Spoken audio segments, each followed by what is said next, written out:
The Authoress of the Odyssey. Chapter 1.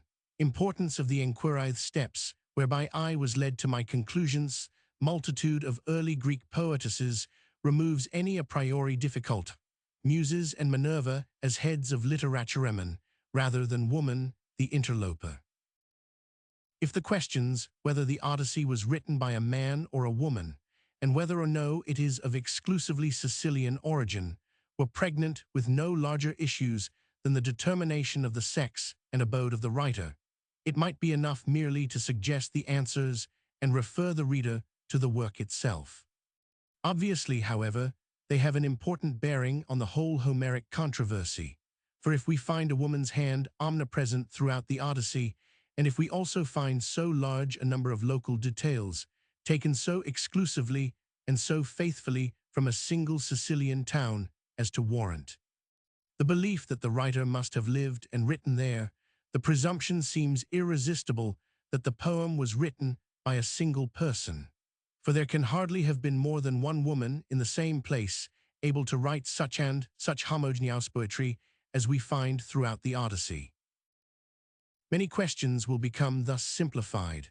Among others, we can limit the date of the poem to the lifetime of a single person, and if we find, as I believe we shall, that this person in all probability flourished, roughly between 1050 and 1000 B.C. If, moreover, we can show, as we assuredly can, that she had pg the Iliad before her much as we have it now, quoting, consciously or unconsciously, as freely from the most suspected parts as from those that are admittedly Homer's, we shall have done much towards settling the question whether the Iliad also is by one hand or by many.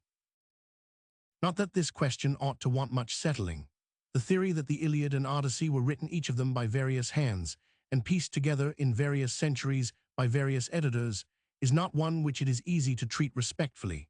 It does not rest on the well-established case of any other poem so constructed. Literature furnishes us with no poem whose genesis is known to have been such as that which we are asked to foist upon the Iliad and Odyssey. The theory is founded on a supposition as to the date when writing became possible, which has long since been shown to be untenable.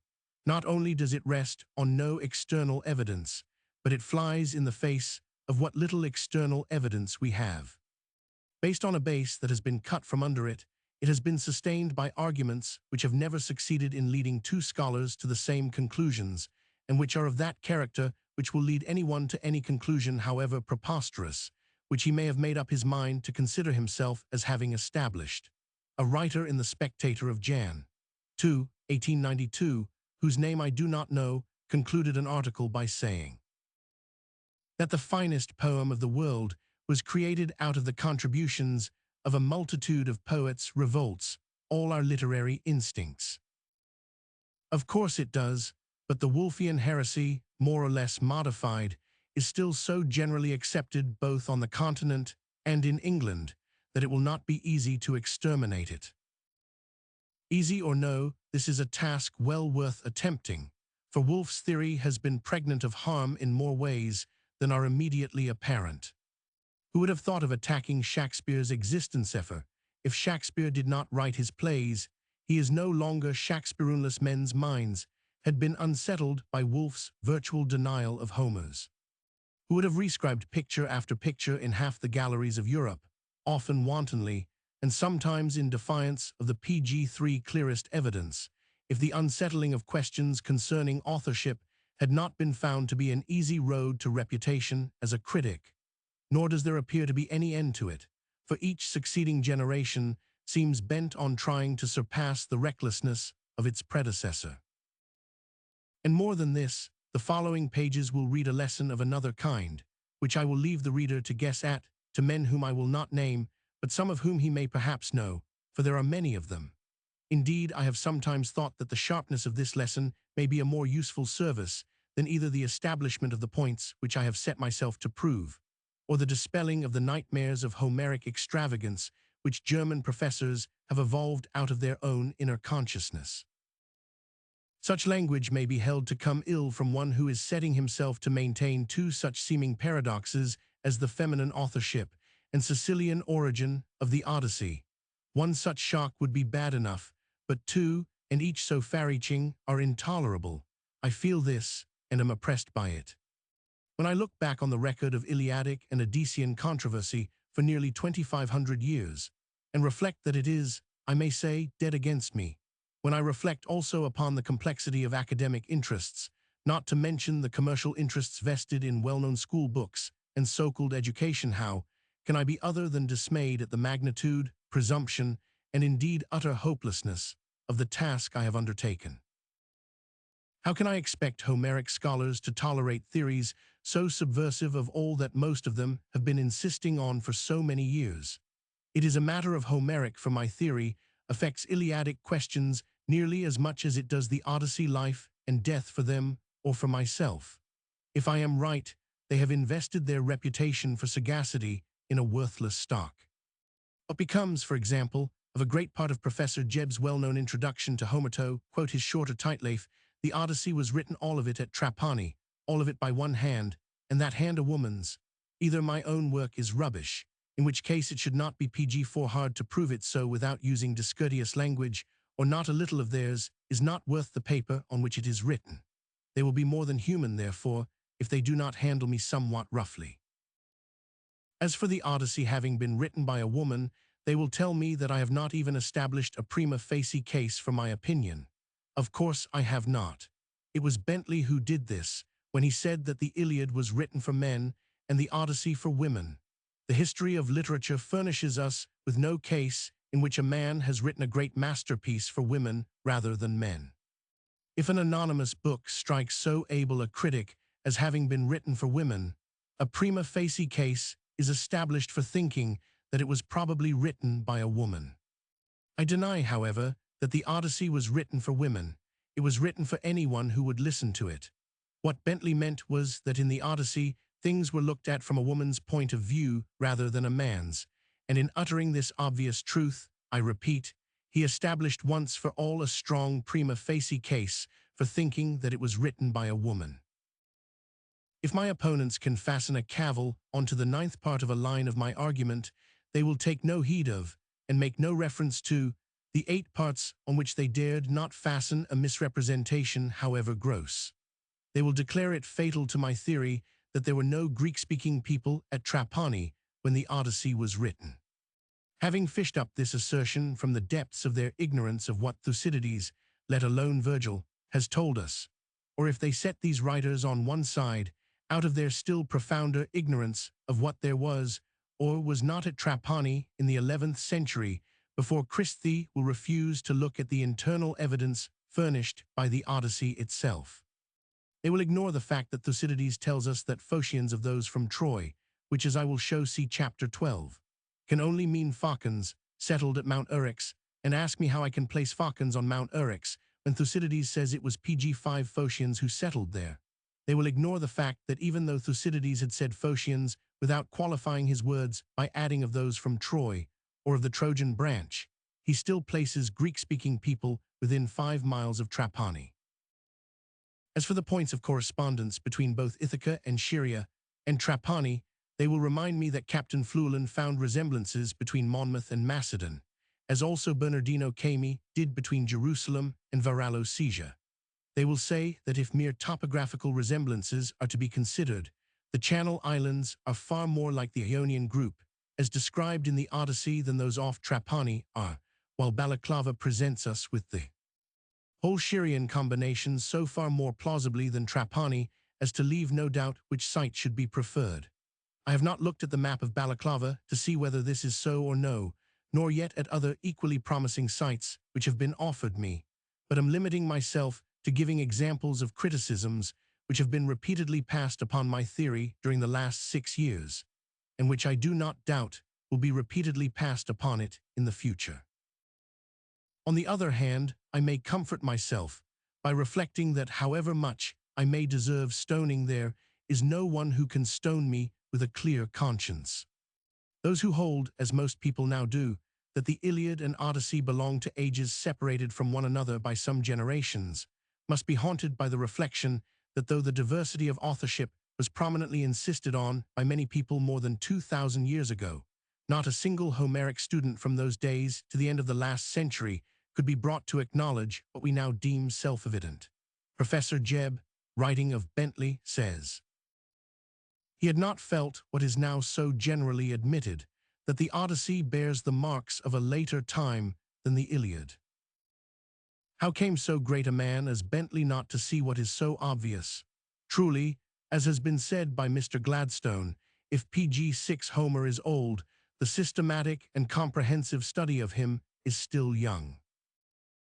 I shall not argue the question whether the Iliad and Odyssey are by the same person, inasmuch as if I convince the reader that the Odyssey was written by a woman and in Sicily, it will go without saying that it was not written by Homer, for there can be no doubt about the sex of the writer of the Iliad. The same canons which will compel us to ascribe the Odyssey to a woman forbid any other conclusion than that the Iliad was written by a man. I shall therefore proceed at once to the question whether the Odyssey was written by a man or by a woman. It is an old saying that no man can do better for another than he can for himself. I may perhaps therefore best succeed in convincing the reader if I retrace the steps by which I arrived at the conclusions I ask him to adopt. I was led to take up the Odyssey by having written the libretto and much of the music for a secular oratorio, Ulysses, on which my friend Mr. H. Festing Jones and I had been for some time engaged. Having reached this point, it occurred to me that I had better after all see what the Odyssey said, and finding no readable prose translation, was driven to the original, to which I had not given so much as a thought for some 35 years.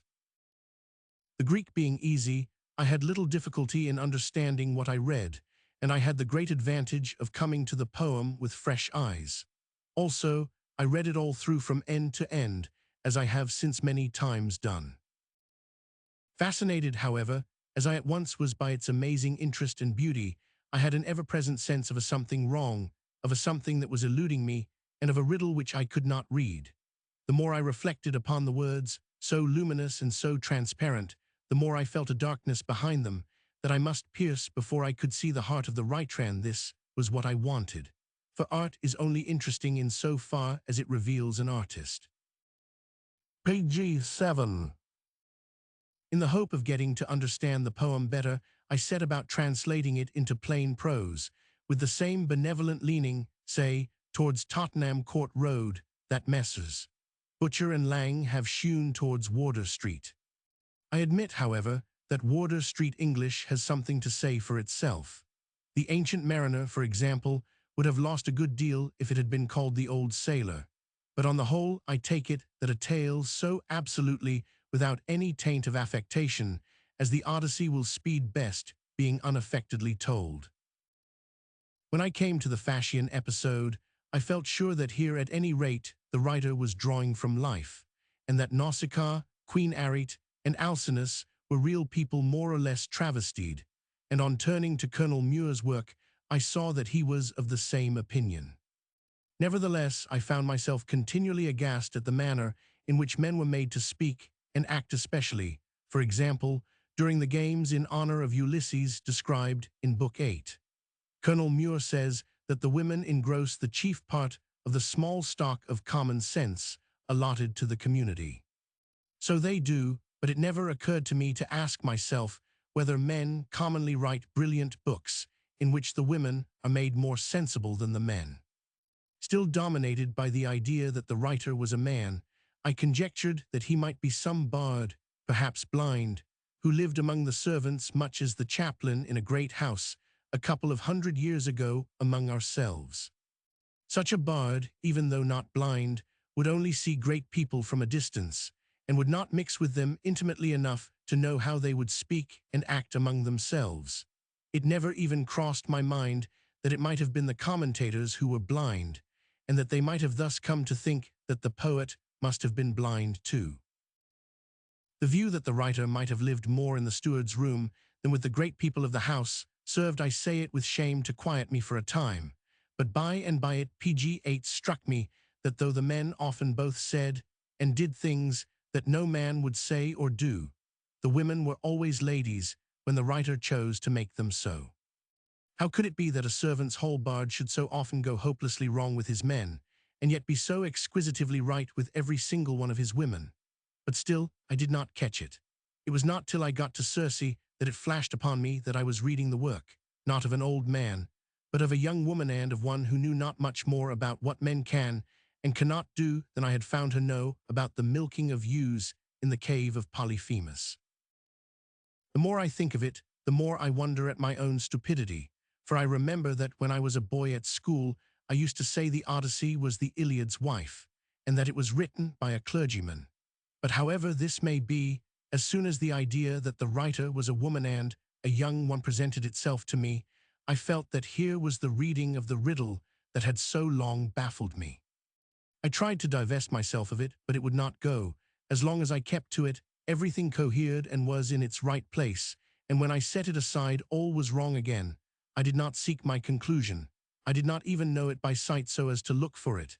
It accosted me, introduced itself as my conclusion, and vowed that it would never leave me, whereon, being struck with its appearance, I let it stay with me on probation for a week or two, during which I was charmed with the propriety of all it said or did, and then bade it take rank with the convictions to which I was most firmly wedded. But I need hardly say that it was a long time before I came to see that the poem was all of it written at Trapani, and that the writer had introduced herself into her work under the name of Nausicaa.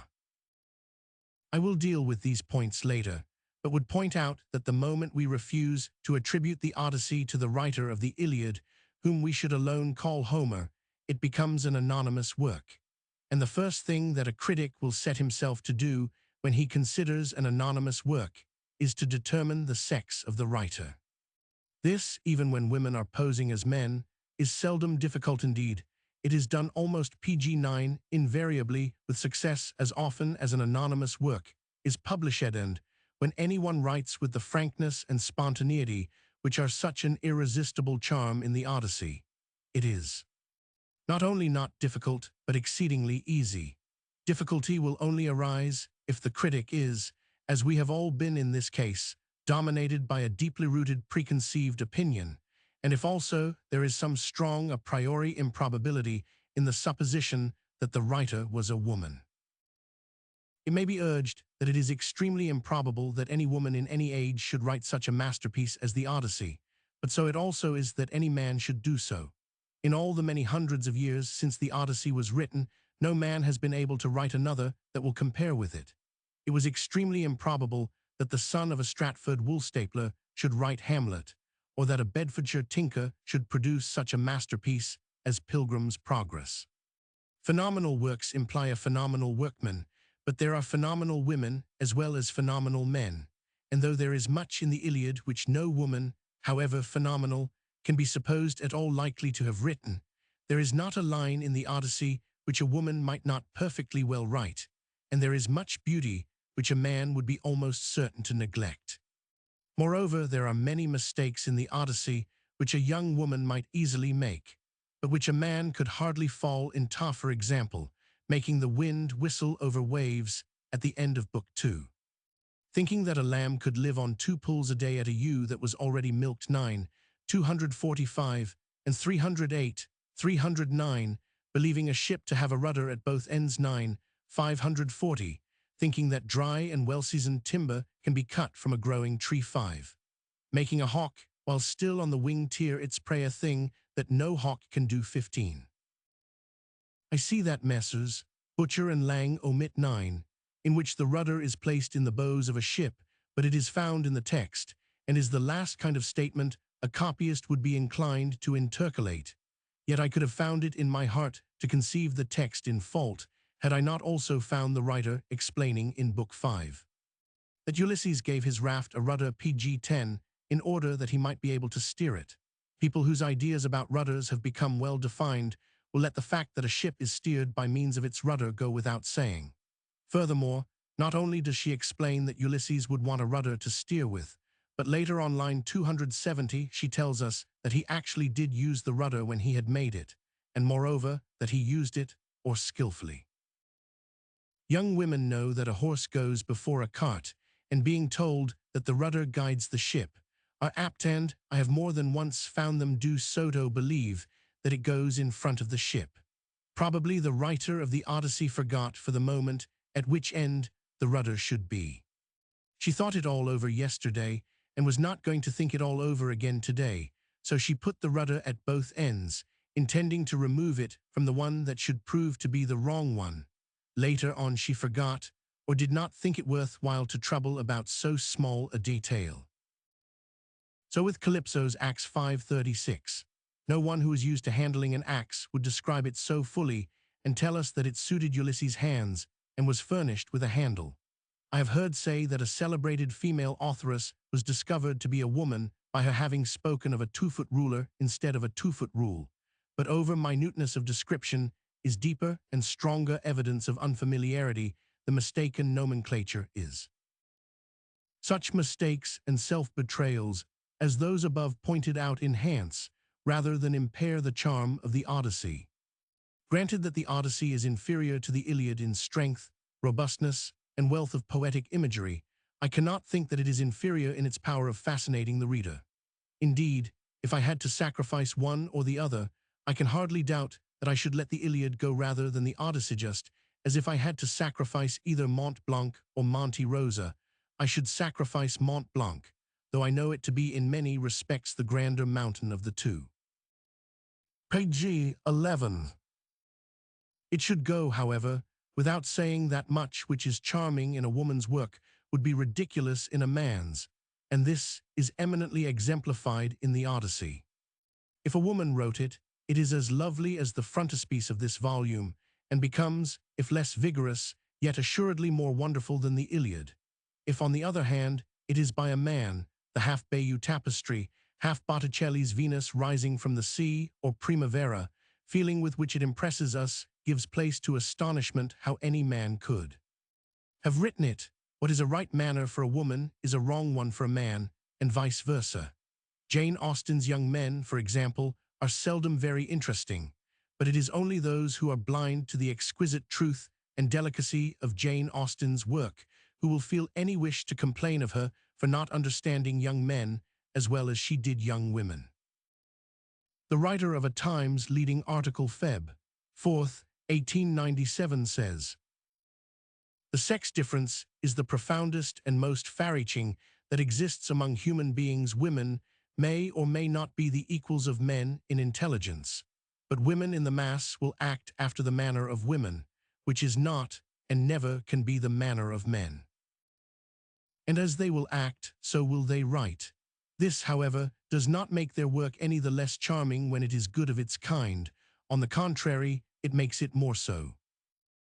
Dismissing, therefore, the difficulty of supposing that any woman could write so wonderful a poem as the Odyssey, is there any a priori obstacle to our thinking that such a woman may have existed, say, B100? I know of none. Greek literature does not begin to dawn upon us till about 600 B100. Earlier than this date, we have hardly anything except the Iliad, Odyssey, and that charming writer Hesiod. When, however, we come to the earliest historic literature, we find that famous poetesses abounded. Those who turn to the article Sappho in Smith's Dictionary of Classical Biography will find Gorgo and Andromeda mentioned as her rivals. Among her fellows were Anactoria of Miletus, Gongol of Colophon, Eunica of Salamis, Gyrina, Etais, and Mnasidika. Those, says the writer, who pg-12 attained the highest celebrity for their works were Damophilia the Pamphylian and Erina of Telos. This last-named poetess wrote a long poem upon the distaff, which was considered equal to Homer himself, Odyssey being probably intended. Again, there was Baucis, who wrote Erina's epitaph. Turning to Muller's work upon the Dorians, I find reference made to the amatory poetesses of Lesbos. He tells us also of Corinna, who is said to have competed successfully with Pindar, and Mioto, who certainly competed with him, but with what success we know not. Again, there was Diotima the Arcadian, and looking through Burke's poet Lyrici Grci, I find other names of women, fragments of whose works have readied us through quotation by extant writers. Among the Hebrews, there were Miriam, Deborah, and Hannah, all of them believed to be centuries older than the Odyssey. If then poetesses were as abundant, as we know them to have been in the earliest known ages of Greek literature over a wide area in Greece, Asia Minor, and the islands of the Gan, there is no ground for refusing to admit the possibility that a Greek poetess lived in Sicily B100, especially when we know from Thucydides that the particular part of Sicily, where I suppose her to have lived, was colonized from the northwest corner of Asia Minor centuries before the close of the Homeric Age. The civilization depicted in the Odyssey is as advanced as any that is likely to have existed in Mytilene or Melos 600,500 B100. While in both the Iliad and the Odyssey, the status of women is represented as being much what it is at the present, and as incomparably higher than it was in the Athenian civilization with which we are best acquainted. To imagine a great Greek poetess at Athens in the age of Pericles would be to violate probability, but I might almost say in an age when women were as free as they are represented to us in the Odyssey, it is a violation of probability to suppose that there were no poetesses. We have no reason to think that men found the use of their tongues sooner than women did. Why then should we suppose that women lagged behind men when the use of the pen had PG-13 become familiar? If a woman could work pictures with her needle as Helen did, and as the wife of William the Conqueror did in a very similar civilization, she could write stories with her pen if she had a mind to do so.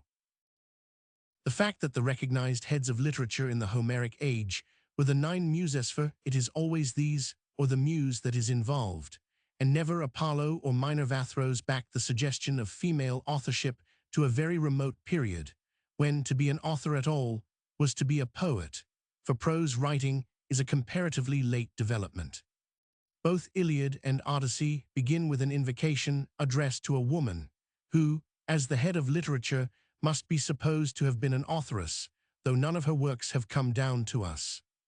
In an age, moreover, when men were chiefly occupied either with fighting or hunting, the arts of peace, and among them all kinds of literary accomplishment, would be more naturally left to women. If the truth were known, we might very likely find that it was man rather than woman who has been the interloper in the domain of literature.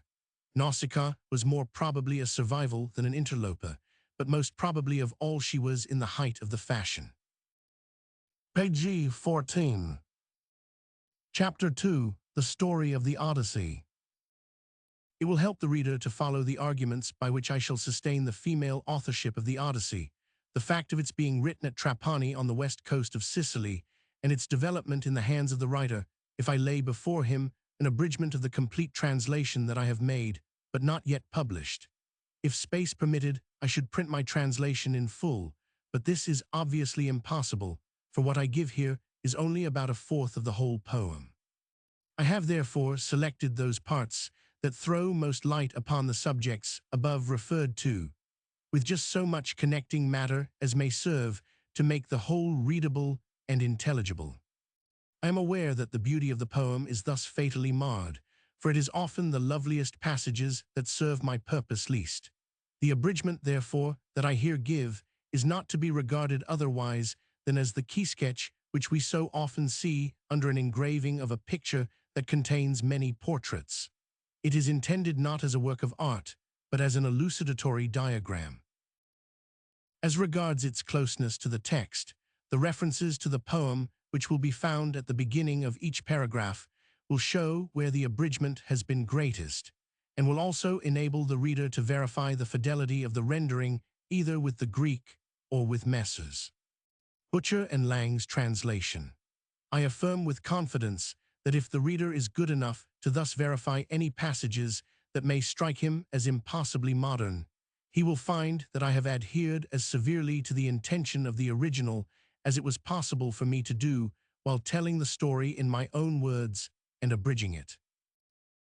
One of my critics, a very friendly one, has told me that I have distorted the simplicity of the Odyssey in order to put PG-15 it in a ludicrous light. I do not think this. I have revealed, but I have not distorted. I should be shocked to believe for one moment that I had done so. True, I have nothing extenuated, but neither have I set down aught in malice. Where the writer is trying to make us believe impossibilities, I have shown that she is doing so, and have also shown why she wanted us to believe them. But until a single passage is pointed out to me in which I have altered the intention of the original, I shall continue to hold. That the conception of the poem which I lay before the reader in the following pages is a juster one than any that, so far as I know, has been made public hitherto, and moreover, that it makes both the work and the writer 100 times more interesting than any other conception can do. I preface my abridgment with a plan of Ulysses' house, so far as I have been able to make it out from the poem. The reader will find that he understands the story much better if he will study the plan of the house, here given with some attention. I have read what Prof. Jebb has written on this subject, as also Mr. Andrew Lang's note 18 at the end of Messrs. Butcher and Lang's translation of the Odyssey. I have also read Mr. Arthur Platt's article on the slaying of the suitors, and find myself in far closer agreement with Mr. Lang than with either of the other writers whom I have named. The only points on which I differ from Mr. Lang are in respect of the inner court, which he sees as a roofed hall, but which I hold to have been open to the sky, except the covered cloister, or an arrangement which is still very common in Sicilian houses, especially at Trapani and Palermo. I also differ from him in so far as I see no reason to think that the stone pavement was raised, and as believing the to have been at the top of Telemachus's tower, and called in the wall because the tower abutted on the wall. PG 16, these are details. Substantially, my view of the action and scene during the killing of the suitors agrees with Mr. Lang's. I will not give the reasons which compel me to differ from Prof. Jebb and Mr. Platt, but will leave my plan of the house and the abridged translation to the judgment of the reader. A was the body of the house, containing the women's apartments and other rooms. It had an upper story, in which was Penelope's room overlooking the court where the suitors passed the greater part of their time. It also contained the storeroom, which seems to have been placed at the far end of the house, perhaps in a basement.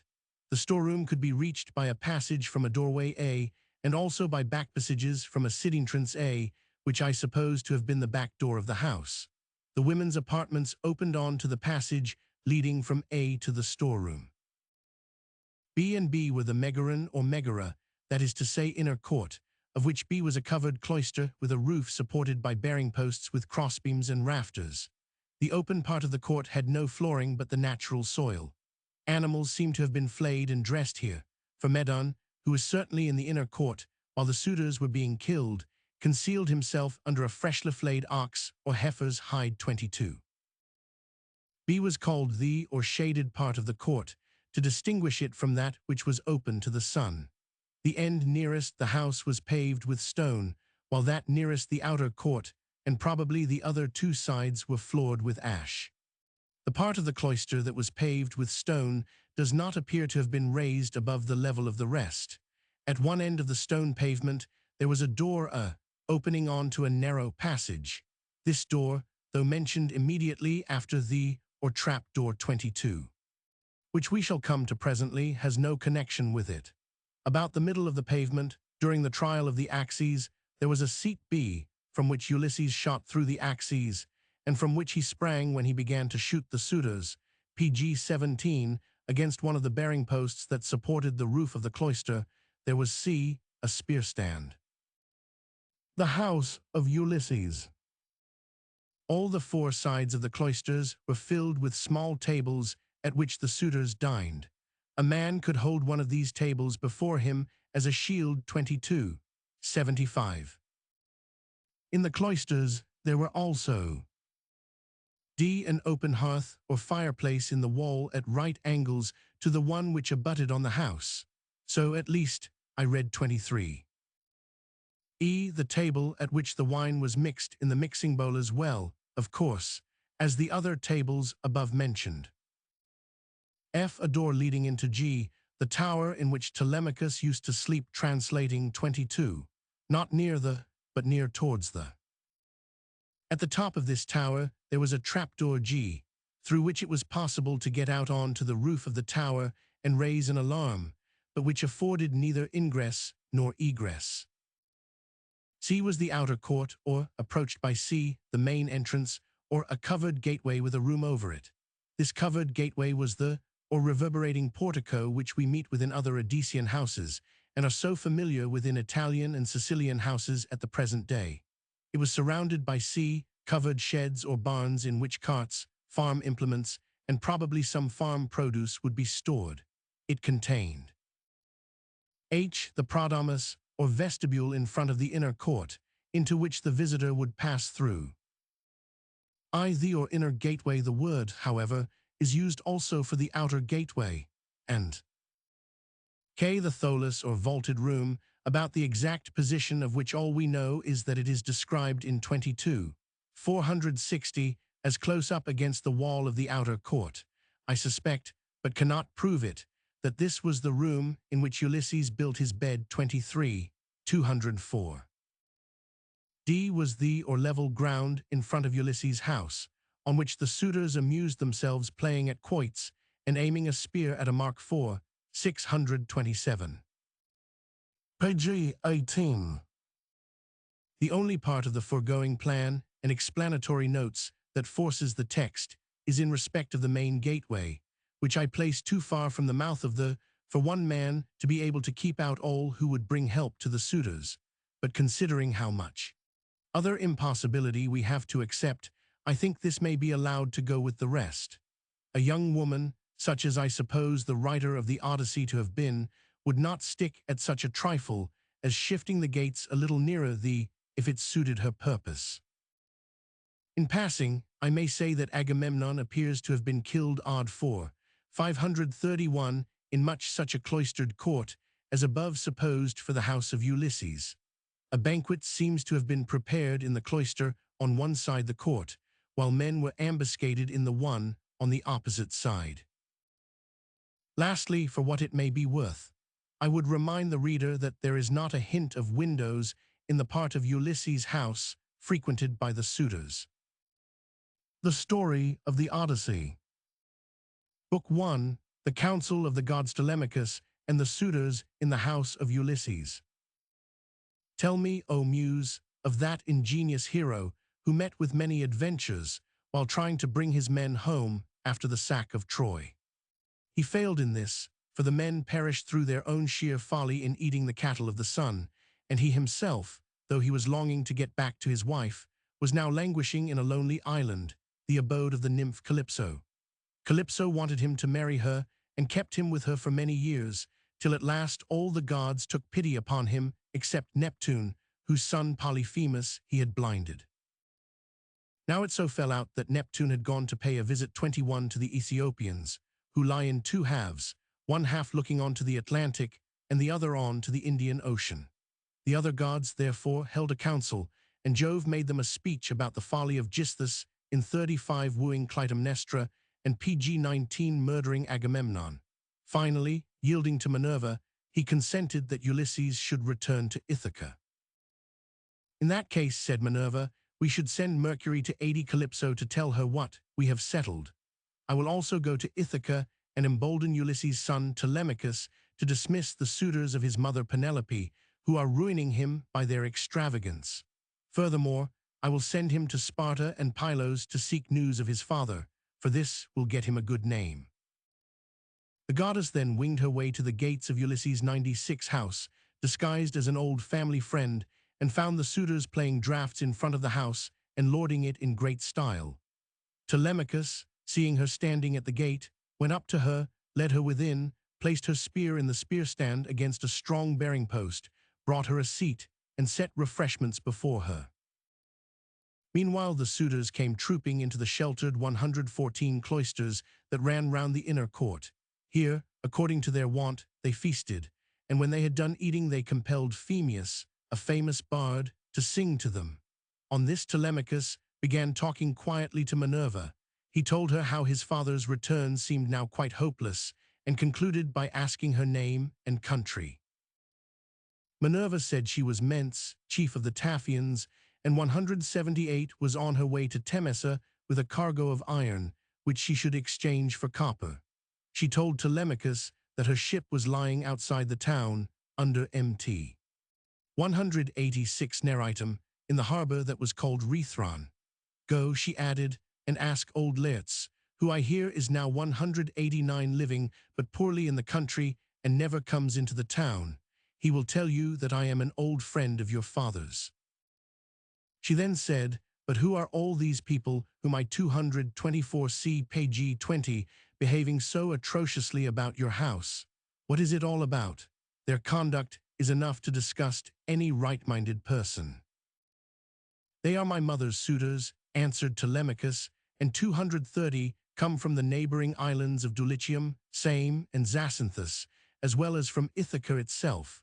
My mother does not say she will not marry again, and cannot bring her courtship to an end, so they are ruining me." Minerva was very indignant, and advised him to fit out 252 a ship and go to Pylos and Sparta, seeking news of his father. If, she said, you hear of his being alive, you can put up with all this extravagance for yet another 12 months. If on the other hand you hear of his death, return at once, send your mother to her father's, 276, and by fair means or foul kill the suitors. Telemachus thanked her for her advice, promised to take 306 it, and pressed her to prolong her visit. She explained that she could not possibly do so, and then flew off into the air like an eagle. Phemius was still singing. He had chosen for his subject 325, the disastrous return of the Achans from Troy. Penelope could hear him from her room upstairs, and came down into the presence of the suitors holding a veil before her face, and waited upon by 2 of her handmaids, one of whom stood on either side of her. She stood by one of the bearing posts that supported the roof of the cloisters, and bade Phemius change his theme, which she found too painful as reminding her of her lost husband. Telemachus reasoned with her, and ended by desiring her 345 to go upstairs again. "Go back," he said, "within the house and see to your daily duties, your loom, your distaff, and the ordering of your servants. For speech is man's matter, and mine above all others, for it is I who am master here." On this Penelope went back, with her women, wandering 360 into the house, and as soon as she was gone Telemachus challenged the suitors to meet him next day in full assembly, that he might formally and publicly warn them to leave his house. Page 21. Antinous and Eurymachus, their 2 leaders, both 383 rejoined, but presently night fell, and the whole body of suitors left the house for their own several abodes. When they were gone, his old nurse Euryclea conducted Telemachus by torchlight to his bedroom in a lofty tower, which overlooked the outer courtyard and could be seen from far and near. Euryclea had been bought by Laertes when she was quite 430 young. He had given the worth of 20 oxen for her, and she was made as much of in the house as his own wife was, but he did not take her to his bed, for he respected his wife's displeasure. The good old woman showed Telemachus to his room and waited while he undressed. She took his shirt from him, folded it carefully up, and hung it on a peg by his bedside. This done, she left him to dream all night of his intended voyage. Book 2, Assembly of the People of Ithaca. Telemachus starts for Pylos. Next morning, as soon as he was up and dressed, Telemachus sent the criers round the town to call the people in assembly. When they came together, he told them of his misfortune in the death of his father, and of the still greater one that the suitors were making havoc of his estate. "If anybody," he concluded, "is to eat me out 46 of house and home, I had rather you did it yourselves, for you are men of substance, so that if I sued you household by household, I should recover from yon, whereas there is nothing to be got by suing a number of young men who have no means of their own." 85.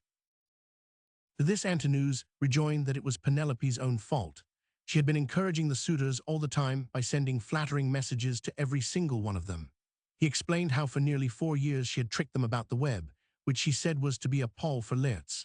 "The answer, therefore," said he, "that we make you is this: send your mother away, and let her marry the man of her own and of her father's choice, for we shall not go till she has married some one or other of us." Page 22. Telemachus answered that he could not force his mother to 129 leave against her will.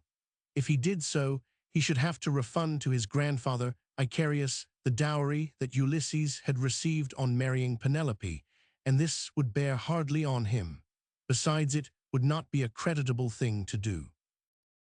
On this Jove sent 2 eagles from the top of a 146 mountain, who flew and flew in their own lordly flight till they reached the assembly, over which they screamed and fought, glaring death into the faces of those who were below. The people wondered what it might all mean, till the old soothsayer Halitherses told them that it foreshadowed the immediate return of Ulysses to take his revenge upon the suitors. Eurymachus made him an angry answer. As long, he 177 concluded, as Penelope delays her choice, we can marry no one else, and shall continue to waste Telemachus's estate. Telemachus replied that there was nothing more to be 208 said, and asked the suitors to let him have a ship with a crew of 20 men, that he might follow the advice given him by Minerva. Mentor now upbraided his countrymen for standing idly 224 by when they could easily coerce the suitors into good behavior, and after a few insolent words from Leocritus, the meeting dispersed. The suitors then returned to the house of Ulysses. But Telemachus went away all alone by the seaside to 260 prey. He washed his hands in the grey waves and implored Minerva to assist him, whereon the goddess came up to him in the form of Mentor. She discoursed to him about his conduct generally, and wound up by saying that she would not only find him a ship, but would come with him herself. He was therefore to go home and get the necessary provisions ready. He did as she directed him and went home, where after 296 an angry scene with the suitors, in which he again published his intention of going on his voyage, he went down into the store PG-23 room and told Euryclea to get the provisions ready. At the same time, he made her take a solemn oath of secrecy for 10 or 12 days so as not to alarm Penelope. Meanwhile, Minerva, still disguised as Mentor, borrowed a ship from a neighbor, Noman, and at nightfall, after the suitors had left as usual, she and Telemachus, with his crew of 20 volunteers, got the provisions on board and set sail, with a fair wind that whistled over the waters. Book 3, Telemachus at the house of Nestor. They reached Pylos on the following morning, and found Nestor, his sons, and all the Pylians celebrating the feast of Neptune. They were cordially received, especially by Nestor's son Pisistratus, and were at once invited to join the festivities. After dinner, Nestor asked them who they were, and Telemachus, emboldened by Minerva, explained that they came from Ithaca under Neritum, and that he was seeking news of the death of his father Ulysses. When he heard this, Nestor told him all about his own 102 adventures on his way home from Troy, but could give him no news of Ulysses. He touched, however, on the murder of Agamemnon by Gisthus and the revenge taken by Orestes. Telemachus said he wished he might be able to take a like 201 revenge on the suitors of his mother who were ruining him, but this, he exclaimed, could not happen, not even if the gods wished it. It is too much even to think of. Minerva reproved him sharply. The hand of heaven, she 229 said, can reach far when it has a mind to save a man. Telemachus then changed the conversation and asked Nestor how Gisthus managed to kill Agamemnon, who was so much the better man of the two. What was Menelaus doing? Page 24. Menelaus, answered Nestor, had not yet returned 253 from his long wanderings. As for Clytemnestra, she was 266 naturally of a good disposition, but was beguiled by Gisthus, who reigned 7 years in Mycene after he had killed Agamemnon. In the 8th year, however, Orestes came from Athens and killed him, and on the very day when 311 Orestes was celebrating the funeral feast of Gisthus and Clytemnestra, Menelaus returned. Go then to Sparta and see if he can tell you anything. By this time the sun had set, and Minerva proposed 329 that she and Telemachus should return to their ship, but Nestor would not hear of their doing so. Minerva therefore consented that Telemachus should stay on shore, and explained that she could not remain with him inasmuch as she must start on the following morning for the Cauconians to recover a large debt that had been long owing to her. Having said this, to the astonishment of all present, she 371 flew away in the form of an eagle, whereon Nestor grasped Telemachus's hand and said he could see that he must be a very important person. He also at once vowed to gild the horns of a heifer and sacrifice her to the goddess. He then took Telemachus home with him and lodged him in his own house. Next day Nestor fulfilled his vow. The heifer was brought 404 in from the plains, her horns were gilded, and Nestor's wife Eurydice and her daughters shouted with delight at seeing her killed.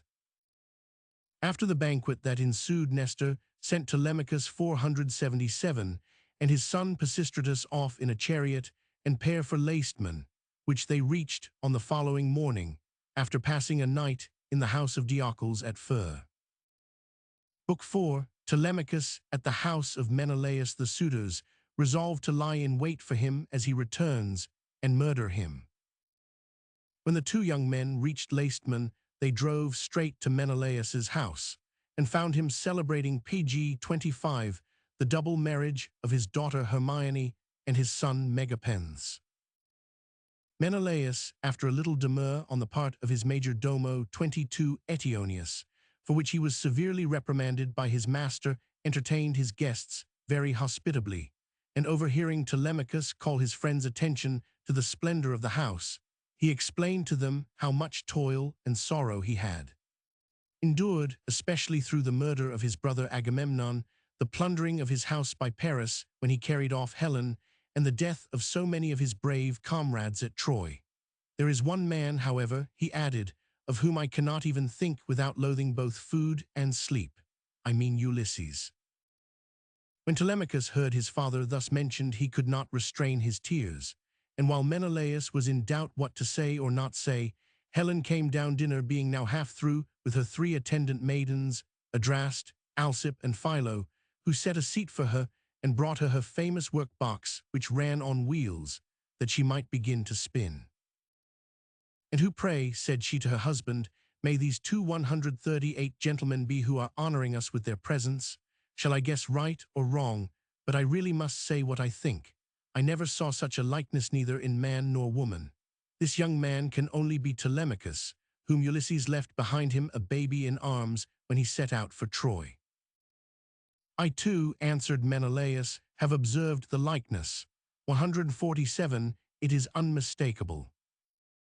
On this Pisistratus explained that they were quite right. 155, whereon Menelaus told him all he had meant doing for Ulysses, and this was so affecting that all the 4 who were at table burst into tears. After a little while Pisistratus complimented Menelaus on his great sagacity, of which indeed his father Nestor had often told him, and said that he did not like weeping when he was getting his dinner. He therefore, PG 26, proposed that the remainder of their lamentation should be deferred until next morning. Menelaus assented to this, and dinner was allowed to 220 proceed. Helen mixed some nepenthe with the wine, and cheerfulness was thus restored. Helen then told how she had met Ulysses when he entered 235 Troy as a spy, and explained that by that time she was already anxious to return home, and was lamenting the cruel calamity which Venus had inflicted on her 261 in separating her from her little girl, and from her husband, who was really not deficient either in person or understanding. Menelaus capped her story with an account of the 265 adventures of the Achans inside the wooden horse. Do you not remember, said he, how you walked all round it when we were inside and patted it? You had Deiphobus with you, and you kept on calling out our names, and 279 mimicking our wives, till Minerva came and took you away. It was Ulysses' presence of mind that then saved us. When he had told this, Telemachus said it was time to go 290 to rest. So he and Pisistratus were shown to their room in the vestibule, while Menelaus and Helen retired to the interior of the house. When morning came, Telemachus told Menelaus about the 306 suitors and asked for any information he could give him concerning the death of his father. Menelaus was greatly shocked, but could only tell him what he had heard from Proteus. He said that as he was coming from Egypt, he had been detained some weeks through the displeasure of the gods in the island of Pharos, where he and his men would have been starved, but for the assistance given him by a goddess Eidothea, daughter to Proteus, who taught him how to ensnare her father and compel him to say why heaven was detaining him. Eidothea, said Menelaus, disguised me and my 410 chosen comrades as seals. To this end, she had brought 4 pg-27 fresh-flayed seal skins, under which she hid us. The strong smell of these skins was most distressing to us who would go to bed with a sea monster if he could help it. But Eidothea put some ambrosia under each man's 443 nostrils, and this afforded us great relief. Other seals, Holsoidnes chickens, as they call them now, kept coming up by hundreds, and lay down to bask upon the beach. Towards noon Proteus himself came up. First he counted 450 all his seals to see that he had the right number, and he counted us in with the others. When he had so done he lay down in the midst of them, as a shepherd with his sheep, and as soon as he was asleep we pounced upon him and gripped him tight. At one moment he became a lion, the next he was running water, and then again he was a tree, but we never loosed hold, and in the end he grew weary and told us what we would know. He told me also of the fate of Ajax, son of Oileus, and 499 of my brother Agamemnon. Lastly, he told me about Ulysses, who he said was in the island of the nymph Calypso, unable to get away inasmuch as he had neither ship nor crew. Then he disappeared under the sea, and I, after 570 appeasing heaven's anger as he had instructed me, returned quickly and safely to my own country. Having finished his story, Menelaus pressed Telemachus 587 to remain with him some 10 or 12 days longer, and promised to give him a chariot and a pair of horses as a keepsake, but Telemachus said that he could not stay. I could listen to you, said he, for a whole 12 months, and never once think about my home and my parents, but my men, whom I have left at Pylos, are already impatient for me to return. As for any present you may make me, let it be a piece of plate. I cannot take horses to Ithaca. It contains no plains nor meadow lands, and is more fit for breeding goats than horses. None of our islands are suited for chariot races, and Ithaca least among them all. Menelaus smiled, and said he could see that Telemachus 600 came of good family. He had a piece of plate, of very great value, which was just the thing, and Telemachus should have it. Pg 28. Guests now kept coming to the king's house, bringing 621 both wine and sheep, and their wives had put them up a provision of bread. Thus, then, did they set about cooking their dinner in the courts. Meanwhile, the suitors in Ithaca were playing at quoits, 625 aiming spears at a mark, and behaving with all their old insolence on the level ground in front of Ulysses' house. While they were thus engaged, Noman came up and asked Antinous if he could say when Telemachus was likely to be back from Pylos, for he wanted his ship. On this, everything came out, and the suitors, who had no idea that Telemachus had really gone, for they thought he was only away on one of his farms in Ithaca, were very angry. They therefore determined to lie in wait for him on his return and made ready to start. Medon, a servant, overheard their plot and told all to 675 Penelope, who, like the suitors, learned for the first time that her son had left home and gone to Pylos. She bitterly upbraided her women for not having given her a call out of her bed when Telemachus was leaving, for she said she was sure they knew all about it. Presently, however, on being calmed by Euryclea, she went upstairs and offered sacrifice to Minerva.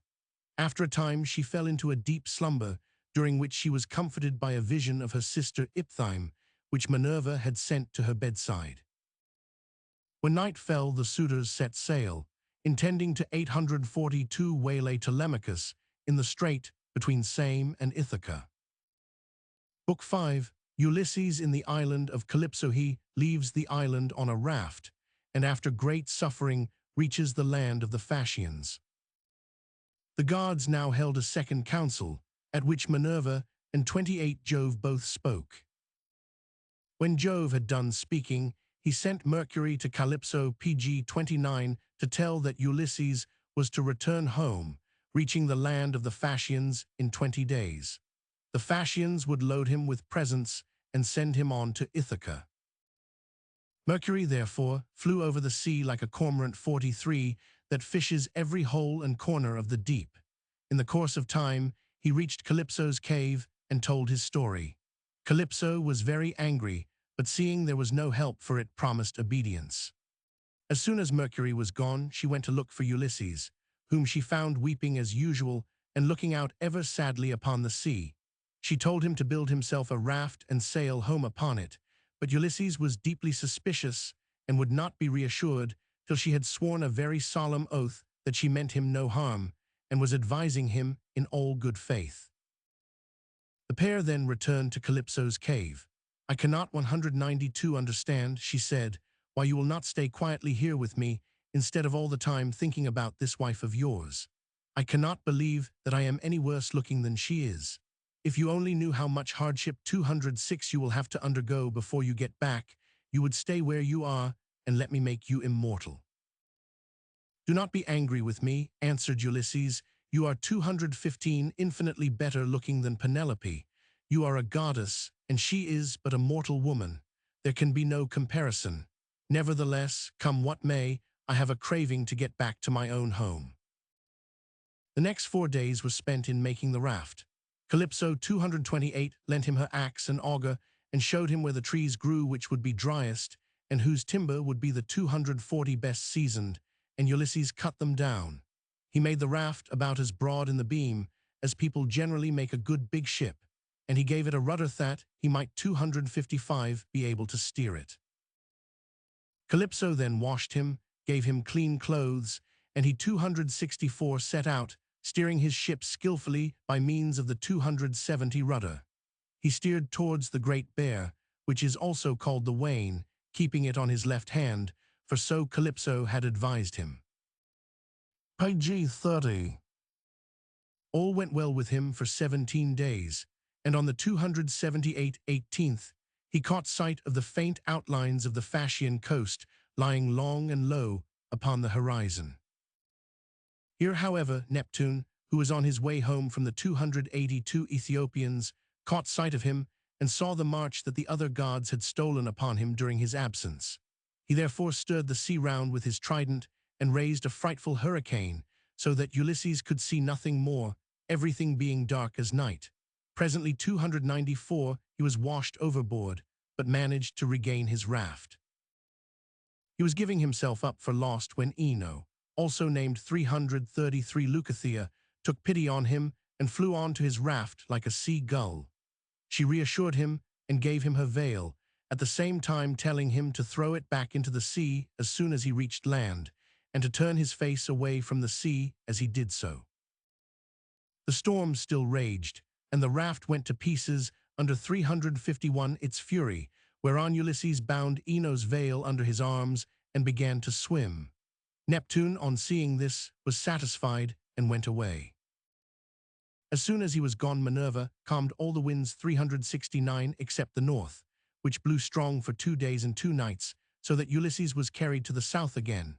On the morning of the 3rd day he saw land quite close, but was nearly dashed to pieces against the rocks on trying to leave the water. At last he found the mouth of 451, a river, who, in answer to Ulysses's prayer, stayed his flow, so that Ulysses was able to swim inland and get on shore. Nearly dead with exhaustion and in great doubt what to 456 do, he first threw Ino's veil into the salt waters of the river, and then took shelter on the rising ground inland. Here he covered himself with a thick bed of leaves and fell fast asleep. Book 6. The Meeting between Ulysses and Nausicaa. While Ulysses was thus slumbering, Minerva went to the land of the Phasians, on which Ulysses had been cast. Page 31. Now the Phasians used to live in Hypereia near the 4 lawless Cyclopes, who were stronger than they were and plundered them. So their king Nausicaa removed them to Scheria, where they were secure. Nausicaa was now dead, and his son Alcinous was reigning. Alcinous had an only daughter, Nausicaa, who was in her 15-bedroom fast asleep. Minerva went to her bedside and appeared to her in a dream, having assumed the form of one Captain Dymas's daughter, who was a bosom friend of Nausicaa's. She reminded her of her approaching marriage, for which, however, the bridegroom had not yet been decided upon, and upbraided her for not making due preparation by the washing of her own and of the family linen. She proposed, therefore, that on the following morning Nausicaa should take all the unwashed clothes to the washing cisterns, and said that she would come and help her. The cisterns being some distance from the town, she advised Nausicaa to ask her father to let her have a wagon and mules. Nausicaa, on waking, told her father and mother about 50 her dream. "Papa, dear," said she, "could you manage to let me have a good big wagon? I want to take all our dirty clothes to the river and wash them.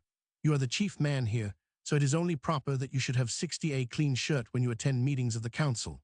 Moreover, you have 5 sons, 2 of them married, while the other 3 are good-looking young bachelors. You know they always like to have clean linen when they go out to a dance." Her father promised her all she wanted.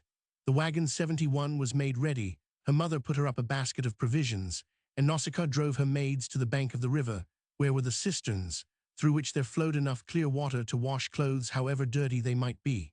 They washed their clothes in the pits by treading upon them, laid them out to dry upon the sea beach, had their dinner as the clothes were drying, and then began to play at ball while Nausicaa sang to them.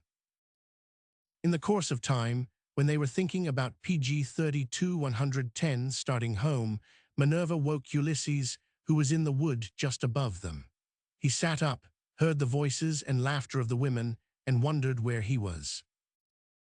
He resolved on going to see, but remembering that he had 127 no clothes on, he held a bough of olive before him, and then, all grim, naked, and unkempt as he was, he came out and drew near to the women, who all of them ran away along the beach, and the points that jutted into the sea. Nausicaa, however, stood firm, and Ulysses set himself to consider whether he should go boldly up to her and embrace her knees, or speak to her from a respectful distance. On the whole, he concluded that this would be the most 145 prudent course, and having adopted it, he began by asking Nausicaa to inform him whether she was a goddess or no. If she was a goddess, it was obvious from her beauty that she could only be Diana. If, on the other hand, she was a mortal, how happy would he be whose proposals in the way of settlements had seemed most advantageous, and who should take her to his own home. Finally, he asked her to be kind enough to give him any old wrapper which she might have brought with her to wrap the clothes in, and to show him the way to the town. Nausicaa replied that he seemed really to be a very 186 sensible person, but that people must put up with their luck, whatever it might happen to be. She then explained that he had come to the land of the Phasians and promised to conduct him to their city. Having so said, she told her maids not to be such 198 cowards. "The man," she said, "is quite harmless. We live away from all neighbors on a land's end, with the sea roaring on either side of us, and no one can hurt us.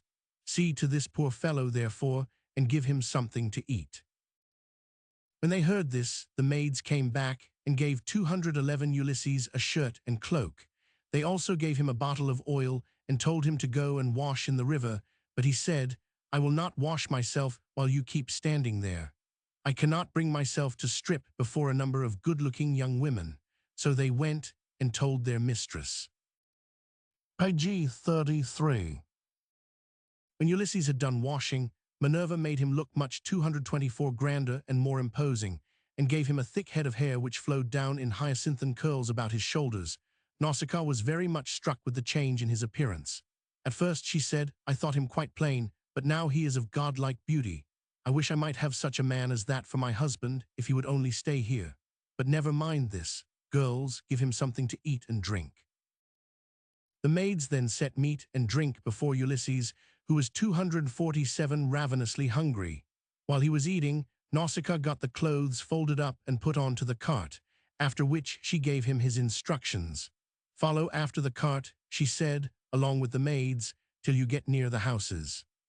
As for the town, you will find it lying between 2 good harbors, and approached by a narrow neck of 263 land, on either side of which you will see the ships drawn up, for every man has a place where he can let his boat lie. You will also see the walls and the temple of Neptune standing in the middle of the paved marketplace, with the shipbrokers' shops all round it. When you get near the town, drop behind, for the people 273 here are very ill-natured, and they would talk about me. They would say, 'Who is this fine-looking stranger that is going about with Nausicaa? Where did she find him? I suppose she is going to marry him. Is he a sailor whom she has picked up from some foreign vessel, or has a god come down from heaven in answer to her prayers, and he is going to marry her? It would be a good thing if she would go and find a husband somewhere else, for she will have nothing to say to any of the many excellent Phasians who are in love with her. This is what people would say, and I could not blame them, for I should be scandalized myself if I saw any girl going about with a stranger, while her father and mother were yet alive, without being married to him in the face of all the world. Do then as I say. When you come to the grove of Minerva 289, a little outside the town, wait till you think I and the PG-34 maids must have got home. Then come after us, ask which is Alcinous's house, and when you reach it go straight through the outer and inner courts till you come to my mother. You will see her sitting with her back to a bearing post and spinning her purple yarn by the fire. My father will be sitting close by her, never mind about him, but go and embrace my mother's knees, for if she looks favorably on your suit, you will probably get what you want. Nausicaa then drove on, and as the sun was about setting 316, they came to the grove of Minerva, where Ulysses sat down and waited. He prayed Minerva to assist him, and she heard his prayer, but she would not manifest herself to him, for she did not want to offend her uncle Neptune. Book 7, The Splendors of the House of King Alcinous. Queen Arete wants to know where Ulysses got his shirt and cloak, for she knows them as her own work. Ulysses explains. When Nausicaa reached home, her brothers attended to the wagon and mules, and her waiting woman, Eurymedusa, lit the fire and brought her supper for her into her own room. Presently Ulysses considered it safe to come on, and 14 entered the town enveloped in a thick mist, which Minerva shed round him for his protection from any rudeness that the Phasians might offer him. She also met him outside the town, disguised as a little girl carrying a pitcher. Ulysses saw her in spite of the mist, and asked her 21 to show him the way to the house of Alcinous. This, she said, she could easily do, and when they reached the house, she told Ulysses all about the king's family history and advised him how he should behave himself. Be bold, she said. Boldness always tells, no matter 50 where a man comes from. First find the mistress of the house. She is of the same family as her husband, and her descent is in this wise. Eurymedon was king of the giants, but he and his people were overthrown, and he lost his own PG-35 life. His youngest daughter was Periba, a woman of surpassing beauty, who gave birth by Neptune to Nausicaa, king of the Phasians. He had 2 sons, 62 Rhexenor and Alcinous. Rhexenor died young, leaving an only daughter, Arete, whom her uncle Alcinous married, and whom he honors as no other woman in the whole world is honored by her husband. All her family and all her neighbors adore her as a friend and peacemaker, for she is a thoroughly good woman. If you can gain her good offices, all will go well with you. Minerva then left him and went to Marathon and Athens, 78, where she visited the house of Erechtheus, but Ulysses went on to the house of Alcinous, and he pondered much as he paused a while before he reached the threshold of bronze, for the splendor of the palace was like that of the sun and moon. The walls on either side were of bronze from end to end, and the cornice was of blue enamel. The doors were of gold and hung on pillars of silver that rose from a floor of bronze, while the lintel was of silver and the hook of the door was of gold. On either side there were gold and silver mastiffs, which 91 Vulcan with his consummate skill had fashioned expressly to keep watch over the palace of King Alcinous, so they were immortal and could never grow old. Seats were ranged here and there all along the wall, from one end to the other, with coverings of fine woven work, which the women of the house had made. Here the chief persons of the Phasians used to sit and eat and drink, for there was abundance at all seasons, and there were golden figures of young men with lighted torches in their hands, raised on pedestals to give light to them that sat at meat. There are 50 women servants in the house, some of 103 whom are always grinding rich yellow grain at the mill, while others work at the loom and sit and spin, and their shuttles go backwards and forwards like the fluttering of aspen leaves, while the linen is so closely woven that it will turn oil. As the Phasians are the best sailors in the world, so their women excel all others in weaving, for Minerva has taught them all manner of useful arts, and they are very intelligent. Page 36. Outside the gate of the outer court, there is a large garden of about 4 acres, with a wall all round it. It is full of beautiful tree spears, pomegranates, and the most delicious apples. There are luscious figs also, and olives in full growth. The fruits never rot nor fail all the year round, neither winter nor summer, for the air is so soft that a new crop ripens before the old has dropped. Pear grows on pear, apple on apple, and fig on fig, and so also with the grapes, for there is an excellent vineyard. On the level ground of a part of this, the grapes are being made into raisins. On another part they are being gathered. Some are being trodden in the wine-tubs. Others, further on, have shed their blossom and are beginning to show fruit. Others, again, are just changing color. In the furthest part of the ground, there are beautifully arranged beds of flowers that are in bloom all the year round.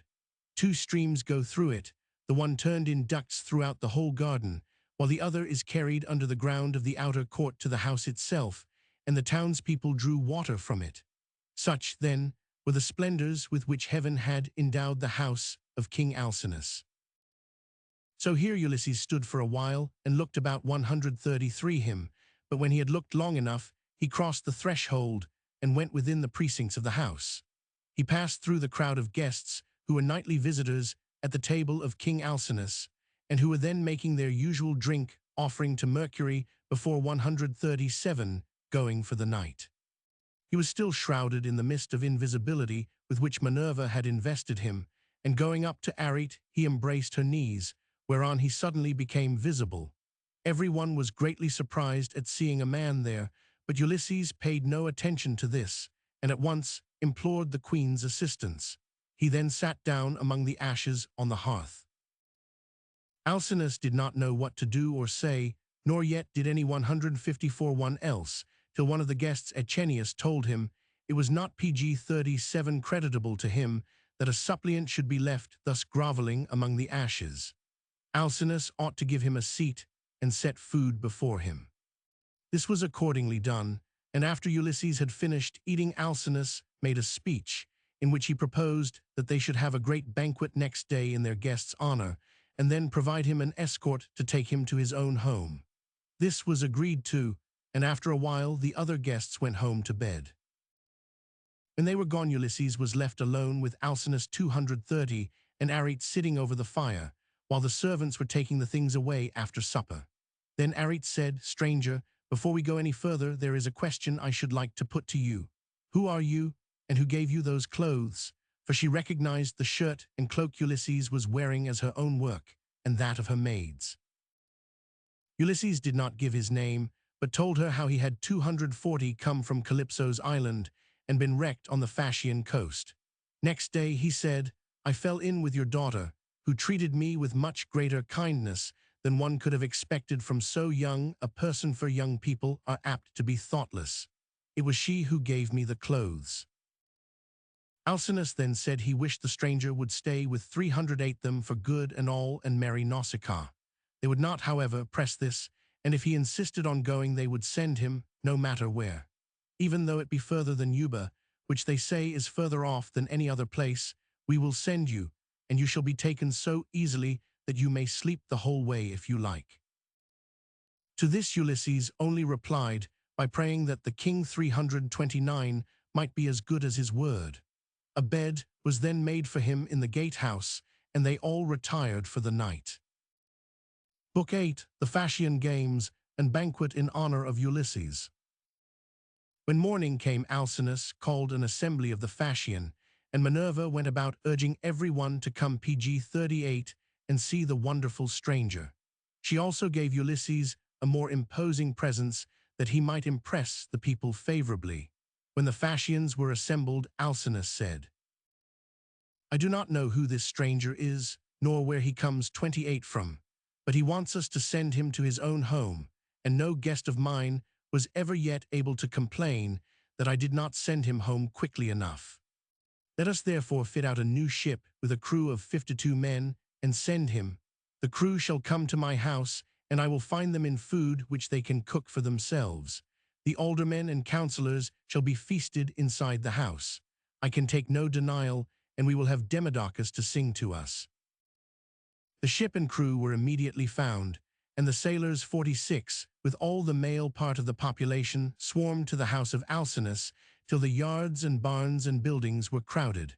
The king provided them with 12 sheep, 8 pigs, and 2 bullocks, which they killed and cooked.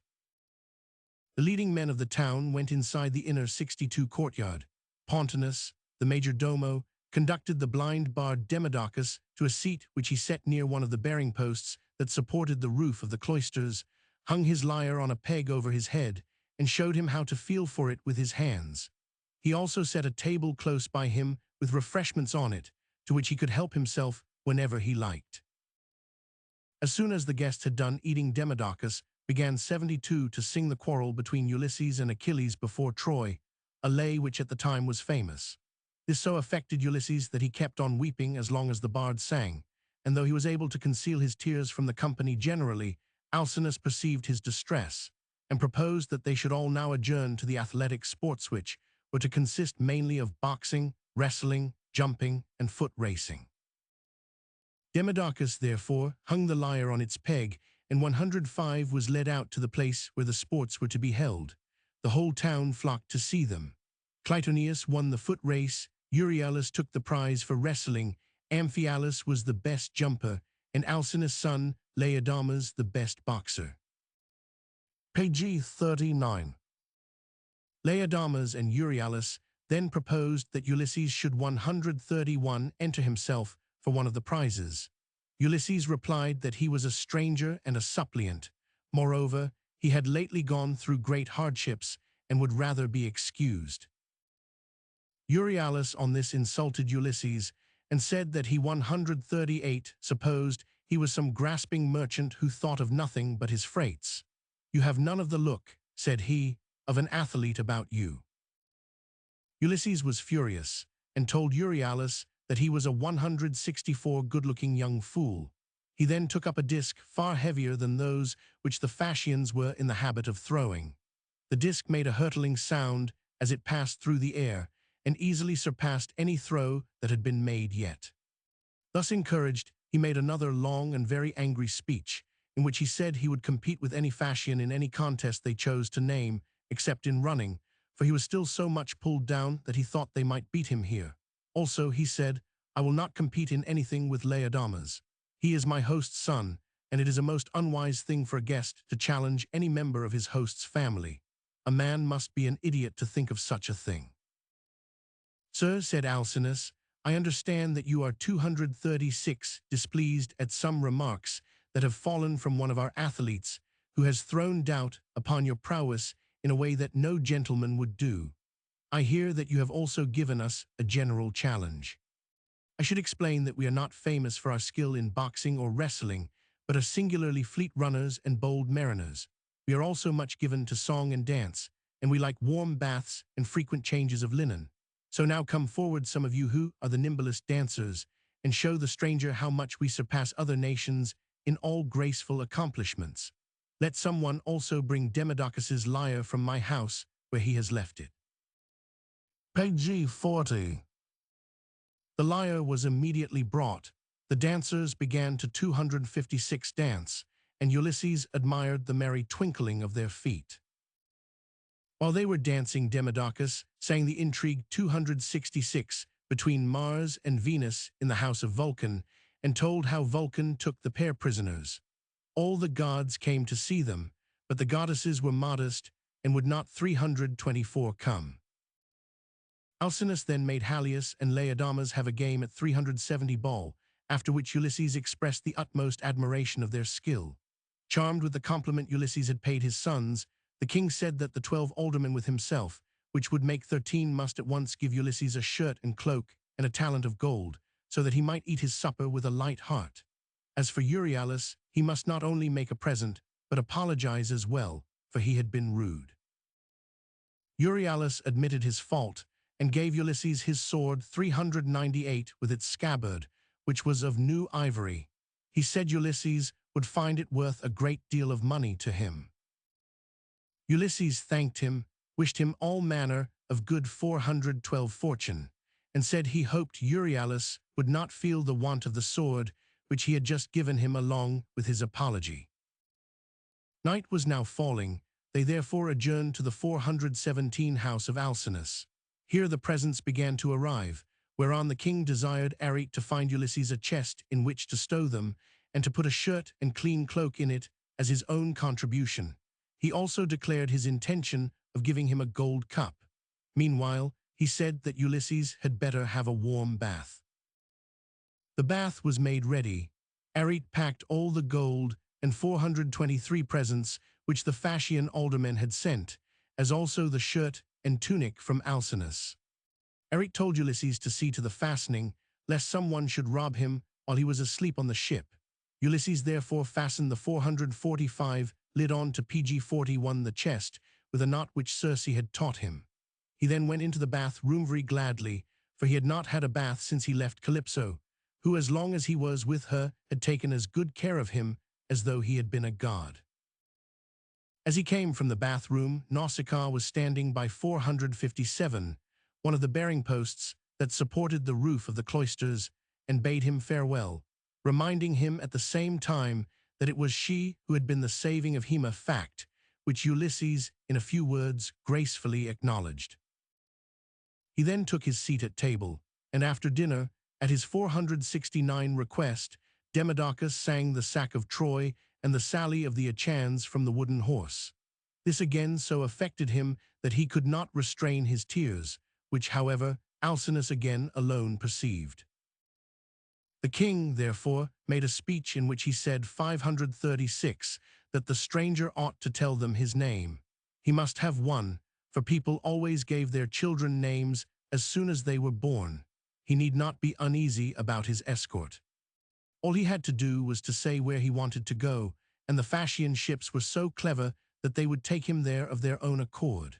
Nevertheless, he remembered hearing his father Nausicaa say that one day Neptune would be angry with the Phasians for giving people escorts so readily, and had said he would wreck one of their ships as it was returning, and would also bury their city under a high mountain.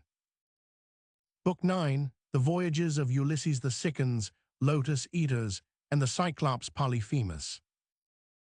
Then Ulysses rose.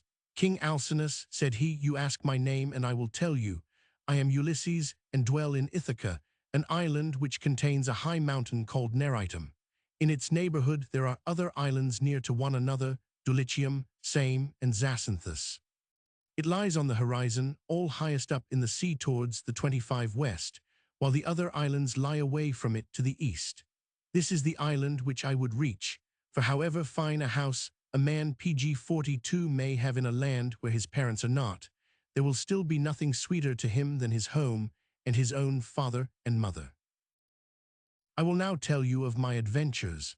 On leaving Troy 37, we first made a descent on the land of the Sicans and sacked their city, but were eventually beaten off, though we took our booty with us.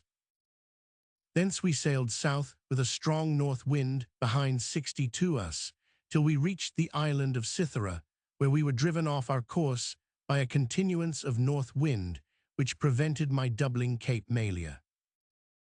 9 days was I driven by foul winds, and on the 10th 82 we reached the land of the Lotus Eaters, where the people were good to my men, but gave them to eat of the lotus, which made them lose all desire to return home, so that I had a great work to get those who had tasted it on board again. Thence we were carried further, till we came to the land 105 of the savage Cyclopes. Off their coast, but not very far, there is a wooded island abounding with wild goats. It is untrodden by the foot of man, even the huntsman, who as a general rule will suffer any hardship in forest 120 or on mountain top, never go there. It is neither tilled nor fed down, but remains year after year uninhabited save by goats only. For the Cyclopes have no ships, and cannot therefore go from place to place as those who have ships can do. If they had ships, they would have colonized the island, for it is not at all a bad one, and would bring forth all things in their season. There is meadow land, well watered and of good quality, that stretches down to the water's edge. Grapes would do wonderfully well there. It contains good arable land, which would yield heavy crops, for the soil is rich. Moreover, it has a convenient portento which some god must have taken us, for the night was so dark that we could see nothing. There was a thick darkness all round the ships, neither was there any moon, for the sky was covered with clouds. No one could see the island, nor yet waves breaking upon the shore till we found ourselves in the harbor. Here, then, we moored our ships and camped down upon the beach. The Cave of Polyphemus. Sig Sugemli and the author in the Cave of Polyphemus. Page 43. When morning came, we hunted the wild goats, of which we 152 killed over 100, and all day long to the going down of the sun we feasted on them and the store of wine we had taken from the Sicans. We kept looking also on the land of the Cyclopes over against us, which was so near that we could see the smoke of their stubble fires, and almost fancy we heard the bleating of their sheep and goats. We camped a second night upon the beach, and at day 169 break, having called a council, I said I would take my own ship and reconnoiter the country, but would leave the other ships at the island. Thereon I started, but when we got near the mainland we saw a great cave in the cliff, not far from the sea, and there were large sheep yards in front of it. On landing I chose 12 men and went inland, taking with me a goat's skin full of a very wondrous wine that Maron, priest of Apollo, had given me when I spared his life, and that of his family at the time that we were sacking the city of the Sicans. The rest of my crew were to wait my return by the seaside. We soon reached the cave, and finding that the owner was 216 not at home, we examined all that it contained. We saw vessels brimful of whey, and racks loaded with cheeses. The yards also were full of lambs and kids. My men implored me to let them steal some cheeses, drive off some of the lambs and kids, and sail away, but I would not, for I hoped the owner might give me something. We lit a fire in the cave, sacrificed some of the 233 cheeses to the gods, and ate others ourselves, waiting till the owner should return.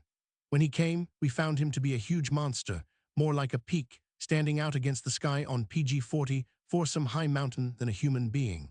He brought in with him a great bundle of firewood, which he flung down upon the floor with such a noise that we were scared and hid ourselves. He drove all his female goats and ewes into the cave, but left the males outside, and then he closed the door with a huge stone which not even 22 wagons could carry. He milked his 245 goats and ewes all orderly, and gave each one her own young, for these had been left in the yards all day. Then he drank some of the milk, and put part by for his supper. Presently he lit his fire and caught sight of us, whereon he asked us who we were. I told him we were on our way home from Troy, and begged 256 him in heaven's name to do us no hurt. But as soon as I had answered his question, he gripped up 2 of my men, dashed them on the ground, and ate them raw, blood, bones, and bowels, like a savage lion of the wilderness. Then he lay down on the ground of the cave and went to sleep, on which I should have crept up to him and plunged my sword into his heart while he was sleeping, had I not known that if I did we should never be able to shift the stone. So we waited till dawn should come. When day broke, the monster again lit his fire, milked 307 his ewes all orderly, and gave each one her own young. Then he gripped up 2 more of my men, and as soon as he had eaten them, he rolled the stone from the mouth of the cave, drove out his sheep, and put the stone back again. He had, however, left a large and long piece of olive wood in the cave, and when he had gone, I and my men sharpened this at one end, and hid it in the sheep dung, of which there was much in the cave. In the evening he returned, milked his ewes, and ate 2 more men, whereon I went up to him with the skin of wondrous wine that Maron had given me, and gave him a bowl full of it. He asked for another, and then another, so I gave them to him, and he was so much delighted that he inquired my name, and I said it was Naaman. The wine now began to take effect, and in a short time 371 he fell dead drunk upon the ground. Then my men and I put the sharp end of the piece of olive wood in the fire till it was PG 45 well burning, and drove it into the wretch's eye, turning it round and round as though it were an auger. After a while he plucked it out, flung it from him, and began crying to his neighbors for help. When they came, they said, "What ails you? Who is harming you? And he answered, "No man is harming me." They then said that he must be ill, and had better pray to his father Neptune. So they went away, and I laughed at the success of my stratagem. Then I hid my men by binding them under the sheep's 424 bellies. The Cyclops, whose name was Polyphemus, groped his way to the stone, rolled it away, and sat at the mouth of the cave, feeling the sheep's backs as they went out. But the men were under their bellies, so he did not find one of them. Nor yet did he discover me, for I was ensconced in the thick belly-fleece of a ram, which by some chance he had brought in with the ewes. But he was near finding me, for the ram went last, and he kept it for a while and talked to it. When we were outside, I dropped from under the ram, and 462 unbound my companions. We drove the ewes down to my ship, got them on board, and rowed out to sea. When we were a little way out, I jeered at the Cyclops, whereon he tore up a great rock and hurled it after us. It fell in front of the ship, and all but hit the rudder. The wash, moreover, that it made nearly carried us back to the 483 land, but I kept the ship off it with a pole.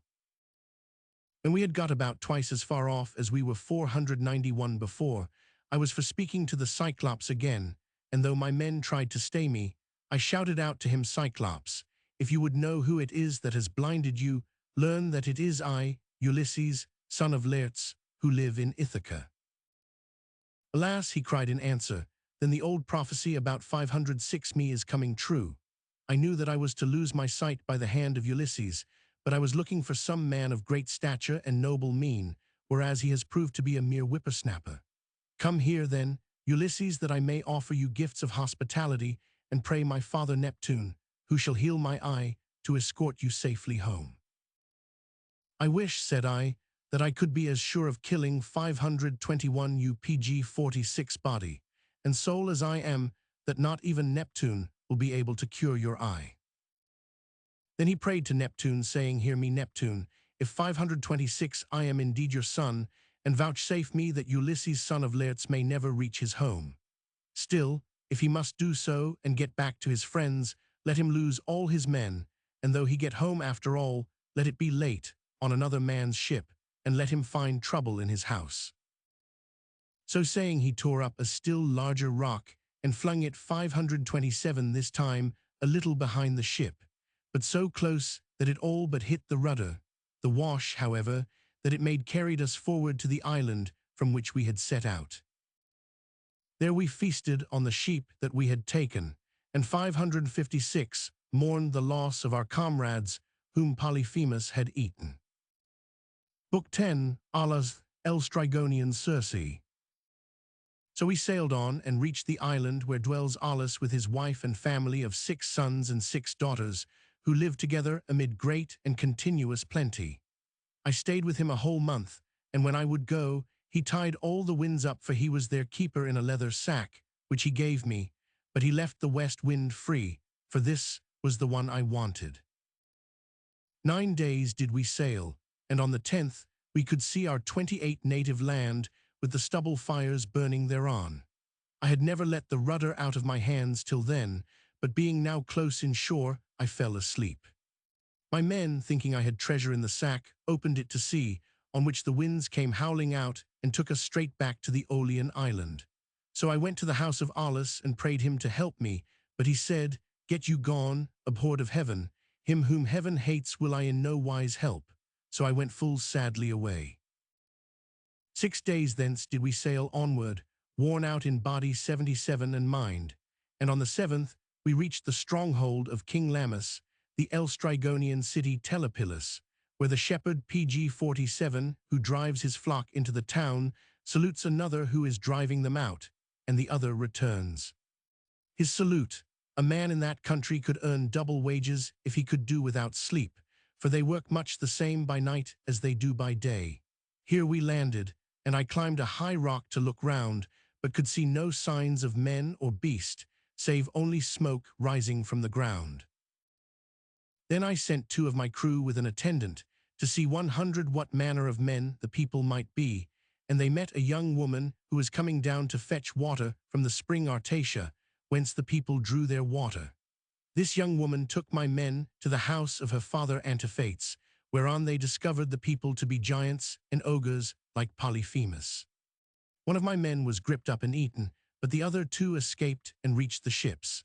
The Elstrygonians raised a hue and cry after them, and rushing to the harbor, within which all my ships were moored except my own, they dashed my whole fleet in pieces with the rocks that they threw. I and my own ship alone escaped them, for we were outside, and I bade the men row for their lives. On and on did we sail, till we reached the island of 133 Circe, where heaven guided us into a harbor. Here I again climbed a rock, and could see the smoke from Circe's house rising out of a thick wood.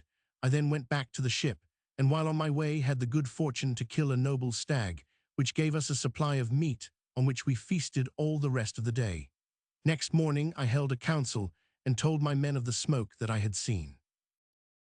Eurylochus and 22 men then went inland to 210 reconnoiter, and found Circe's house made of squared stones, and standing on high ground in the middle of the forest.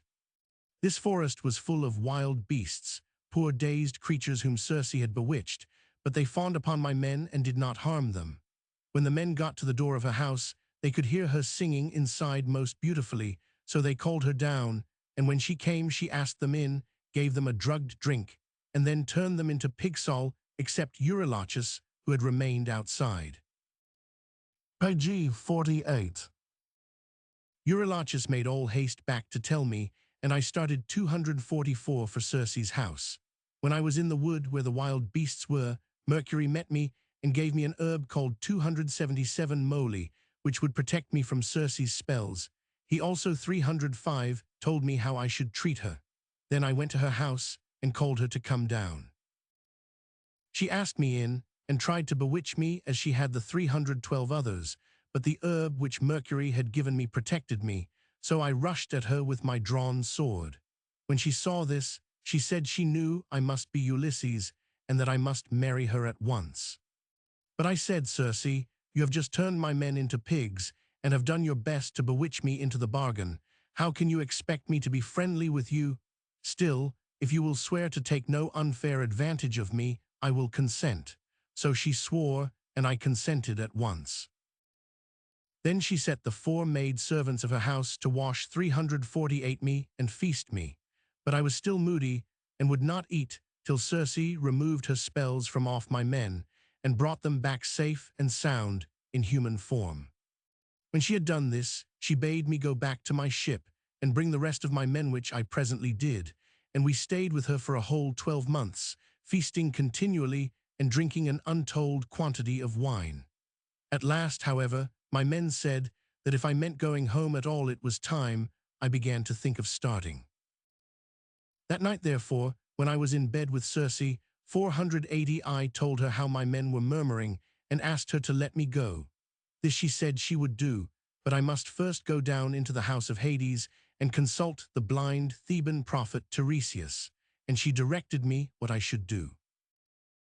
On the following morning I told my men, and we began 551 to get ready, but we had an accident before we started, for there was a foolish and not very valiant young man in my ship named Elpenor, who had got drunk and had gone on to the roof of Circe's house to sleep off his liquor in the cool. The bustle my men made woke him, and in his flurry he forgot all about coming down by the staircase and fell right off the roof, whereby he broke his neck and was killed. We started PG 49, however, all the same, and Circe brought us a lamb and a black sheep to offer to the shades below.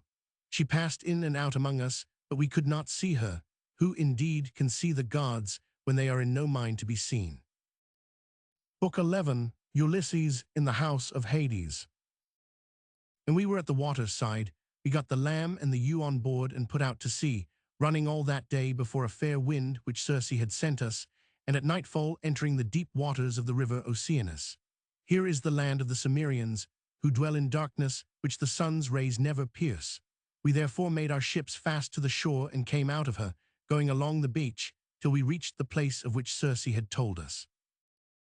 Paramedes and Eurylochus then held the victims, while 23 I followed the instructions of Circe and slaughtered them, letting their blood flow into a trench which I had dug for it.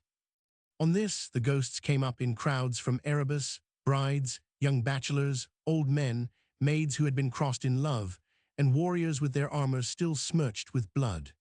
They cried with a strange screaming sound that made me turn pale with fear, but I would let none of them taste of the blood till Tiresias should have come and answered my questions. The first ghost I saw was that of Elpenor, whose body was 51, still lying unburied at Circe's house. Then I said, "How now, Elpenor? You have got here sooner by land than I have done by water." The poor fellow told me how he had forgotten about the stairs, and begged me to give him all due rights when I returned to Circe's island, which I promised faithfully that I would do. Then I saw the ghost of my mother Anticlea, but in all 81 sadness I would not let her taste of the blood till Tiresias should have come and answered my questions. Presently Tiresias came with his golden scepter in his 90 hand, bade me let him taste of the blood, and asked me why I had come. Page 50.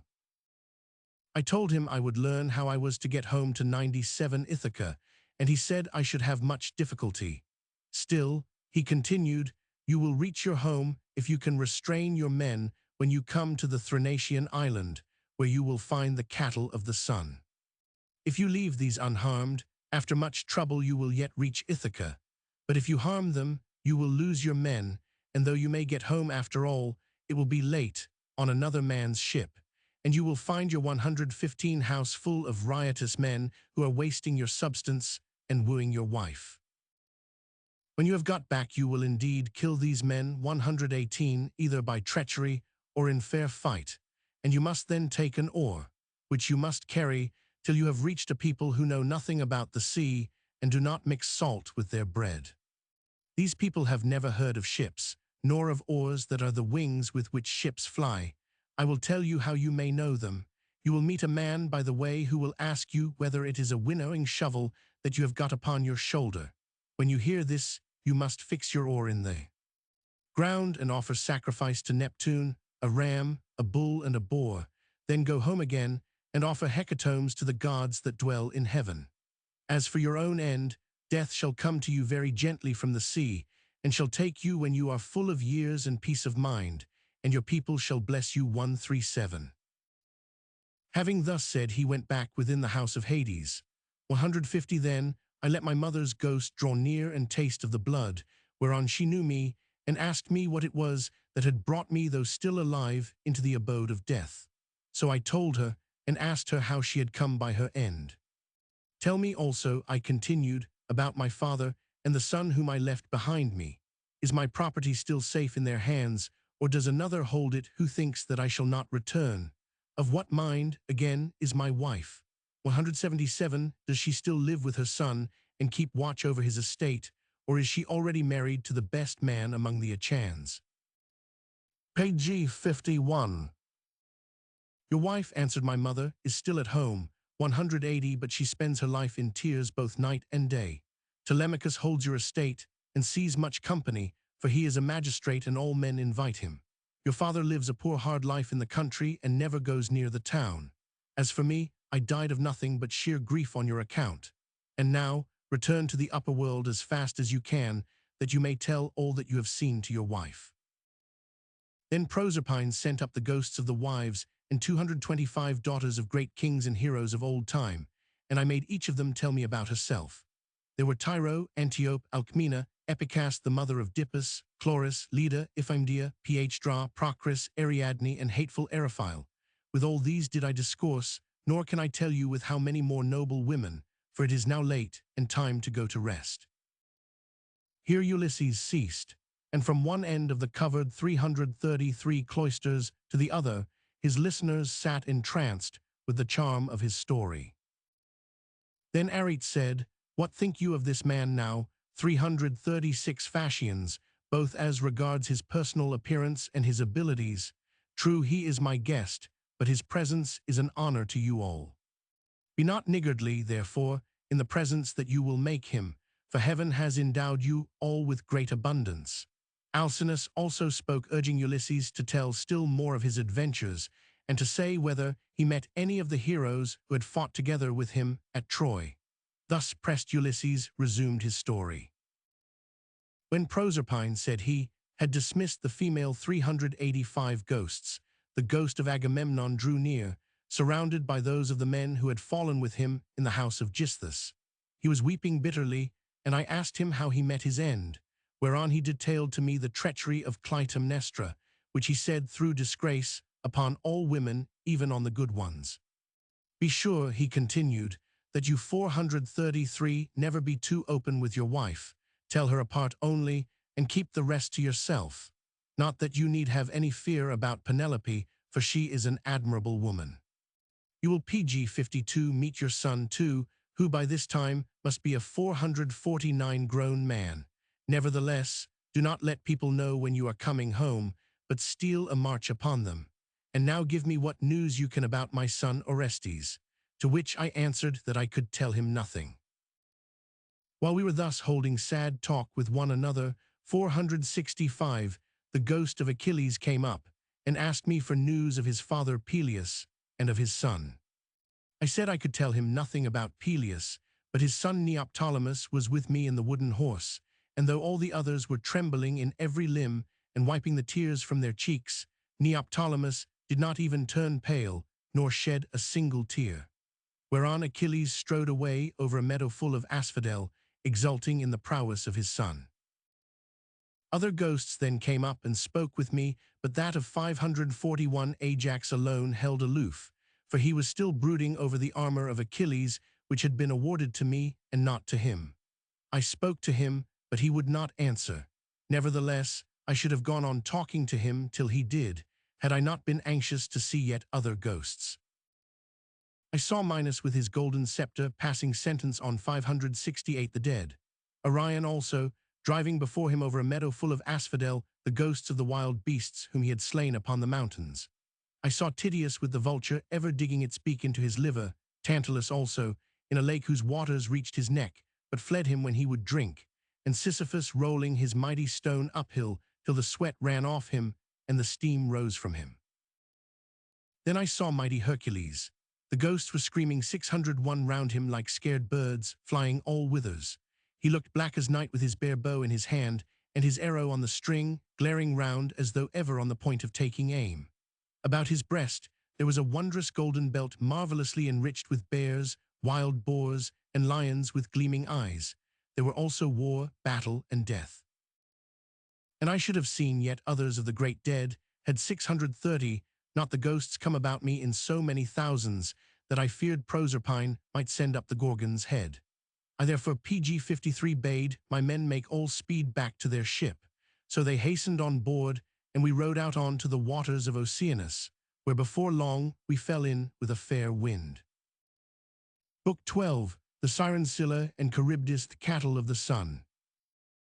As soon as we were clear of the river Oceanus, we got out into the open and reached through an island, where there is dawn and sunrise.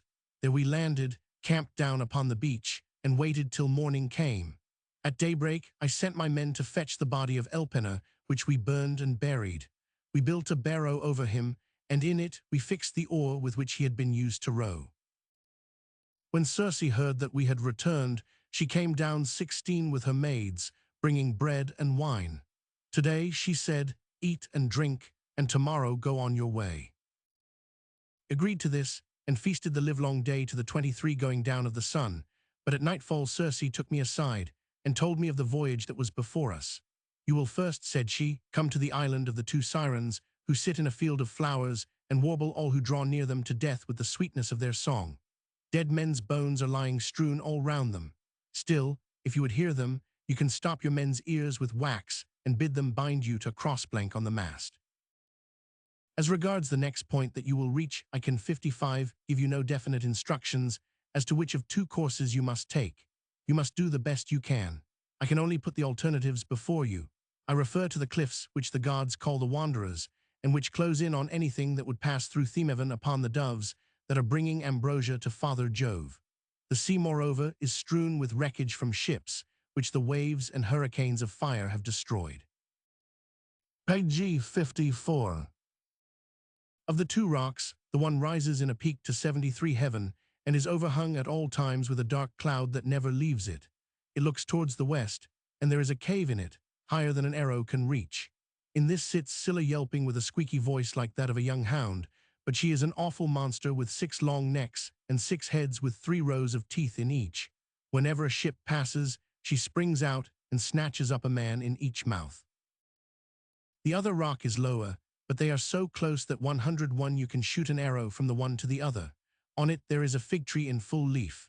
Underneath it 103 is the terrible whirlpool of Charybdis, which sucks the water down and vomits it out again 3 times a day.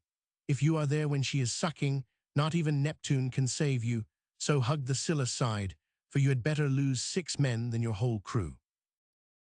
You will then arrive at the Thrinacian island, where 127 you will see the cattle of the sun, and also his sheep in charge of the 2 nymphs Lampeter and Theseus. If 132 you leave these flocks unharmed, after much trouble you will yet reach Ithaca, but if you harm them, you will lose your men, and though you may get home after all, it will be late. Here she ended, and at break of day we set out, with a 142 fair wind which Circe sent us. I then told my men about the 2 sirens, but had hardly done so before we were at the island itself, whereon it fell a dead calm. I needed wax and stopped the men's ears. They bound me to a cross-plank on the mast. I heard the sirens sing, and when I struggled to free myself, they bound me still tighter. So we passed the island by. Shortly after this, I saw smoke and a great wave ahead, 201, and heard a dull thumping sound. The sea was in an uproar, and my men were so frightened that they loosed hold of their PG-55 oars, till I put heart into them, bade them row their hardest, and told the steersman to hug the Scylla side. But I said nothing about Scylla, though I kept straining my eyes all over her rock to see if I could espy her. So there we were, with Scylla on the one hand, and dread 234 Charybdis on the other. We could see the sea seething as in a cauldron, and the black ooze at the bottom, with a wall of whirling waters careering round it. While my men were pale with fear at this awful sight, Scylla shot out her long necks and swooped down on 6 of them. I could see their poor hands and feet struggling in the air as she bore them aloft, and hear them call out my name in one last despairing cry. This was the most horrid sight that I saw in all my voyages. Having passed the cliffs, and Scylla and Charybdis, 260 we came to the Thrinacian island, and from my ship I could hear the cattle lowing and the sheep bleating. Then, remembering the warning that Tiresias and Circe had given me, I bade my men give the island a wide berth. But Eurylochus was insolent, and sowed disaffection among them, so that I was forced to yield and let them land for the night, after making them swear most solemnly that they would do the cattle no harm. We camped, therefore, on the beach near a stream. But in the 3rd watch of the night, there came up a 312 great gale, and in the morning we drew our ship ashore and left her in a large cave wherein the sea nymphs meet and hold their dances. I then called my men together and again warned them. It blew a gale from the south for a whole month, except 325 when the wind shifted to the east, and there was no other wind save only south and east. As long as the corn and wine which Circe had given us held out, my men kept their word, but after a time they began to feel the pangs of hunger, and I went apart to pray heaven to take compassion upon us. I washed my hands and prayed, and when I had done so, I fell asleep. G56. Meanwhile Eurylochus set my men on to disobey me, and 339 they drove in some of the cattle and killed them. When I woke, and had got nearly back to the ship, I began to smell roast meat, and knew full well what had happened. The nymph Lampeter went immediately, and told the sun 374 what my men had done. He was furious, and threatened Jove that if he was not revenged, he would never shine in heaven again, but would go down and give his light among the dead. All day long, said he, whether I was going up heaven or down, there was nothing I so dearly loved to look upon as those cattle. Jove told him he would wreck our ship as soon as it was 385 well away from land, and the sun said no more. I know all this because Calypso told me, and she had it from Mercury. My men feasted 6 days alarmed by the most awful 397 prodigies, for the skins of the cattle kept walking about, and the joints of meat lowed while they were being roasted. On the 7th day the wind dropped, and we got away from the island, but as soon as we were out of sight of land, a sudden squall sprang up, during which Jove struck our ship with his thunderbolts and broke it up.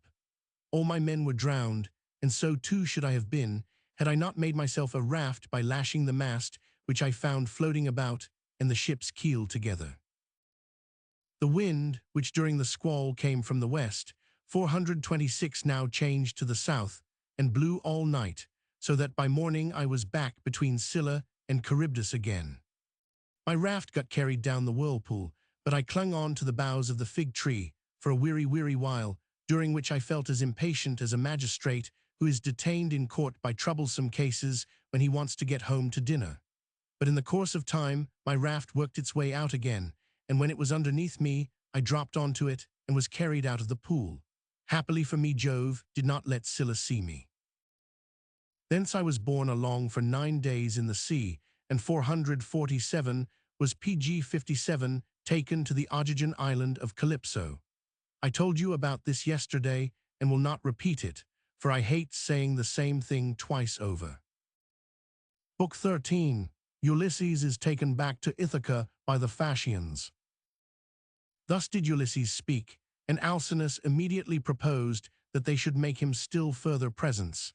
The expense, however, of these, he said, should be borne by a levy or rate upon the public at large. The guests assented, and then went home to bed. Next morning they brought their presents of hardware down 18 to the ship, and Alcinous saw them so stowed that they should not incommode the rowers. There was then a second banquet at Alcinous's house, but Ulysses kept looking at the sun all the time, longing for it to set that he might start on his way. At last he rose and addressed the Phasians.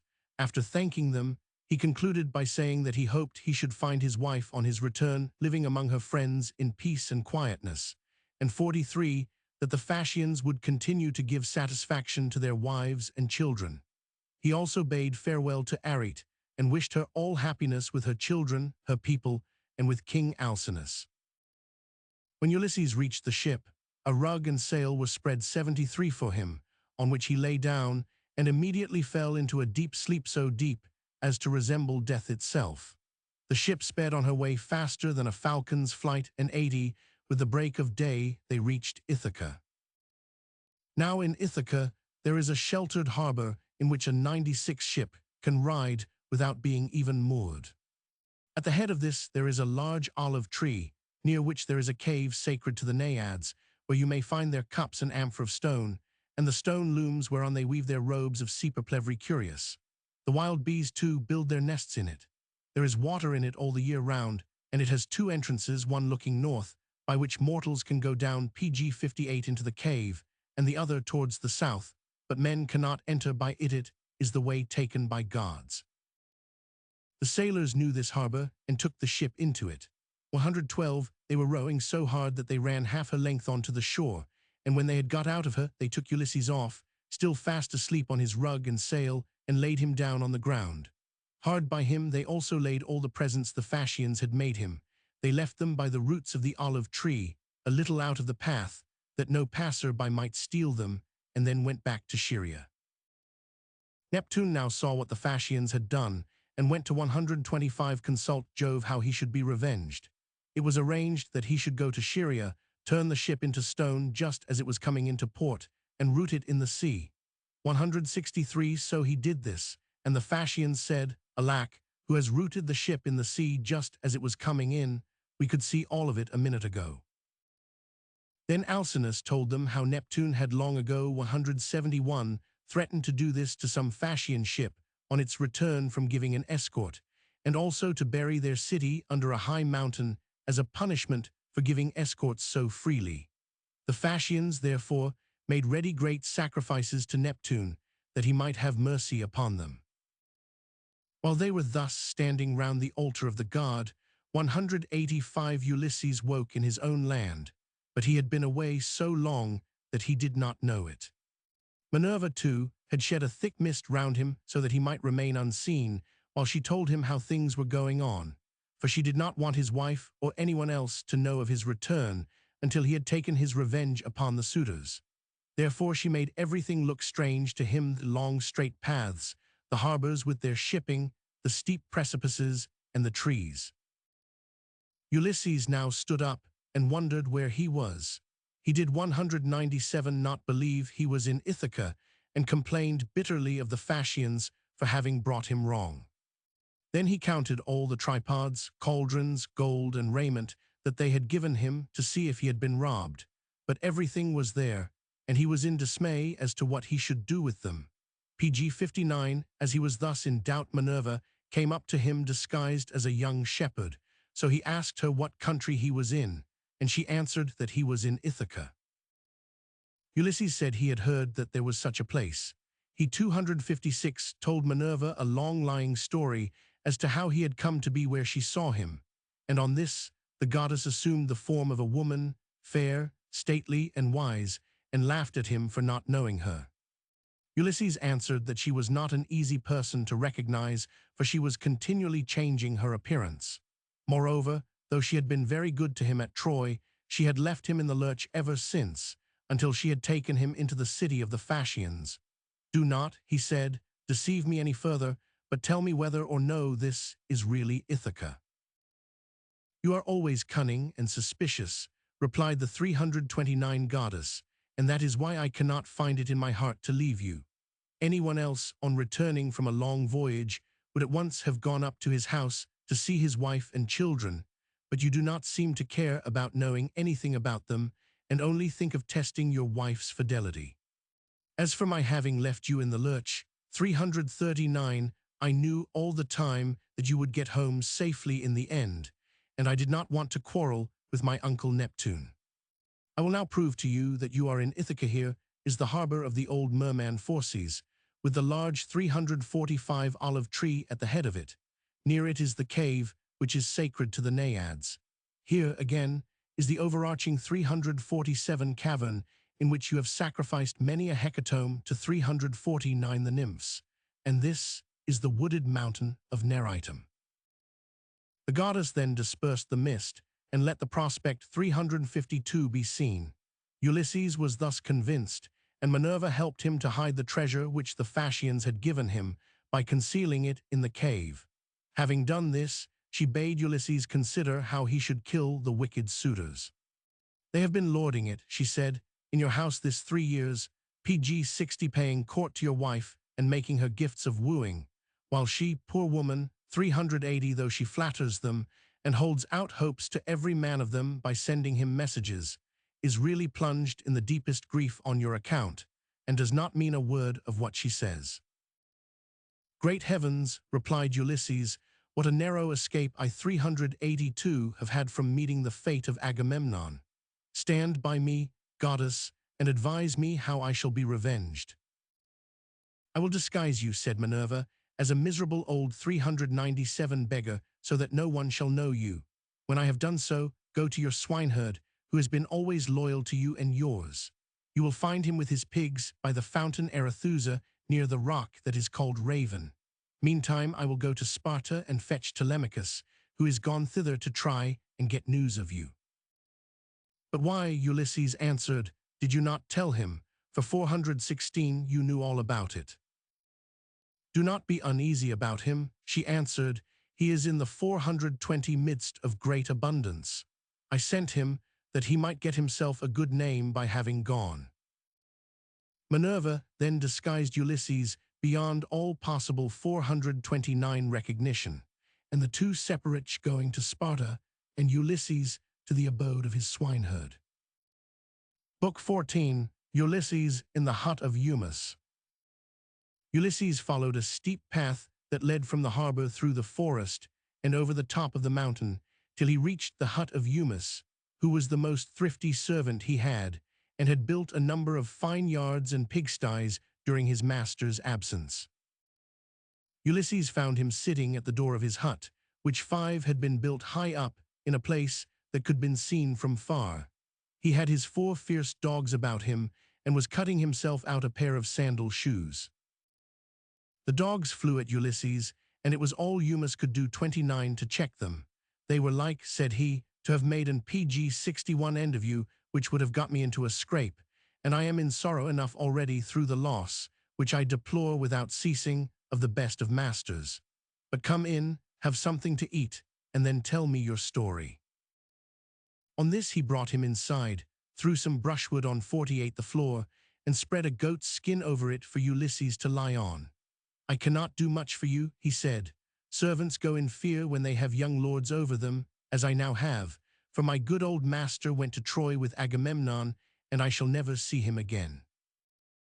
He then went out and killed 2 sucking pigs, singed 72 them, cut them up, put the pieces of meat on skewers to roast on the embers, and brought them smoking hot, skewers and all, to Ulysses, who floured them. "Eat," said the swineherd, "a dish of servants' pork. The fuller grown meat has to go down to the suitors." He then explained how rich Ulysses was. "And who, pray," said Ulysses, "was this noble master of 115 yours? You say that he fell at Troy, and in that case I might be able to give you news of him." "That," answered Eumaeus, "may not be. People are always 121 coming and flattering my poor mistress with false hopes, but they are all liars. My master Ulysses is dead and gone, and I shall never see another like him. I cannot bear even to mention his name." "My friend," replied Ulysses, "do not be too hard of 148 belief.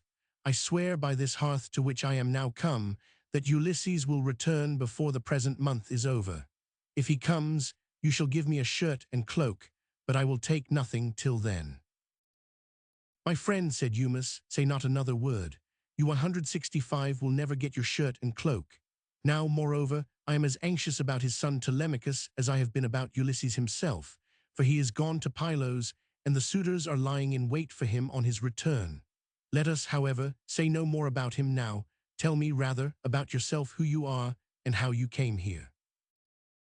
Then Ulysses told him a long lying story about his 191 adventures in Crete, how he was compelled to go to Troy in joint PG-62 command with Idomeneus over the Cretan forces, how he made a descent on Egypt, got taken prisoner, acquired wealth, and afterwards was inveigled into going to Libya, how on the voyage thither, after leaving Crete, the ship was wrecked, and he was cast on the coast of the Sprotia. "Here it was," he continued, "that I heard of Ulysses from King Phaedon, who was expecting him back daily from Dodona, where he had been to consult the oracle. He told me Ulysses was to return to Ithaca immediately, but there was a ship bound for Dulichium, and the king sent me on board it before Ulysses returned from Dodona. The sailors on this ship resolved to sell me as a slave and bound me, but they landed on the coast of Ithaca, where I gave them the slip, and found my way to your hut." "Poor man," answered the swineherd, "but you will never 360 get me to believe about Ulysses. Why should you tell me such lies? I have heard these stories too often, and will never believe them again." Ulysses tried still further to convince him, but it was 390 no use, and presently the under-swineherds came back with the pigs that had been out feeding, and Eumaeus told them to kill the best pig they had, and get supper ready, which they accordingly 999. He was a good man and mindful of his duties to the gods, so when the pig was killed, he threw some of its bristles into the fire and prayed heaven for the return of Ulysses. Then they supped and went to bed. Now it was a wild, rough night, and after they had lain 457 down, Ulysses, fearing that he might be cold, told another lying story of an adventure he had had at Troy in company with Ulysses, by means of which Eumaeus was induced to cover him over with a spare cloak of his own. Then the swineherd went out to pass the night with the pigs, and Ulysses was pleased at seeing how well he looked after his property, though he believed his master to be absent. First, he slung his sword over his shoulders and put on a thick cloak to keep out the wind. He also took the skin of a well-fed goat and a javelin in case of attack from men or dogs. Thus equipped, he went to his rest, where the pigs were camped under an overhanging rock that sheltered them from the north wind. IG 63. Book 15. Telemachus returns from Pylos, and on landing goes to the hut of Eumaeus. Minerva now went to Lacedaemon and found Telemachus and Pisistratus fast asleep. She appeared to Telemachus in a dream and told him that he was to return at once to Ithaca, for his mother was about to marry Eurymachus and would probably go off with some of his property. She also 17 told him how the suitors were lying in wait for him in the straits between Ithaca and Samos. She said that as soon as he reached Ithaca, he was to leave the ship before 29, sending it on to the town and go to the swineherd's hut. Sleep there, she said, and in the morning send the swineherd to tell Penelope that you have returned safely. Then she went away, and Telemachus woke up. He kicked 43 Pisistratus to wake him and said that they must start at once. Pisistratus answered that this was impossible, it was still dark, and they must say goodbye to Menelaus, who, if Telemachus would only wait, would be sure to give them a present. At break of day, seeing Menelaus up and about, Telemachus 56 flung on his shirt and cloak, and told him that they must go. Menelaus said he would not detain them, but on the score 67 alike of propriety and economy, they must have something to eat before starting, and also receive the presents that were waiting Telemachus's acceptance. I will tell the servants, said he, to get something ready for you of what there may be in the house, and if you would like to make a tour of the principal cities of the Peloponnese, I will conduct you. No one will send us away empty-handed. Everyone will give us something. But Telemachus said he must start at once, for he had 86 left property behind him that was insecurely guarded. When Menelaus heard this, he told his wife and servants to 92 get dinner ready at once. Eteoneus, who lived at no great distance, now came up, and Menelaus told him to light the fire and begin cooking, and he did as he was told. Page 64. Menelaus then went down into his storeroom together with 99 megapens, and brought up a double cup and a silver mixing bowl, while Helen fetched a dress of wondrous 125 beauty, the work of her own hands. Menelaus presented the cup and mixing bowl, and then Helen said, "Take this, my son, as a keepsake from the hand of Helen, and let your bride wear it on her wedding day. Till then let your dear mother keep it for you. Thus may you go on your way with a light heart." Telemachus thanked her. Pisistratus stowed the presents 130 in the chariot, and they all sat down to dinner. Eteoneus carved, and Megapenthes served round the wine. When they had done eating, the two young men prepared to set out. As they were on the point of starting, an eagle flew upon 160 their right hand, with a goose in its talons which it had carried off from the farm yard. This omen was so good that every one was delighted to see it, and Pisistratus said, "Say, King Menelaus, is the omen for us or for yourself?" Menelaus was in doubt how to answer, but Helen said that 169 as the eagle had come from a mountain and seized the goose, so Ulysses should return and take vengeance on the suitors. Telemachus said he only hoped it might prove so, and the pair then drove on. They reached Pylos on the following day, and Telemachus urged Pisistratus to drive 199 him straight to his ship, for fear Nestor should detain him if he went to his house. "I know," said Pisistratus, "how obstinate he is. He 211 would come down to your ship if he knew you were there, and would never go back without you, but he will be very angry." He then drove to the ship, and Telemachus told the crew to get her under way as fast as they could. Now, as he was attending to everything and sacrificing 222 to Minerva, there came to him a man of the race of Melampus, who was flying from Argos, because he had killed a man. His name was Theoclymenus, and he came of an old and highly honorable family, his father and grandfather having been celebrated prophets and divines. He besought Telemachus to take him to Ithaca and thus save him from enemies who were in pursuit. Telemachus consented, took Theoclymenus on board, and laid his spear down on the deck. Page 65. Then they sailed away, and next day they got among the 297 flying islands, whereon Telemachus wondered whether he should be taken or should escape. All this time Ulysses was in the hut with Eumus, and 301 after supper Ulysses said he should like to go down to the town next day and see if the suitors would take him into their service. Eumus at once explained to him that any such idea was out of the question. "You do not know," he said, "what men these suitors are. Their insolence reaches heaven. The young men who wait on them have good-looking faces and well-kempt heads. The tables are always clean and loaded with abundance. The suitors would be the death of you. Stay here, then, where you are in nobody's way, till Telemachus returns from Pylos." Ulysses thanked Eumus for his information, and then 340 began to ask whether his father and mother were still living. He was told that Anticle was dead, and that Laertes, though still alive, would be glad to follow her. Eumaeus said he had been brought up in their service, and was better off formerly, for there was no getting a good word out of his mistress now, inasmuch as the suitors had turned the house upside down.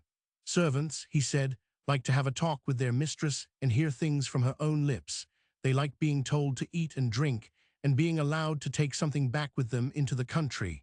This is what will keep servants cheerful and contented. On being further questioned by Ulysses, Eumaeus told 380 how he had been kidnapped as a child by some Phoenician traders who had seduced his nurse, also a Phoenician, and persuaded her to go away with them and bring him with her. I was born, he said, in the island of Syra over 403 against Ortygia, where the sun turns. It is not populous, but contains 2 cities which occupy the whole land between them, and my father was king over them both. A few days after my page 66 nurse had kidnapped me, and while we were on our voyage, Diana killed her, and she was flung overboard, but I was taken to Ithaca, where Laertes bought me. Ulysses and Eumaeus spent the greater part of the night 493 talking with one another, and at dawn Telemachus's crew drew near to land, furled their sails, and rowed into the harbor. There they threw out their mooring stones, made their ship fast, landed, and ate their dinner on the shore. When they had done, Telemachus said, "Now take the ship on to the city. I will go to look after my farm and will come down in the evening. Tomorrow morning I will give you all a hearty meal to reward you for your trouble." "But what," said Theoclymenus, "is to become of me, to 508 whose house am I to go?" "At any other time," answered Telemachus, "I should take 512 you to my own house, but you would not find it convenient now, for I shall not be there, and my mother will not see you. I shall therefore send you to the house of Eurymachus, who is one of the first men we have, and is most eager in his suit for my mother's hand."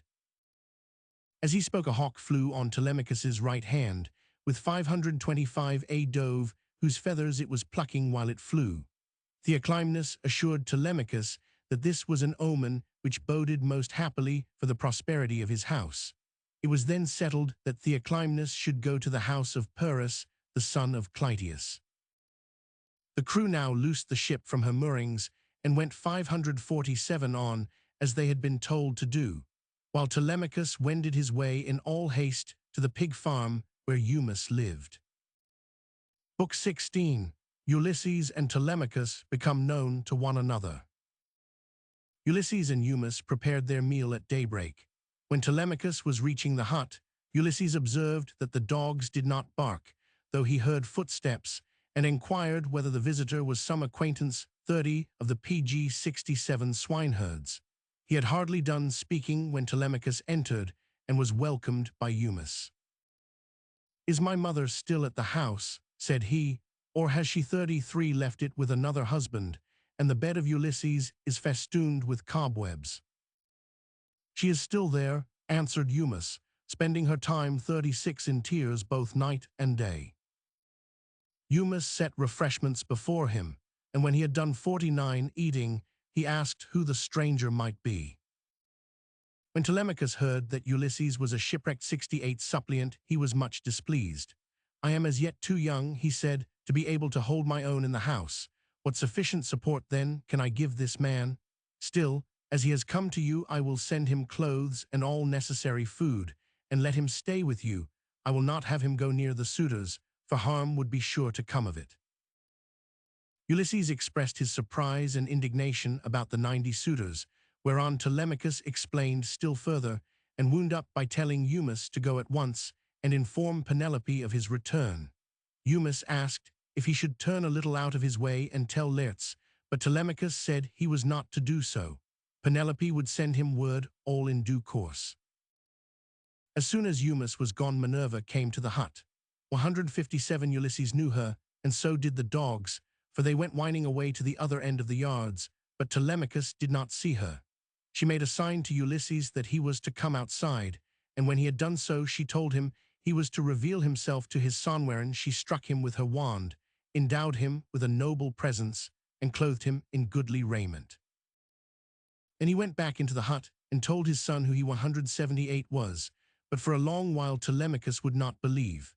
At last, however, when he was convinced, the pair flung their arms about each other's necks and wept like eagles or vultures who had been robbed of their young. Indeed, they would have wept till sundown had it not occurred to Telemachus to ask his father in what ship he had come to Ithaca, and whose crew it was that had brought him. Page 68. Ulysses told him about the Phasians, and how he had 225 hidden the presents they had given him. "I am now come," he said, "by Minerva's advice, to consult with you as to how we shall take vengeance on the suitors. I would therefore learn how many there are of them, and consider whether we too can kill them, or whether we must get help from outside." Telemachus said it was hopeless to think of attacking the 240 suitors without assistance. There were 52 from Dulichium, with 6 followers, 24 from Same, 20 from Zacynthus, and 12 from Ithaca. Ulysses explained that he could rely on help from Jove 258 and from Minerva, and thought that this would be enough. "They will not be long in joining us," said he, "when the fight has begun in good earnest. Go then tomorrow to the town and join the suitors. Let the swineherd bring me later, disguised as a poor miserable beggar. Never mind how much violence you may see the suitors do me. Look on and say nothing, beyond asking them in a friendly way to leave me alone. Also, find some pretext for removing the armor from the walls. Say it is taking harm with the smoke, and that the sight of armor sometimes sets men fighting, so that it is better away but leave 2 swords, shields, and spears for you and me to snatch 295 up." As they were thus conversing, the ship that had brought 321 Telemachus from Pylos reached the harbor of Ithaca, and the crew took the presents which Menelaus had given him to the house of Clytius. They sent a man to tell Penelope that Telemachus was at the farm, and had sent the ship on to allay her anxiety. This man and the swineherd met at the house of Ulysses, and the man said, in the presence of the maids, "Madam, your son is returned from Pylos." But Eumus stood by her and told her all that her son had bidden him. Then he went back to his pig farm. The suitors were very angry, and were about sending 342 a ship to fetch those who had been lying in wait for Telemachus, when Amphinomus, a suitor, happened to turn round and saw their ship coming into harbor. So he laughed and said, "We have no need to send, for the men are here." On this they all pg 69 went to meet the ship, and Antinous said that as Telemachus had escaped them in spite of their great vigilance, they must kill him, either at the farm or as he was coming thence. Otherwise he would expose their plot, and they would have the people rise against them. If he concluded, "This does not please you, and you would let him live, we cannot eat up his estate any longer, but must go home, urge our suit each from his own house, and let the one among us take Penelope who will give most for her, or whose lot it may happen to be." Amphinomus, who came from the well-grassed and 394 grain-growing island of Dulichium, then spoke. He was a man of good natural disposition, and his conversation was more pleasing to Penelope than that of any of the other suitors. "I will only consent to kill Telemachus," said he, "if the gods give us their approval. It is a serious thing to kill a man who is of royal race. If they sanction it, I will be with you, otherwise I am for letting it alone." The rest assented, and they went back to the house. 406, but Medon told Penelope of this new plot, so she went attended by her gentlewomen, stood by one of the bearing posts that supported the roof of the cloister, and bitterly rebuked Antinous for his ingratitude in forgetting how Ulysses in old days had saved the life of his father Eupithes. Eurymachus then made a fair but false speech, vowing 431 eternal friendship to Telemachus, and Penelope returned to her own room to mourn her husband till Minerva closed her eyes in slumber. In the evening, Eumus got back to his hut just as the 452 others had killed a yearling pig and were getting supper ready. Meanwhile, Minerva had again disguised Ulysses as an old beggar. "What news from the town, Eumus?" said Telemachus. "Have 460 the suitors got back with their ship?" "I did not ask," answered Eumus, "for when I had 464 given my message, I turned straight home. But I met the messenger from your own crew, who told your mother of your return before I could do so. As I was coming here, and was on the hill of Mercury above the town, I saw a ship with many men PG-70 and much armor coming into port, so I suppose it was the suitors, but I cannot be sure. Telemachus gave his father a look, but so that the 476 swineherd could not see him. Then they all got their supper and went to bed. Book 17. Telemachus goes to the town and is followed by Eumaeus and Ulysses, who is maltreated by the suitors. When morning came, Telemachus told Eumaeus that he would now go to the town and show himself to his mother, who would never be comforted till she saw him with her own eyes. As for this miserable stranger, he continued, take him to the town, that he may beg there and get what he can. If this does not please him, so much the worse for him, but I like to say what I mean. Ulysses said he should be glad to go, for a beggar could 16 do much better in town than country, but he must warm himself first and wait till the sun had got some heat in it. His clothes were very bad, and he should perish with cold, for the town was some way off.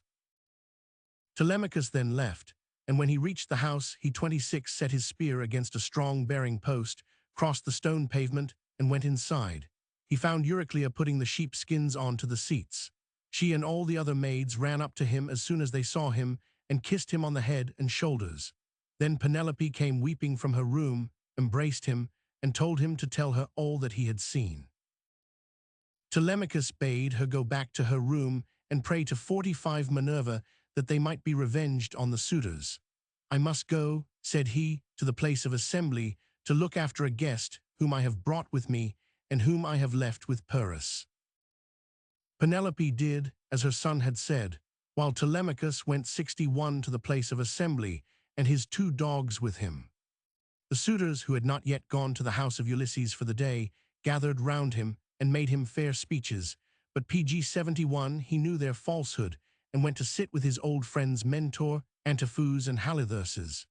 Presently Pyrrhus came up, bringing Theoclymenus with him, and said, I wish you would send some of your women to my house to take away the presents that Menelaus gave you. Telemachus said he did not know what might happen. If 77 the suitors killed him, he had rather Pyrrhus kept the presents than that the suitors should have them. If, on the other hand, he killed the suitors, he should be much obliged if Pyrrhus would let him have the presents. Then he took Theoclymenus to his own house, where they 84 had a bath, and refreshments were set before them. Penelope sat near them, spinning, while they were at table, and then said she should go upstairs and lie down on that couch which she had never ceased to water with her tears from the day her husband left her.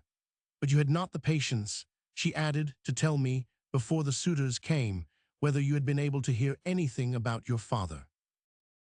Telemachus told her how good Nestor had been to him, 107, and how he had sent him on to Menelaus, who had assured him that Ulysses was still alive, but was detained by Calypso, from whom he could not get away for want of a ship. Penelope was very much agitated, but Theoclymenus reassured her by telling her about the omen which had greeted Telemachus on his return to Ithaca.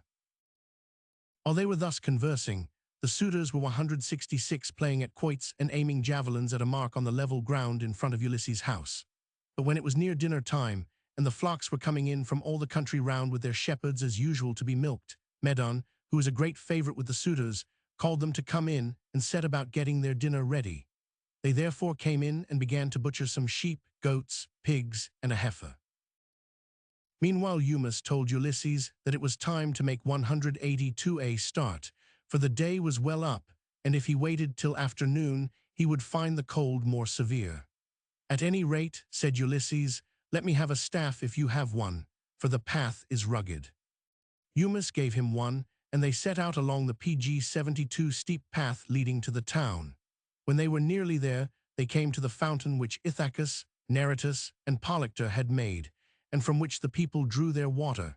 Here they fell in with Melanthius son of Dolius, who was bringing goats for the suitors' dinner, he and his 2 under-shepherds.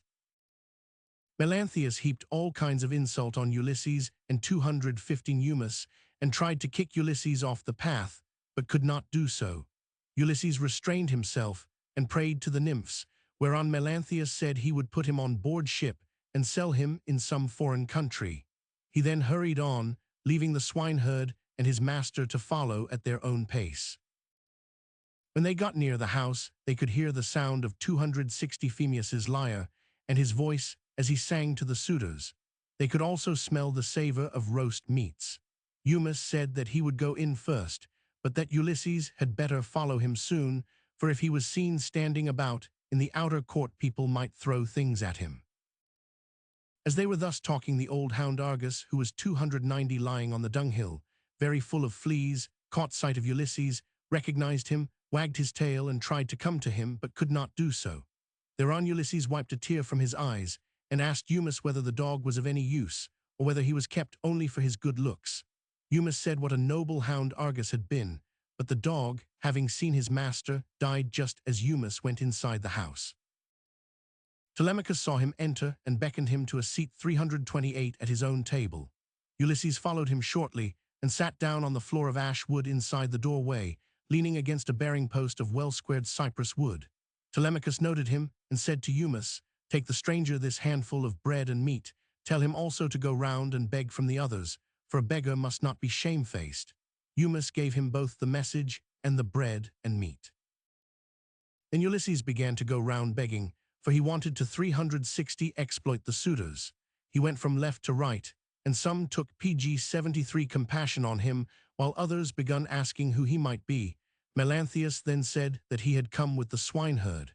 Antinous, therefore, asked Eumaeus what he meant by bringing such a man to plague them. "I did not ask him to come," answered Eumaeus. "Who was 380 likely to ask a man of that sort? One would ask a divine, a physician, a carpenter, or a bard. You are always hardest of all the suitors on Ulysses' servants, and especially upon me, but I do not care so long as I have Penelope and Telemachus on my side." "Hush," said Telemachus, "Antinous has the bitterest 392 tongue of them all, and he makes the others worse." Then he turned towards Antinous and said, "Give him something, I do not grudge it. Never mind my mother or any of the servants, not but you are fonder of eating than of giving." Antinous said, "You are a swaggering upstart. If all the 405 suitors will give him as much as I will, he will not come near the house again this 3 months. As he spoke, he menaced Ulysses with the footstool 409 from under his table. The other suitors all gave him something, and he was about to leave, when he determined to again beg from Antinous and trumped him up a story of the misfortunes that had befallen him in Egypt. "Get out," said Antinous, "into the open part of the 445 court, and away from my table, or I will give you Egypt over again." Ulysses drew back and said, "Your looks are better than 453 your understanding. I can see that if you were in your own house, you would not spare a poor man so much as a pinch of salt." Antinous scowled at him. "Take that," he cried, and be 458 off out of the court. As he spoke, he threw a footstool at him, which hit him on the right shoulder, but Ulysses stood firm as a rock and prayed that if there was a god or an avenger of beggars, Antinous might be a corpse before he was a bridegroom. "Have a care," replied Antinous, "and hold your peace, or 477 we will flay you alive." Page 74. The others reproved Antinous. "You did ill," they said, 481 to strike the man. "Who knows, but he may be one of the gods who go about the world in disguise to redress wrong and chastise the insolence of mankind." Penelope from her room upstairs heard what had been going 491 on and spoke with her women bitterly about the suitors. The housekeeper Eurynome answered that if her prayers were heard, not a single one of them would live till morning.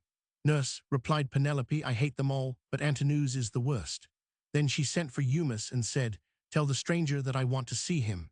He looks like a man who has traveled, and he may have seen or heard something of Ulysses." "He has been 3 days and 3 nights at my hut, 515, madam," replied Eumaeus, "and the most accomplished bard could not have given me better entertainment. He told me that Ulysses was among the Thesprotians and would return shortly, bringing much treasure with him." "Then call him to me," said Penelope, "and as for the 528 others, Let them dine at their own expense for the future or how they best may, so long as they leave off coming here." Telemachus, who was down below, gave a great sneeze as 541 she spoke, which echoed over the whole house. Penelope explained to Eumaeus that this was a most favorable omen, and added that if she was satisfied of the truth of what the stranger told her, she would give him a shirt and cloak. Eumaeus gave Penelope's message to Ulysses, but he feared 551 the violence of the suitors, and told him to say that she must wait till nightfall, when the suitors would be gone. Then, he said, "Let her set me down in a warm seat by the fire, and I will tell her about her husband. For my clothes are in a very bad state. You know they are, for yours was the first house I came to." Penelope was displeased at his delay, and asked Eumaeus 574 whether his fears were reasonable, or whether it was only that he was shamefaced. Eumaeus explained that he was quite reasonable, whereon Penelope was satisfied. He then went back to where the suitors were, and told Telemachus that he would return to his pigs. PG 75. Telemachus said that he had better get something to eat 598 first, and was to come back to the town on the following morning, bringing the pigs that were to be killed for dinner. It was now afternoon, and the suitors had turned to their singing and dancing. Book 18. The fight between Ulysses and Authoress. The suitors make presents to Penelope and ill-treat Ulysses. Now there came a common tramp to Ulysses' house, begging a great hulking fellow with no stay in him whose name was Arnus, but people called him Authoress, because he would run errands for anyone who would send him on them. This man began to threaten Ulysses, and said the suitors had urged him to turn him away from the house. Ulysses said there was room enough for both of them, and 14 that it should be a case of live and don't live between them. If, however, he continued, it comes to blows, I will deluge your mouth and chest with blood, and I shall have the place to myself, for you will not come back again. Authoress retorted angrily, and Antinous, hearing them 34 wrangle, told the other suitors that Authoress and the stranger were about to have a fight. It is the finest piece of sport, he said, that heaven ever sent into this house. We are to have goats' paunches stuffed with blood and fat for supper. Whichever of the two beats in this fight shall have his pick of the lot of them. The preliminaries being arranged, and fair play bargained 58 for by Ulysses, he began to strip. When Authoress saw his muscles, his heart misgave him, but Antinous kept him up to it, and the fight began. Ulysses forthwith nearly killed Authoress and dragged him by the heels into the outer court, where he put his staff in his hand and propped him up against the wall more dead than alive. Antinous then gave Ulysses a great goat's paunch, and Amphinomus drank his health.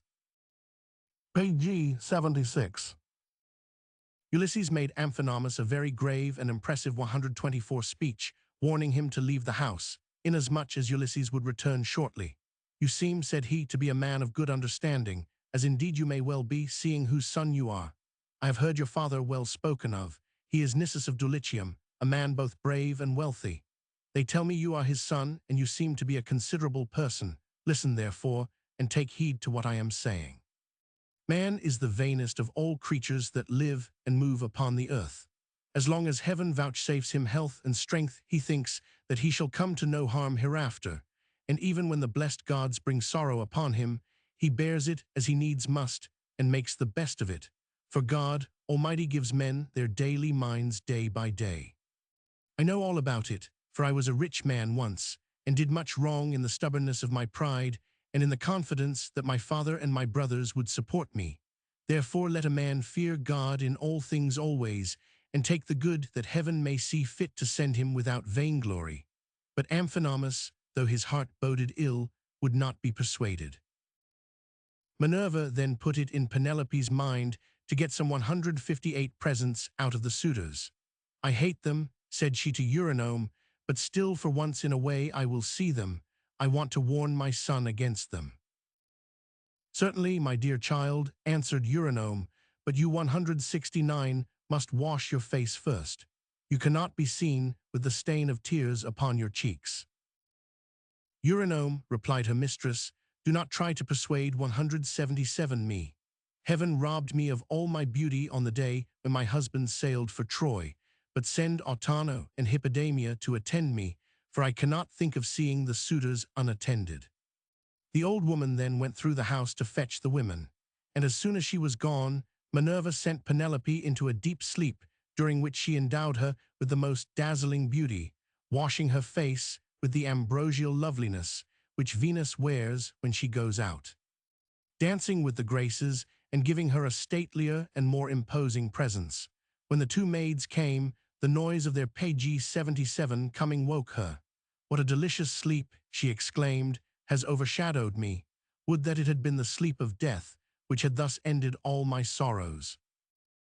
She then went downstairs, and the suitors were dazzled 206 with her beauty.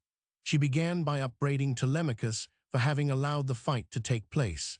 Telemachus admitted his fault, but pleaded the extreme difficulty of his situation and the fact that after all Ulysses had thrashed Eurus. And Eurymachus broke in upon their conversation by telling 243 Penelope how very beautiful she was.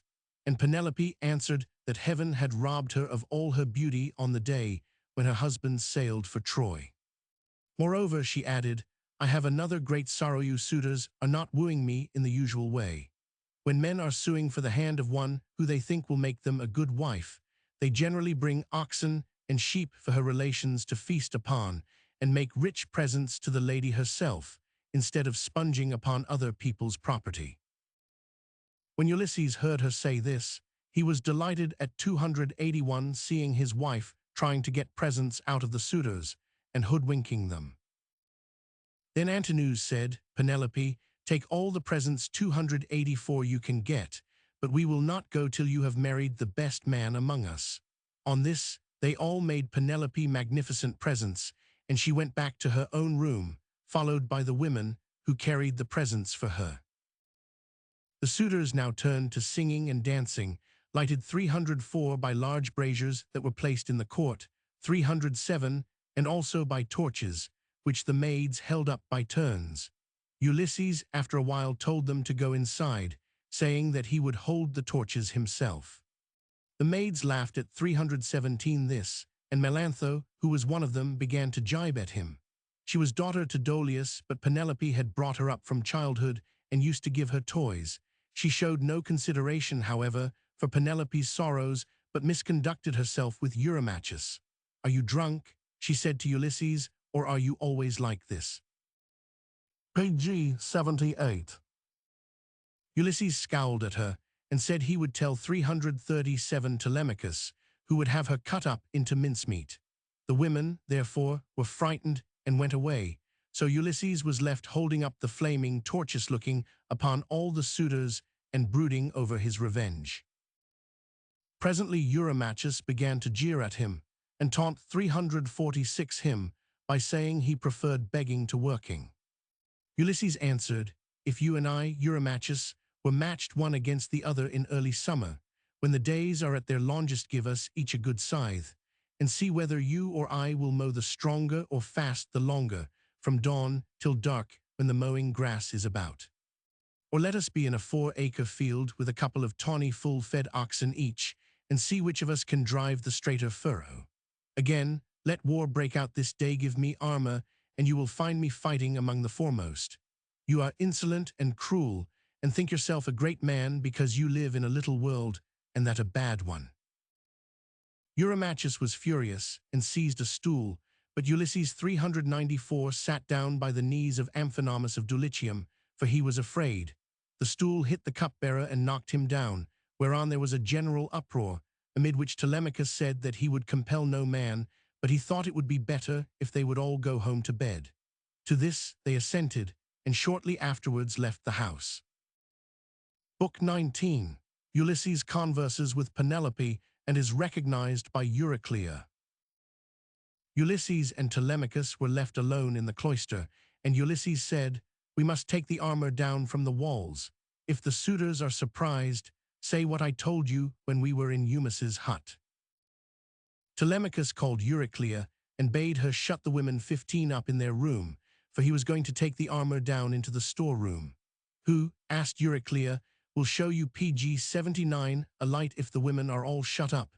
"The stranger," answered Telemachus, I will not have people doing nothing about my premises." He and Ulysses then began removing the armor, and 31 Minerva went before them, shedding a strange lambent light that played on walls and rafters.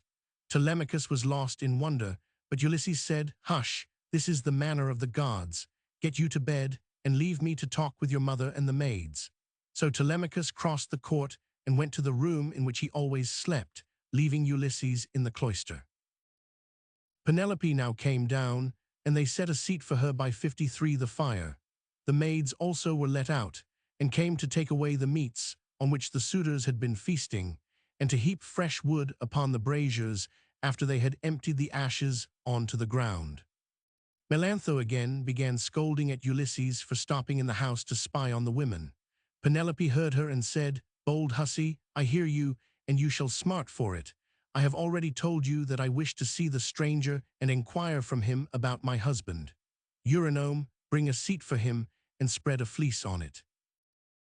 Eurynome did as she was told, and when Ulysses had sat 100 down, Penelope wanted to know who he was. Ulysses implored her not to ask this, for it would make him weep, and she or the servants might then think he had been drinking. "Stranger," answered Penelope, "heaven robbed me of all 123 my beauty when the Argives set out for Troy and Ulysses with them." She then told about the suitors and her web, and said that she was now at the very end of her resources. Her parents were urging her to marry again, and so also was her son, who chafed under the heavy burden of expense which her long courtship had caused him.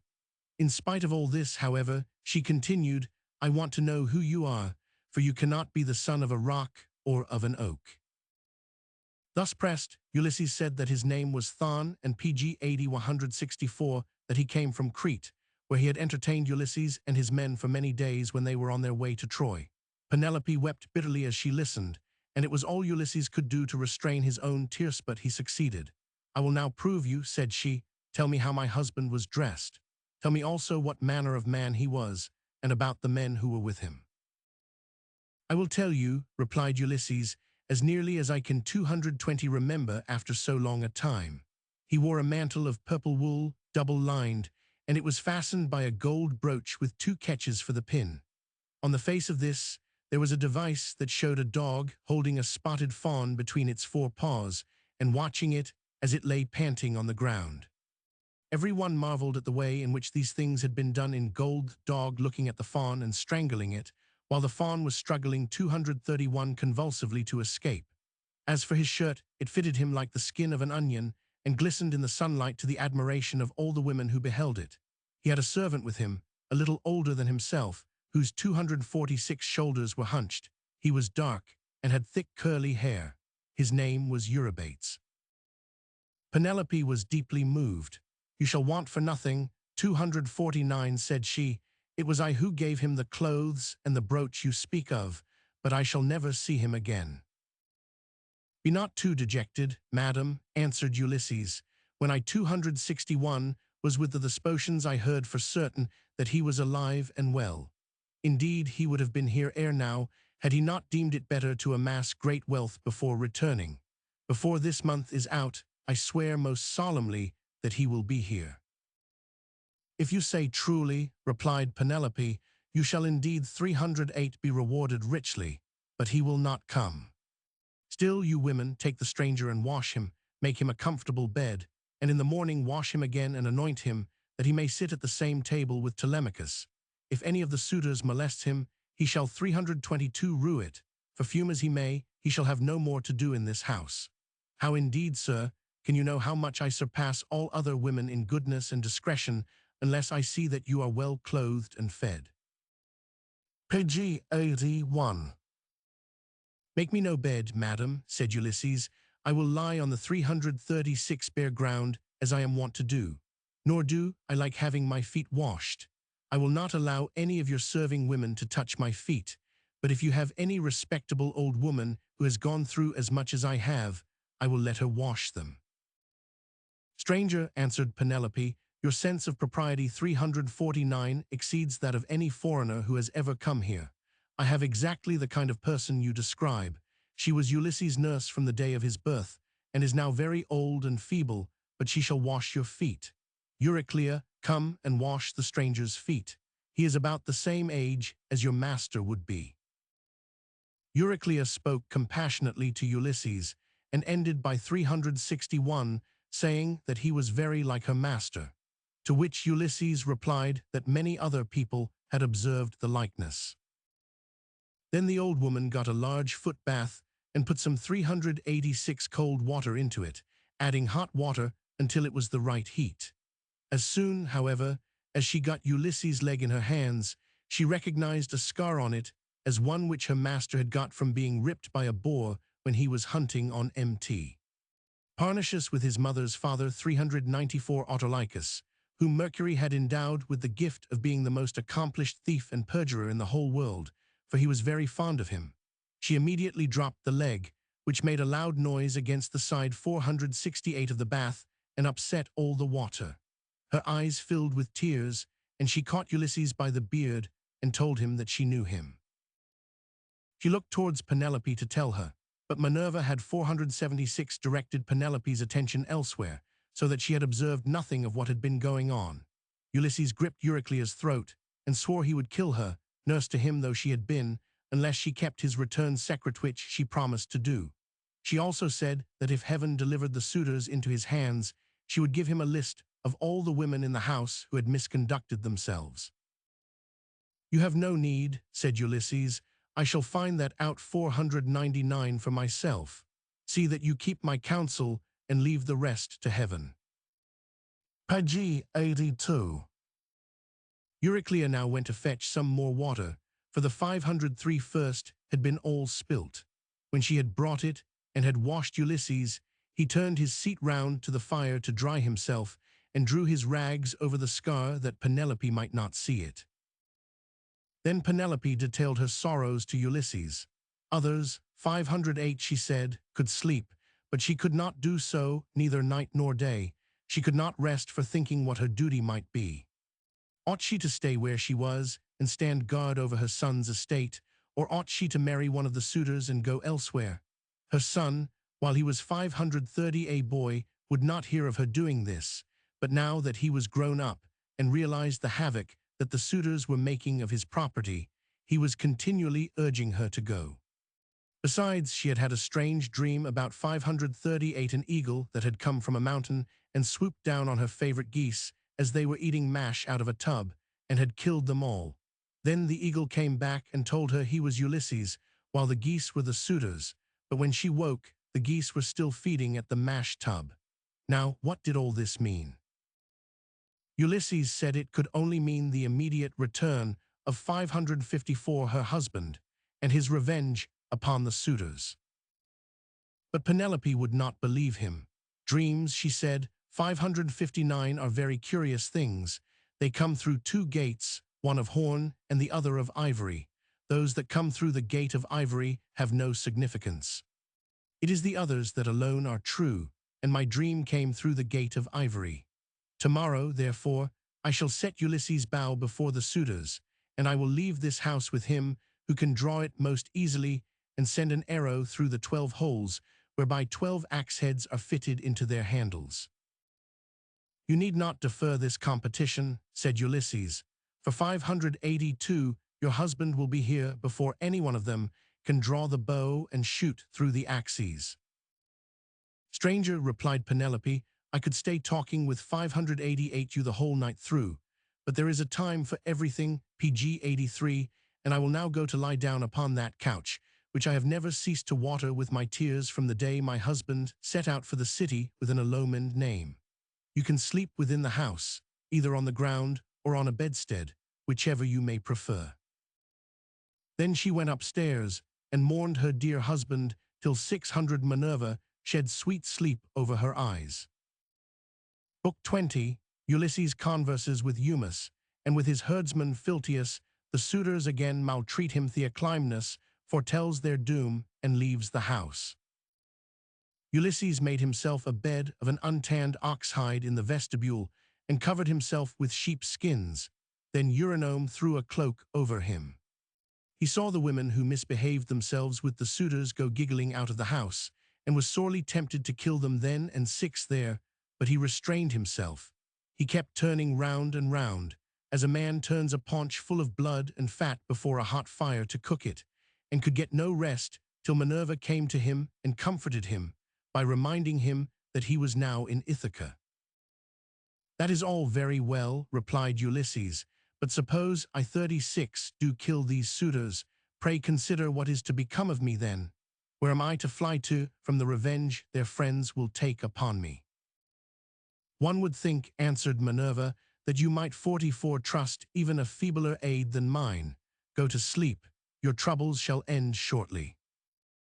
Ulysses then slept, but Penelope was still wakeful, and 54 lamented her impending marriage and her inability to sleep in such loud tones that Ulysses heard her and thought she was close by him. It was now morning, and Ulysses rose, praying the while 91 to Jove. "Grant me," he cried, "a sign from one of the people who are now waking in the house, and another sign from outside it." Page 84. Forthwith Jove thundered from a clear sky. There came 102, also a miller woman from the millroom, who, being weakly, had not finished her appointed task, as soon as 110 the others had done. As she passed Ulysses, he heard her curse the suitors and pray for their immediate death. Ulysses was thus assured that he should kill them. The other women of the house now lit the fire, and 122 Telemachus came down from his room. "Nurse," said he, "I hope you have seen that the stranger 129 has been duly fed and lodged. My mother, in spite of her many virtues, is apt to be too much impressed by inferior people, and to neglect those who are more deserving." "Do not find fault, child," said Euryclea, "when there is 134 no one to find fault with. The stranger sat and drank as much wine as he liked. Your mother asked him if he would take any more bread, but he said he did not want any. As for his bed, he would not have one, but slept in the vestibule on an untanned hide, and I threw a cloak over him myself." Telemachus then went out to the place of assembly, and 140 for his 2 dogs with him. "Now you women," said Euryclea, "be quick and clean the house down. Put the cloths on the seats, sponge down the tables, wash the cups and mixing bowls, and go at once, some of you, to fetch water from the fountain. It is a feast day, and the suitors will be here directly." So 20 of them went for water, and others busied themselves setting things straight about the house. The men servants then came and chopped wood. The women 160 came back from the fountain, and Eumus with them, bringing 3 fine pigs, which he let feed about the yards. When he saw Ulysses, he asked him how he was getting on, and Ulysses prayed that heaven might avenge him upon the suitors. Then Melanthius came with the best goats he had, and made 172 them fast in the gatehouse. When he had done this, he jibed at Ulysses, but Ulysses made him no answer. Thirdly came Philtius with a barren heifer and some fat 185 goats for the suitors. These had been brought over for him by the boatmen who plied for all comers. When he saw PG 85 Ulysses, he asked Eumus who he was, and said he was very like his lost master. Then he told Ulysses how well his old master had treated him, and how well also he had served his old master. Alas, that he was no longer living. "We are fallen," said he, "on evil times, and I often think that though it would not be right of me to drive my cattle off, and put both myself and them under some other master, while Telemachus is still alive, yet even this would be better than leading the life I have to lead at present. Indeed, I should have gone off with them long ago, if I did not cling to the hope that Ulysses may still return." "I can see," said Ulysses, "that you are a very honest 226 and sensible person. Therefore I will swear you a solemn oath that Ulysses will be here immediately, and if you like, you shall see him with your own eyes kill the suitors." While they were thus conversing, the suitors were again 240 plotting the murder of Telemachus, but there appeared an unfavorable omen, so Amphinomus said they had better go to the house and get dinner ready, which they accordingly 999. When they were at table, Eumus gave them their cups, Philtius handed round the bread, and Melanthius poured them out their wine. Telemachus purposely set Ulysses at a little table on the part of the cloister that was paved with stone, and told the suitors that it should be worse for any of them who molested him. "This," he said, "is not a public house, but it is mine, for it has come to me from Ulysses." The suitors were very angry, but Antinous checked them. 268, "Let us put up with it," said he. "If Jove had permitted, we should have been the death of him ere now." Meanwhile, it being the festival of Apollo, the people of the town were bearing his holy hecatomb about the streets. The servants gave Ulysses an equal portion with what 279 they gave the others, for Telemachus had so bidden them. Presently one of the suitors named Ctesippus observed this and said, "I see the stranger has as good a portion as anyone else. I will give him a better, that he may have something to give the bathwoman or some other of 296 the servants in the house, and with this he flung a cow's heel at Ulysses' head." Page 86. Ulysses smiled with a grim Sardinian smile and bowed 300 to his head so that the heel passed over it and hit the wall. Telemachus rebuked Ctesippus very fiercely, and all were silent till Agelaus tried to calm them, saying, "What Telemachus has said is just. Let us not answer. Nevertheless, I would urge him to talk quietly with his mother and tell her that as long as there was any chance of Ulysses coming back, there was nothing unreasonable in her deferring a second marriage. But there is now no hope of his return, and if you would enjoy your own in peace, tell her to marry the best man among us and the one who will make her the most advantageous offer." "Nay," answered Telemachus, "it is not I that delay her 328 marriage. I urge her to it, but I cannot and will not force her." Then Minerva made the suitors break out into a forced 345 hysterical laughter, and the meats which they were eating became all smirched with blood. Their eyes were filled with tears, and their hearts were oppressed with terrible forebodings.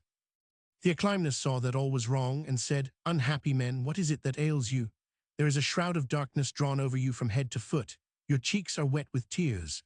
The air is alive with wailing voices. The walls and roof beams drip blood. The gate of the cloisters and the yard beyond them are full of ghosts trooping down into the night of hell. The sun is blotted out from heaven, and a blighting gloom is over all the land." The suitors laughed at him, and Eurymachus said, "If you 358 find it so dark here, we had better send a man with you to take you out into the open." "I have eyes," he answered, "that can guide, and feet 363 that can take me from the doom that I see overhanging every single one of you." On this he left them and went back to the house of Pyrrhus. Then one of the suitors said, "Telemachus, you are very 375 unfortunate in your guests. You had better ship both the PG-87 stranger and this man off to the Sicels and sell them." Telemachus made no answer, but kept his eye on his father for any signal that he might make him. Penelope had had a seat placed for her overlooking the 387 cloister, and heard all that had passed. The dinner had been good and plentiful, and there had been much laughter, for they had slaughtered many victims, but little did they guess the terrible supper which the goddess and a strong man were preparing for them. Book 21, The Trial of the Bow and of the Axes. Then Minerva put it in Penelope's mind to let the suitors compete for the bow and for a prize of iron. So she went upstairs and got the key of the storeroom, where Ulysses' treasures of gold, copper, and iron were kept, as also the mighty bow which Iphitus son of Eurytus had given him, and which had been in common use by Eurytus as long as he was alive. Hither she went attended by her women, and when she had unlocked the door, she took the bow down from its peg and carried it, with its quiverful of deadly arrows, to the suitors, while her maids brought the chest in which were the many prizes of iron that Ulysses had won. Then, still attended by her two maidens, she stood by one of the bearing posts that supported the roof of the cloister, and told the suitors she would marry the man among them who could string Ulysses' bow most easily, and send an arrow through the 12 holes by which 12 axe heads were fastened on to their handles. So saying, she gave the bow into the hands of Eumus, and Adi bade him let the suitors compete as she had said. Eumus wept as he took it, and so did Philtius, who was looking on, whereon Antinous scolded them for a couple of country bumpkins. Telemachus said that he too should compete, and that 113, if he was successful, He should certainly not allow his mother to leave her home with a second husband, while he remained alone. So saying, he dug a long trench quite straight, set the PG-88 axes in a line within it, and stamped the earth about them to keep them steady. Everyone was surprised to see how accurately he fixed them, considering that he had never seen anything of the kind before. Having set the axes duly, he stood on the stone pavement and tried to string the bow, but failed 3 times. He would, however, have succeeded the 4th time if Ulysses had not made him a sign that he was not to try any more. So he laid both bow and arrow down and took his seat. Then said Antinous, "Begin at the place where the 140 cupbearer begins, and let each take his turn, going from left to right."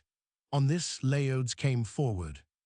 He was their sacrificial priest, and sat in the angle of the wall hard by the mixing bowl, but he had always set his face against the wicked conduct of the suitors.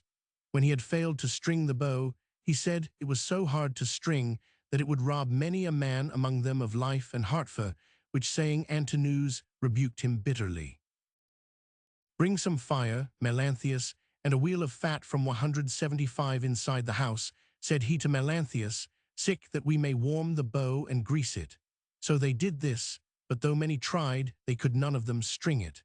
There remained only Antinous and Eurymachus, who were their ringleaders. The swineherd and the stockman Philtius then went 188 outside the forecourt, and Ulysses followed them. When they had got beyond the outer yard, Ulysses sounded them, and having satisfied himself that they were loyal, he revealed himself and showed them the scar on his leg. They were overjoyed, and Ulysses said, "Go back one by one after me, and follow these instructions. The other suitors will not be for letting me have the bow, but do you, Eumus, when you have got it in your hands, bring it to me, and tell the women to shut themselves PG-89 into their room. If the sound of groaning or uproar reaches any of them when they are inside, tell them to stick to their work and not come out. I leave it to you, Philtius, to fasten the gate of the outer court securely." He then went inside and resumed the seat that he had left. Eurymachus now tried to string the bow but failed. "I do 245 not so much mind," he said, "about not marrying Penelope, for there are plenty of other women in Ithaca and elsewhere. What grieves me is the fact of our being such a feeble folk as compared with our forefathers." Antinous reminded him that it was the festival of Apollo. 256, "Who," said he, "can shoot on such a day as this?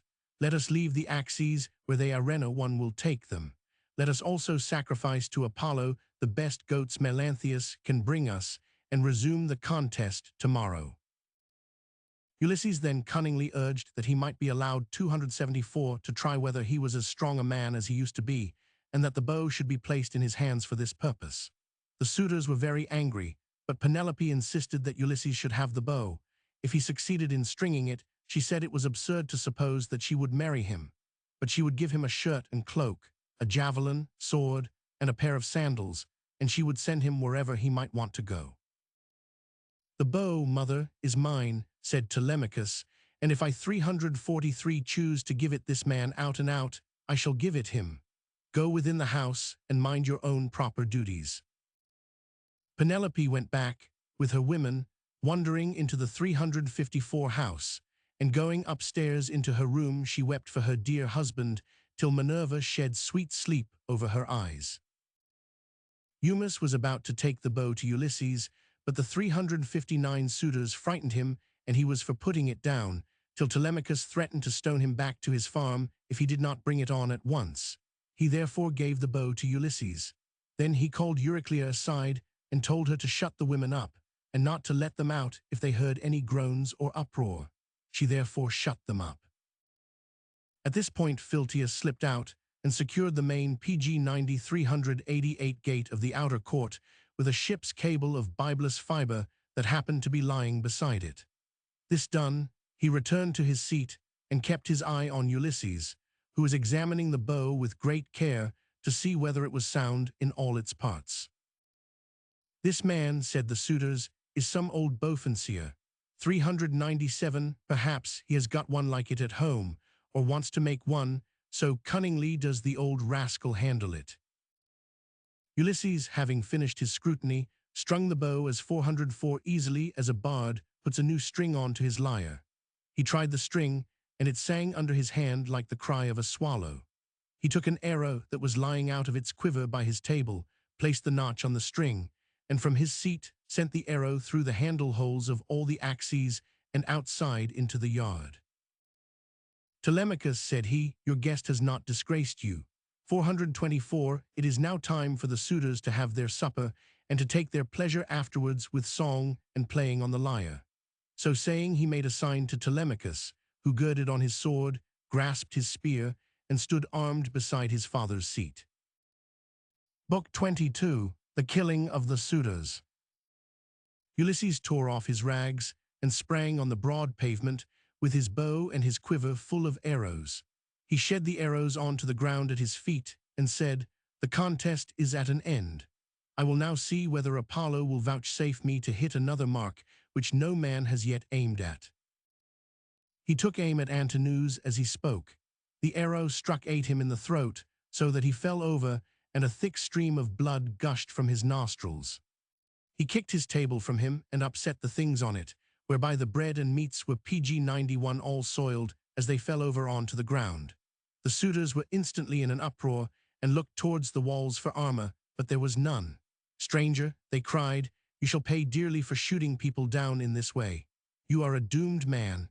But they did not yet understand that Ulysses had killed Antinous on purpose.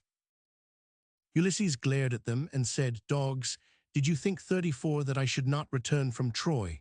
You have wasted my substance, you have violated the women of my house, you have wooed my wife while I was still alive, you have feared neither God nor man, and now you shall die." Eurymachus alone answered, "If you are Ulysses," said 44, "we have done you great wrong. It was all Antinous' doing. He never really wanted to marry Penelope. He wanted to kill your son and to be chief man in Ithaca. He is no more, then spare the lives of your people, and we will pay you all." Ulysses again glared at him and said, "I will not stay 60 my hand till I have slain one and all of you. You must fight, or fly as you can, or die and fly you neither can nor shall." Eurymachus then said, "My friends, this man will give us 68 no quarter. Let us show fight. Draw your swords and hold the tables up in front of you as shields. Have at him with a rush and drive him from the pavement and from the door. We could then get through into the town and call for help." While he spoke and was springing forward, Ulysses sent 79 an arrow into his heart, and he fell doubled up over his table. The cup and all the meats went over onto the ground as he smote the earth with his forehead in the agonies of death. Amphinomus then made for Ulysses to try and dislodge 89 him from the door, but Telemachus got behind him and struck him through. He left his spear in the body and flew back to his father's side. "Father," said he, "let me bring armor for you and me, as well as for Eumus and Philtius." "Run and fetch it," answered Ulysses, "while my arrows hold out. Be quick, or they may get me away from the door when I am single-handed." Telemachus went to the storeroom and brought 4 108 shields, 8 spears, and 4 helmets. He armed himself, as PG-92 did also Eumus and Philtius, who then placed themselves beside Ulysses. As long as his arrows held out, Ulysses shot the suitors down thick and threefold, but when they failed him, he stood the bow against the end wall of the house hard by the doorway and armed himself. Now there was a trapdoor C-plan, an F on 126 on the wall, while at one end of the pavement there was an exit, closed by a good strong door and leading out into a narrow passage. Ulysses told Philtius to stand by this door and keep it, for only one person could attack it at a time. Then Agelaus shouted out, "Go up, somebody, to the trapdoor and tell the people what is going on. They would come in and help us." "This may not be," answered Melanthius. "The mouth of the 135 narrow passage is dangerously near the entrance from the street into the outer court. One brave man could prevent any number from getting in, but I will bring you arms from the storeroom, for I am sure it is there that they have put them." As he spoke, he went by back passages to 143 the storeroom, and brought the suitors 12 shields and the same number of helmets. When Ulysses saw the suitors arming, his heart began to fail him, and he said to Telemachus, "Some of the women inside are helping the suitors, or else it is Melanthius. Telemachus said that it was his fault, for he had left 153 the storeroom door open. Go, Eumus, he added, and close it. See whether it is one of the women, or Melanthius, son of Dolius. Melanthius was now going back for more armor when Eumus 160 saw him and told Ulysses, who said, Follow him, you and Philtius. Bind his hands and feet behind him and throw him into the storeroom. Then string him up to a bearing post till he is close to the rafters, that he may linger on in agony. The men went to the storeroom and caught Melanthius. 178, they bound him in a painful bond and strung him up as Ulysses had told them. Eumus wished him a good night, and the two men returned to the side of Ulysses. Minerva also joined them, having assumed the form of Mentor, but PG 93-205 Ulysses felt sure it was Minerva. The suitors were very angry when they saw her. Mentor, they cried, you shall pay for this with your life, and we will confiscate all you have in the world. This made Minerva furious, and she rated Ulysses roundly. 224 Your prowess, said she, is no longer what it was at Troy. How comes it that you are less valiant now that you are on your own ground? Come on, my good fellow, and see how Mentor will fight for you and requite you for your many kindnesses. But she did not mean to give him the victory just yet, so she flew up to one of the rafters and sat there in the form of a swallow. The struggle still continued. My friends, said Agelaus, 241 he will soon have to leave off. See how Mentor has left him after doing nothing for him except brag. Do not aim at him all at once, but 6 of you throw your spears first. They did so, but Minerva made all their spears take no 265 effect. Ulysses and the other 3 then threw, and each killed his man. The suitors drew back in fear into a corner, whereon the 4 sprang forward and regained their weapons. The suitors again threw, and this time Amphiamedon really did take a piece of the top skin from Telemachus's wrist, and Ctesippus just grazed Eumus's shoulder above his shield. It was now the turn of Ulysses and his men, and each of their spears killed a man. Then Minerva from high on the roof held up her deadly 297 geese and struck the suitors with panic, whereon Ulysses and his men fell upon them and smote them on every side. They made a horrible groaning as their brains were being battered in, and the ground seethed with their blood. Laodes implored Ulysses to spare his life, but Ulysses would give him no quarter. The minstrel Phemius now begged for mercy. He was PG 94-380, standing near towards the trapdoor, and resolving to embrace Ulysses' knees, he laid his lyre on the ground between the mixing bowl and the high silver-studded seat. Spare me, he cried, you will be sorry for it afterwards if you kill such a bard as I am. I am an original composer, and heaven visits me with every kind of inspiration. Do not be in such a hurry to cut my head off. Telemachus will tell you that I only sang to the suitors because they forced me. Hold, cried Telemachus to his father, do him no hurt. 354, he is guiltless, and we will spare Medon, too, who was always good to me when I was a boy, unless Eumus or Philtius has already killed him, or you happen to fall in with him yourself. Here I am, my dear sir, said Medon, coming out from 361 under a freshly flayed heifer's hide which had concealed him. Tell your father, or he will kill me in his rage against the suitors for having wasted his substance and been so disrespectful to yourself. Ulysses smiled and told them to go outside into the outer court till the killing should be over. So they went, but they were still very much frightened. Ulysses then went all over the court to see if there were any who had concealed themselves or were not yet killed, but there was no one. They were all as dead as fish lying in a hot sun upon the beach. Then he told Telemachus to call Euryclea, who came at 390 once, and found him all covered with blood. When she saw the corpses, she was beginning to raise a shout of triumph, but Ulysses checked her. Old woman, said he, 411 rejoice in silence. It is an unholy thing to vaunt over dead men. And now tell me which of the women of the house are innocent and which guilty. There are 50 women in the house, said Euryclea. 419, 12 of these have misbehaved and have been wanting in respect to me and to Penelope. They showed no disrespect to Telemachus, for he has only lately grown up, and his mother, page 95, never permitted him to give orders to the female servants. And now let me go upstairs and tell your wife." "Do not wake her yet," answered Ulysses, "but send the 430 guilty women to me." Then he called Telemachus, Eumus, and Philtius. 435 begin, he said, to remove the dead bodies and make the women help you. Also get sponges and clean water to swill down the tables and the seats. When you have thoroughly cleansed the cloisters, take the women outside and run them through with your swords. The women came down weeping and wailing bitterly. 446 First they carried the dead bodies out and propped them against one another in the gatehouse of the outer court. Ulysses ordered them about and saw that they lost no time. When they had carried the bodies out, they cleaned all the tables and seats with sponges and water, while Telemachus and the two others shoveled up the blood and dirt from the ground, and the women carried it all outside. When they had thus thoroughly cleaned the whole court, they took the women out and hemmed them up in the narrow space between the vaulted room and the wall of the outer yard. Here Telemachus determined to hang them as a more dishonorable death than stabbing. He therefore 462 made a ship's rope fast to a strong bearing post supporting the roof of the vaulted room, and threw it round, making the women put their heads in the nooses one after another. He then drew the rope high up, so that none of their feet might touch the ground. They kicked convulsively for a while, but not for very long.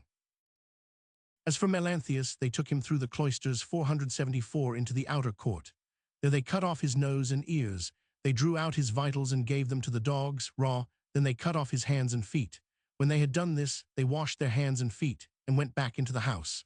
"Go," said Ulysses, "to Euryclea and bring me sulfur that I may burn it and purify the cloisters.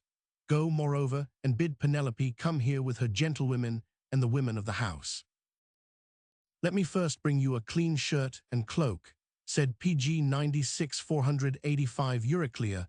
"Do not keep those rags on any longer. It is not right." "Light me a fire," answered Ulysses, and she obeyed, and 490 brought him sulfur, wherewith he thoroughly purified both the inner and outer court, as well as the cloisters. Then Euryclea brought the women from their apartment, and they pressed round Ulysses, kissing his head and shoulders, and taking hold of his hands. It made him feel as if he should like to weep, for he remembered every one of them. Book 23. Penelope comes down to see Ulysses, and being at last convinced that he is her husband, retires with him to their own old room. In the morning Ulysses, Telemachus, Philtius, and Eumus go to the house of Laertes. Euryclea now went upstairs and told Penelope what had happened. "Wake up, my dear child," said she. "Ulysses is come home at last, and has killed the suitors who were giving so much trouble in the house, eating up his estate and ill-treating his son." "My good nurse," answered Penelope, "you must be mad. The 19 gods sometimes send very sensible people out of their minds and make foolish people sensible. This is what they must have been doing to you. Moreover, you have waked me from the soundest sleep that I have enjoyed since my husband left me. Go back into the women's room. If it had been anyone but you, I should have given her a severe scolding." Euryclea still maintained that what she had said was 25 true, and in answer to Penelope's further questions told her as much as she knew about the killing of the suitors. "When I came down," she said, "I found Ulysses standing over the corpses. You would have enjoyed it if you had seen him all bespattered with blood and filth and looking just like a lion.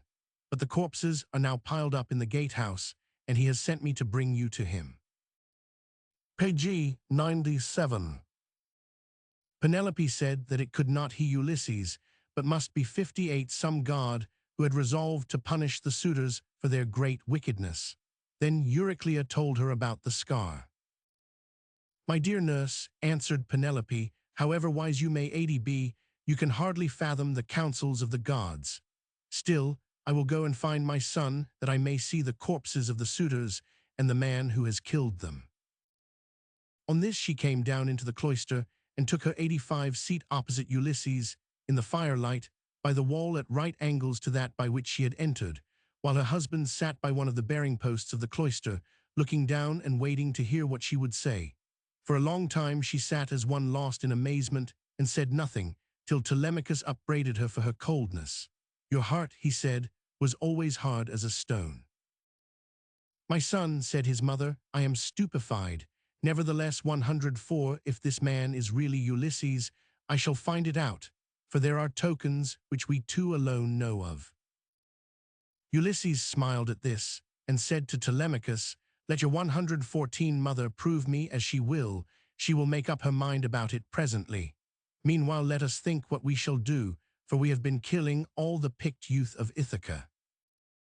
We will do, answered Telemachus, whatever you may 121 think best. Then, said Ulysses, wash and put your shirts on. Bid the maids also go to their own room and dress. Phemius shall strike up a dance tune, so that any who are passing in the street may think there is a wedding in the house, and we can get away into the woods before the death of the suitors is noised abroad. Once there, we will do as heaven shall direct. They did as he had said. The house echoed with the sound 141 of men and women dancing, and the people outside said, so the queen has been getting married at last. She ought to be ashamed of herself for not staying to protect her husband's property. Eurynome washed and anointed Ulysses. Minerva also 154 beautified him, making the hair grow thick on the top of his head and flow down in hyacinthine curls. He came from the PG 98 bath looking like an immortal god and sat down opposite his wife. Finding, however, that he could not move her, he said to Euryclea, nurse, get a bed ready for me. I will sleep alone, for this woman has a heart as hard as iron. My dear, said Penelope, I have no wish to set myself 173 up, nor to depreciate you, but I am not struck by your appearance, for I well remember what kind of a man you were when you left Ithaca. Nevertheless, Euryclea, take his bed out of the room he built for it, and make it ready for him. Ulysses knew that the bed could not be moved without 181 cutting down the stem of a growing olive tree on the stump of which he had built it. He was very angry and desired to know who had ventured on doing this, at the same time describing the bed fully to Penelope. Then Penelope was convinced that he really was Ulysses, 205, and fairly broke down. She flung her arms about his neck and said she had only held aloof so long because she had been shuddering at the bare thought of anyone deceiving her. Ulysses in his turn melted and embraced her, and they would have gone on indulging their sorrow till morning came, had not Minerva miraculously prolonged the night. Ulysses then began to tell her of the voyages which 247 Tiresias had told him he must now undertake, but soon broke off by saying that they had better go to bed. To which Penelope rejoined that as she should certainly have to be told about it sooner or later, she had perhaps better hear it at once. Thus pressed Ulysses told her. In the end, said he, 263 Tiresias told me that death should come to me from the sea. He said my life should ebb away very gently when I was full of years and peace of mind, and that my people should bless me. Meanwhile Eurynome and Euryclea made the room ready, PG 99,288, and Euryclea went inside the house, leaving Eurynome to light Penelope and Ulysses to their bedroom. Telemachus, Philtius, and Eumus now left off dancing, and made the women leave off also. Then they laid themselves down to sleep in the cloisters. When they were in bed together, Penelope told Ulysses how 300 much she had had to bear in seeing the house filled with wicked suitors who had killed so many oxen and sheep on her account, and had drunk so many casks of wine. Ulysses in his turn told her the whole story of his adventures, touching briefly upon every point, and detailing not 310 only his own sufferings, but those he had inflicted upon other people. She was delighted to listen, and never went to sleep till he ended his story and dropped off into a profound slumber. When Minerva thought that Ulysses had slept long enough 314, she permitted dawn to rise from the waters of Oceanus, and Ulysses got up. Wife, said he to Penelope, now that we have at last come together again, take care of the property that is in my house. As for the sheep and goats that the wicked suitors have eaten, I will take many by force from other people, and will compel the men of the place to make good the rest. I will now go out to my father's house in the country. At sunrise, it will get noised about that I have been killing the suitors. Go upstairs, therefore, and stay there with your waiting women. See nobody, and ask no questions." As he spoke, he girded on his armor. He roused the others 366 also, and bade them arm. He then undid the gate, and they all sallied forth. It was now daylight, but Minerva enshrouded them in darkness, and led them quickly out of the town. Book 24. The ghosts of the suitors in Hades. Ulysses sees his fatheress attacked by the friends of the suitors. Laertes kills Eupeithes. Peace is made between him and the people of Ithaca. Then Mercury took the fair golden wand with which he seals men's eyes in sleep, or wakes them just as he pleases, and PG 100 led the ghosts of the suitors to the house of Hades, whining and gibbering as they followed.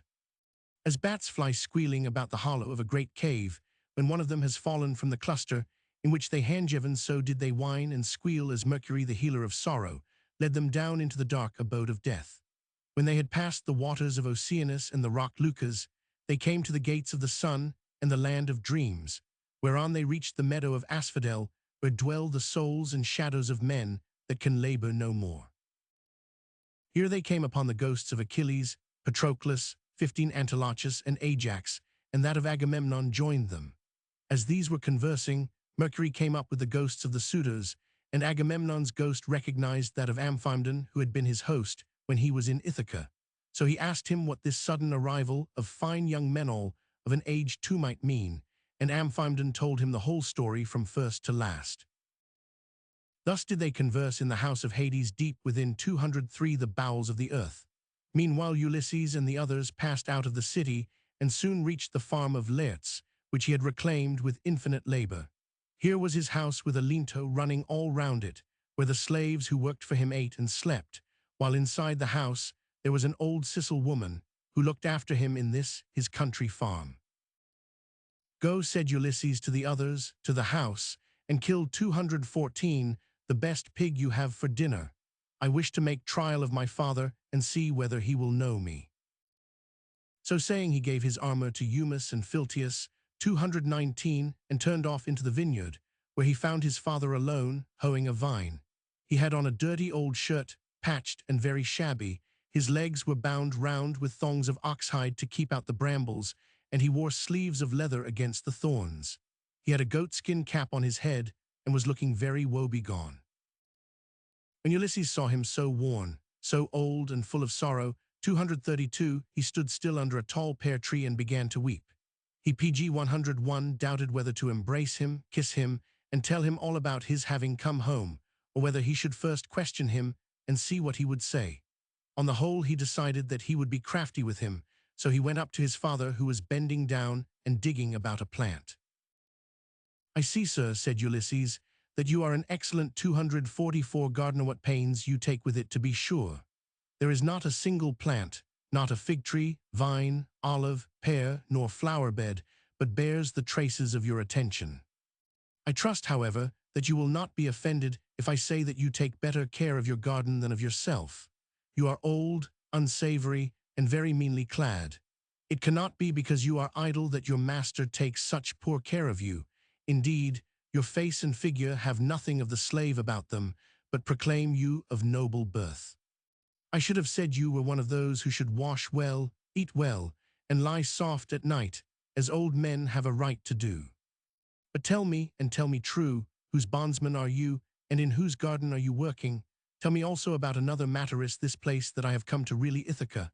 I met a man just now who said so, but he was a dull fellow, and had not the patience to hear my story out, when I was asking whether an old friend of mine who used to live here was still alive. My friend said he was the son of Laertes, son of Arcesius, and I made him large presents on his leaving me." Laertes wept, and answered that in this case he would 280 never see his presents back again, though he would have been amply requited if Ulysses had been alive. "But tell me," he said, "who and whence are you? Where is your ship? Or did you come as passenger on some other man's vessel?" "I will tell you everything," answered Ulysses, "quite 302 truly. I come from Alybas, and am son to King Aphades. My name is Eperitus. Heaven drove me off my course as I was leaving Sicania, and I have been carried here against my will. As for my ship, It is lying over yonder off the 307 open country outside the town. It is 5 years since Ulysses left me, poor fellow.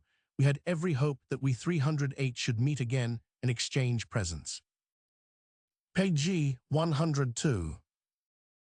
Laertes was overcome with grief, and Ulysses was so 315 much touched that he revealed himself. When his father asked for proof, he showed him the scar on his leg. Furthermore, he added, I will point out to you the trees in the vineyard which you gave me, and I asked you all about them as I followed you round the garden. You went over them all, and you told me their names and what they all were. You gave me 13 pear trees, 10 apple trees, and 40 fig trees, and you also said you would give me 50 rows of vines. There was corn planted between each row, and the vines yield grapes of every kind when the heat of heaven has beaten upon them. He also told his father that he had killed the suitors. Laertes was now convinced, but said he feared he should 345 have all the people of Ithaca coming to attack them. Ulysses answered that he need not trouble about this, and that they had better go and get their dinner, which would be ready by the time they got to the house. When they reached the house, the old Sicel woman took 361 Laertes inside, washed him, and anointed him. Minerva also gave him a more imposing presence and made him look taller and stronger than before. When he came back, Ulysses said, My dear father, some god has been making you much taller and better looking. To which Laertes answered that if he was as young and hearty as when he took the stronghold Nericum on the foreland, he should have been a great help to him on the preceding day and would have killed many suitors. Dolius and his sons, who had been working hard by now 383, came up, for the old Sicel woman who was Dolius's wife had been to fetch them. When they were satisfied that Ulysses was really there, they were overjoyed and embraced him one after the other. But tell me, said Dolius, does Penelope know, or shall we send and tell her? Old man, answered Ulysses, she knows already. What business is that of yours? Then they all took their seats at table. Meanwhile, the news of the slaughter of the suitors had 412 got noised abroad, and the people gathered hooting and groaning before the house of Ulysses. They took their dead, buried every man his own, and put the bodies of those who came pg 103 from elsewhere on board the fishing vessels, for the fishermen to take them every man to his own place. Then they met in assembly, and Eupeithes urged them to pursue Ulysses and the others before they could escape over to the main land. Medon, however, and Phemius had now woke up, and came to 439 the assembly. Medon dissuaded the people from doing as Eupeithes advised, inasmuch as he had seen a god going about killing the suitors, and it would be dangerous to oppose the will of heaven. Halitherses also spoke in the same sense, and half the people were persuaded by him. The other half armed themselves and followed Eupeithes in pursuit of Ulysses. Minerva then consulted Jove as to the course events 472 should take. Jove told her that she had had everything her own way so far and might continue to do as she pleased. He should, however, advise that both sides should now be reconciled under the continued rule of Ulysses. Minerva approved of this and darted down to Ithaca. Laertes and his household had now done dinner, and 489 Eupeithes with his band of men were seen to be near at hand. Ulysses and the others put on their armor, and Minerva joined them. Telemachus, said Ulysses, now that you are about to fight in a decisive engagement, see that you do no discredit to your ancestors, who were eminent all the world over for their strength and valor. You shall see, my dear father, replied Telemachus, if 510 you choose, that I am in no mind, as you say, to disgrace your family. Good heavens, exclaimed Laertes, what a day I am 513 enjoying.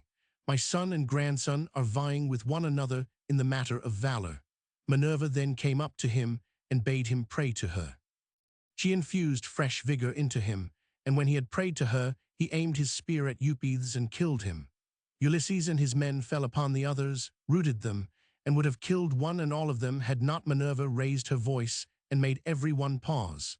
Men of Ithaca, she cried, cease this dreadful war and settle the matter without further bloodshed.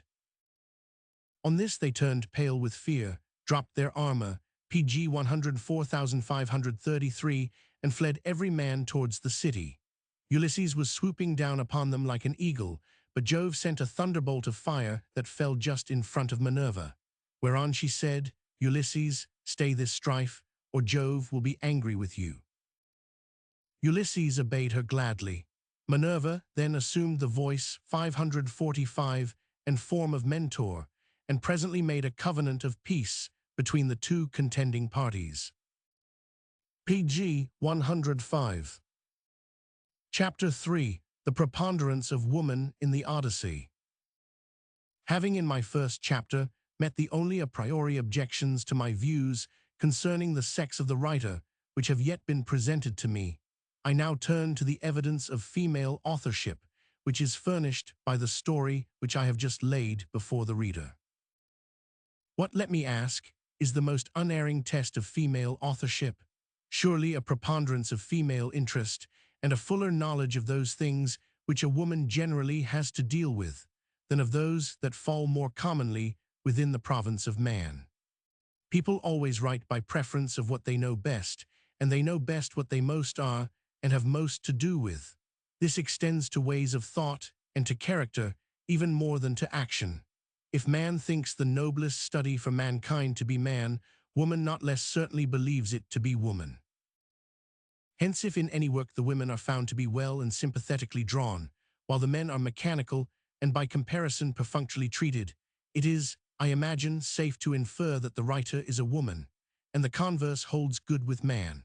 Man and woman never fully understand one another save, perhaps, during courtship and honeymoon, and as a man understands man more fully than a woman can do, so does a woman woman.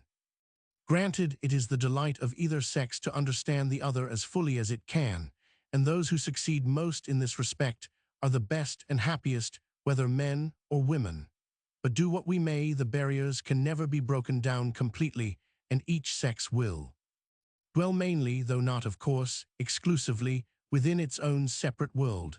When, moreover, we come to think of it, it is not desirable that they should be broken down, for it is on their existence that much of the attraction of either sex to the other depends. Page 106.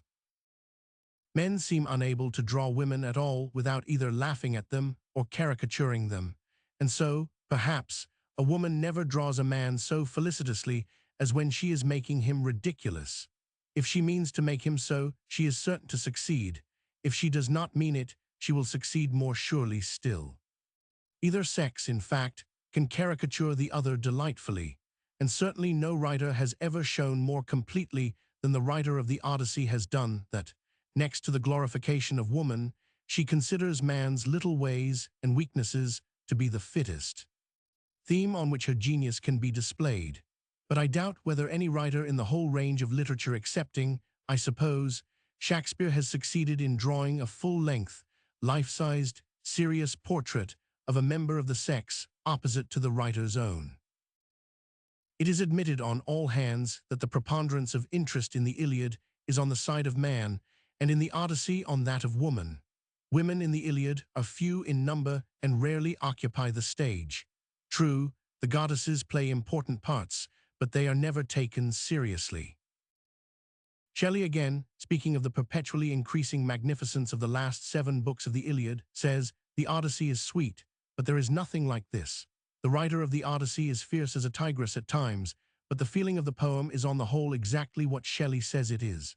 Strength is felt everywhere, even in the tenderest passages of the Iliad, but it is sweetness rather than strength that fascinates us throughout the Odyssey. It is the charm of a woman, not of a man."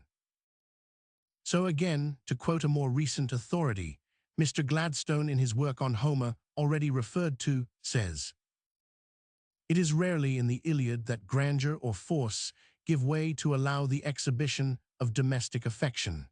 Conversely, in the Odyssey the family life supplies the tissue into which is woven the thread of the poem." Anyone who is familiar with the two poems must know that PG 107 what Mr. Gladstone has said is true, and he might have added, not less truly, that when there is any exhibition of domestic life and affection in the Iliad, the men are dominant, and the women are under their protection, whereas throughout the Odyssey it is the women who are directing, counseling, and protecting the men.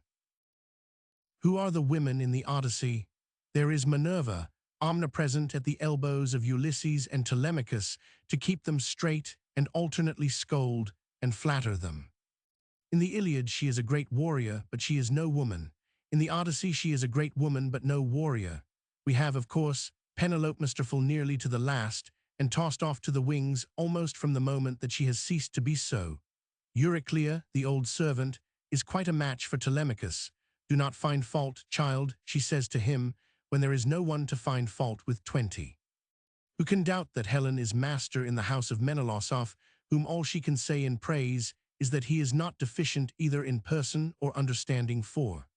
Eidothea in Book 4 treats Menelaus de haut en bas all through the Proteus episode. She is good to him and his men, but they must do exactly what she tells them, and she evidently enjoys running them, for I can think of no apter word. Calypso is the mastermind, not Ulysses, and be it noted that neither she nor Circe seem to have a manservant on their premises. I was at an inn once and asked the stately landlady if I could see the landlord. She bridled up and answered, "We have no landlord, sir, in this house. I cannot see what use a man is in a hotel except to clean boots and windows." There spoke Circe and Calypso, but neither of them seemed to have made even this much exception in man's favor. Let the reader ask any single ladies of his acquaintance who live in a house of their own, whether they prefer being waited upon by men or by women, and I shall be much surprised if he does not find that they generally avoid having a man about the house, at all gardeners of course excepted. But then the gardener generally has a wife and a house of his own. Pg 108. Take Nausicaa again, delightful as she is, it would not be wise to contradict her. She knows what is good for Ulysses, and all will go well with him so long as he obeys her, but she must be master and he man. I see I have passed over Ino in Book 5. She is Eidothea over again, just as Circe is Calypso, with very little variation. Who again is Master Queen Arete or King Alcinous? Nausicaa knows well enough how to answer this question. When giving her instructions to Ulysses, she says, "Never mind my father, but go up to my mother and embrace her knees.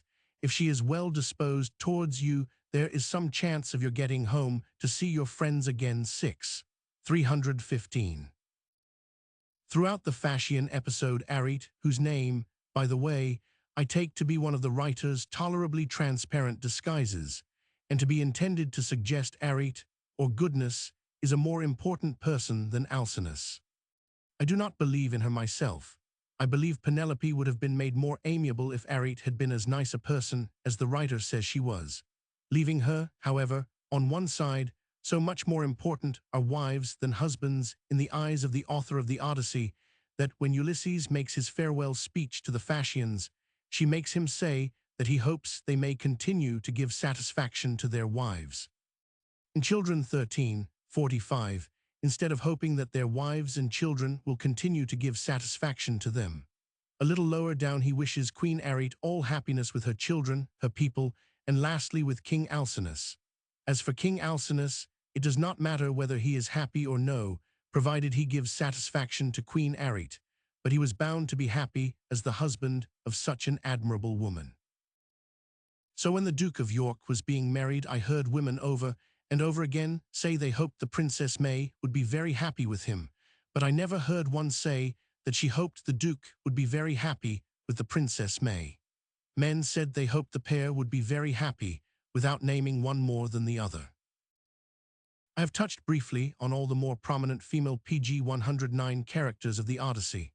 The moral in every case seems to be that man knows very little, and cannot be trusted not to make a fool of himself even about the little that he does know, unless he has a woman at hand to tell him what he ought to do. There is not a single case in which a man comes to the rescue of female beauty in distress. It is invariably the other way about. The only males who give Ulysses any help while he is on his wanderings are Aulis, who does him no real service and refuses to help him a second time, and Mercury, who gives him the herb moly 10, to protect him against the spells of Circe.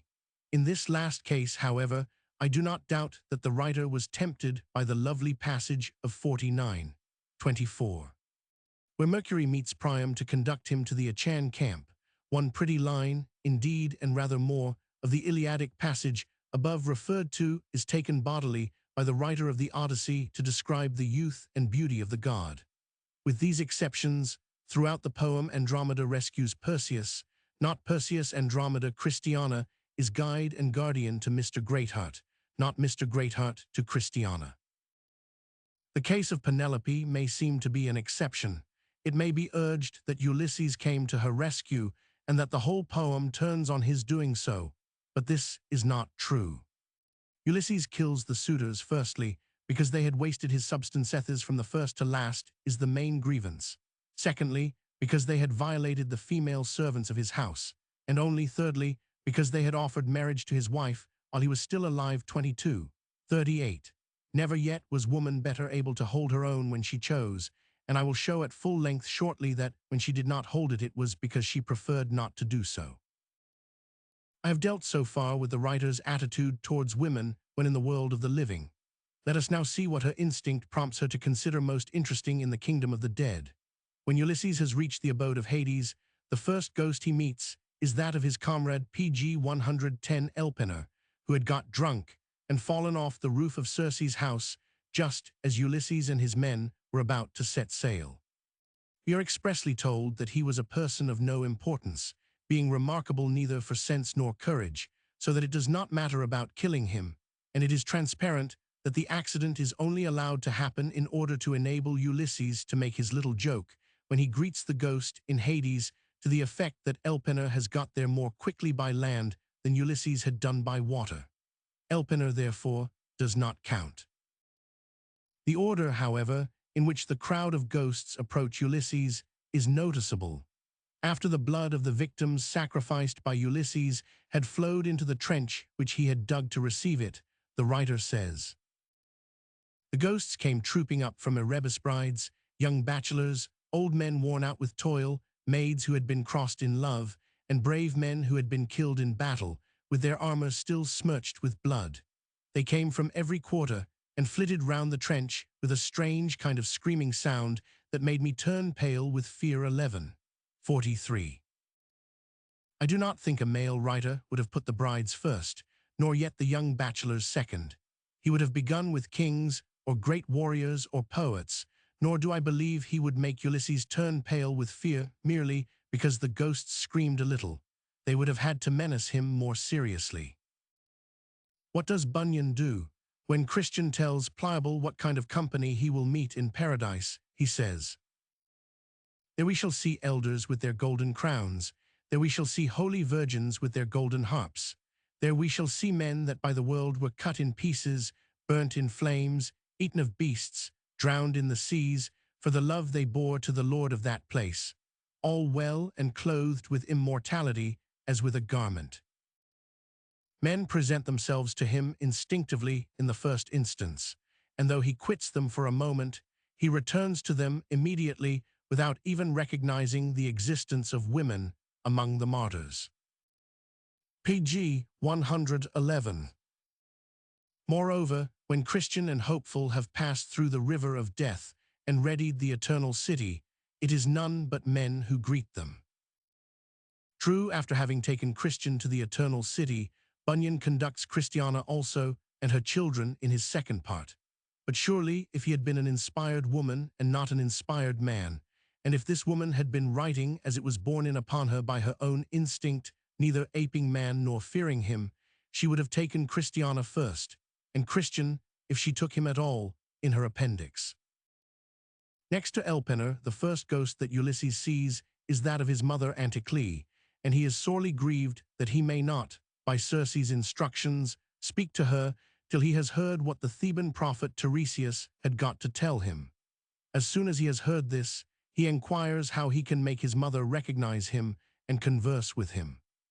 This point being answered, there follows the incomparably beautiful scene between him and Anticlea, which occupies some 70 or 80 lines, and concludes by his mother's telling him to get home as fast as he can that he may tell of his adventures in Hades, to whom, to the world at large, to his kinsmen and countrymen.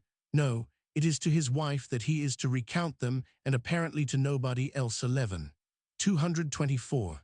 Very right and proper, but more characteristic of a female than of a male writer. who follow immediately on the departure of Anticlea. Proserpine sends up all the wives and daughters of great princes Tyro, daughter of Salmoneus, Antiope, daughter of Aesopus, Alcmena, Epicast, better known as Jocasta, Chloris, wife of Neleus, Leda, Iphimedeia, Phaedra, Procris, Ariadne, Mra, Clymene, and Eriphyle. Ulysses says that there were many more wives and daughters of heroes whom he conversed with, but that time would not allow him to detail them further. In deference, however, to the urgent request of King Alcinous, he goes on to say how he met Agamemnon, Achilles, and Ajax who would not speak to him. He touched lightly also on Minos, Orion, Titius, Tantalus, Sisyphus, and Hercules. I have heard women say that nothing can be made out of the PG 112 fact that the women in Hades are introduced before the men, inasmuch as they would themselves have been more likely to put the men before the women, and can understand that a male writer would be attracted in the first instance by the female shades. When women know what I am driving at, they generally tell me this, but when I have got another woman to sound them for me, or when I have stalked them warily, I find that they would rather meet the Virgin Mary, Eve, Queen Elizabeth, Cleopatra, Sappho, Jane Austen, St. Elizabeth of Hungary, Helen of Troy, Zenobia, and other great women than even Homer and Shakespeare. One comfortable, homely woman, with whom I had taken great pains, said she could not think what I meant by asking such questions, but if I wanted to know, she would as lief meet Mrs. Elizabeth Lazenby as Queen Elizabeth or any one of them. For my own part, had I to choose a number of shades whom I would meet, I should include Sappho, Jane Austen, and the authoress of the Odyssey in my list, but I should probably ask first for Homer, Shakespeare, Handel, Schubert, Arcangelo Corelli, Purcell, Giovanni Bellini, Rembrandt, Holbein, de Hoogh, Donatello, Jean de Wespin, and many another. Maniet, the writer of the Odyssey, interests me so profoundly that I am not sure I should not ask to see her before any of the others. I know of no other women writers who have sent their heroes down to Hades, but when men have done so they deal with men first and women afterwards. Let us turn to Dante. When Virgil tells him whom Christ first saved when he descended into hell, we find that he first rescued Adam. Not a word is there about Eve. Then are rescued Abel, Noah, Abraham, David, Jacob, and his sons, and lastly, just before the Et Ceteraeon woman, Rachel. When Virgil has finished, Dante begins meeting people on his own account. First come Homer, Horace, Ovid, and Lucan. When these have been disposed of, we have Electra, Hector, Nice, Caesar, Camilla, Penthesilea, Latinus, Lavinia, Brutus, Cato's wife Marcia, Julia, Cornelia, Saladin, Socrates, Plato, Democritus, Diogenes, Heraclitus, Empedocles, Anaxagoras, Thales, Zeno, Dioscorides, Orpheus, Linus, Cicero, Seneca, Euclid, Ptolemy, Hippocrates, PG 113 Galen. Avicen and Averroes, 7 women to 26 men. This list reminds me of Sir John Lubbock's 100 books. I shall therefore pursue Dante no further. I have given it in full because I do not like him. So far as I can see, the Italians themselves are beginning to have their doubts about him. Dante e un falso idolo has been said to me more than once lately by highly competent critics. Let us now look to the need. When Nes and the Sibyl approached the river Styx, we read, Huc omnes turba ad repes effusa rubat. Matters ac viri, defunctac corpora vita. Magnanimum heroum, puri in nuptiale. Impositique, roges, juvens ante ora parentum. N6, 308.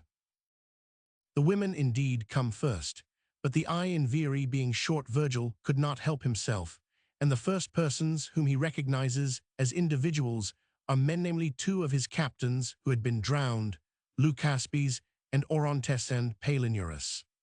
After crossing the Styx, he first passes through the region inhabited by those who have died as infants, then that by those who have been unjustly condemned to die, then that by suicides, then that of those who have died for love, where he sees several women, and among them Dido, who treats him as Ajax treated Ulysses. The rest of those whom Nes sees or converses with in Hades are all men. Lucian is still more ungallant, for in his dialogues of the dead, he does not introduce a single woman. One other case alone occurs to me among the many that ought to do so. I refer to Fielding's journey to the next world. The three first ghosts whom he speaks to in the coach are men. When he gets to his journey's end, after a short but most touching scene with his own little daughter, who had died a mere child only a few months before Fielding wrote, and who is therefore nothing to the point, he continues, "The first spirit with whom I entered into discourse was the famous Leonidas of Sparta.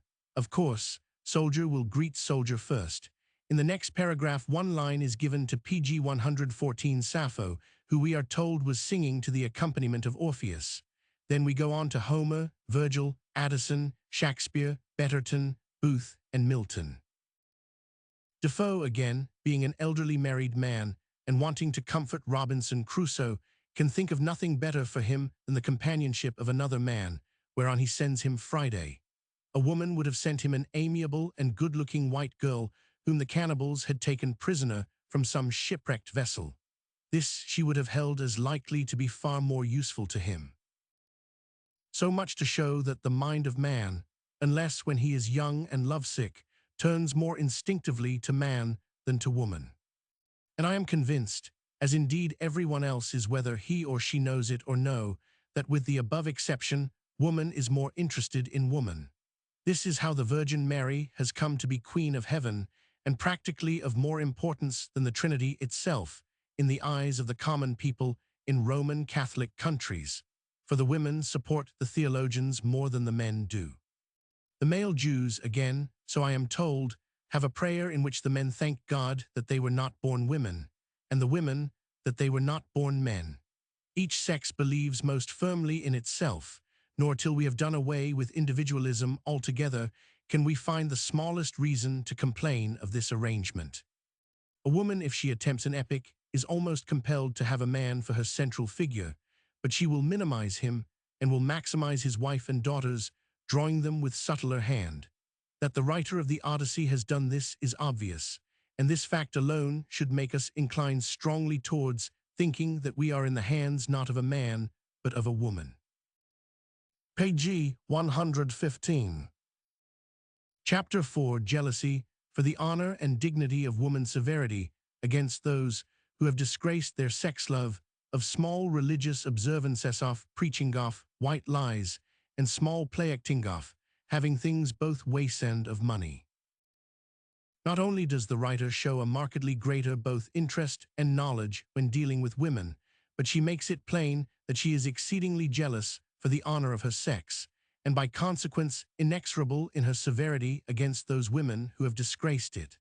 Goddesses may do what they like, they are not to be judged by mortal codes, but a mortal woman who has fallen must die. No woman throughout the Odyssey is ever laughed at. Women may be hanged, but they must not be laughed at. Men may be laughed at, indeed Alcinous is hardly mentioned at all, except to be made more or less ridiculous. One cannot say that Menelaus in books 4 and 15 is being deliberately made ridiculous, but made ridiculous he certainly is, and he is treated as a person of far less interest and importance than his wife is. Indeed, Ulysses, Alcinous, Menelaus, and Nestor are all so like one another that I do not doubt they were drawn from the same person, just as Ithaca and Scheria are from the same place. Who that person was we shall never know. Nevertheless, I would point out that unless a girl adores her father, he is generally, to her, a mysterious, powerful being whose ways are not as her ways. He is feared as a dark room is feared by children, and if his wife is at all given to laughing at him, his daughter will not spare him, however much she may cajole and in a way love him. But as I have said, though men may be laughed at, the women are never taken other than quite seriously. Venus is indeed made a little ridiculous in one passage, but she was a PG 116 goddess, so it does not matter. Besides, the brunt of the ridicule was borne by Mars, and Venus was instantly readorned and comforted by the Graces. I cannot remember a single instance of a woman's being made to do anything which she could not do without loss of dignity, except, of course, slaves, and am speaking of the higher social classes. It has often been observed that the messenger of the gods in the Iliad is always Iris, while in the Odyssey he is no less invariably Mercury. I incline to attribute this to the author's dislike of the idea that so noble a lady as Iris should be made to fetch and carry for anybody. For it is evident Iris was still generally held to have been the messenger of the gods. This appears from the beginning of Book 18, where we are told that Eurus's real name was Arnus, but that he was called Eurus, which is nothing but Iris with a masculine termination, because he used to carry messages when anyone would send him. Writers do not fly in the face of current versions unless for some special reasons of their own. If, however, a woman has misconducted herself, she is to be shewn no mercy. There are only 3 cases in point, and one of these hardly counts, inasmuch as the punishment of the guilty woman, Clytemnestra, was not meted out to her by the authoress herself. The hold, however, which the story of Clytemnestra's guilt has upon her, the manner in which she repeatedly recurs to it, her horror at it, but at the same time her desire to remove as much of the blame as possible from Clytemnestra's shoulders, convinces me that she acutely feels the disgrace which Clytemnestra's treachery has inflicted upon all women, even on the good ones. Why should she be at such pains to tell us that Clytemnestra was a person of good natural disposition 3, and was irreproachable until death had removed the bard under whose protection Agamemnon had placed her, when she was left alone without either husband or guardian, and with an insidious wretch like Gisthus beguiling her with his incessant flattery, she yielded, and there is no more to be said, except that it was very dreadful PG 117, and she must be abandoned to her fate. I see Mr. Gladstone has wondered what should have induced Homer, whom he holds to have written the Odyssey as well as the Iliad, to tell us that Clytemnestra was a good woman to start with. But with all my respect for his great services to Homeric literature, I cannot think that he has hit upon the right explanation. It should not be forgotten, moreover, that this extenuation of Clytemnestra's guilt belongs to a part of the Odyssey that was engrafted on to the original designa part, in which, as I shall show later, there was another woman's guilt, which was only not extenuated because it was absolutely denied in the face of overwhelming evidence. I mean Penelope's. The second case in point is that of the woman who stole Eumus when he was a child. A few days after she has done this and has gone on board the ship with the Phoenician traders, she is killed by Diana and thrown overboard to the seals and fishes. 484. The third case is that of the women of Ulysses' household who had misconducted themselves with the suitors during his absence. We are told that there were 50 women servants in the house, of whom 12 alone were guilty. It is curious that the number of servants should be exactly the same as that of the maidservants in the house of King Alcinous, and it should be also noted that 12 is a very small number for the guilty servants, considering that there were over 100 suitors, and that the maids seem to have been able to leave the house by night when they chose to do so. 20. 8. True, we are elsewhere told that the women had been violated and only yielded under compulsion, but this makes it more wonderful that they should be so few and, I may add, more terribly severe to hang them. I think the laxity of prehistoric times would have prompted a writer who was not particularly jealous for the honor of woman to have said that there were 38 or even more guilty and only 12 innocent. We must bear in mind, on the other hand, that when Euryclea brought out the 38 innocent women to see Ulysses PG 118 after he had killed the suitors, Ulysses recognized them all 22. The youngest of them, therefore, can hardly have been under 40, and so me no doubt were older, for Ulysses had been gone 20 years. Now how are the guilty ones treated? A man who was speaking of my theory that the Odyssey was written by a woman as a mere mauvaise plaisanterie once told me it was absurd, for the first thing a woman would have thought of after the suitors had been killed was the dining room carpet. I said that mutatis mutandis this was the very thing she did think of. As soon as Ulysses has satisfied himself that not a single suitor is left alive, he tells Euryclea to send him the guilty maidservants, and on their arrival he says to Telemachus, Eumus, and Philtius 22, 443. Begin to bear away the corpses, and make the women help you. When you have done this, sponge down the seats and tables till you have set the whole house in order. Then take the maids outside and thrust them through with your swords. These orders are faithfully obeyed. The maids help in the work of removing the bodies, and they sponge the chairs and tables till they are clean. Ulysses standing over them, and seeing that they lose no time. This done, Telemachus, whose mother, we are told 22, 427 had never yet permitted him to give orders to the female servants, takes them outside, and hangs them 22. As a more dishonorable death than the one his father had prescribed for them perhaps, also he may have thought he should have less blood to clean up than if he stabbed them, but see note on. The writer tells us in a line which she borrows in great part from the Iliad that their feet move convulsively for a short time, though not for very long, but her ideas of the way in which Telemachus hanged them are of the vaguest. No commentator has ever yet been able to understand it. The only explanation seems to be that the writer did not understand it herself and did not care to do so. Let it suffice that the women were obviously hanged. Pg 119. No man writing in pre-Christian times would have considered the guilt of the women to require so horrible a punishment. He might have ordered them to be killed, but he would not have carried his indignation to the point of making them first clean up the blood of their paramours. Fierce as the writer is against the suitors, she is far more so against the women. When the suitors are all killed, Euryclea begins to raise a cry of triumph over them, but Ulysses checks her. "Hold your tongue, woman," he says. "It is ill bragging over the bodies of dead men 22. So also it is ill getting the most hideous service out of women up to the very moment when they are to be executed." But the writer seems to have no sense of this. Where female honor has been violated by those of woman's own sex, no punishment is too bad for them. The other chief characteristics of the Odyssey which incline me to ascribe it to a woman are a kind of art for art's sake love of a small lie, and a determination to have things both ways whenever it suits her purpose. This never seems to trouble her. There the story is, and the reader may take it or leave it.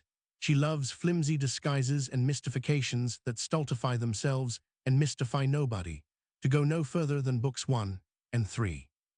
Minerva in each of these tells plausible stories full of circumstantial details, about her being on her way to Temesa with a cargo of iron, and how she meant to bring back copper 1, and again how she was going to the Cauconians on the following morning to recover a large debt that had been long owing to her 3.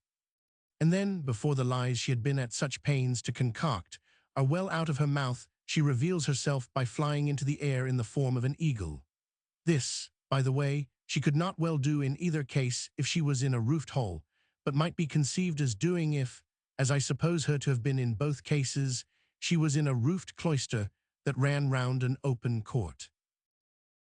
There is a flavor of consecutive fifths in these flights, if PG 120 indeed they are not downright octaves, and I cannot but think that the writer would have found a smoother progression open to her if she had cared to look for one.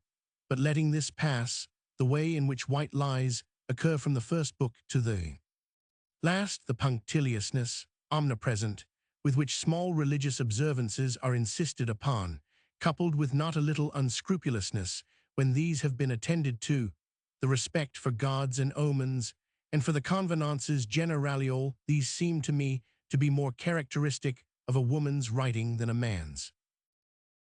The seriousness, again, with which Telemachus is taken, the closeness with which he adheres to his program, the precision with which he invariably does what his father, his mother, Minerva, or any responsible person tells him that he should do, except in one passage which is taken almost verbatim from the Iliad, the way in which Minerva beautifies him and preaches to him, the unobtrusive but exemplary manner in which he discharges all his religious, moral, and social duties all seem to me to point in the direction of thinking that the writer is a woman and a young one.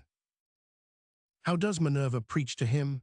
When he has washed his hands in the sea, he prays that she will help him on his intended voyage in search of news concerning his father. The goddess then comes up to him, disguised as Mentor, and speaks as follows. "Telemachus, if you are made of the same stuff as your father, you will be neither fool or coward henceforward, for Ulysses never broke his word nor left his work half done. If then you take after him, your voyage will not be fruitless. But unless you have the blood of Ulysses and Penelope in your veins, I see no likelihood of your succeeding. Sons are seldom as good men as their fathers. They are generally worse, not better. Still, as you are not going to be either fool or coward henceforward, and are not entirely without some share of your father's wise discernment, I look with hope upon your undertaking to 280. pg 121. Hence the grandmotherly reputation which poor Mentor is never likely to lose.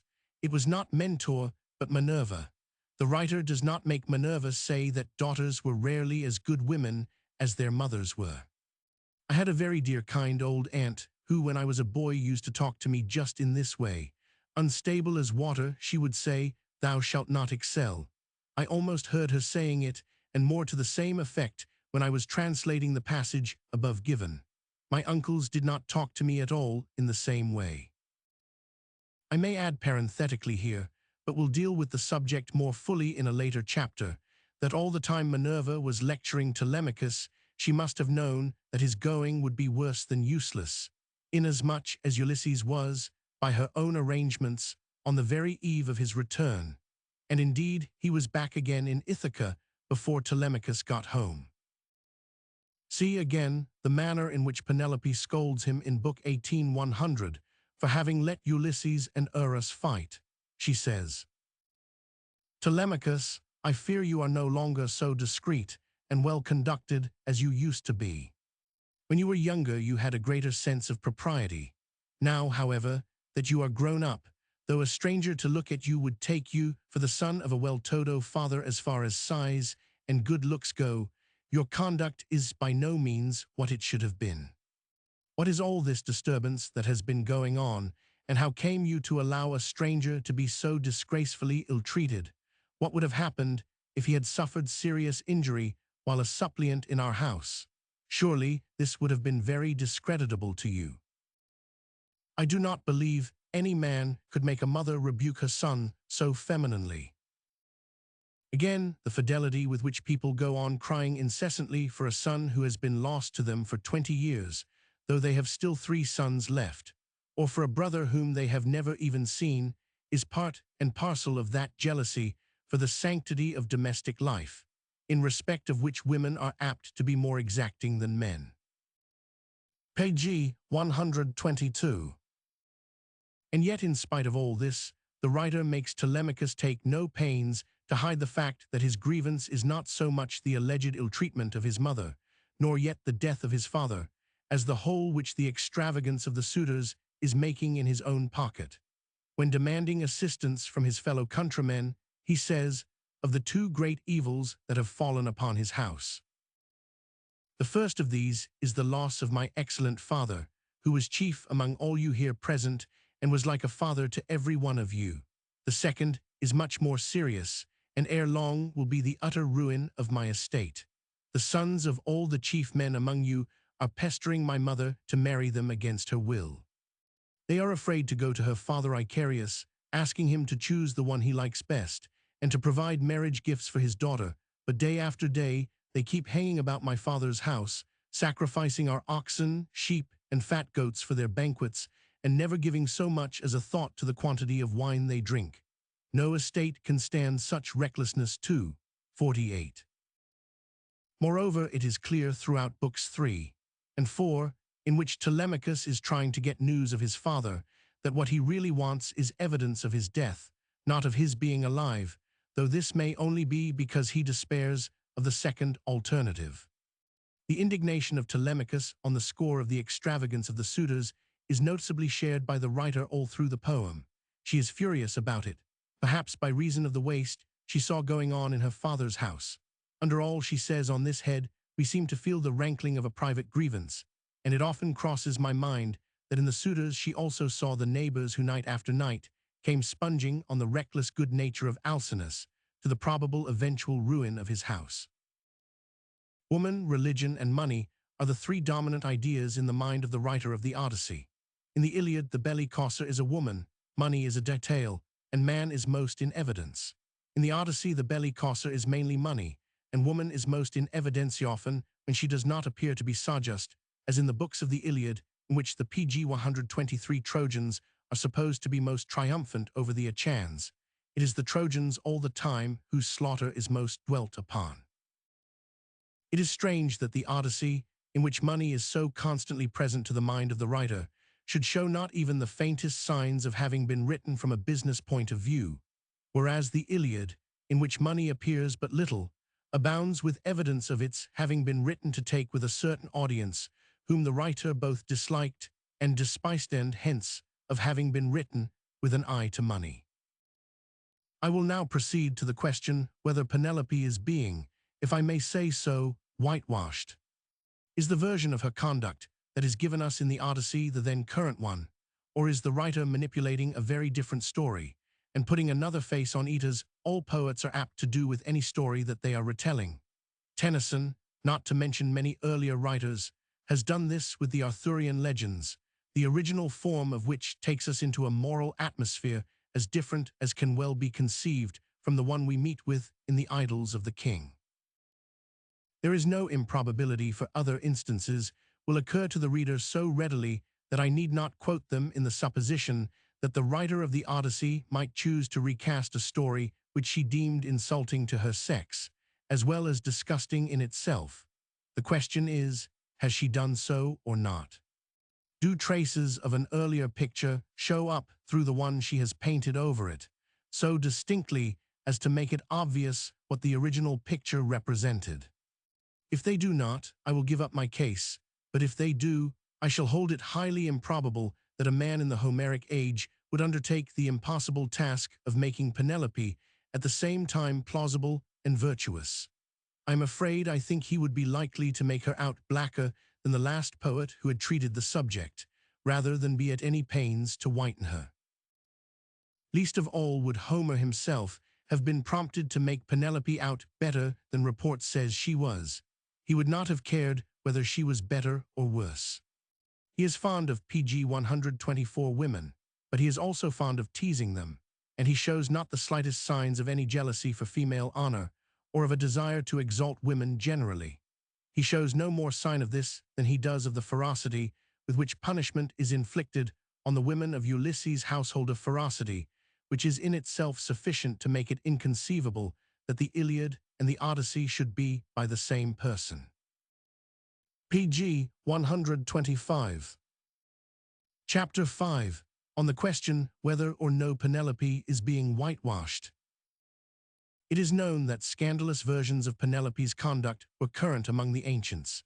Indeed, they seem to have prevailed before the completion of the epic cycle, for in the Telegony, which is believed to have come next in chronological order after the Odyssey, we find that when Ulysses had killed the suitors, he did not go on living with Penelope, but settled in the Sprotia and married Calidus, the queen of the country. He must therefore have divorced Penelope, and he could hardly have done this if he accepted the Odyssean version of her conduct. According to the author of the Telegony, Penelope and Telemachus go on living in Ithaca, where eventually Ulysses returns and is killed by Telegonus, a son who had been born to him by Circe. For further reference to ancient, though a good deal later, scandalous versions, see Smith's Dictionary under Penelope. Let us see what the Odyssey asks us to believe, or rather swallow. We are told that more than 100 young men fall violently in love, at the same time, with a supposed widow, who before the close of their suit can hardly have been under 40, and who had a grown-up son pestering her for several years with addresses that they know are most distasteful to her. They are so madly in love with her that they cannot think of proposing to anyone else 207 till she has made her choice. When she has done this, they will go. Till then, they will pay her out for her cruel treatment of them by eating her son Telemachus out of house and home. This, therefore, they proceed to do, and Penelope, who is a model both wife and mother, suffers agonies of grief, partly because of the death of her husband, and partly because she cannot get the suitors out of the house. PG 126. One would have thought all she had to do was to bolt the doors as soon as the suitors had left for the night, and refuse to open them in the morning, for the suitors never sleep in the same house with Penelope.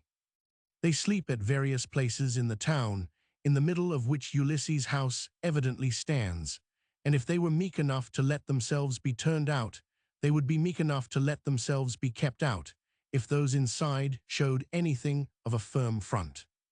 Not one of them ever sees Penelope alone. When she comes into their presence, she is attended by two respectable female servants who stand on either side of her, and she holds a screen or veil modestly before her face. True, she was 40, but neither she nor the poetess seemed to bear this in mind, so we may take it as certain that it was modesty and nothing else that made her hold up the veil. The suitors were not men of scrupulous delicacy, and in spite of their devotion to Penelope lived on terms of improper intimacy with her women servants, none of whom appear to have been dismissed instantly on detection. It is a little strange that not one of those suitors who came from a long distance should have insisted on being found in bed as well as board, and so much care is taken that not one breath of scandal should attach to Penelope, that we infer a sense on the writer's part that it was necessary to put this care well in evidence. I cannot think, for example, that Penelope would have been represented as nearly so incredulous about the return of Ulysses in Book 23, if she had been nearly as virtuous as the writer tries to make her out. The amount of caution with which she is credited is to some extent a gauge of the thickness of the coat of whitewash which the writer considers necessary. In all Penelope's devotion to her husband, there is an ever-present sense that the lady doth protest too much. Still stranger, however, is the fact that these ardent, passionate lovers never quarrel among themselves for the possession of their middle-aged paragon. The survival of the fittest does not seem to have had any place in their system. They show no signs of jealousy, but jog along cheek by jowl as a very happy family, aiming spears at a mark, playing PG 127 drafts, flaying goats and singeing pigs in the yard, drinking an untold quantity of wine, and generally holding high feast. They insist that Penelope should marry somebody, but who the happy somebody is to be is a matter of no importance. No one seems to think it essential that she shall marry himself in particular. Not one of them ever finds out that his case is hopeless and takes his leave, and thus matters drift on year after year, during all which time Penelope is not getting any younger, suitors dying of love for Penelope, and Penelope dying only to be rid of them. Granted that the suitors are not less in love with the good cheer they enjoy at Telemachus's expense than they are with his mother, but this mixture of perfect lover and perfect sponger is so impossible that no one could have recourse to it unless aware that he or she was in extreme difficulty. If men are in love, they will not sponge. If they sponge, they are not in love. We may have it either way, but not both.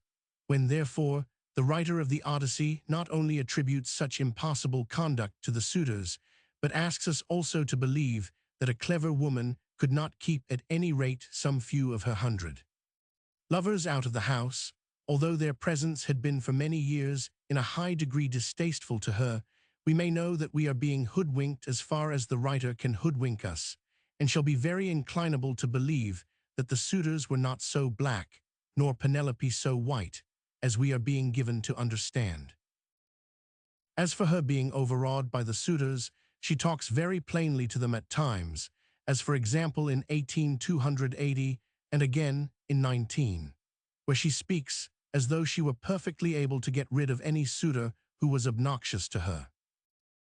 Over and above this, we may infer that the writer who can tell us such a story with a grave face cannot have even the faintest conception of the way in which a man feels towards a woman he is in love with, nor yet much so far as I may venture to form an opinion of what women commonly feel PG 128 towards the man of their choice. I conclude, therefore, that she was still very young and unmarried. At any rate, the story told above cannot have been written by Homer. If it is by a man at all, it must be by some prehistoric Fra Angelico, who had known less in his youth or forgotten more in his old age than the writer of the Iliad is at all likely to have done. If he had still known enough to be able to write the Odyssey, he would have remembered more than the writer of the Odyssey shows any signs of having ever known. A man, if he had taken it into his head, as the late Lord Tennyson might very conceivably have done, to represent Penelope as virtuous, in spite of current scandalous stories to the contrary, a man, would not have made the suitors a band of lovers at all. He would have seen at once that this was out of the question, and would have made them mere marauders who overawed Penelope by their threats, and were only held in check by her mother wit and by, say, some 3 or 4 covert allies among the suitors themselves. Do what he might, he could not make the permanent daily presence of the suitors plausible, but it would be possible, whereas the combination of perfect sponger and perfect lover which is offered us by the writer of the Odyssey is grotesquely impossible, nor do I imagine that she would have asked us to accept it but for her desire to exalt her sex by showing how a clever woman can bring any number of men to her feet, hoodwink them, spoil them, and in the end destroy them. This, however, is surely a woman's theme rather than a man's. At least I know of no male writer who has attempted anything like it. We have now seen the story as told from Penelope's point of view. Let us proceed to hear it from that of the suitors. We find this at the beginning of Book 2, and I will give Antineus's speech at fuller length than I have done in my abridgment. After saying that Penelope had for years been encouraging every single suitor by sending him flattering messages in which, by the way, Minerva fully corroborated him in Book 13. 381 he continues. And then there was that other trick she played us.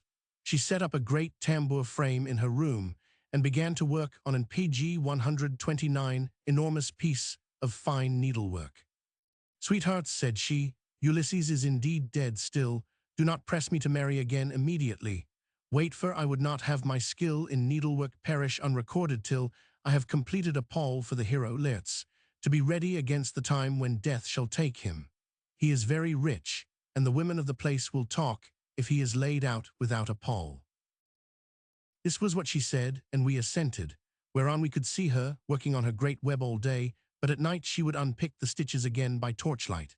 She fooled us in this way for 3 years, and we never found her out, but as time wore on and she was now in her 4th year, one of her maids, who knew what she was doing, told us, and we caught her in the act of undoing her work, so she had to finish it, whether she would or no. The suitors, therefore, make you this answer, that both you and the Achans may understand. Send your mother away, and bid her marry the man of her own and her father's choice, for I do not know what will happen if she goes on plaguing us much longer with the airs she gives herself on the score of the accomplishments Minerva has taught her, and because she is so clever. We never yet heard of such a woman. We know all about Tyro, Alcmena, Mycene, and the famous women of old, but they were nothing to your mother, any one of them. It was not fair of her to treat us in that way, and as long as she continues in the mind with which heaven has now endowed her, so long shall we go on eating up your estate.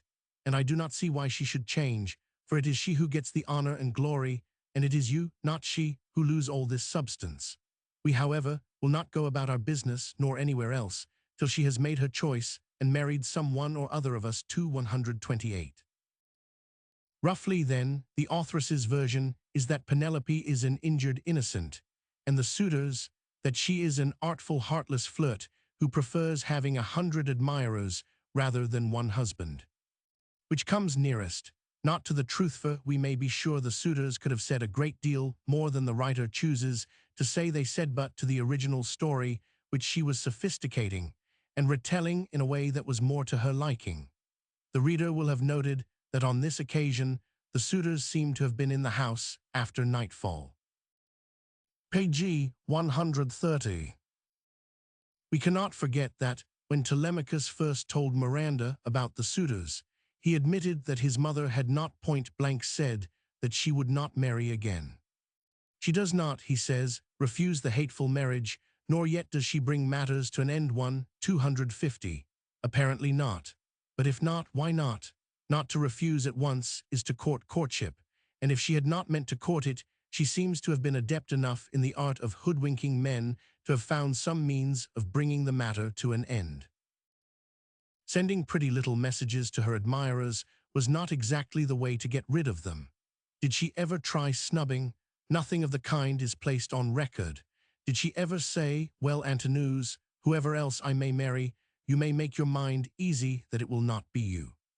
And there was boring. Did she ever try that? Did she ever read them any of her grandfather's letters? Did she sing them her own songs or play them music of her own composition? I have always found these courses successful when I wanted to get rid of people. There are indeed signs that something had been done in this direction, for the suitors say that they cannot stand her high art nonsense and aesthetic rhodomontade any longer, but it is more likely she had been trying to attract than to repel. Did she set them by the ears by repeating with embellishments what they had said to her about one another? Did she ask Antinous or Eurymachus to sit to her for her web, give them a good stiff pose, make them stick to it, and talk to them all the time? Did she find errands for them to run, and then scold them, and say she did not want them? Or make them do commissions for her and forget to pay them, or keep on sending them back to the shop to change things, and they had given ever so much too much money, and she wished she had gone and done it herself? Did she insist on their attending family worship? In a word, did she do a single one of the 1,000 things so astute a matron would have been at no loss to hit upon if she had been in earnest about not wishing to be courted? With one touch of common sense, the whole fabric crumbles into dust. Telemachus, in his rejoinder to the suitors, does not deny a pg 131 single one of their facts. He does not deny that his mother had been in the habit of sending them encouraging messages, nor does he attempt to explain her conduct about the web.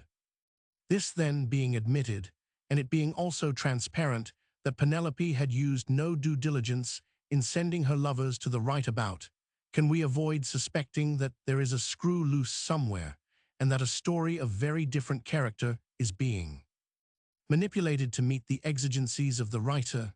And shall we go very far wrong if we conclude that according to the original version, Penelope picked out her web, not so much in order to delay a hateful marriage, as to prolong a very agreeable courtship? It was no doubt because Laertes saw what was going on that he went to live in the country and left off coming into the town 190, and Penelope probably chose the particular form her work assumed in order to ensure that he should not come near her. Why could she not set about making a Paul for somebody else? Was Laertes likely to continue calling, when every time he did so he knew that Euryclea would only tell him her mistress was upstairs working at his Paul, but she would be down directly? Do let the reader try and think it out a little for himself. As for Laertes being so badly off, as Anticles says he was in Book 11, there is not one grain of truth in that story. The writer had to make him out poor in order to explain his not having interfered to protect Penelope, but Penelope's excuse for making her web was that he was a man of large property. It is the same with the suitors. When it is desired to explain Telemachus's not having tried in some way to recover from them, they are so poor that it would be a waste of money to sue them. When, on the other hand, the writer wants Penelope to air her woman's wit by getting presents out of them 280, just before Ulysses kills them, they have any amount of money. One day more, and she would have been too late. The writer knew that very well, but she was not going to let Penelope lose her presents. She evidently looks upon man as fair game, which male writers are much less apt to do. Of course, the first present she receives is a new dress.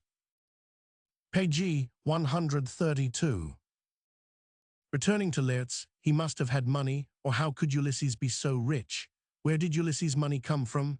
He could hardly have made much before he went to Troy, and he does not appear to have sent anything home thence.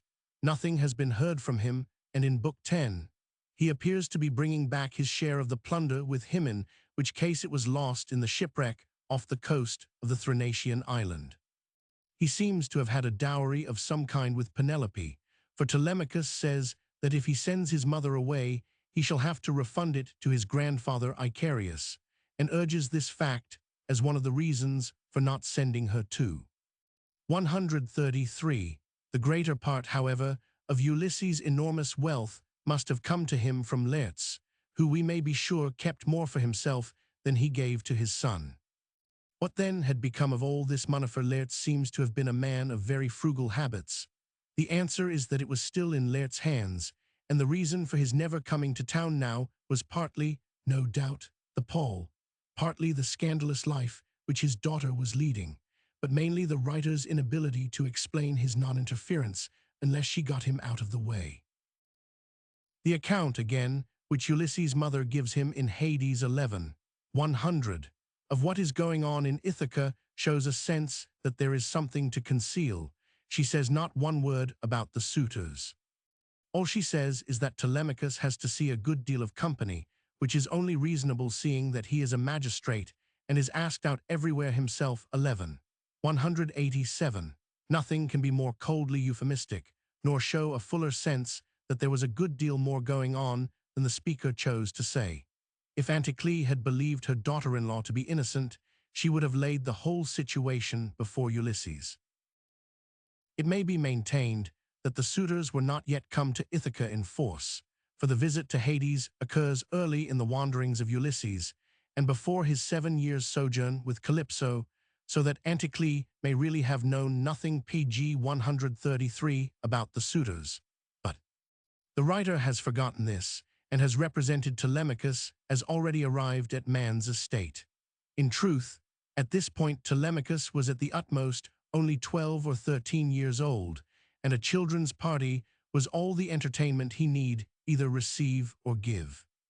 The writer has made a slip in her chronology, for throughout the poem Telemachus is represented as only just arriving at man's estate in the 20th year of Ulysses' absence. It is evident that in describing the interview with Anticlea, the writer has in her mind the state of things existing just before Ulysses' return, when the suitors were in full riot. This, indeed, appears still more plainly lower down, when Agamemnon, also in Hades, says that Telemachus was a baby in arms when the Trojan War broke out, and that he must now be grown up. 449. The silence, therefore, of Ulysses' mother is willful so far as the writer is concerned. She must have conceived of Anticlea as knowing all about the suitors perfectly well, for she did not die till Telemachus was, by her own account, old enough to be a magistrate. The explanation I believe to be that at the time Book 11 was written, the writer had as yet no intention of adding books 1-4, and from line 187 of Book 13 to Book 24.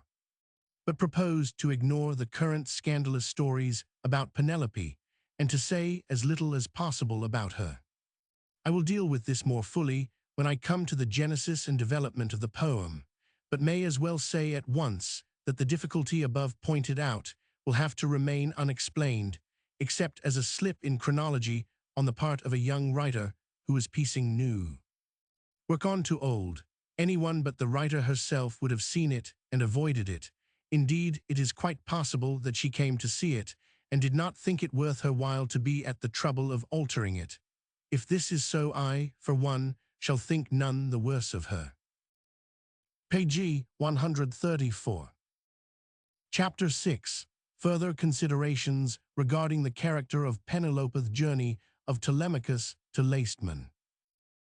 The question whether or no the writer of the Odyssey is putting her own construction on grosser versions of Penelope's conduct current among her countrymen has such an important bearing on that of the writer's sex, that I shall bring further evidence to show how impossible she finds it to conceal the fact that those who knew Penelope best had no confidence in her. Minerva, with quick womanly instinct, took in the situation at a glance and went straight to the point. On learning from Telemachus that Penelope did not at once say she would not marry again, she wastes no words, but says promptly, "If your mother's mind is set on marrying again," and surely this implies that the speaker had no doubt that it was so set. Let her go back to her father. 1. From this we may infer that Minerva had not only formed her own opinion about Penelope's intentions, but saw also that she meant taking her time about the courtship, and was not likely to be brought to the point by any measures less decisive than sending her back to her father's house. We know, moreover, what Minerva thought of Penelope from another source. Minerva appears to Telemachus in a dream when he is staying with King Menelaus, and gives him to understand that his mother is on the point of marrying Eurymachus, one of the suitors. 1542. This was so, at least we are intended to suppose, a wanton falsehood on Minerva's part. Nevertheless, if the matter had ended there, nothing probably would have pleased Telemachus better, for in spite of his calling the marriage hateful, there can be no question that he would have been only too thankful to get his mother out of the house, if she would go of her own free will. Pg 135. Penelope says he was continually urging her to marry and go. On the score of the expense he was being put to by the protracted attentions of the suitors. 19. 534. Penelope indeed seems to have been such an adept at lying that it is very difficult to know when to believe her, but Telemachus says enough elsewhere to leave no doubt that, in spite of a certain decent show of reluctance, he would have been glad that his mother should go. Unfortunately, Minerva's story does not end with saying that Penelope means marrying Eurymachus. She adds that in this case, she will probably steal some of Telemachus's property. She says to him, "You know what women are. They always want to do the best they can for the man who is married to them at the moment. They forget all about their first husband and the children that they have had by him. Go home, therefore, at once, and put everything in charge of the most respectable housekeeper you can find, until it shall please heaven to send you a wife of your own." 15. 26. This passage not only betrays a want of confidence in Penelope, which is out of keeping with her ostensible antecedents, but it goes far to show that Minerva had read the Cypria, in which poem now lost. We are told that Helen did exactly what is here represented as likely to be done by Penelope. But leaving this, surely if Penelope's antecedents had been such as the writer wishes us to accept, Telemachus would have made a very different answer to the one he actually made. He would have said, "My dear Minerva, what a word has escaped the boundary of your teeth. My mother steal my property and go off with an unprincipled scoundrel like Eurymachus. No one can know better than yourself that she is the last woman in the world to be capable of such conduct." And then he would have awoke as from a hideous dream. What, however, happens in reality? Telemachus does indeed wake up 15, in great distress, but it is about his property, not about his mother. "Who steals my mother steals trash, but whoso filches from me my family heirlooms." 100. He kicks poor Pisistratus to wake him and says they PG 136 must harness the horses and be off home at once. Pisistratus rejoins that it is pitch dark. Come what may, they must really wait till morning. Besides, they ought to say goodbye to Menelaus and get a present out of him. He will be sure to give them one, if Telemachus will not be in such an unreasonable hurry. Can anything show more clearly what was the inner mind both of Minerva and Telemachus about Penelope, and also what kind of ideas the audience had formed about her? How differently, again, do Minerva and Telemachus regard the stealing. Telemachus feels it acutely and at once. Minerva takes it as a matter of course, but then the property was not hers. The authoress of the Odyssey is never severe about theft. Minerva evidently thinks it not nice of Penelope to want to marry again before it is known for certain that Ulysses is dead, but she explains that Eurymachus has been exceeding all the other suitors in the magnificence of his presents, and has lately increased them 15. 18. After all, Penelope had a right to please herself, and as long as she was going to be bona fide married, she might steal as much as she could, without loss of dignity or character. The writer put this view into Minerva's mouth as a reasonable one for a woman to take. So perhaps it was, but it is not a man's view. Here I will close my cases, much of it, that is to say, as I have been able to give in the space at my disposal for the view that the writer of the Odyssey was whitewashing Penelope. As, however, we happen to be at Lacedaemon, let me say what more occurs to me in connection with the visit of Telemachus to King Menelaus, that bears on the question whether the writer is a man or a woman. When Telemachus and Nestor's son Pisistratus reached Lacedaemon at the beginning of Book 4, Menelaus was celebrating the double marriage of his son Megapenths and of his daughter Hermione. The writer says, "They reached the low-lying city of Lacedaemon, where they drove straight to the abode of Menelaus, and found him in his own house, feasting with his many clansmen in honor of the wedding of his son, and also that of his daughter, whom he was PG 137, giving in marriage to the son of that valiant warrior Achilles. He had given his consent and promised her to him while he was still at Troy, and now the gods were bringing the marriage about, so he was sending her with chariots and horses to the city of the Myrmidons, over whom Achilles' son was reigning. For his only son he had found a bride from Sparta, the daughter of Elector. This son, Megapenths, was born to him of a bondwoman, for heaven had vouchsafed Helen no more children after she had borne Hermione, who was fair as golden Venus herself, 4:14. I have enclosed part of the above quotation in brackets, not because I have any doubt that the whole of it is by the same hand as the rest of the poem, but because I am convinced that the bracketed lines were interpolated by the writer after her work had been completed, or at any rate after books 4 and 15 had assumed their present shape. The reason for the interpolation I take to be that she could not forgive herself for having said nothing about Hermione, whose non-appearance in Book 15 and in the rest of Book 4. She now attempts to explain by interpolating the passage above quoted, and thus making her quit Lastman for good and all at the very beginning of this last-named book. But whatever the cause of the interpolation may have been, an interpolation it certainly is, for nothing can be plainer from the rest of Book 4 than that there were no festivities going on, and that the only guests were uninvited Onsto wit Telemachus and Pisistratus. True, the writer tried to cobble the matter by introducing lines 621,624, which in our texts are always enclosed in brackets, as suspected I suppose, because Aristarchus marked them with obeli, though he did not venture to exclude them. The cobble, however, only makes things worse, for it is obviously inadequate, and its abruptness puzzles the reader. Excepting, then, lines 219 and 621,624 of Book 4. As by the writer of the rest of the poem, the reader will note how far more interesting she finds the marriage of Hermione than that of Megapenthesoph, whose bride, by the way, there is no trace in Book 15.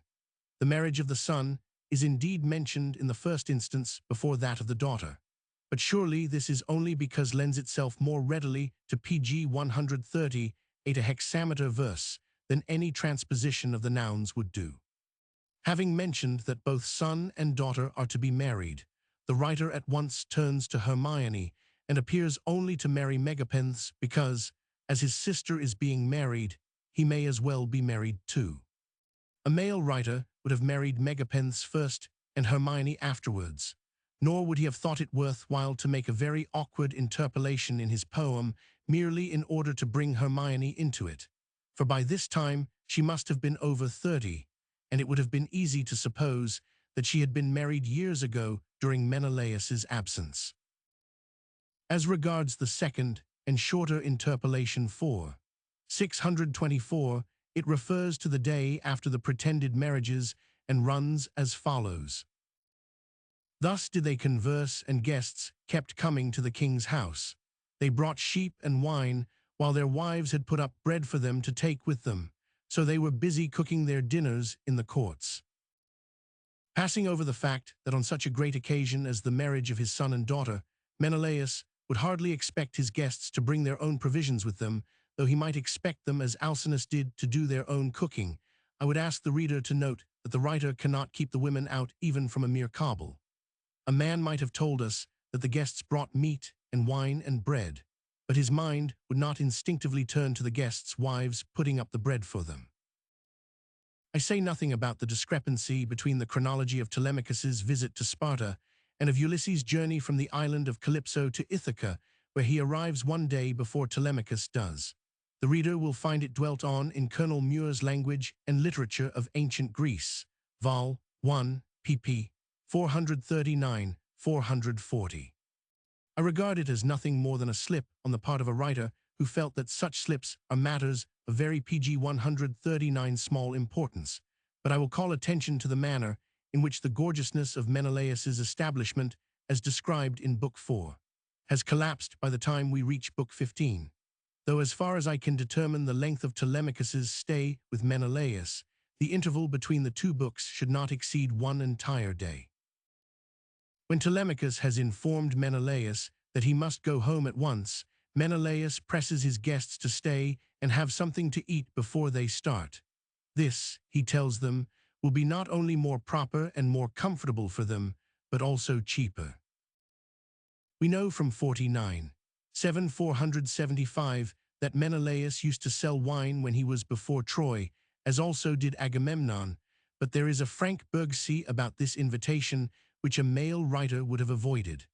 Still franker, however, is the offer of Menelaus to take them on a personally conducted tour round the Peloponnesus. It will be very profitable, for no one will send them away empty-handed. Everyone will give them either a bronze tripod or a cauldron, or 2 mules, or a gold chalice 1585. As for the refreshments which they are to have immediately, the king explains that they will have to take potluck, but says he will tell the women to see that there is enough for them of what there might happen to be in the house. That is just like Menelaus's usual fussiness. Why could he not have left it all to Helen? After reading the Odyssey, I am not surprised at her having run away with Paris. The only wonder is that a second great war did not become necessary very shortly after the Trojan matter had been ended. Surely the fact that 2 young bachelors were going to stay and dine was not such a frightful discord, but that it might have been taken unprepared, or at any rate without the monarch's personal interference. Of what there may be in the house, indeed. We can see that the dinner is not going to be profusely sumptuous. If there did not happen to be anything good in the house, and I suspect this to have been the case, Menelaus should have trusted Helen to send out and get something. But there should have been no sending out about it. PG 140 Menelaus and Helen ought never to have had a meal without every conceivable delicacy. What a come down again is there not as regards the butler Eteonius. He was not a real butler at all, he was only a kind of charbutler. He did not sleep in the house 15, and for aught we know may have combined a shop round the corner with his position in Menelaus' household. Worse than this, he had no footman, not even a boy under him, for Menelaus tells him to light the fire and set about cooking dinner 1598, which he proceeds to do without one syllable of remonstrance. What has become of Asphyleus? Where are the men servants who attended to Telemachus and Pisistratus on their arrival? They have to yoke their own horses now. The upper and under women servants who appear at all Odyssean meals are here as usual, but we hear nothing more of Adraste, Alcip, and Philo. It seems as though after describing the splendor of Menelaus's house in Book 4, the writer's nerve has failed her, and by Book 15, her instinctive thrift has reasserted itself. And now let me return, as I said in Chapter 4, that I intended doing, to the very singular, I do not like to say feminine nature of the arrangements made by Minerva for her protégé in the matter of his voyage to Pylos and Lacedaemon. When Minerva first suggested it to him, she knew that Ulysses was on the point of starting from Calypso's island for Scheria and would be back in Ithaca almost immediately. Yet she must needs choose this particular moment, of all others, for sending Telemachus on a Periland's voyage in quest of news concerning him.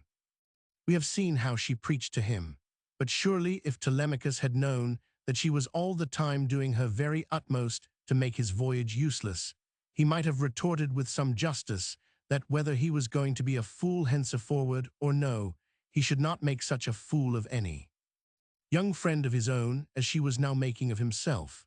Besides, he was to be away, if necessary, for 12 months. Yet here, before he has been gone more than 4 or 5 days, Minerva fills him with an agony of apprehension about his property and sends him post-haste back to Ithaca again. Page 141.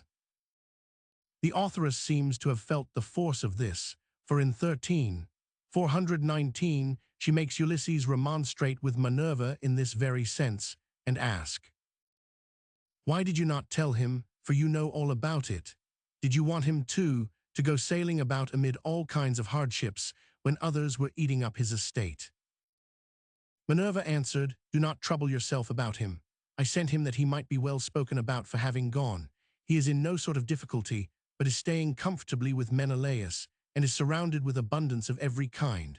The suitors have put out to sea and are on the watch for him, for they mean to kill him before he can get home. I do not much think they will succeed, but rather that some of those who are now eating up your estate will first find a grave themselves." What she ought to have said was, "You stupid man, can you not understand that my poetess had set her heart on bringing Helen of Troy into her poem, and could not see her way to this without sending Telemachus to Sparta? I assure you that as soon as ever he had interviewed Helen and Menelaus, I took her will take, for my poetess's chronology puzzles my poor head dreadfully stops to bring him back at once." At the end of Book 4, Penelope shows a like tendency to complain of the manner in which she is kept in the dark about information that might easily have been vouchsafed to her. Minerva has sent her a vision in the likeness of her sister Iphthyme. This vision comes to Penelope's bedside and tells her that her son shall come safely home again. She immediately says, "If then you are a goddess, or have heard news from heaven, tell me about that other unhappy one. Is he still alive, or is he dead and in the house of Hades?" And the vision answered, "I shall not tell you for certain whether he is alive or dead, and there is no use in idle conversation." On this, it vanished through the thunghole of the door. I may add that I never quite understood the fastening of the Odyssean bedroom door, till I found my bedroom at the Hotel Central, Trapani, fastened in the Odyssean manner. Page 142. Chapter 7. Further indications that the writer is a woman young, headstrong, and unmarried. I will now touch briefly on the principal passages, over and above large general considerations and the details to which I have already called attention, which seem to me to suggest a woman's hand rather than a man's.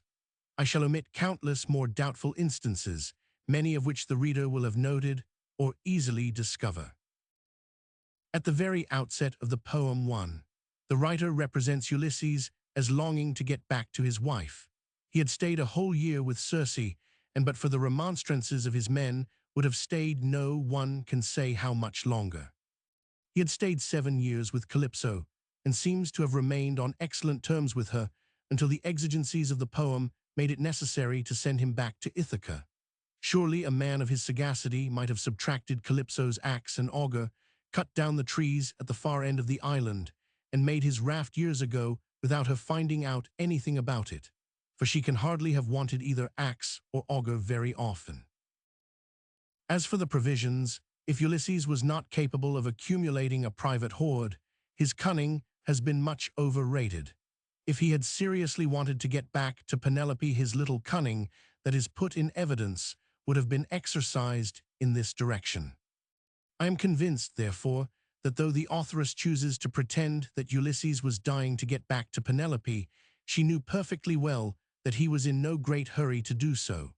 She was not, however, going to admit anything so derogatory to the sanctity of married life, or at any rate to the power which a wife has over her husband.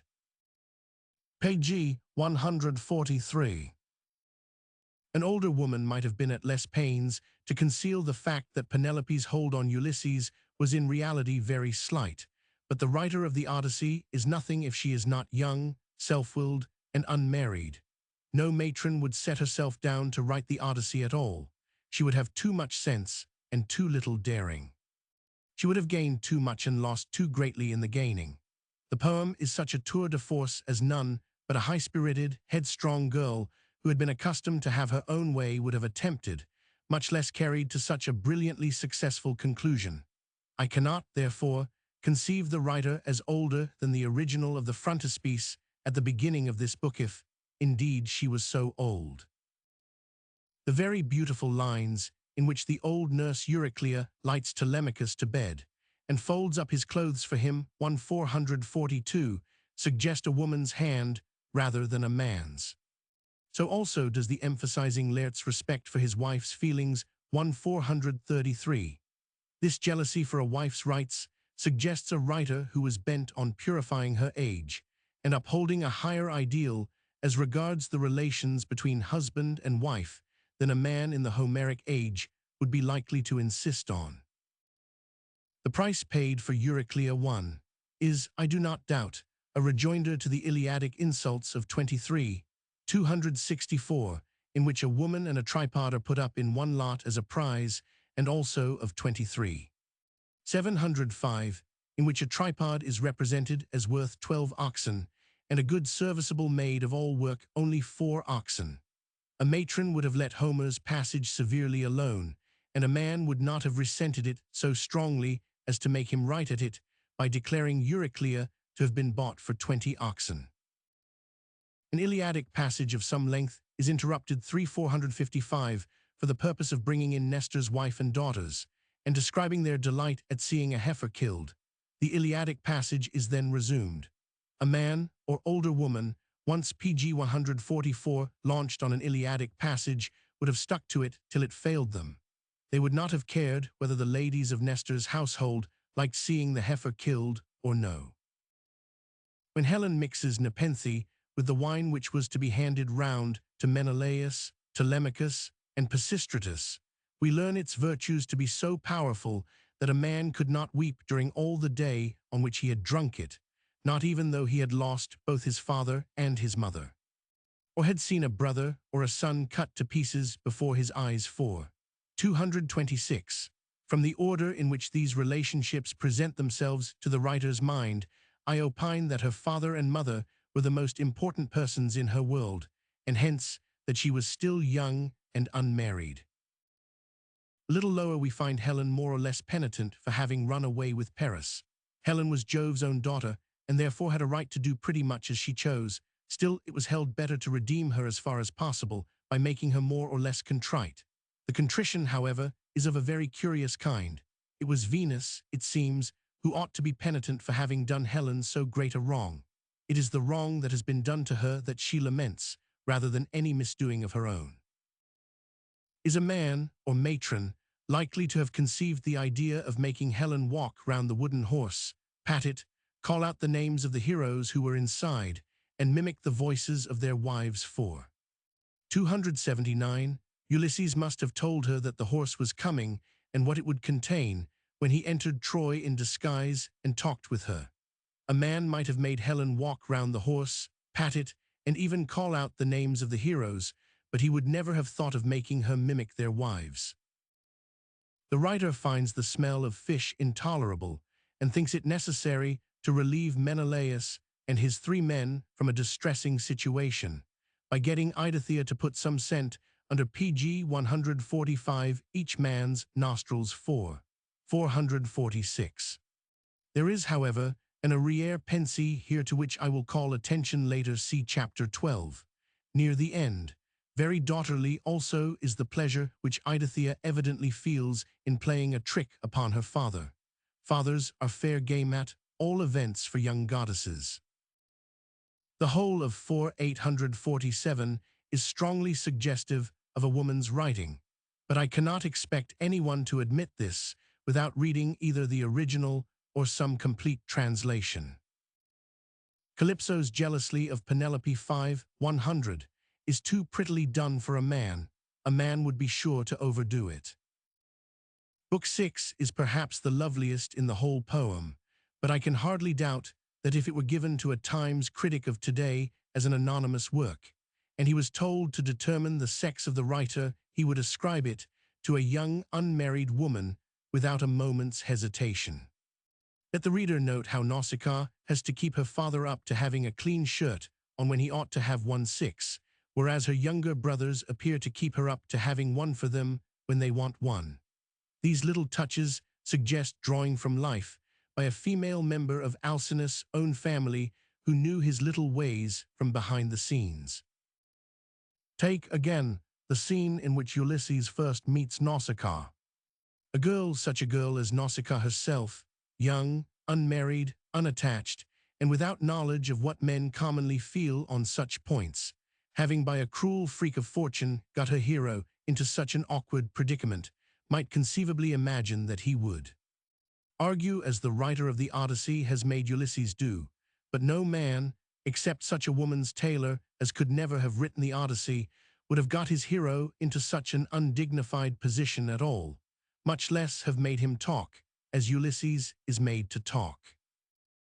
How characteristic, again, of the Manhattress is Nausicaa's PG 146 attempt to make out that in Ulysses she had found a man to whom she really might become attached if there were no obstacle to their union. I find it hard to pass over Book 7, especially line 230-100, where Arete wants to know how Ulysses came by his clothes, and 294, in which it is said that young people are apt to be thoughtless. Surely this is a girl giving a rap on the knuckles to older people, by echoing what she is accustomed to hear them say. In Book 8, the games, which are no doubt suggested by those in 49:23, are merely labeled sports, not a single detail being given except that Ulysses' disc made a sound of some sort as it went through the air 8, which I do not believe it would do. In the Iliad, details are given of every contest, and the games do not take place as they do in the Odyssey immediately after a heavy meal, from which we can hardly suppose that the competitors would be excluded. I say nothing about the modesty of the female goddesses in not coming to see Mars and Venus caught in the toils of Vulcan 8, nor yet about the lovely new dress with which the Graces consoled Venus when she had been liberated 8, for I have omitted the whole of this episode in my abridgment. The love of her own home and parents, which is so obvious throughout the poem, is never more apparent than in the speech of Ulysses 9:36. He says that however fine a house a man may have in a foreign land, he can never be really happy away from his father and mother. How different this from the saying which Aristophanes puts into the mouth of Mercury Plut. 1151, to the effect that a man's fatherland is any place in which he is making money. Or again from Euripides, who in a fragment of Phaethon says that a man's fatherland is any land that will feed him. It is only a young and affectionate girl who could have made Ulysses, who is not much given to page 147 sentiments, speak so warmly. Middle-aged people, whether men or women, are too much spotted with the world to be able to say such things. They think as Aristophanes and Euripides do. In lines 120, 121 of Book 9, the writer tells us that huntsmen, as a general rule, will face all sorts of hardship in forest and on mountain top. This is quite true, but it is not the way in which men speak of chamois hunters. As for the Cyclops incident, delightful as it is impossible as a man or matron's writing. It was very kind of Polyphemus, drunk though he was, to stay without moving a muscle, till Ulysses and his men had quite finished boring out his eye with a burning beam that was big enough for a ship's mast. But Baron Munchausen is the only male writer who could offer us anything of the kind, and his is not a case in point. Neither, after all, is Book 9 of the Odyssey, for the writer is not taking Polyphemus seriously. The distress which Polyphemus caused to Ulysses and his men by flinging down a bundle of firewood is too graphic a touch not to have been drawn from life. I have often fancied that the whole Cyclops incident may have been suggested by one of those merend, or picnics, which Italians and Sicilians are still so fond of, and that the writer of the Odyssey went with her friends to Pizzalungo and the cave where the scene is laid, which was then really much what an Alp is known abode of shepherds who made cheese in the cave itself. I like to fancy, for I know that it is nothing more than fancy, that the writer of the Odyssey was delighted with all she saw, but that as she was looking at the milk dishes, some huge unkempt shepherd came in with a load of firewood on his back, and gave a sudden shock to her nervous system by flinging it down too violently. Him she transformed into the local giant that exists on Mt. Eryx, now under the name of Cantarano. Page 148. It is very hard to say what the authoress thought that Polyphemus did in the matter of his ewes and lambs. The lambs were in the yards all day, for Ulysses' men saw them there and wanted to steal them 9:227. Besides, Polyphemus could not have got any milk from the ewes if their lambs had been with them in the daytime. Having driven the ewes into his cave, I omit the shegoats for brevity. He milked them, and then put their lambs with them 9. The question is, did he take them away again after they had got what they could from a milked ewe, or did he leave them with their mothers all night? On the one hand, we have no hint of their removal, which would be a long and troublesome task. On the other, we are told in line 309 that he milked the ewes in the morning, and again gave each one of them her lamb. On the evening of the same day, he repeats this process, line 342, and he could hardly give the ewes their lambs unless he had first removed them. The difficulty is that if he removed them, they would certainly die in a very few days of such diet as Polyphemus allows them, for whatever he did was, according to his usual practice, while if he did not remove them, he could not have got any milk. Whatever he did we may be sure that the writer of the Odyssey had got it wrong, and there is not much to be gained by trying to find out what she thought, for it is obvious that she did not think. I asked my friend, Sigurd, Giuseppe Pagodo of Mt. Urix, what was the practice of Sicilian shepherds now, and received the following answer. In Sicily, they do not milk ewes that have lately lambed. They keep the lambs shut up and take the ewes to feed. In the evening, they let the lambs suck, and then shut them up again. During the night, the ewes make a great deal of milk, and this is again sucked by the lambs in the morning, and not milked. Our shepherds do not take any of the milk until the lamb has been killed. Perhaps in those days, the pastures were so abundant that the ewes gave milk enough to nourish the lambs and still have some for milking. This is the only way in which what Polyphemus did can be explained. Pg 149. I believe the true explanation to be that the shepherd from whose alp the scene was in part drawn, drove in a number of ewes, some of which had lambs, while the lambs of others had been already killed and eaten. The authoress saw the shepherd milk a number of ewes and then bring in a number of lambs, but she did not understand that the ewes which had been milked had got no lambs, while those that had lambs still living had not been milked. I think she knew she was hazy about it, otherwise she would not have cut her version short with all in due course. It being evident that Circe is quite as capable a prophet as Tiresias, why should poor Ulysses be sent down to Hades? Obviously, because the writer had set her heart on introducing colloquies with the dead. Granted, but a writer who was less desirous of making out that women know as much as men would not have made Circe know quite so much. Why, as soon as Ulysses has returned from Hades, repeat to him the warning about the cattle of the sun, which Tiresias had given him in the same words, and add a great deal more of her own? Why, again, did she not tell Ulysses to be particularly careful to ask Tiresias about the wandering cliffs, in respect of which she had confessed that her information was deficient? Ulysses does not appear to have said anything, but he must have thought a good deal. Young people are impatient of such small considerations. Who, indeed, can let fancy, naivete, and the charm of spontaneity have free and graceful play, if he or she is to be troubled at every touch and turn by the suggestions of common sense? The young disdain precision too contemptuously, while older people are apt to think of nothing else. The same desire to exalt the capabilities of woman appears in making the sun leave his sheep and cattle in the sole charge of the two nymphs Lampetie and Phaethusa 12, who, by the way, proved quite unable to protect them. But then the sun was a man and capable of any folly. The comparison of Ulysses to a hungry magistrate 12, pg 150-440, which is obviously humorous, is neither a man's nor a matron's simile for such a thrilling situation. To me, it suggests the hand of a magistrate's daughter who had often seen her father come home tired and cross at having been detained in court. The present from Helen to Telemachus of a wedding dress 15, 129 was more likely to occur to a young woman than to a man. I think also that a male writer would have given something to poor Pisistratus, who has been very good and amiable all through. It does not appear that Telemachus tipped Eteonius or any other of Menelaus' servants, though from 297 it is plain that it was quite usual for visitors to give something to the servants of a house at which they were staying. He is very rude about not saying goodbye to Nestor 15, 201, and he never says goodbye to Pisistratus as he ought. Ulysses, again, seems to have no sense of obligation whatever to Circe or Calypso. He has no other idea than that of taking as much and giving as little as he can.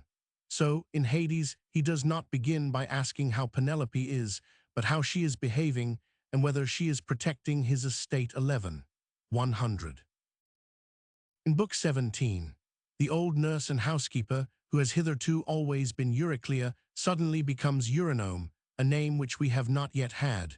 Eurynome from this point is frequently mentioned, though the context always suggests, and sometimes compels, the belief that Euryclea is intended, in Book 20. For example, we are told that Eurynome threw a cloak over Ulysses after he had lain down to rest. But in line 143 of the same book, Euryclea says she threw the cloak over him herself. Surely this is intended, though the plural according to very common custom is used instead of the singular. The alternation of the two names becomes very baffling, till finally in Book 23, 293, both Eurynome and Euryclea appear on the scene together, which cobbles the difficulty, but does not make a good job of it, for one woman would have been quite enough to do all that there was to do. Page 151. What happened, I take it, was this. In the first line where we meet with Eurynome, the name Euryclea could not be made to scan very easily, and the writer, thinking she would alter it later, wrote Eurynome. Having done so once, she used the names Eurynome and Euryclea according as metrical convenience inspired her. This went on for some time, till in the end she found it would be a great deal of trouble to rewrite all the passages in which Eurynome had appeared. She therefore determined to brazen it out, and pretend that she had all along meant Euryclea and Eurynome to be two people. To put their separate existence beyond question, she brings them both on together. I do not say that this is feminine, but I can find nothing like it in the Iliad. Have sometimes thought the last 6 or 7 books, though they contain some of the most exquisite passages in the whole poem, were written in greater haste than the earlier ones, while the last 100 lines or so of Book 24 suggest that the writer was determined to end her work without much caring how. I have also wondered whether the husband who in Book 6 was yet to find may not have been found before Book 24 was written, but I have nothing to urge in support of this speculation. Argus 17 is not a very good name for a dog.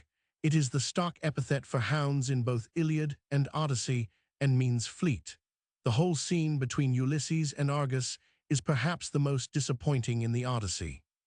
If the dog was too old or feeble to come to Ulysses, Ulysses should have gone up to him and hugged him, fleas or no fleas, and Argus should not have been allowed to die till this had been put in evidence.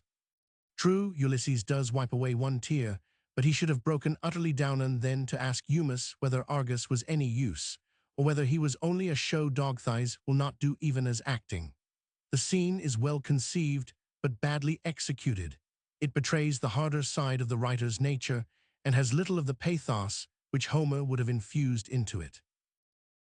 When Eumaeus says what kind of man he would be, likely pg 152, to ask to the house if he was free to choose, he puts a divine first, a physician next, then a carpenter, and then a bard 17. The only wonder is that the writer did not put the bard before the carpenter, and doubtless she would have done so had she not wanted to give the bard a whole line to himself. A woman, writing at the present day, would be apt to consider the clergyman and the doctor as the first people who should be invited, but a man in the Homeric age would hardly have chosen, as Eumaeus is made to do. I do not believe that any man living could wash Ulysses' feet and upset the bath so delightfully as Euryclea does 19:100, and at the same time make Penelope sit by and observe nothing of what was going on.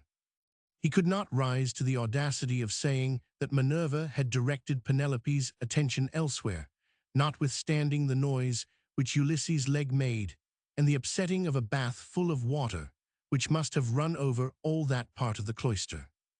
A man would have made Penelope desire suddenly to leave the cloister just before the accident happened and lie down upon that couch which she had never ceased to water with her tears. 100.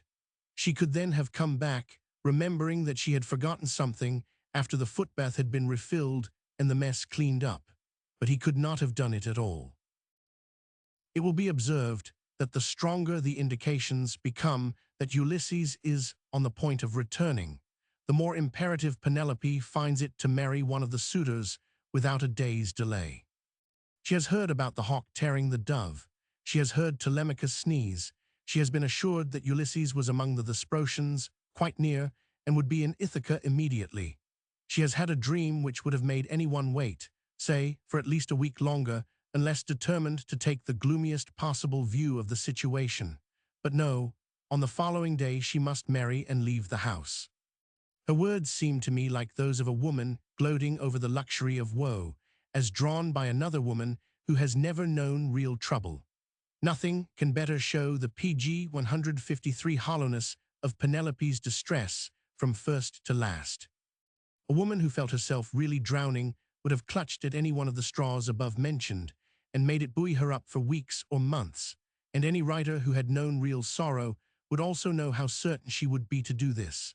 A man could only so draw his heroine if he was laughing at her in his sleeve, whereas the writer of the Odyssey is doing her very utmost to take herself seriously. Penelope seems firmly convinced that she is keeping excellent guard over her son's estate all the time, and that if she were to leave the house, everything would go to rack and ruin. She implies this to Ulysses when he is disguised as a beggar 19. One wonders how Ulysses could restrain himself from saying, "Well, madam, if you cannot prove more successful as a guardian than you have been doing this many years past, the sooner you leave the house the better for Telemachus." No great poet would compare his hero to a paunch full of blood and fat, cooking before the fire 28. The humor, for of course it is humorously intended, is not man's humor unless he is writing burlesque. This the writer of the Odyssey is not doing here, though she has intentionally approached it very nearly in a great part of the Phasian episode. The only other 2 points which suggest a female hand in Book 20. I mean with a special force the sympathy which the writer betrays with the poor weakly woman who could not finish her task 100, and the speech of Telemachus about his mother being too apt to make much of second-rate people 129,133. The 12 axes set up in Book 21 remain in the court during the whole time that the suitors are being killed. How, I wonder, is it that not one of the suitors picked up a single axe? A dozen men with a dozen axes should have made short work of Ulysses and his men. True, by my own hypothesis, the heads had been taken off the handles, but they must have been wedged or bound either on to the handles or to some PG 154 other like pieces of wood, so as to raise them high enough for anyone to shoot through the handle holes. It should have been an easy matter either to fix the heads on to the handles again or to extemporize new ones. If the writer had not forgotten all about the axes in her desire to begin with the shooting, she would have trumped up a difficulty of some kind. Perhaps she thought that the audience, hearing nothing more about them, would forget all about the axes too, and she was not far wrong. The instinctive housewifely thrift of the writer is nowhere more marked than near the beginning of Book 22, where amid the death throes of Antinous and Eurymachus, she cannot forget the good meat and wine that were spoiled by the upsetting of the tables at which the suitors had been sitting. The killing of the suitors is aggressive in its want of plausibility. If Melanthius could go to the storeroom, no matter how, the other suitors could have followed him and attacked Ulysses from behind, for there is evidently a passage from the storeroom to the place where Ulysses is standing. Again, the outer yard was open to the suitors all the time. Surely, with the axes still at command, they could have cut the biblos fiber rope that was the only fastening of the main gate. Some of them, at any rate, might have got out. The first 90 lines of the book are as fine as the Iliad, but from line say 100 to line 330, the writer is out of her depth, and knows it. The most palpably feminine part is where Minerva comes to help Ulysses disguised as Mentor 22, 240. The suitors menace her, and in a rage she scolds not them but Ulysses, whom she rates roundly. Having done this, she flies away and sits on a rafter like a swallow. All readers will help poets, playwrights, and novelists by making believe a good deal, but we like to know whether we are in the hands of one who will flog us uphill or who will make as little demand upon us as possible. In this portion of PG 155 Book 22, the writer is flogging us uphill. She does not care how much she may afflict the reader in his efforts to believe her. The only thing she really cares for is her revenge. She must have every one of the suitors killed stone dead, and all the guilty women hanged, and Melanthius first horribly tortured and then cut in pieces. Provided these objects are attained, it is not necessary that the reader should be able to believe, or even follow, all the ins and outs of the processes that lead up to them. I will therefore not pursue the absurdities with which the killing of the suitors abounds. I would, however, point out that in Book 16, 100, where the taking away of the armor from the cloister walls was first mooted, it was proposed that enough to arm Ulysses and Telemachus should be left accessible, so that they might snatch it up in a moment without having to go all the way down into the storeroom after it, at the risk of Telemachus's forgetting to shut the door as young people so often do. I suppose Ulysses forgot all about this sensible precaution when he and Telemachus were hiding the armor at the beginning of Book 19. Or shall we suppose that the idea of catching Melanthius in the storeroom had not occurred to the poetess when she was writing Book 16, but had struck her before she reached Book 19, and that she either forgot or did not think it worthwhile or found it inconvenient to cancel lines 295, 296 of Book 16. From what I have seen of the authoress, I incline to this last opinion, and hold that she made Ulysses omit to leave a little of the armor accessible to himself and Telemachus, because she had by this time determined to string Melanthius up in the storeroom, and did not see how to get him inside it unless she made Telemachus go there first and leave the door open, and again, did not see how to get Telemachus down to the storeroom if she left armor near at hand for him to snatch up. As for Telemachus bringing up 4 helmets, 4 shields, 8 spears, he was already fully armed when the fight began. 21. So 3 helmets, 3 shields, and 6 spears should have done. 4 helmets, 4 shields, and 8 spears. Page 156 is a heavy load, but Melanthius carried 12 shields, 12 helmets, and 12 spears, apparently all at one time. We are in an atmosphere of transpontine melodrama, but the only wonder is that the absurdities are not even grosser than they are, seeing that the writer was a young woman with a strong will of her own. Woman she must have been. No male writer could have resisted the temptation to kill Eumaeus. It is the faithful servant's role to be mortally wounded on occasions of this sort. There are very few more suitors to be killed, and Minerva is going to raise her geese immediately, so that he could be perfectly well spared. Possibly, the writer felt that she should be short-handed with the cleaning up of the blood and the removal of the dead bodies, but more probably she hated the suitors so bitterly that she would not let them score a single point. How evidently relieved she feels when she has got the killing over, and can return to ground on which she is strong, such as the saving of Phemius and Medon and the cleaning down of the house.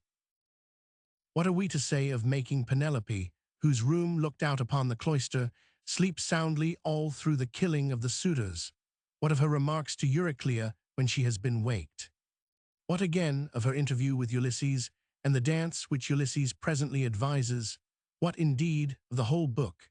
Surely it is all perfectly right as coining from some such person as the one portrayed in my frontispiece, but who can conceive the kind of man or matron who could write it? The same applies to Book 24. What man or middle-aged woman could have written the ineffably lovely scene between Ulysses and Laertes in the garden, or have made Ulysses eat along with Dolius, whose son and daughter he had killed on the preceding day? A man would have been certain to make Ulysses tell Dolius that he was very sorry, but there had been nothing for it but to hang his daughter and to pg 157 cut his son's nose and ears off, draw out his vitals, and then cut off his hands and feet. Probably, however, he would have kept Dolius and his sons out of the book altogether. When Ulysses and Penelope are in bed 23, 343, and are telling their stories to one another, Penelope tells hers first. I believe a male writer would have made Ulysses' story come first and Penelope's second. Chapter 8. That Ithaca and Scheria are both of them drawn from Trapani and its immediate neighborhood.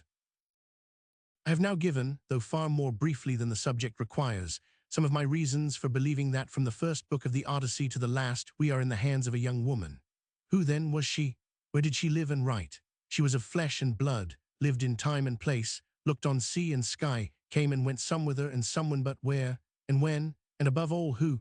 It will be my object to throw what light I can upon these subjects in the following chapters. I will follow the same course that I have taken earlier, and retrace the steps whereby I was led to my conclusions. By the time I had finished Book 10, I was satisfied that the Odyssey was not a man's work, but I had seen nothing to make me think that it was written rather at one place than at another. When, however, I reached 164, in which passage Neptune turns the Phasian ship into a rock at the entrance of the Syrian harbor, I felt sure that an actual feature was being drawn from, and made a note that no place, however much it might lie between two harbors, would do for Syria unless at the end of one of them there was a small half-sunken rock. Presently I set myself to consider what combination of natural features I ought to look for on the supposition that Syria was a real place, and made a list of them as follows. The town must be placed on a point of land jutting out as a land's end into the sea between two harbors, or bays in which ships could ride 6. It must be connected with the mainland by a narrow neck of land, and as I have just said, must have a half-sunken formidable rock at the entrance of one of the harbors. Page 159. There must be no river running into either harbor, or Nausicaa would not have had to go so far to wash her clothes. The river, when reached, might be nothing but a lagoon with a spring or two of fresh water running into it, for the clothes were not, so it would seem, washed in a river. They were washed in public washing cisterns odd.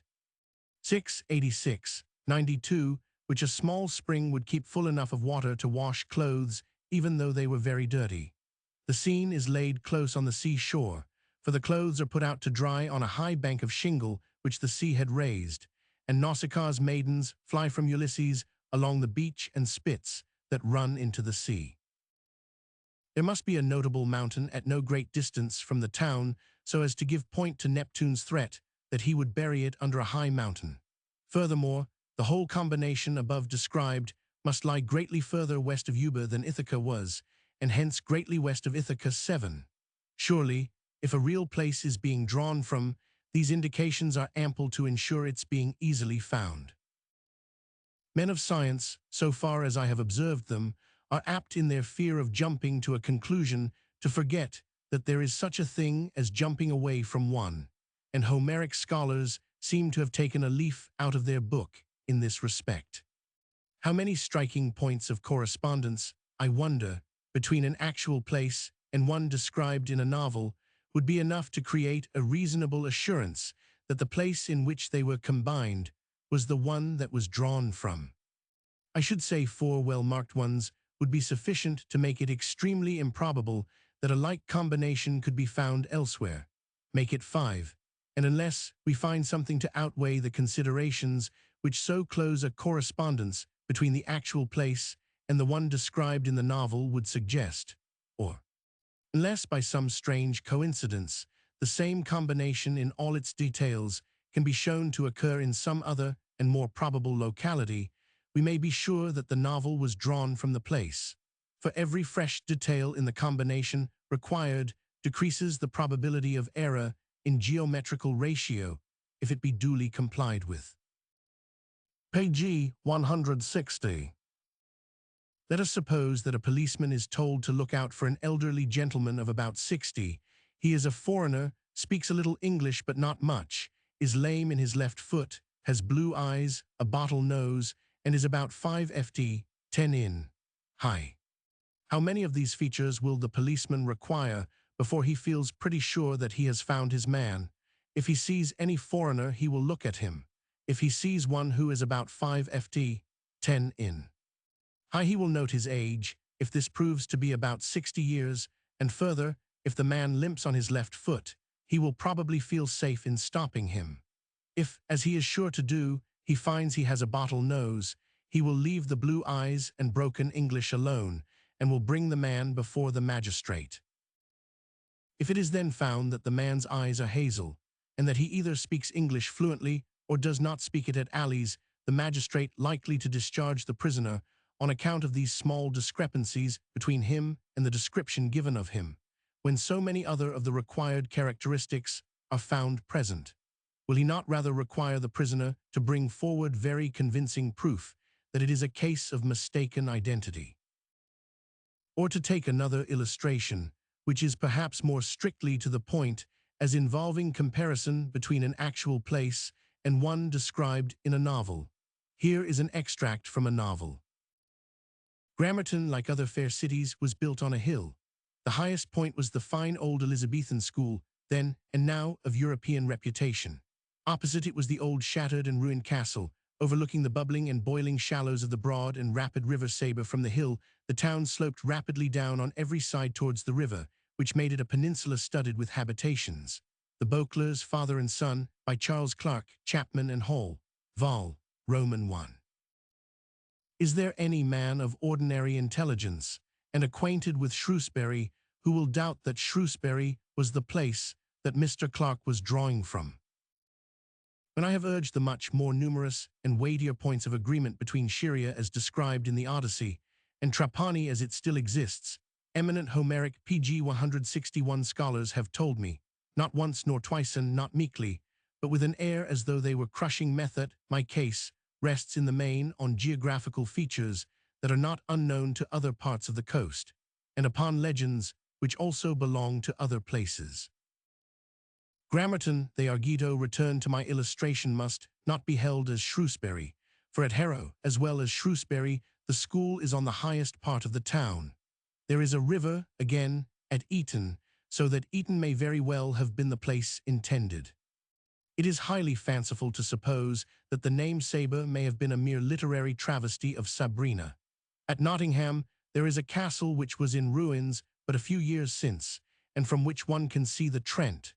Nottingham, therefore, is quite as likely to be the original of Grammerton as Shrewsbury is. And so on ad infinitum. This line of argument consists in ignoring that the force of the one opposed to it lies in the demonstrable existence of a highly complex combination, the component items of which are potent when they are all found in the same place, but impotent unless combined. It is a line which eminent Homeric scholars almost invariably take when discussing my Odyssean theory, but it is not one which will satisfy those before whom even the most eminent of Homeric scholars must in the end bow, I mean, men of ordinary common sense. These last will know that Grammerton can only be dislodged from Shrewsbury on proof, either that the features of Shrewsbury do not in reality correspond with those of Grammerton, or else that there is another town in England which offers the same combination and is otherwise more acceptable. So with Trapani and Scheria. Eminent Homeric scholars must show that I have exaggerated the points of correspondence between the two place switch in the face of Admiralty charts, and of the Odyssey they will hardly venture, or they must bring forward some other place in which the same points of correspondence are found combined, which they will not attempt, or they must show reason for thinking that the very numerous and precise correspondences between Trapani and all PG 162 Scheirian and Ithacan scenes are referable to mere accident, and this will satisfy those only who will believe that a man has held 13 trumps in his hand 3 deals running, without having tampered with the cards. I need not discuss this last supposition, and as for the other 2, I can only assure the reader that no attempt has been made to establish either of them during the close on 6 years since my theory was first put before the public. Neither will it ever be made, for Scheria should be looked for on some west coast to the west of Greece, and there are no such west coasts except those of Italy and Sicily, both of which I know well enough to be sure that if the Scheirian combination could be found elsewhere than at Trapani, I should long since have found it. Even could such a place be found with its rock Malconsiglio, legend and all, before it could compete with Trapani in claiming the Odyssey, it would have to offer the Ithacan combination as well as the Scheirian. For surely a place which provides us with both Ithacan and Scheirian topography would have a greater right to be considered as that from which the Odyssey was drawn, than one which could only offer the details of Scheria. Furthermore, could they find another place with all both Scheirian and Ithacan features, my opponents would be only halfway through their troubles, for Trapani could still hold its own against it, unless it also had 4 islands neither more nor fewer lying off it, one of them long and narrow, and all of them corresponding with the inaccurate Odyssean description of the Ionian Islands.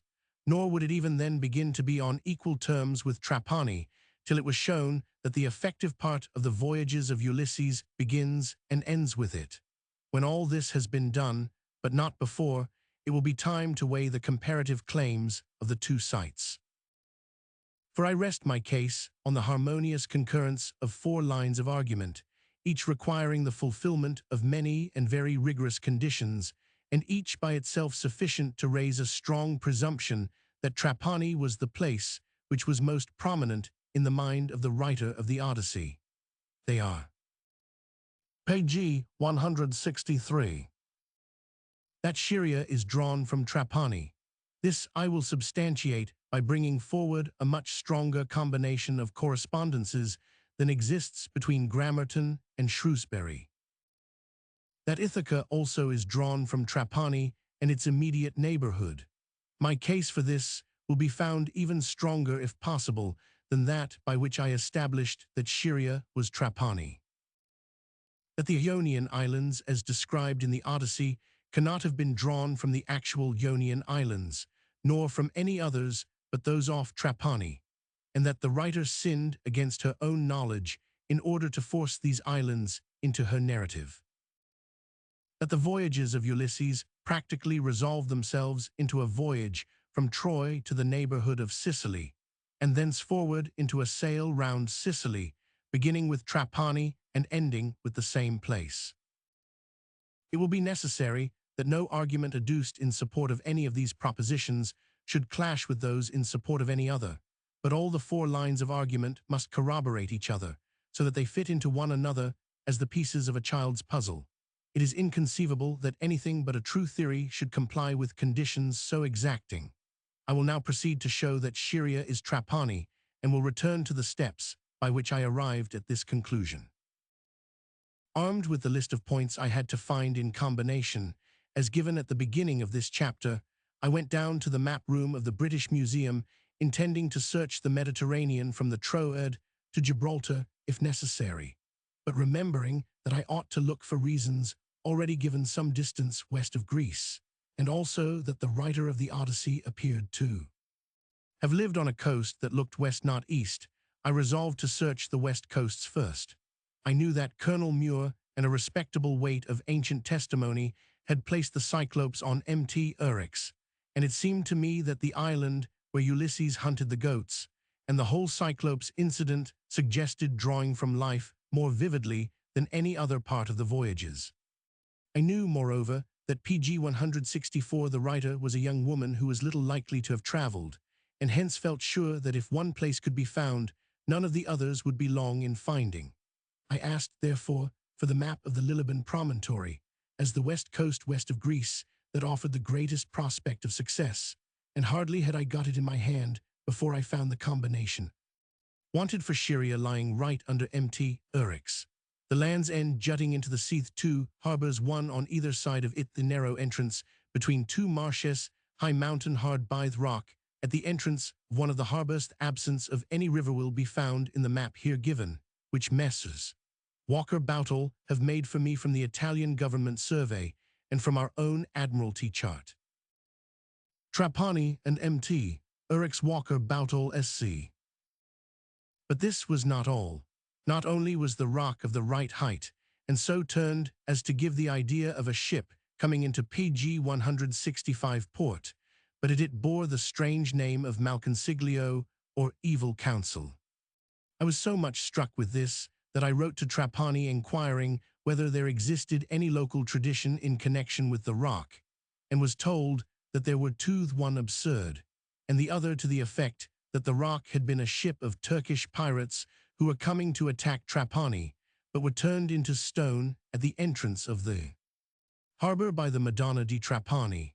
I did not doubt that the name and the legend between them preserved the Odyssean version, in a Christianized form, legend recording the fact of a ship's having been turned into stone as it was entering harbor, and the name telling us the other fact that this had been brought about in consequence of an evil counsel. I believe the above sufficient for reasonable assurance that Scheria was drawn from Trapani, and will, therefore, proceed to establish that the Ithaca scenes are drawn also from the same place and its immediate neighborhood. To this end it will be incumbent upon me to find that near Trapani, though not actually at the town, there exists, or can be shown to have in all reasonable probability existed, a harbor which has or had a current in it, and which lies hard by the foot of a mountain. This harbor should have a shelving bottom, for the Phasian crew which brought Ulysses to Ithaca ran half the ship's length on shore before the way was off it. At no great distance, there must be two caves near together 13. 112 and 347,349. One of them must have two entrances turned towards the north, by which people can go down into the cave, and the other towards the south, by which the gods alone can enter. It must have water in it, and also prehistoric implements should be found there. From near it one must be able to see harbors in the plural, and it should be on the side of a mountain. Here Ulysses hid the treasures that the Phasians had given him. The other cave need present no special features.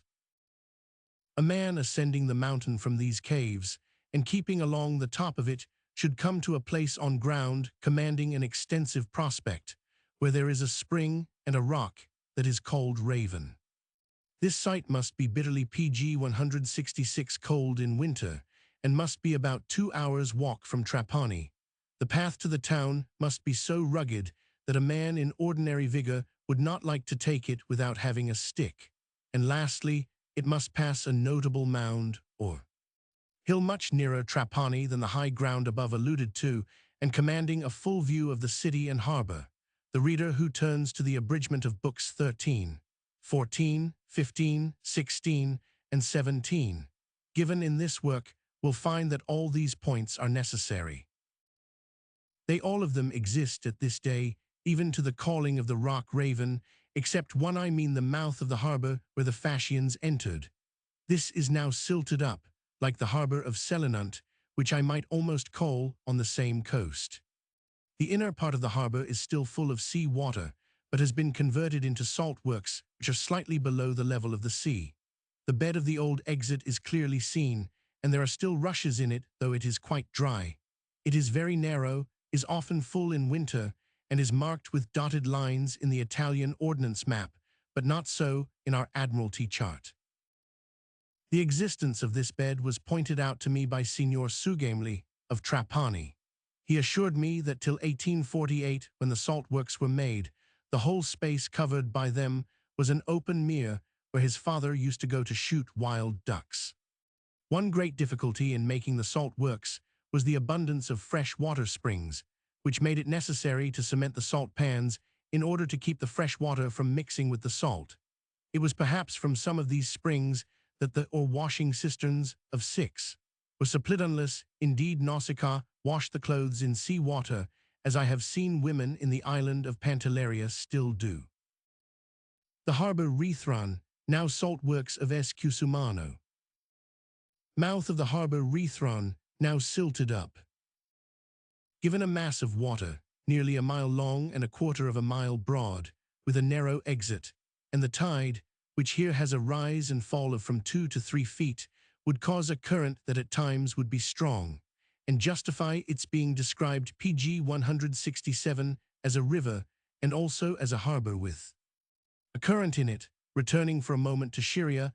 I suppose this to be the river at the mouth of which Ulysses landed, and the rivers staying his flow 5. I take to mean that he arrived there just at the turn of the tide. I may also say that this harbor is used 5 times in the Odyssey as the flowing harbor in the country beyond the town, under Mt. Narratum reading, as explained earlier, for where Minerva said she left her ship when she was talking with Telemachus 186. 2. As the place where Ulysses landed in Scheria and where Nausicaa washed her clothes. 3. As the place where Ulysses landed in Ithaca. 4. As the place where Telemachus landed in Ithaca on his return from Pylos 15, 100. 5. As the spot pointed to by Ulysses as the one where his ship was lying in the country beyond the town 24. I will now return to the 2 caves which ought to be found at no great distance from the head of this harbor. It is clear from the text that there were 2, not 1, but some one has enclosed in brackets the 2 lines in which the second cave is mentioned, I presume because he found himself puzzled by having a second cave sprung upon him when up to this point he has been only told of 1. I venture to think that if he had known the ground he would not have been puzzled, for there are two caves, distant about 80 or 100 yards from one another, at the place marked in the map as the Grotta del Toro. The one is conspicuous, but without special feature. The other, which is not very easily seen, and which is called by the peasants the Grotta del Toro, looks due north, and is universally believed to contain a treasure, which a bull who lives in its recesses is continually grinding, but which can only be found by virgin who will eat a whole pomegranate without spilling a single pip. I suspect the Toro to be a children's corruption of Tesoro. The bull, having thus got into the cave, has never got out again, and as the treasure is also confidently known to exist, will what can the bull be there for but to turn a mill and grind the treasure? Page 168. The cave runs due south into the rock by a passage so rough and narrow that no one is likely to go more than a very few feet with it. No one, therefore, can enter the cavern from the south. It is only the gods who can do so. In August 1894, I visited the ground with some Sicilian friends, and we discoursed with the contadino who had charge of the farm on which the caves are found. While we were talking, there came up a nice, intelligent lad on a donkey, and he seemed much interested in our conversation. "Is there," we asked, pointing to the Grotta del Toro, "a treasure in the cave?" "Certainly," was the immediate answer. Here the boy broke in. He was quite sure there was one. Everybody knew it. It could not be doubted. "Is there a treasure in the other cave?" "Oh, no." "Which of the two caves is called the Grotta del Toro?" "That one," from both peasant and boy, who pointed at once to the cave that corresponded with the Odyssey. "You are quite sure that the other cave is not called La Grotta del Toro?" "Quite." "Where does the Grotta del Toro go to?" "It gets narrow and goes far into the rock." "Has anyone ever been to the end of it?" No one knows where it ends. There was a cattle driver who went in once to explore it, but he never came back, and they say that after this there was a wall built to stop anyone from going further. "Have you ever been inside the cave yourself?" "Yes." "Have you been as far as the wall?" "No." "How far did you go?" "Not very far. I was afraid." "Then you have no idea how far the cave goes?" "No." "Is there water in the cave at all times?" Page 169. "Yes." "Have you seen it?" "I was there in May last, and there was water then." "Is there water there now?" "I should think so, but cannot be certain." "Can you take us to it?" "No, the key of the ground is at Trapani." "They say there is a bull in the further recesses of the cavern." "They say so, but we have never seen him. All we know for certain is that there is a treasure." Here the boy again brightened up and said that this was certain. When we had finished our questions, the contadino took one of our party aside and said, confidentially, "Be sure of me, for I have a strong stomach one. I can keep a secret. When you come to remove the treasure, which I can see that you intend to do, you must take me with you and give me my share. If you come by night, the dogs will bark, and I shall know that you are there. I will then come down and help you, but you must give me my share." I wrote the above conversation down, in Italian, immediately on my return to Trapani, and my Sicilian friends signed it, at my request, as a correct report. It occurs to me to add that there is no other cave near Trapani to which any story of a hidden treasure attaches. Last year, May 1896, I visited the cave again, this time with my friend Mr. H. Festing Jones, who has gone over the whole of the ground described in this book, to make sure that I have not overstated my case. We were accompanied by Signor Sugamli of Trapani, to whom I owe the correction of my error in believing the more conspicuous of the two caves to to be called the Grotta del Toroffa. So, on my first visit to Trapani in 1892, my friends in the town had assured me, not knowing the existence of the one which really bears the name. Jones and Signor Sugemli scrambled into the interior of the cavern, but I, being elderly and somewhat lame, did not venture. They found the cave end, after about 30 feet, in PG 170, a mass of solid rock. But few who have gone above 10 or 12 feet will be likely to go any further, and I can well believe that the writer of the Odyssey, like the peasants of today, believed that no one could get to the end of it. My friends found water. The cave is full of bees' nests in summer, as are all the caves hereabouts. They are small, solitary, of red clay, and about the size of the cup of an acorn. All the caves in the neighborhood of Mt. Uryx abound in remains of Stone Age man, some fine examples of which may be seen in the museum at Palermo. These remains would doubtless be more common and more striking 3,000 years or so ago than they are at present, and I find no difficulty in thinking that the poetic imagination of the writer of the Odyssey ascribed them to the nymphs and naiads. From hard by both the caves one can see, of course, the precipices of Mt. Uryx, which I suppose to be neritum in the mind of the writer 13. The straight paths on the cultivated land some couple of 100 feet below, the harbor of the old merman Forces, and also the harbors of Trapani, all which are requisite by lines 13, 196, and 345,351. The reader will note that while more than one Syrian detail is given casually and perhaps unintentionally, as for example the harbor where Ulysses landed in Syria, and the harbors, which I do not doubt are the two harbors of Trapani, there is no Ithacan detail given so far which conflicts with any feature in the description of Syria. The number and value of the points of correspondence between the cave in which Ulysses hid his treasure and the Grotta del Toro greatly exceed those between Grammerton and Shrewsbury. Nevertheless, it will be well to see whether his movements on leaving the cave confirm my view or make against it. I suppose him to have ascended the steep, and then, doubtless, wooded slopes of Mt. Uryx, and to have passed along its high and nearly level summit, 14, to the other end of the mountain, where the Norman castle stands now 2,500 feet above the sea level.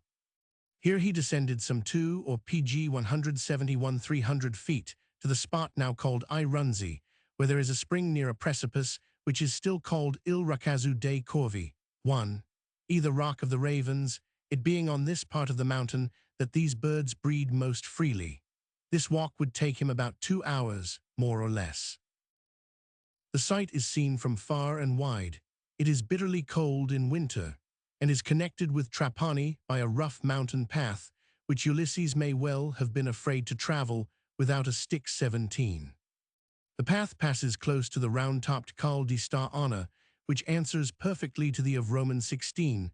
The time it takes to walk from the Runzi to Trapani corresponds with all the indications furnished us in the Odyssey concerning the distance between Eumus's hut and the town of Ithacorhich. Seems roughly to have been a winter's day walk there and back. The reader will see, therefore, that we have the whole road taken by Ulysses from his landing in the harbor of Forces to the cave, with all its complex requirements, in which he hid his presence, up Mt. Neritum, along its long top to the spring and the haven rock, and finally the path passing the hill of Mercury down to Ithaca, as accurately presented to us by the road from the Saline di Escusumano to the Grotta del Toro, Mt. Uryx, the fountain, the Raven Rock, and the road to Trapani, as though the Odyssey had been written yesterday. When the reader can find me in all literature, ancient or modern, any like chain of correspondences between an actual place and one described in a work of fiction as an effect of mere chance, I will accept the coincidences to which I have called attention as possibly accidental only, but I am convinced that no such case nor anything approaching it can be adduced. I therefore claim that Ithaca, like Syria, must be taken as drawn from Trapani. There is, however, this important point to be remembered, that though the writer, when she has to consider Ithaca ab extra as an island and nothing more, pictures it to herself as the high and striking island of PG 172 Maritimo, some 22 miles off Trapani, when she wants details, she takes them from her own immediate neighborhood on the mainland. Young people, when transferring familiar stories to their own neighborhood, as almost all young people do, never stick at inconsistencies. They are like eminent Homeric scholars, and when they mean to have things in any given way, they will not let the native hue of resolution be balked by thought, and will find it equally easy to have an Ithaca in one place and also in another, and to see the voyages of Columbus to the tropics in their own sliding over a frozen pool. So Lord Selborne writes. As we grew, the faculty of imagination increased in power. It colored all our childish pleasures, it accompanied us on the ice and into the woods, it mixed the dreams of the supernatural with the most ordinary things. Our resting places when sliding over a frozen pool were the islands discovered by Columbus or Cook, in whose voyages we delighted. Memorials by Roundell Palmer, Earl of Selborne, Macmillan 1896, pt. Roman 1. Before I leave the Ithaca scenes, I ought to show that there may well have existed at Trapani a sheet of water which cattle would be likely to cross in a boat, as described in Odd 20, 188. The land on the east side of Trapani was artificially raised in 1860, till which time the two seas on either side, the town were often joined in winter after a continuance of northerly winds. Several people have assured me that they remember having to be carted over the water between Trapani and the mainland.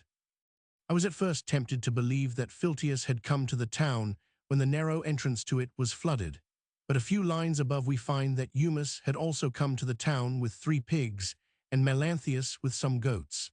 These men had both unquestionably come from Mt. Eryx, and the text seems to forbid the idea that they too had had to cross the water.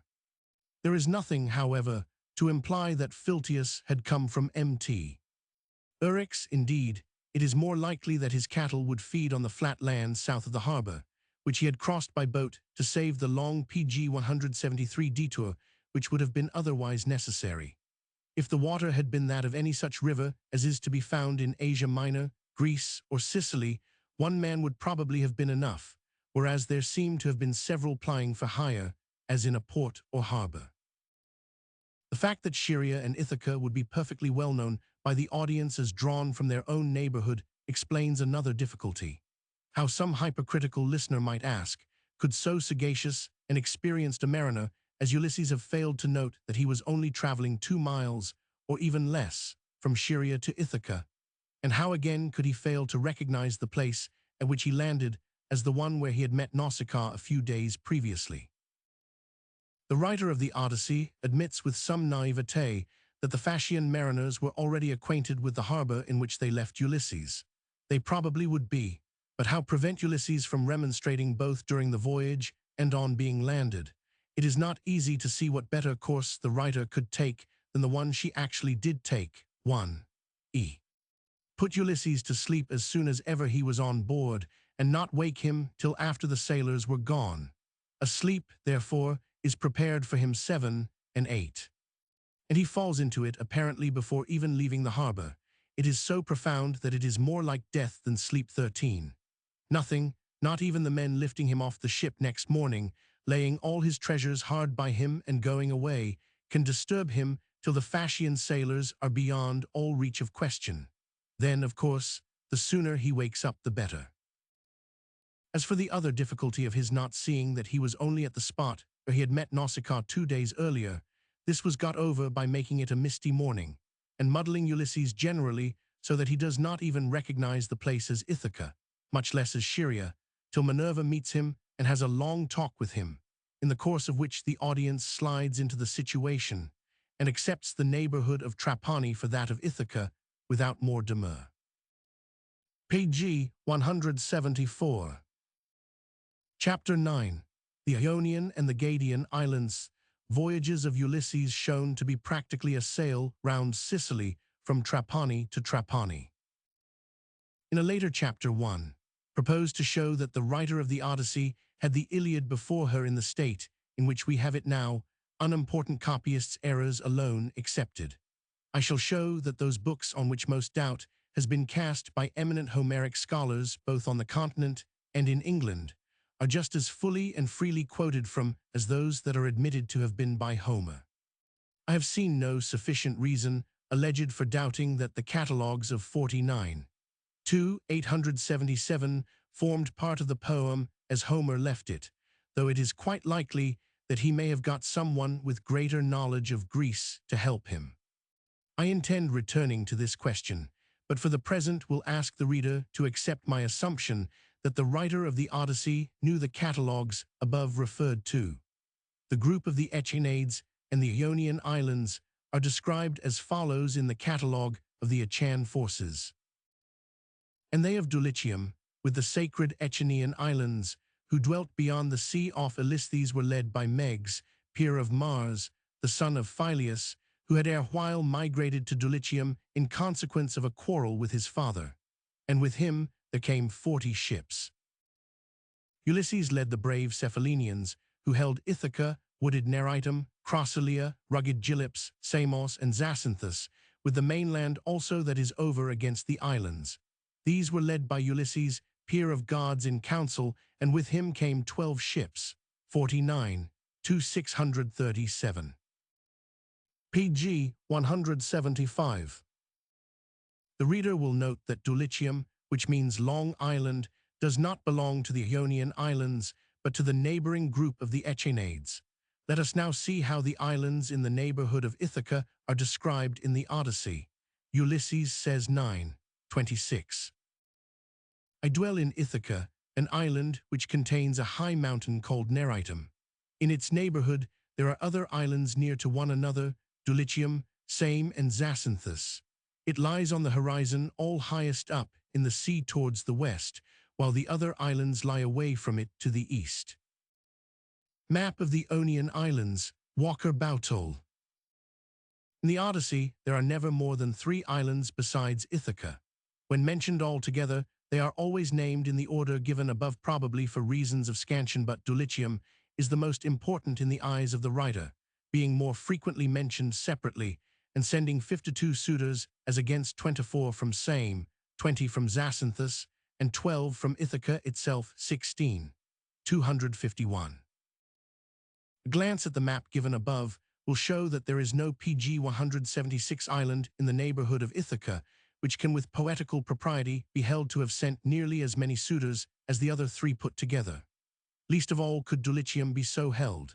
It seems, then, that it was the name, and not the island, that the writer wanted, and further that she wanted this so badly as to lay violent hands upon it and raid it from another group. Why should she strain so considerable a point in order to get hold of it? The Iliadic catalogue omits 3 or 4, but leaves us 6 Ionian islands. After suppressing the small islands of Crossalia and Gylips, there remained 4, which it seems was the exact number that the writer of the Odyssey meant to introduce. Why then should not Neritum have been good enough for her? It evidently did not answer her purpose, or she would not, in the face of the catalogue, have stowed it away inside Ithaca and gone further afield for her dominant island. These things are never done without a reason, and in this case, a reason is particularly necessary, for it would have been more easy and also suitable, considering the insignificance of the real Dulichium, to make the 52 suitors come from the very considerable island of Neritum. All difficulty is removed by supposing that the writer lived at Trapani and was drawing the Ionian Islands from the, to her, familiar Gadian group. A glance at the foregoing map will show that she cannot have been drawing from the real Ionian Islands. Ithaca cannot be tortured into lying all highest up in the sea towards the west. It is completely covered by Samos. Nor do the other islands lie away from it to the east. It is clear, then, that the Ionian Islands were not those present to the mind of the writer, but we may infer in passing, firstly, that her audience lived at a sufficient distance from Greece to make the infraction of topographical accuracy a matter of no importance, and secondly, that the islands from which she was in reality drawing lay, like the true Ionian group, off a west coast.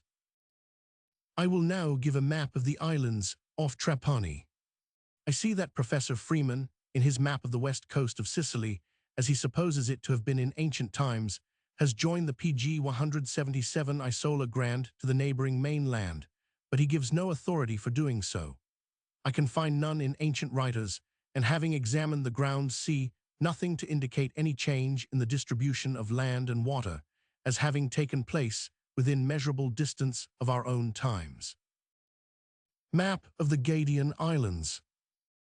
The lofty and rugged island of Maritimo did duty in the writer's mind for Ithaca, though, as I have said, when details are wanted, they are taken from Trapani and Mt. Eryx. The long island, now the Isola Grandilo lying and wheat growing was her Dulichium. This must have been for the most important of the four as regards Trapani, being accessible in all weathers, and probably already pregnant with the subsequently famous city of Matia, of which hardly anything remains, but which stood on the southernmost of the two islands that lie between Isola Grande and the mainland. The other two islands stood for Same and Zacynthus, but which was which I have not been able to determine. Maritimo can hardly be seen from Trapani, being almost entirely hidden by Levanzo. From the heights, however, of Mt. Eryx, with which for other reasons I suppose the writer to have been familiar, it is seen on the horizon, all highest up in the sea towards the west. I do not doubt the poetess was describing it as she knew it from the top of Mt. Eryx, and as the reader may still see it. The rough sketch on the following page will explain better than words can do. The two small islands shown just over Trapani are the Formich, which I take to be the second rock thrown by Polyphemus. Page 178. Trapani from Mt. Eryx, showing Maritimo all highest up in the sea. Odd, Roman 925.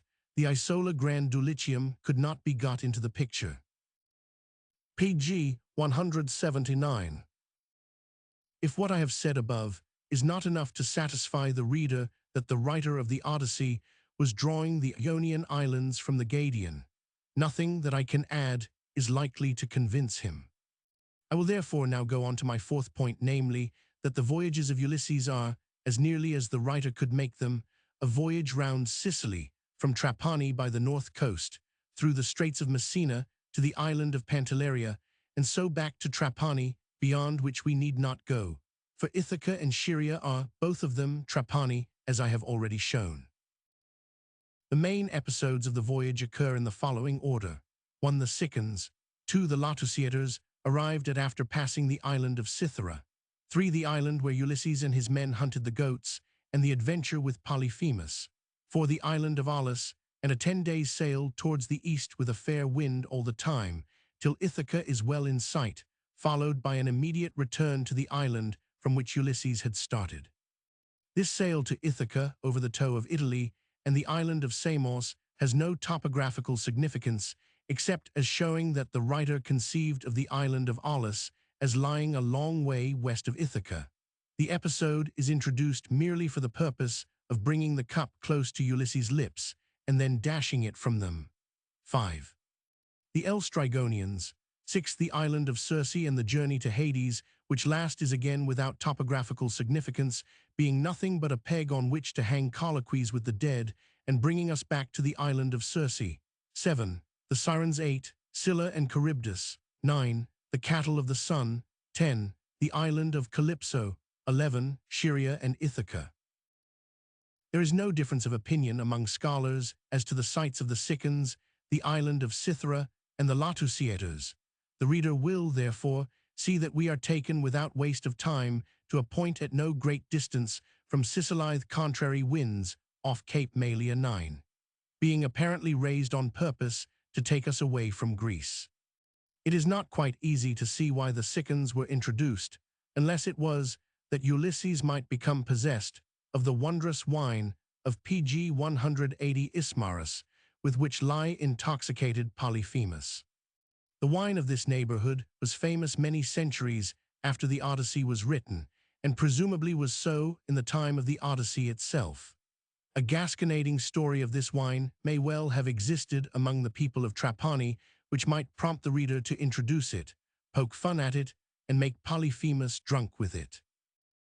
Or again, knowing, as we do from Thucydides 6, that the original Sican inhabitants of this part of Sicily received an influx of fugitives from the neighborhood of Troy after the fall of that city, it is possible that traditions may have existed among the writer's audience to the effect that some of them were of Sican origin, and she may have wished to flatter them by telling them that they had repulsed Ulysses.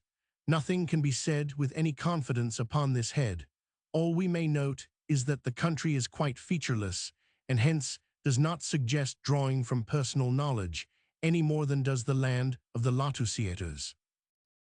On leaving the land of the Lautusiators, the full consent which has accompanied us so far fails us.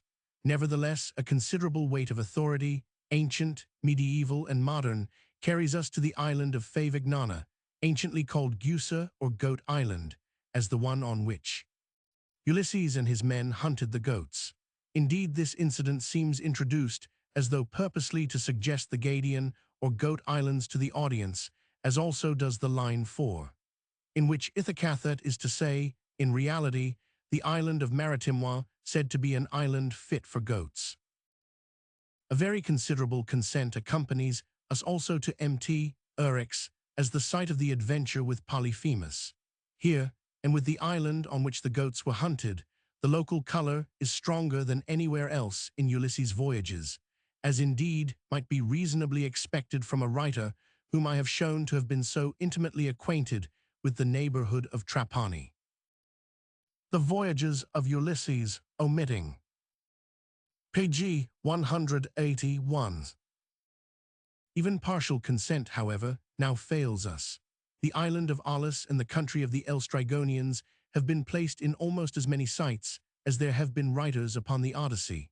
I shall return to these on a later page, as also to the island of Faivignana and the Cyclopes. My present object is to show how much of the voyage we may consider as known, how much is supported by considerable authority, and how much we have yet to find. The partial consent which we lost at the cave of Polyphemus returns to us with the island of Circe, the Sirens, and the Wandering Cliffs, which are generally considered to have been the Lipari Islands, and universal consent rejoins us for Scylla and Charybdis.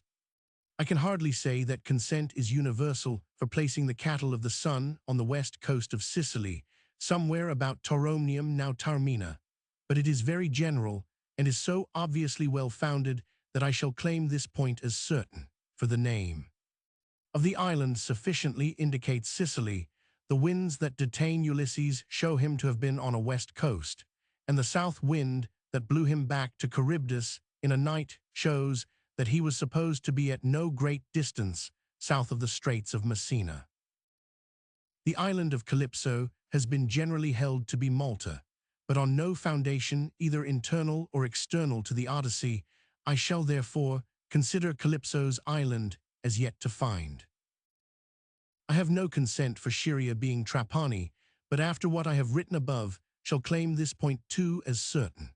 The map, therefore, which I here give will show the reader how we stand as regards ascent and otherwise ascertained points.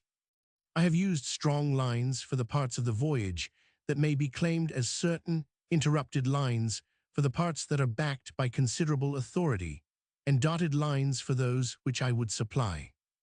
I have made Ulysses approach Trapani from the south, on the strength of Calypso's directions to him that he was to sail towards the Great Bear, keeping it on his left hand 277. This indicates certainly a PG 182 northerly, and one would say a NN easterly course. At any rate, such a course would in no way conflict with Calypso's instructions. Perhaps I had better give the words of the poem which run. He sat keeping his eyes upon the Pleiades, late setting boots, and on the bear, also called the wain, which turns round and round facing Orion, and alone never sinks beneath the sea, for Calypso had bidden him steer by this, keeping it on his left hand 277. All the places in Ulysses' voyage have been generally referred to some actual locality, which was present to the writer's mind either under its own or a fictitious name. And when we have once got into Sicilian waters, all those about which there is any considerable amount of consent, or which we may now, with or without consent, claim as ascertained, I mean Circe's island, the Sirens, Scylla, and Charybdis. Thrinacian island, Scheria, and Ithaca are on, or hard by, the coast of Sicily. Is not the temptation irresistible to think that the three unknown sites, island of Aulis, the land of the Elstrygonians, and the island of Calypso, also real places however fictitious the names may be, and to hold that they should be looked for on, or near, the coast of Sicily in the same order as that in which we find them described. If on the hypothesis that Favagnana and Mt. Eryx are the true sites of the island on which Ulysses and his men hunted the goats, and of the cave of Polyphemus, we are immediately led to others, in due order of sequence, which commend themselves as being those of the island of Aulis, the land of the Elstrygonians, Circe's island, the other established sites, and PG 183 lastly Calypso's island, should we not conclude, at any rate provisionally, that the hypothesis is a true one. I will so conclude, and proceed to look for the island of Aulis in some island, apparently solitary, a good way to the west of the Lipari Islands, and at no great distance from Mt. Eryx. I should first correct a very general misapprehension. The word ten has been unduly pressed into meaning that the island floated about and thus changed its place. But if so singular a phenomenon were intended, more would have been made of it. It would not have been dealt with in a single word, admitting easy explanation as mere metaphor. No one presses the swiftly moving islands of 15 into meaning that the islands actually moved. All that is meant is that they seemed to move as the ship flew past them, and so with the island of Aulis it seemed to float on the horizon. It shows no signs of having moved during the month that Ulysses stayed on it, and when he returns to it after an absence of 3 weeks, we have no hint given of its having changed its place. I conclude, therefore, that it was as fixed as any other island, and proceed to look for it. This is no hard matter, for the island of Ustica offers itself at once. In clear weather it can be faintly seen from Mt. Eryx, and would naturally have impressed itself on the mind of a writer to whom Eryx and its neighborhood was all in all. It is in the quarter from which the winds blow most fiercely on Trapani during the winter months, and may fitly have been selected by a Trapanese writer as the home of the winds. The distance, a long way west of the Lipari Islands, and a greatly longer distance west of Ithaca, is all as it should be. I accept it, therefore, and go on to look for the land of the Elstrygonians and their city Telepilis, at some point on the north coast of Sicily between Ustica and the Lipari Islands. Page 184. The name of the Elstrygonians, or workers in stone, like all names of places or people inside Sicily, is fictitious. If there had ever been any people really so called in Sicily, Thucydides would have been able to find out some little, at any rate, about them, whereas he declares 6. That he cannot do so, and subrisively refers his readers to the poets, or whatever other source of information they can command. Clearly, he does not believe in them, except as poetical fictions concerning the most ancient inhabitants of Sicily, of whom none are known to him as more ancient than the Sicans. But why should not the writer of the Odyssey be referring under names of her own coinage to these same Sicans, for both the Cyclopes and the Elstrygonians? The name of the Elstrygonian city, Telepilis, is certainly fictitious. It means with gates far asunder, which can only be an ex post facto name. A city receives its name long before it is known what it will prove to be in the matter of growth.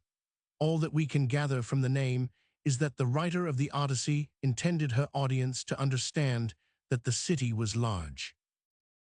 Its inhabitants, like the Cyclopes, are giants and ogres. They being giants, we should look for remains of megalithic buildings, and being ogres, we should suspect identity of race between them and the Cyclopes whom they so closely resemble. The writer hates them both, and looks down upon the Cyclopes much as the Normans looked down upon the Saxons for some generations after the conquest. The Cyclopes appear to have been subdued and outlawed, not so the Elstrygonians. These last are a flourishing and very industrious people who work by night as well as by day. 1086. There is a poor little prehistoric joke about them, to the effect that in their country a man could earn double wages if he could only do without sleep. Moreover, they were so wealthy and luxurious that they used to have relays of fresh PG 185 milk 1083, instead of being contented with a morning supply, as Sicilian towns generally are even at the present day. More than this, I cannot collect about them from the Odyssey. Wall at Cephalu, rising from the sea. megalithic remains on the mountain behind Cephalu. Can we then find a place answering to the description of Telepolis on the north coast of Sicily between Ustica and the island of Lipari? I have no hesitation in saying that Cephalu will give us all we want. It has two fine examples of megalithic work. They must both of them be centuries earlier than the Odyssey. They are about 3/4 of a mile apart. One, a wall rising from the sea, the other a building on the hill, behind the town, in part polygonal and very rude, and in part of much later and singularly exquisite works, later work being generally held to be of the Mycenaean age. The city, therefore, must have been for those days extensive. The whole modern town is called among the common people Portaza, 1, Portaxia, or Wide Gate, which is too like a corrupt mistranslation of Telepolis to allow of my passing it over. There can, I think, be no doubt that Eryx and Cephalu were built in a very remote age by people of the same race. I have seen no other megalithic remains in Sicily than at the two places just named. I have seen remains of ancient buildings at Collisano, about 15 miles SW. Of Cephalu, which are commonly called Cyclopean, but they are very doubtful, and Dr. Orsi suspects them, I have little doubt correctly, to be Byzantine. I have also seen a few, neither striking nor yet certain ones, at Capo Sciso near Taormina. What little is left of the walls of Segesta is of a greatly later age, and I find it very difficult to think that Segesta was in existence when the Odyssey was being written. I have heard of the remains of a Cyclopean acropolis behind Termini, a monograph about which by Siger, Luigi Mosseri, will be found in the British Museum. At Isnello, 2 hours inland from Collisano, a very early necropolis has been discovered not long since, and the PG 186 efforts of local archaeologists will, I doubt not, lead to the finding of others at or near many of the little-known mountain sites in the north of Sicily. Dr. Orsi, indeed, has recently discovered the remains of a megalithic house at Pantalica, some 40 miles inland from Syracuse. No megalithic work, however, that has yet been found will compare in importance with the remains at Eryx and Cephalu, nor does it seem likely that any other such remains will be discovered.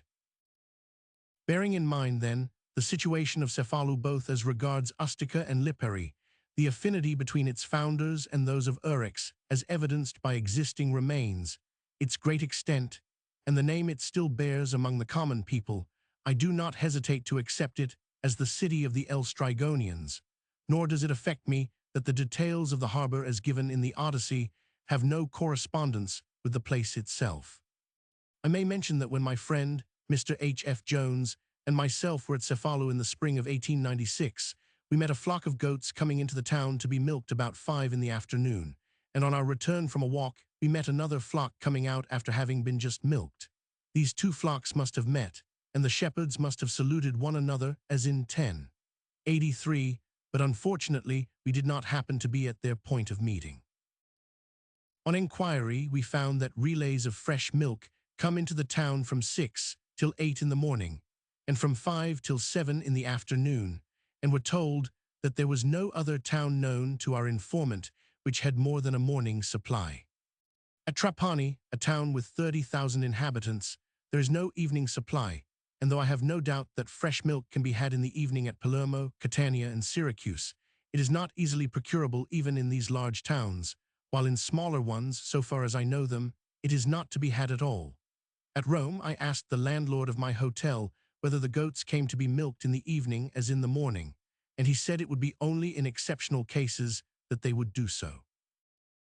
I have now only to find the island of Calypso, which in the Odyssey is called the navel of the sea one, a metaphor PG 187, absolutely impossible of application to any but a solitary island, and prohibitive of either Gozo or Malta, or of the other two small islands of the same group. Calypso lives by herself, and is cut off from everyone else. Ulysses cannot be supposed to have other islands in sight, as he sits on the seashore weeping and looking out upon the waves. Moreover, Scheria being fixed at Trapani, Ulysses could never get there from either Gozo or Malta if he followed the directions of Calypso, and steered towards the Great Bear, keeping it on his left hand. We are, therefore, compelled to look for some other island, which shall be more solitary and more SSW of Trapani. The island of Pantelleria fulfills both these conditions. True, in clear weather the coast of Africa can sometimes be just made out. I have seen it from Pantelleria, but it is not sufficiently near or sufficiently often seen to have obtruded itself on Ulysses' notice. Still less so is Mt. Eryx, which can also be seen sometimes, but very rarely. No doubt the island is represented as being a good deal further off Scheria than it really was, but the liberty taken in this respect is not greater than is generally conceded in poetry. As therefore the writer begins the voyage, when Ulysses is once clear of Trapani, with an island interesting to herself and her audience as being well within their ken, so she ends it with another island which has like claims on her and their attention. Page 188. Chapter 10. Further details regarding the voyages of Ulysses, to confirm the view that they were mainly a sail round Sicily, beginning and ending with Mt. Eryx and Trapani.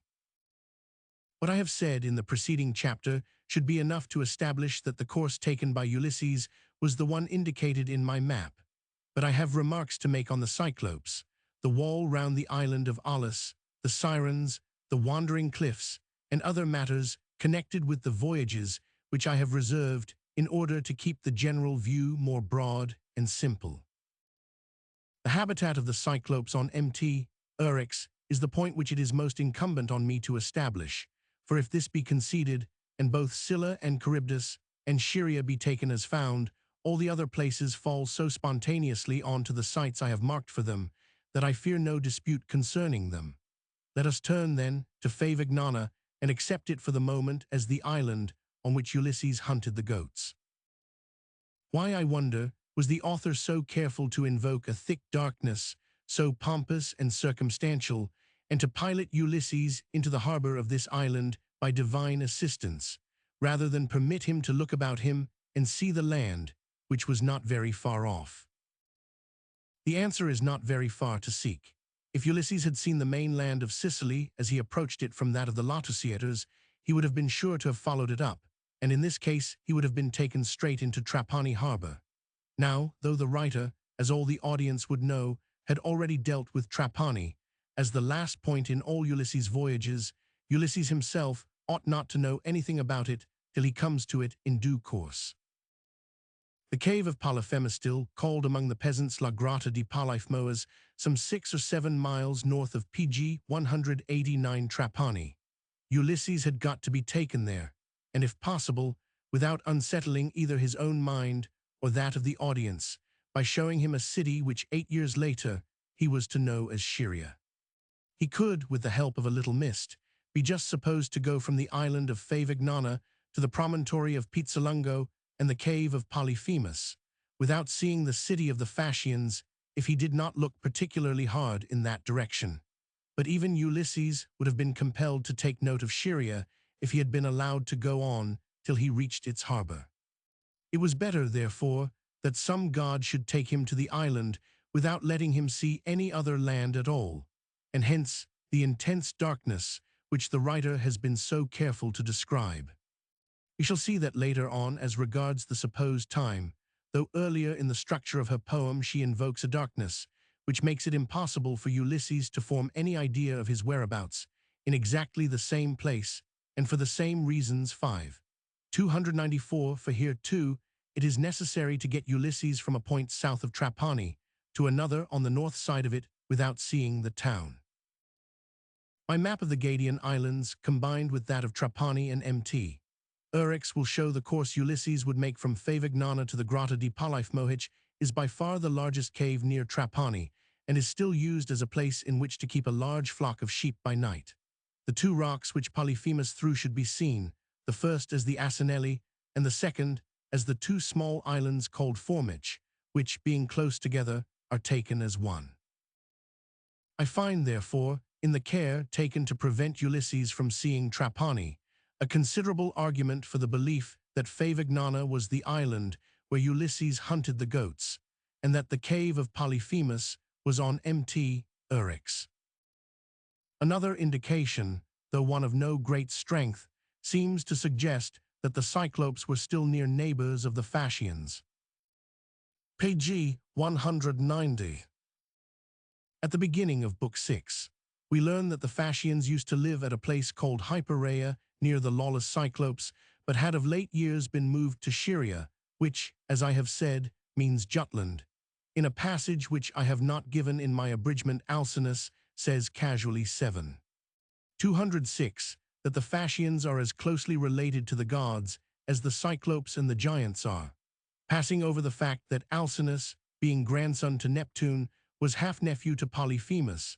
The spontaneousness with which the Cyclopes rise to his mind suggests that though less near than they had been, they were still about the nearest neighbors that he had. The giants are only the Cyclopes over again, and are doubtless the descendants of the people who built the noble megalithic walls of Eryx. Hypereia, or Upper Town, was probably at the eastern end of the top of Mt. Eryx, on a site where a very ancient wall, of totally different character to those of the Siccan city at the west end of the mountain, may yet be traced. The remains of this wall are just above the Rakazu dei Corvi, in Count Pepali's grounds, and were first shown me by the Count. A stranger is little likely to find them unless conducted by one who has seen them. As regards Hypereia, I would repeat that all the names of places in Sicily, with one partial exception, are fictitious. Even Trinacria, which Thucydides tells us was the most ancient name of Sicily, becoming the Thrinacian or three-pointed island, whereas as soon as we are outside Sicily, the names are real. This affords ground for thinking that the writer was drawing real people as well as real places, and travestying them under flimsy disguises that she knew her audience would see through. Once only is the mask dropped for a moment, when Ulysses says that he had just come from Sicania 24. But this does not count, for Ulysses is supposed to be lying. The name Cyclopes, for example, or round facefur, there is nothing in the word to show that it means anything else than this, and I see from Liddell Scott that Parmenides calls the moon Cyclopsis merely an author's nickname. If means apple-faced, should mean circular-faced. Pg 191, as there is nothing in the word, so neither is there in the Odyssey, to suggest that the Cyclopes were a people with only one round eye in the middle of their foreheads. Such a marked feature does not go without saying, and that it did not go with the earliest Greek artists appears from the fact that they always gave Polyphemus two eyes. It is not till Roman times that he becomes monophthalmic, and the Odyssey gives him eyebrows in the plural 9, which involve eyes in the plural also. True, the writer only blinds one eye, but she could trust to the sympathetic inflammation which so serious an injury would excite in the other eye, and would consider that she had sufficiently blinded both by roasting one of them. One eye alone was blinded, not because Polyphemus had not got two, but because his pole had not got two prongs, and the writer saw neither how to get a bifurcated instrument into the cave, nor how to wield it now that so many of the men had been eaten. Cyclopes, therefore, we may be sure, means nothing more than moon-faced. The name Polyphemus is found as that of a hero in the Iliad, and is perhaps a pseudonym for the local giant, if there was one taken from that poem. Whatever his name may have been, and whether he was a pre-Odyssean giant, or whether the writer of the Odyssey called him into being, he exists now under the name of Cantarano. I have sometimes wondered whether this name may have any connection with the Greek words, and may indicate that the giant was so tall as to be able to knock a hole in the sky with his staff. Should this be so, his name, as likely as not, was Cantarano, or something near it, in the days of the Odyssey, and it was with the commemorated in his own name that Ulysses blinded him. The giant has grown greatly since the Odyssey was written, and large as the Grotta di Polyphemo is, he could never get inside it, for he rests Pg 192 his feet on the plain while he props his stomach on the top of Mt. Eryx, and bending forward plunges his huge hands into the sea between Benaja and Cafano to catch tunnies. When disturbed, he tears great rocks from the top of Mt. Eryx and dashes them at all who interrupt him. To repeat and to sum up, for I will argue this point no further.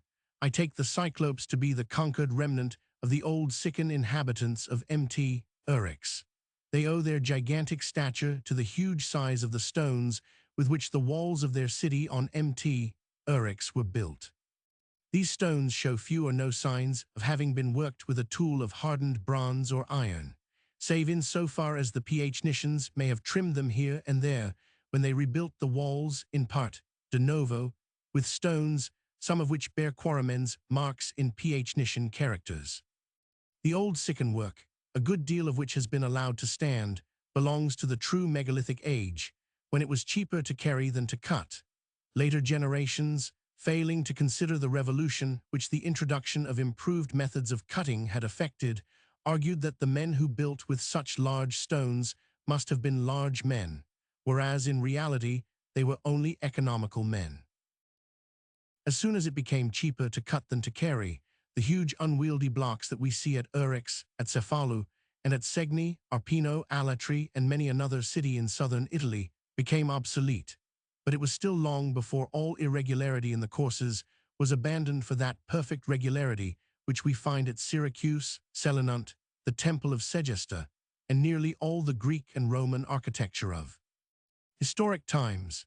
Indeed, I know many buildings as late as the 10th century after Christ, in which the courses are far from regular. Nevertheless, the tendency, almost immediately after cutting had become cheaper, was towards greater regularity of courses and the use of smaller stones, until there arose another megalithicism, of a kind diametrically opposed to that of the earlier builders. I mean the megalithicism of display. H. Festing Jones, Esq., height 6 FD, 2 in flute of column at Selinunt. Remains of megalithic walls on Mt. Eryx. Page 193. There are stones at Selinunt, used in buildings of the 5th century before Christ, that are larger than the largest at Eryx or Cefalu. There are columns 13 feet in diameter at the base, and in a flute of which my friend Mr. H. F. Jones could stand. But they are written all over in clear though invisible characters with the word glory, whereas the stones at Eryx bear not less clearly the word economy. I do not think that any true megalithic polygonal walls not worked with metal can be dated much later than 2000 B100. By the time we reach such buildings as the treasury of Atreus at Mycene, or the Iliadic wall of Hisarlik, which, however, is built in far less regular courses, cutting, whether with chisels of hardened bronze or more probably by that time with iron, has ceased to be troublesome. Nevertheless, as late as Hesiod, who is not generally dated earlier than 1000 B100, the memory of an age when as yet swart iron had not been lost. Works and Days, 148,151. Furthermore, I would ask the reader to remark how closely the description of the Cyclopes in the Odyssey tallies with that of the modern Sicilian brigands, published in the Times of September 24, 1892. The writer Mr. Stiggan says, Es Moro, the headquarters of the brigands, is a town on the top of a mountain 3,000 feet high, and in sight of Gerisai Siculo, another town of about the same height, and of Pellina, also on the summit of another mountain. The roads among the mountains, connecting these towns, are mere mule paths. The mountains abound in caves known only to the brigands and shepherds. The Odyssey says of the Cyclopes, they have neither places of assembly nor laws, but they live in caves on the tops of high mountains. Each one of them rules over his own wife and children, and they take no account of anyone else. 115. I saw several families of cave dwellers at a place called La Grotte degli Scurati on Cafano, about 15 miles north of Trapani. There was, however, nothing of the Cyclops about them. Their caves were most beautifully clean and as comfortable PG 194 as the best class of English cottages. The people, who were most kind and hospitable, were more fair than dark, and might very well have passed for English. They provided us with snow-white tablecloths and napkins for the lunch which we had brought from Trapani, and they gave us any quantity of almonds fried in a little salt and butter. Most unexpected of all, the salt they brought us was mixed with chervil seed. There was an atrocious case of brigandage on Cafano about a fortnight later than our picnic. A Palermo merchant was kept a whole month on the mountain till he was ransomed, but I am sure that our cave dwellers had nothing to do with it. The caves bore traces of prehistoric man by way of ancient meals now petrified. It is noticeable that forms of the word or cave appear 4 to 5 times in the Odyssey as against only 6 in the Iliad, which, allowing for the greater length of the last-named poem, is about in the proportion of 10:1. We may surmise, therefore, that the Odyssey hails from a district in which caves abounded. As regards the wall of bronze, which the writer of the Odyssey tells us ran round the island of Aulis, it is hard to say whether it was purely fiction or no. We may be sure that it was no more made of bronze than Aulis was king of the winds, but all round the island of Maritimo, wherever the cliffs do not protect it naturally, there existed a wall of long pre-Odyssean construction, traces of which were shown me by Siger, Tedesco, and Professor Spadero, without whose assistance I should not have observed them. I have sometimes wondered whether the writer may not have transferred this wall to Ustica, as we shall see later that she transferred the hump on their sites back to that of Eurybates, but no traces of any such wall exist so far as I know on Ustica, nor yet on the islands of Favignana or Levanzo. The ancient name of Maritimo was Hiera, and about 1900 feet above the sea I was shown ruins not striking of exceedingly ancient walls on a small plateau which the inhabitants dare not cross by night, and which is believed to have been the site of the cult that gave its name to the island. pg 195. What I have to say about Circe's island is so speculative that I write it in fear and trembling. I see that Circe's house is, like Eumaeus's pig farm, in a place that can be seen from far 10, and I see also that Ulysses approaches it over the top of the mountain 10, as he does Eumaeus's hut 14. I remember the pigs, and I cannot refrain from thinking that though the writer tells us in the first instance that the island was a low 110, her inability to get away from her own surroundings is too much for her, and she is drifting on to the top of Mt. Eryx and Eumaeus's pig farm.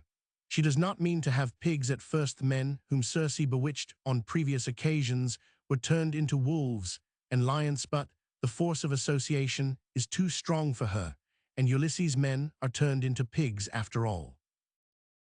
The fall of Elpenor from the top of Circe's house is a very singular way of killing him. If he had been at Eumaeus's hut, she could not have killed him more naturally than by letting him tumble off the precipice that overhangs it, and on the top of which the temple of Venus stood in later ages.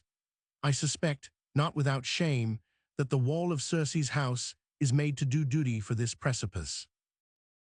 On the island of Paneria, anciently anonymous among the Lipari group, there is a small bay called La Caleta dei Zumeri, which suggests a corruption of Cimmeriae, but I have already explained that no attempt should be made to localize the journey to Hades. The two sirens can be placed with, I should say, confidence on the island of Selina, anciently called Didyme, from the two high mountains, each about 3,000 feet high, of which it consists.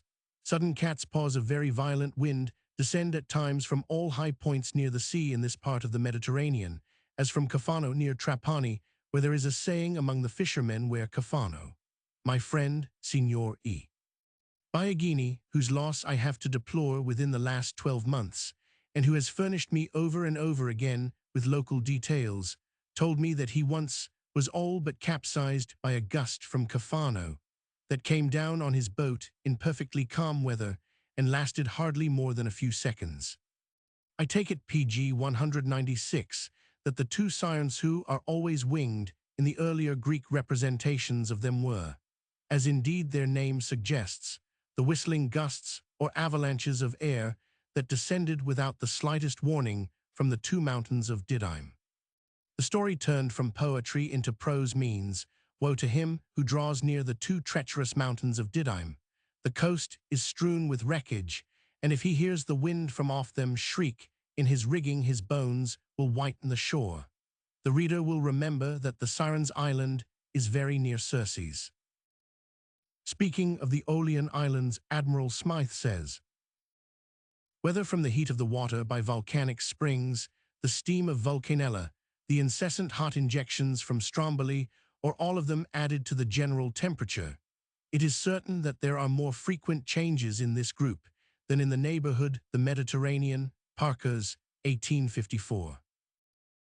Speaking, again, of the Straits of Messina, he says, "Precautions should also be taken against the heavy gusts, which at times, from the mountainous nature of the coasts, rush down the Fiumare and are dangerous to small vessels. I have twice, with grief, seen the neglect of them prove fatal. Sicily and its islands." Murray, 1824. The reason why the poetess found herself in such difficulties about the wandering cliffs is because the story, as Butler has said, does not refer to any two islands in particular, but is derived from travelers' tales about the difficulties of navigating the Lipari Islands as a whole. "They close in upon you," it was said, "so quickly one after another that a bird can hardly get through them. The hurricanes of fire," moreover 12, suggest an allusion to the volcanic nature of the Aeolian Islands generally. Still more so does the dark cloud that never leaves the top of Scylla's rock 12, neither in summer nor winter. The terrors of Scylla and Charybdis are exaggerated in the same poetic vein as the sirens and the wandering cliffs. Instead of its being possible to shoot an arrow from the one to the other, they are about 8 miles apart. We ought not to pg 197 look for the accuracy of one of Mr. Murray's handbooks in a narrative that tells us of a monster with 6 heads and 3 rows of teeth. It is enough if there are a few grains of truth, and these there are, for Scylla is a high rock looking west, and Charybdis is for those days a formidable whirlpool, on the other side the straits, off lower ground, and hard by the approach to a 3-pointed island. According to Admiral Smythe, it is just outside Messina harbor and is now called Gallifero. Admiral Smythe says of it, "To the undecked boats of the Regans, Locrians, Zanclians, and Greeks, it must have been formidable, for even in the present day small craft are sometimes endangered by it, and I have seen several men of war, and even a 7-tiffergun ship whirled round on its surface. But by using due caution, there is generally very little danger or inconvenience to be apprehended." Sicily and its islands, Murray, 1824.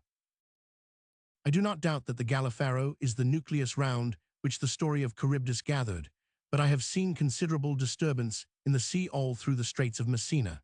Very much depends upon the state of the winds, which sometimes bank the water up in the angle between the toe of Italy and the north coast of Sicily, on which a current and strong eddies occur in the Straits of Messina. At other times, there is hardly anything noticeable. Passing over the 9 days drifting in the sea, which take Ulysses from Charybdis to the island of Calypso, 1. Pantalarion, we may be sure he would have been made to take longer time if the writer had dared to keep him longer without food and water. It only remains for me to deal at somewhat fuller length than I have yet done with the voyage from Pantelleria to Trapani. On the 18th day after Ulysses had left Pantelleria, steering towards the Great Bear, but keeping it on his left, he saw the long, low line of the Lilyban coast rising on the horizon. He does not appear to have seen the island of Favognana, which must have been quite near, and it was perhaps as well that he did not, for he could hardly have failed to recognize it as the one on which he had hunted PG 198 the goats some 8 or 9 years previously, and this might have puzzled him. But though he is allowed to see the land, he must not be permitted to follow it up, or, as I have explained already, he would have gone straight into the harbor of Scheria, whereas he is particularly wanted to meet Nausicaa on the north side of the town, and to know nothing about Scheria till she brings him to it. Neptune, therefore, is made to catch sight of him at this moment, and to raise a frightful hurricane. Sea and sky become obscured in clouds, with a darkness as dense as night 5294, and thus Ulysses is carried a long distance apparently to the north, for when he has been taken far enough, Minerva blows him 2 days and 2 nights before a north wind, and hence southwards till he reaches the harbor near which Nausicaa can meet him. There are no other such noticeable darknesses in the Odyssey as this and the one of Book 9 alluded to on. They both occur in the same place, and for the same reason keep the town of Scheria in reserve. I have now shown that all the Ithacan scenes of the Odyssey are drawn with singular fidelity from Trapani and its neighborhood, as also all the Scherian. Moreover, I have shown that the Ionian Islands are in reality drawn from the Gadian group off Trapani. Lastly, I have shown that the voyage of Ulysses in effect begins with Trapani and ends with Trapani again. I need not deal with Pylos and Lacedmen beyond showing that they were far removed from the knowledge of either writer or audience. There is not a single natural feature mentioned in either case. The impossible journey of Telemachus and Pisistratus from Fur to Lacedmen in a chariot and pair over the lofty, and even now roadless, range of Mt. Taygetus causes no uneasiness to the writer. She gives no hint of any mountain to be crossed from which we may infer, either that she knew nothing of the country between Pylos and Lacedmen, or that at any rate her audience would not do so. It may, however, pg 199 be remarked that the west wind, which Minerva provided in order to take Telemachus from Ithaca to Pylos, was more suitable for taking him from Sicily. A north wind would have been better for him if he had been coming from the real Ithaca, but Minerva manages things so strangely that I would not press this point. Cernimus ad stans, nequidquam lumine torvo. T nos fratus. N3, 678. He calls the Cyclopes Tinan because he places them on Mt. Etna. Page 200. Chapter 11, Who was the writer? I believe the reader will by this time feel no doubt, from my earlier chapters, that the Odyssey was written by one woman, and from my later ones, that this woman knew no other neighborhood than that of Trapani, and therefore must be held to have lived and written there. Who, then, was she? I cannot answer this question with the confidence that I have felt hitherto. So far, I have been able to demonstrate the main points of my argument. On this, the most interesting question of all, I can offer nothing stronger than presumption. We have to find a woman of Trapani, young, fearless, self-willed, and exceedingly jealous for the honor of her sex. She seems to have moved in the best society of her age and country, for we can imagine none more polished on the west coast of Sicily in Odyssean times than the one with which the writer shows herself familiar. She must have had leisure, or she could not have carried through so great a work. She puts up with men when they are necessary or illustrious, but she is never enthusiastic about them, and likes them best when she is laughing at them, but she is cordially interested in fair and famous women. I think she should be looked for in the household of the person whom she is travestying under the name of King Alcinous. The care with which his pedigree and that of his wife Arete is explained 777, and the warmth of affectionate admiration with which Arete is always treated, have the same genuine flavor that has led scholars to see true history and personal interest in the pedigree of Nice given in 241. Moreover, she must be a sufficiently intimate member of the household to be able to laugh at its pg 201 head as much as she chose. No pedigree of any of the other dramatis person of the Odyssey is given save that of Theoclymenus, whose presence in the poem at all requires more explanation than I can give. I can only note that he was of august descent, more than subclerical, and of a different stamp from any other character to whom we are introduced. The fact that the writer should be looked for in a member of King Alcinous' household seems further supported by the zest with which this household and garden are described 7:132, despite the obviously subrisive exaggeration which pervades the telling.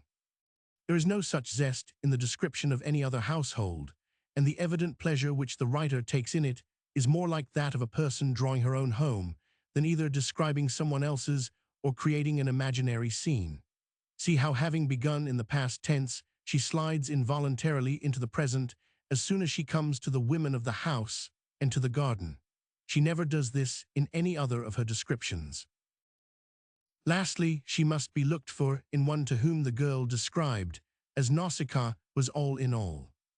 No one else is drawn with like livingness and enthusiasm, and no other episode is written with the same, or nearly the same, buoyancy of spirits and resiliency of pulse and movement, or brings the scene before us with anything approaching the same freshness as that in which Nausicaa takes the family linen to the washing cisterns.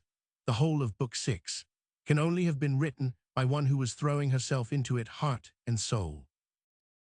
All the three last paragraphs are based on the supposition that the writer was drawing real people.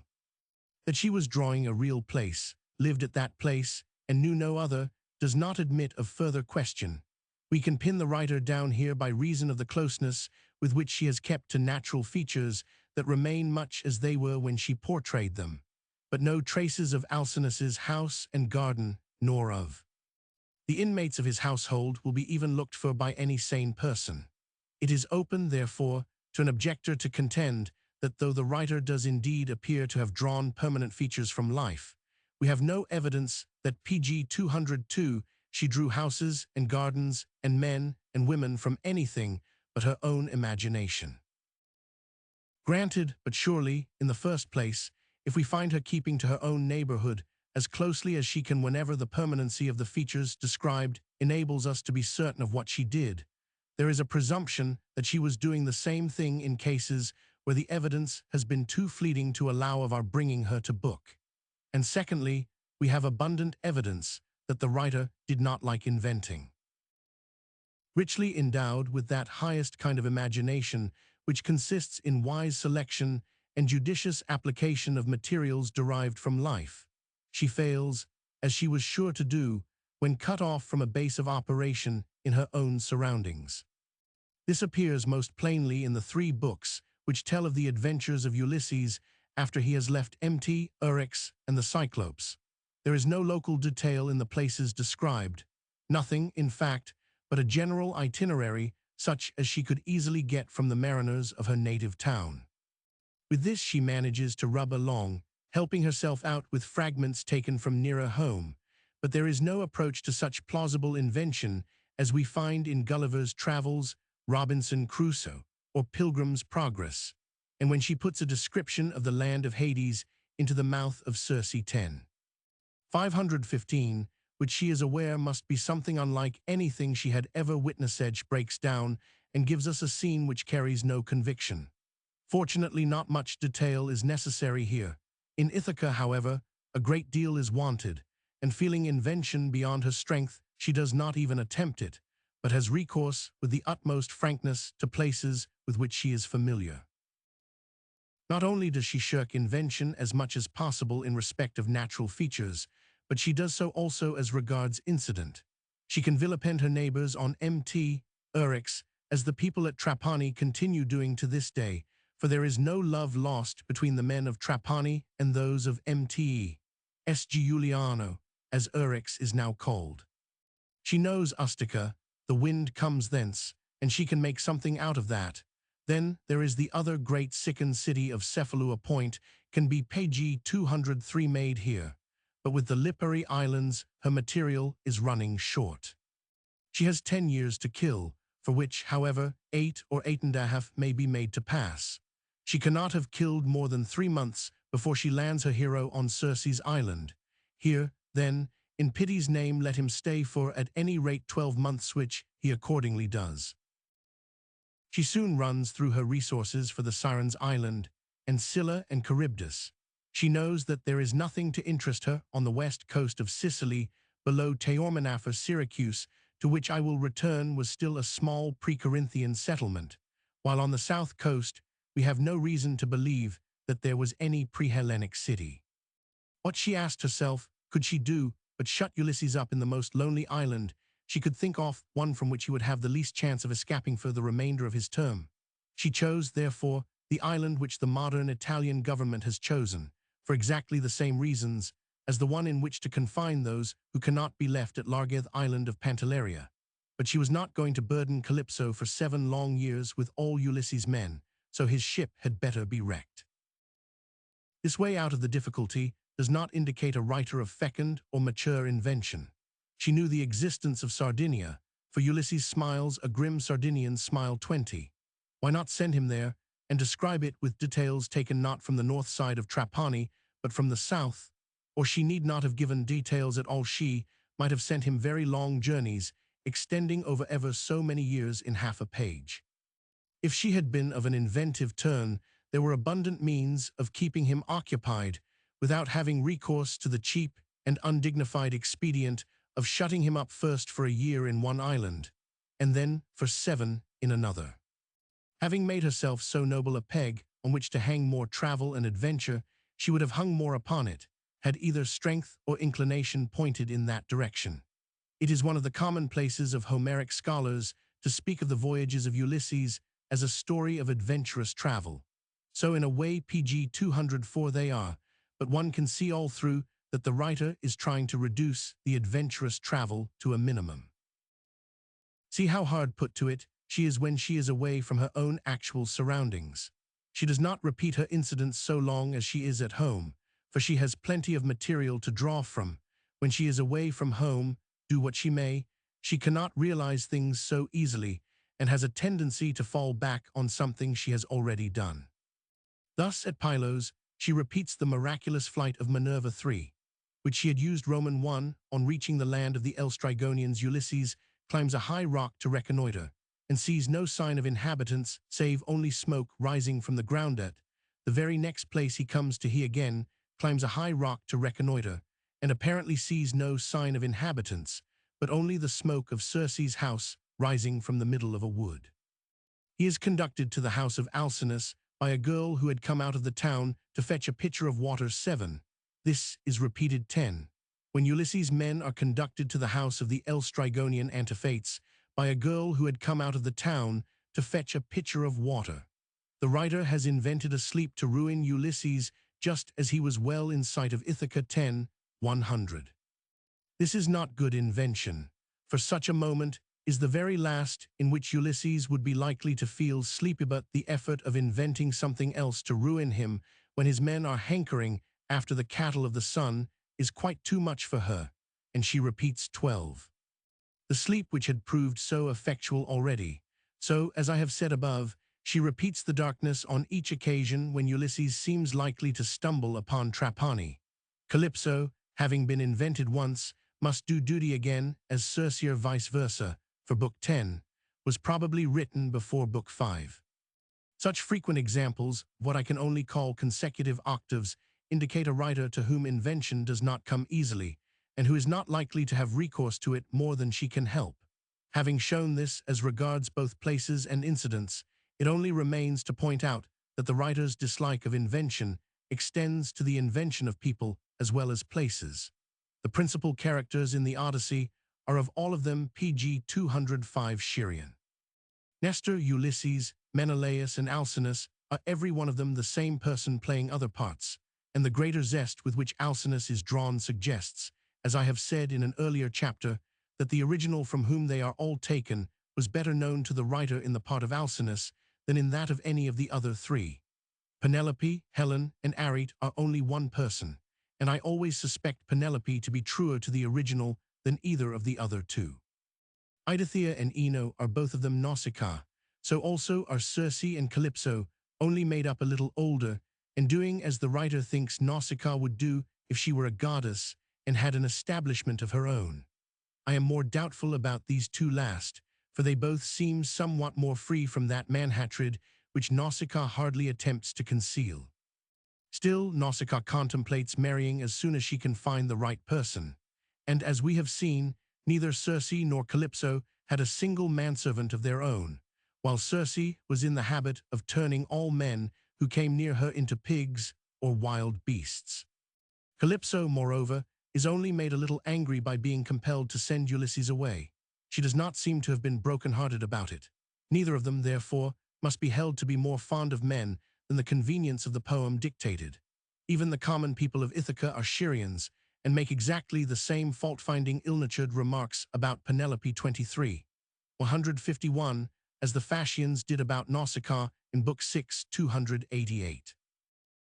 If then we observe that, where the writer's invention is more labored, she is describing places foreign to her own neighborhood, while when she carries conviction she is at or near her own home, the presumption becomes very strong that the more spontaneous scenes are not so much invention as a rendering of the writer's environment, to which it is plain that she is passionately attached, however much she may sometimes good at it.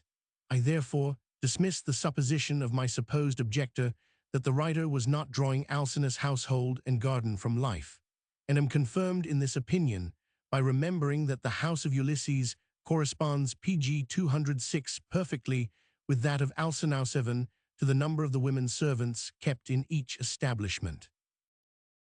Being limited to a young woman who was an intimate member of Alcina's household, we have only to choose between some dependent who idolized Nausicaa and wished to celebrate her with all her surroundings, or Nausicaa, whatever her real name may have been herself. Or again, it may be urged that the poem was written by some bosom friend of Nausicaa's who was very intimate with the family, as for example Captain Dimas's daughter. The intimate friend theory may be dismissed at once. High-spirited girls, brilliant enough to write the Odyssey, are not so self-effacing as to keep themselves entirely out of sight. If a friend had written the washing day episode, the friend would have come a-washing too, especially after having said she would in Nausicaa's dream. If, again, a dependent had written it, Nausicaa would neither have had the heart nor the power to suppress her altogether. For if she tried to do so, the dependent, so daring and self-willed as the writer proves herself to be, would have been more than a match for her mistress. We may be sure that there were not two such spirits in Trapani, as we must suppose if we make Nausicaa able to bow the will of the authoress of the Odyssey.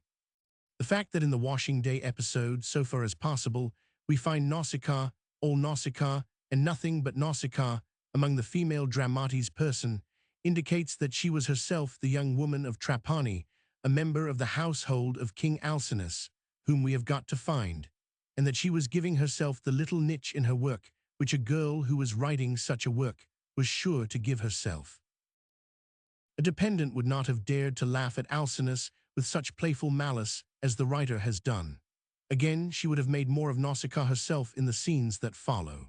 At present, she is left rather as a ragged edge and says goodbye to Ulysses in Book 8, 100, with much less detail, both as regards her own speech and that of Ulysses in reply, than a courtier-like dependent would have permitted. pg 207, she does not hear Ulysses' account of his adventuress, which she might perfectly well have done under her mother's wing. She does not appear to take her meals with the rest of the family at all. When she returns from washing, Euryamjusa brings her supper into her own room. She is not present at any of Alcinous' banquets, nor yet at the games, and her absence from the farewell scene in Book 13 is too marked to be anything but intentional. It seems as though she wished the reader to understand that she lived apart, and however much she might enjoy an outing with her maids, would have nothing to do with the men who came night after night drinking her father's best wine and making havoc of his estate.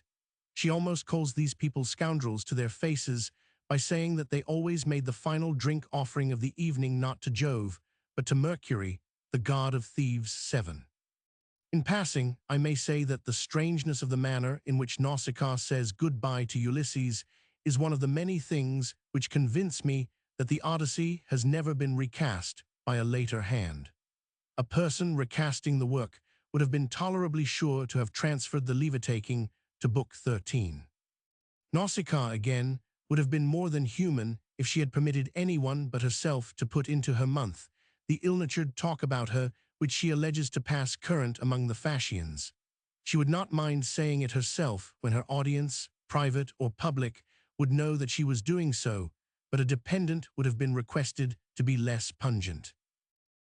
I admit, as I have already done, that these arguments are not absolutely demonstrative, but it being, I may say, demonstrated that we must choose between Nausicaa and some other young woman of Trapani who lived in, or was very closely intimate with, the household of King Alcinous, I have no hesitation in saying that I think Nausicaa herself more likely than this other unknown young woman to have been the writer we are seeking. Let the reader look at my frontispiece and say whether he would find the smallest difficulty in crediting the original of the portrait with being able to write the Odyssey. Would he refuse so to credit her merely because all he happened to know about her for certain was that she once went out washing pg 208 clothes with her attendants? Nausicaa enjoyed a jaunt on a fine spring morning and helped her maids at the washing cisterns. Therefore, it is absurd to suppose that she could have written the Odyssey. I venture to think that this argument will carry little weight outside the rank and file of our humorists greatly, as I dislike connecting this word, however remotely, with the Odyssey. No artist can reach an ideal higher than his own best actual environment. Trying to materially improve upon that with which he or she is fairly familiar invariably ends in failure. It is only adjuncts that may be arranged, and varied essence may be taken or left, but it must not be bettered.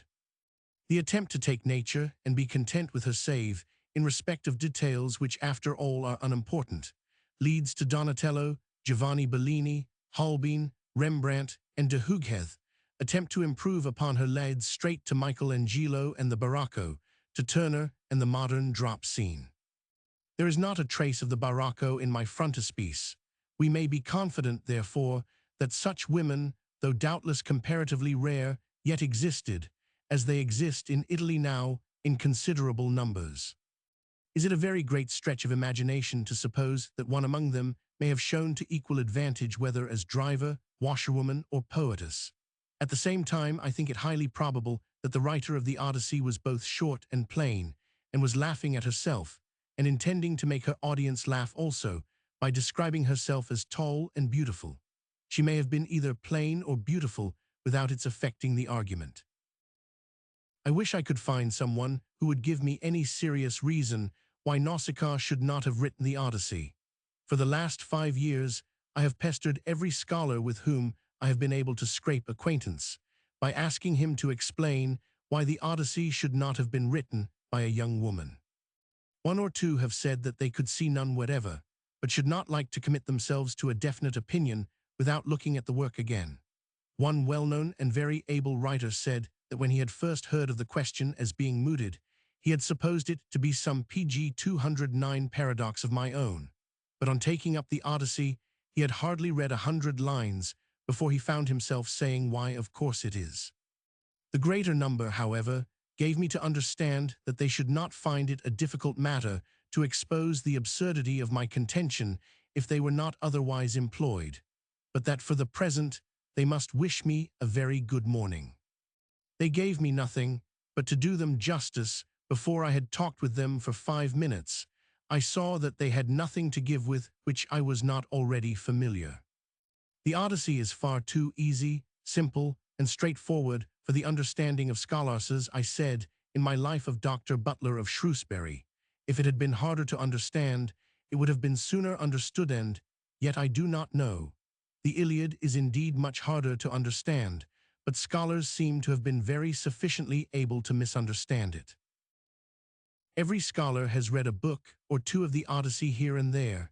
Some have read the whole, a few have read it through more than once, but none that I have asked have so much as been able to tell me whether Ulysses had a sister or not, much less what her name was. Not one of those whom I have as yet had the good fortune to meet in England, for I have met with such in Sicily, have saturated themselves with the poem, and that, too, unhampered by a single preconceived idea in connection with it. Nothing short of this is of the smallest use. Page 210. Chapter 12. The date of the poem, and a comparison of the state of the northwestern part of Sicily as revealed to us in the Odyssey, with the account given by Thucydides of the same territory in the earliest known times. The view that the Odyssey was written at Trapani will throw unexpected light upon the date of the poem. We can never date it within 100 years or so, but I shall attempt to show that we must place it very little, if at all, later than 1050, and not earlier than 1150 B100. I see that I may claim Professor Jebb's authority as to some extent, at any rate, supporting the later of these two dates. He writes, with regard to the age of the Odyssey, we may suppose that the original return was composed in Greece proper as early as the 11th century B100, and that the first enlargement had been made before 850 B100. I have shown why I cannot admit that any part of the Odyssey was written in Greece proper, and while admitting that the poem has been obviously enlarged by the addition of books 1-4, and line 187 of book 13-24, with which I will deal fully in a later chapter, I cannot think that the enlargement was by another hand than that of the authoress of the poem in its original form. Nevertheless, I am glad to claim Professor Jebb's support as far as it goes, for dating the inception of the Odyssey as in the 11th century B100.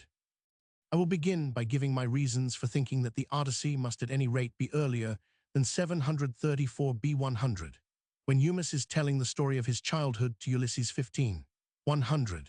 He says that he was born in the Syrian PG 211 island over against Ortygia, and I have rendered the Syrian island the island of Syra, guided by the analogy of the Syrian island 3, which unquestionably means the island of Syra. The connection of an island Syra with a land Ortygia suggests Syracuse, in spite of the fact that in reality Ortygia was an island, and Syracuse both on the island and on the adjacent mainland, for, as I have already too often said, all Sicilian places in the Odyssey are travestied, however thinly.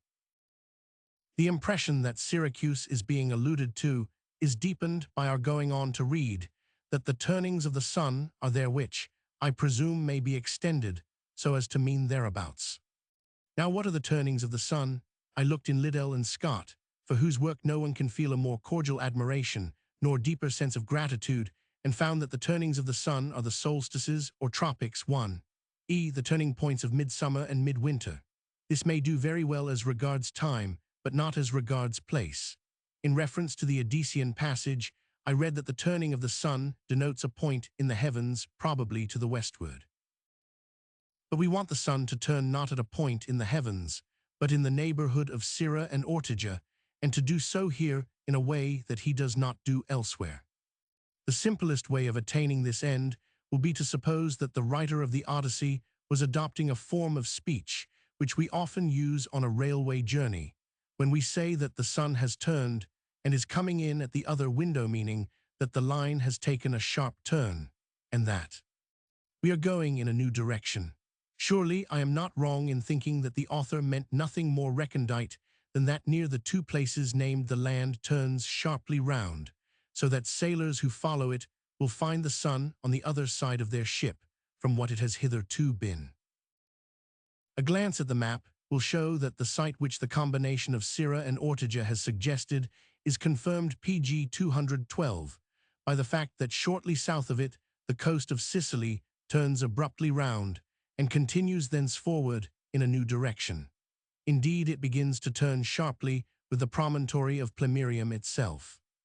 Eumaeus, therefore, should be taken as indicating that he was born at the place which we know as Syracuse, and which was then, so he says, an aggregate of two small towns without many inhabitants. It seems to have been a quiet, easygoing little place, where everyone had enough to eat and drink, and nobody died except of sheer old age, diseases of all kinds being unknown. Business must have been carried on in a very leisurely fashion, for it took the Phoenicians a 12-month to freight their vessel, and the largest ship of those times cannot have been very large. This is not the description of a busy newly founded settlement, as Syracuse would be in 734 B100. Still less will it apply to any later Syracusan age. The writer modernizes when dealing with an earlier age as frankly as Shakespeare. I have never detected a trace in her of any archaeological instinct. I believe, therefore, that she was telling what little she knew of the Syracuse of her own day, and that that day was one prior to the arrival of the Corinthian colony. I think it likely also that she made Eumaeus come from Syracuse, because she felt that she rather ought to have done something at Syracuse during the voyage of Ulysses, but could not well, under the circumstances, break his journey between Charybdis and Calypso's island. She, therefore, took some other way of bringing Syracuse into her story. It may be urged that we have no other evidence of any considerable civilization as having existed at Syracuse before the one founded by the Corinthians, and as regards written evidence, this is true, so far at least as I know, but we have unwritten evidence of an even more conclusive kind. The remains of pottery and implements found at, or in the near neighborhood of, Syracuse go back in an unbroken line from post-Roman times to the Age of Stone, while commerce with the Peloponnese, at any rate from the Mycenaean age, is shown by the forms and materials of the objects discovered in countless tombs. I had the advantage of being shown over the PG 213 museum at Syracuse by Dr. Odyssey, than whom there can be no more cautious and capable guide on all matters connected with the earliest history of Sicily, and he repeatedly insisted on the remoteness of the age at which commerce must have existed between the southeast, and indeed all the east coast of Sicily and the Peloponnese. The notion, therefore, too generally held in the very face of Thucydides himself, that there were no people living at or near Syracuse till the arrival of the Corinthians must be abandoned, and I believe we may feel confident that in the story of Eumus we have a peep into its condition in pre-Corinthian times. The two communities of which Eumus tells us were probably one on the promontory of Plemmyrium, and the other at a place between 3 and 4 miles distant, now called Caso Pantano, on each of which sites Dr. Odyssey has discovered the burying ground of an extensive village or town borgo to which he had assigned the date 1211.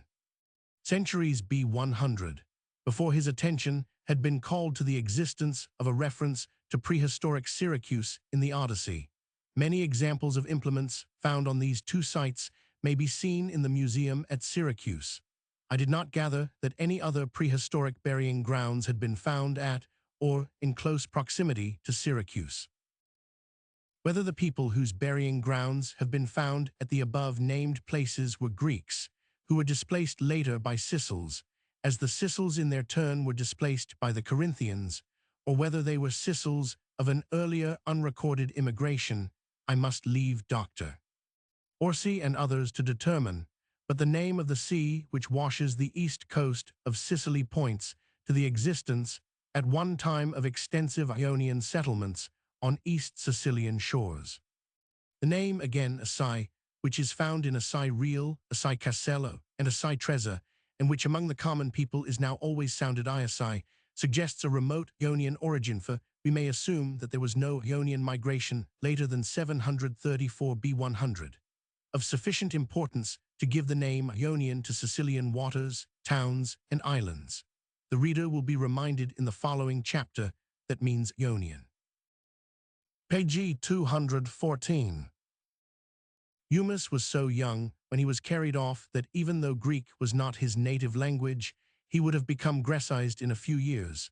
I incline to think, however, that the writer of the Odyssey would have said something about his being a Sicel if she had so conceived of him in her own mind. She seems to think of him as a Greek by birth. The Sicels, however, also probably spoke Greek. The inhabitants of Temesa, on the toe of Italy, do not indeed seem to have done so odd one, but we do not know that they were Sicels. No writing has been found at Plemmyrio, nor yet at Caso Pantano. We have therefore very little to go upon.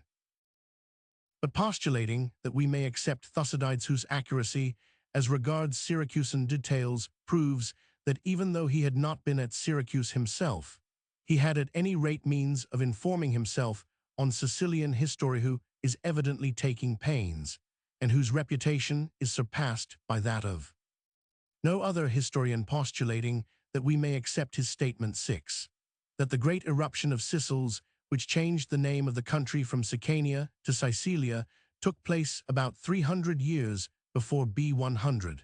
I think we may safely put back the date of the Odyssey to a time before B Roman 100. For the Odyssey conveys no impression as though Sicily at large had been lately subdued and overrun by Sicels. Locally, indeed, the city at the top of Mt. Eryx had, as we have seen, odd 7, been conquered and overthrown, but I shall bring Thucydides, as well as other evidence, to show that in this case the victors are more likely to have been Asiatic Greeks than Sicels. The poem indicates a time of profound present peace and freedom from apprehension, and on the one occasion in which the writer speaks of Sicily under its own name, she calls it by its pre-Sicilian name of Sicania, the old Sicel woman who waited on Laertes 24. And elsewhere is not spoken of as though there were any ill will on the part of the writer towards the Sicels, or as though they were a dominant race. Pg 215. Lastly, one of the suitors, 20, advises Telemachus to ship Theoclymenus and Ulysses off to the Sicels. Now, if the writer had the real Ithaca in her mind, the Sicels could only have been reached by sea, whether they were in Italy or Sicily. but I have already shown that she never pictured to herself any other Ithaca than the one she had created at Trapani. The fact, therefore, that Theoclymenus and Ulysses were to be put on board ship before they could reach the Sicils shows that she imagined these last, as except for an occasional emigrant outside the limits of her own island. If the foregoing reasoning is admitted, 1050 B 100 will be about as late as it is safe to place the date of the Odyssey, but a few years later is possible, though hardly, I think, probable. Unfortunately, this date will compel us to remove the fall of Troy to a time very considerably earlier than the received date. For 100 years is, one would think, the shortest interval that can be allowed between the Odyssey and the Iliad.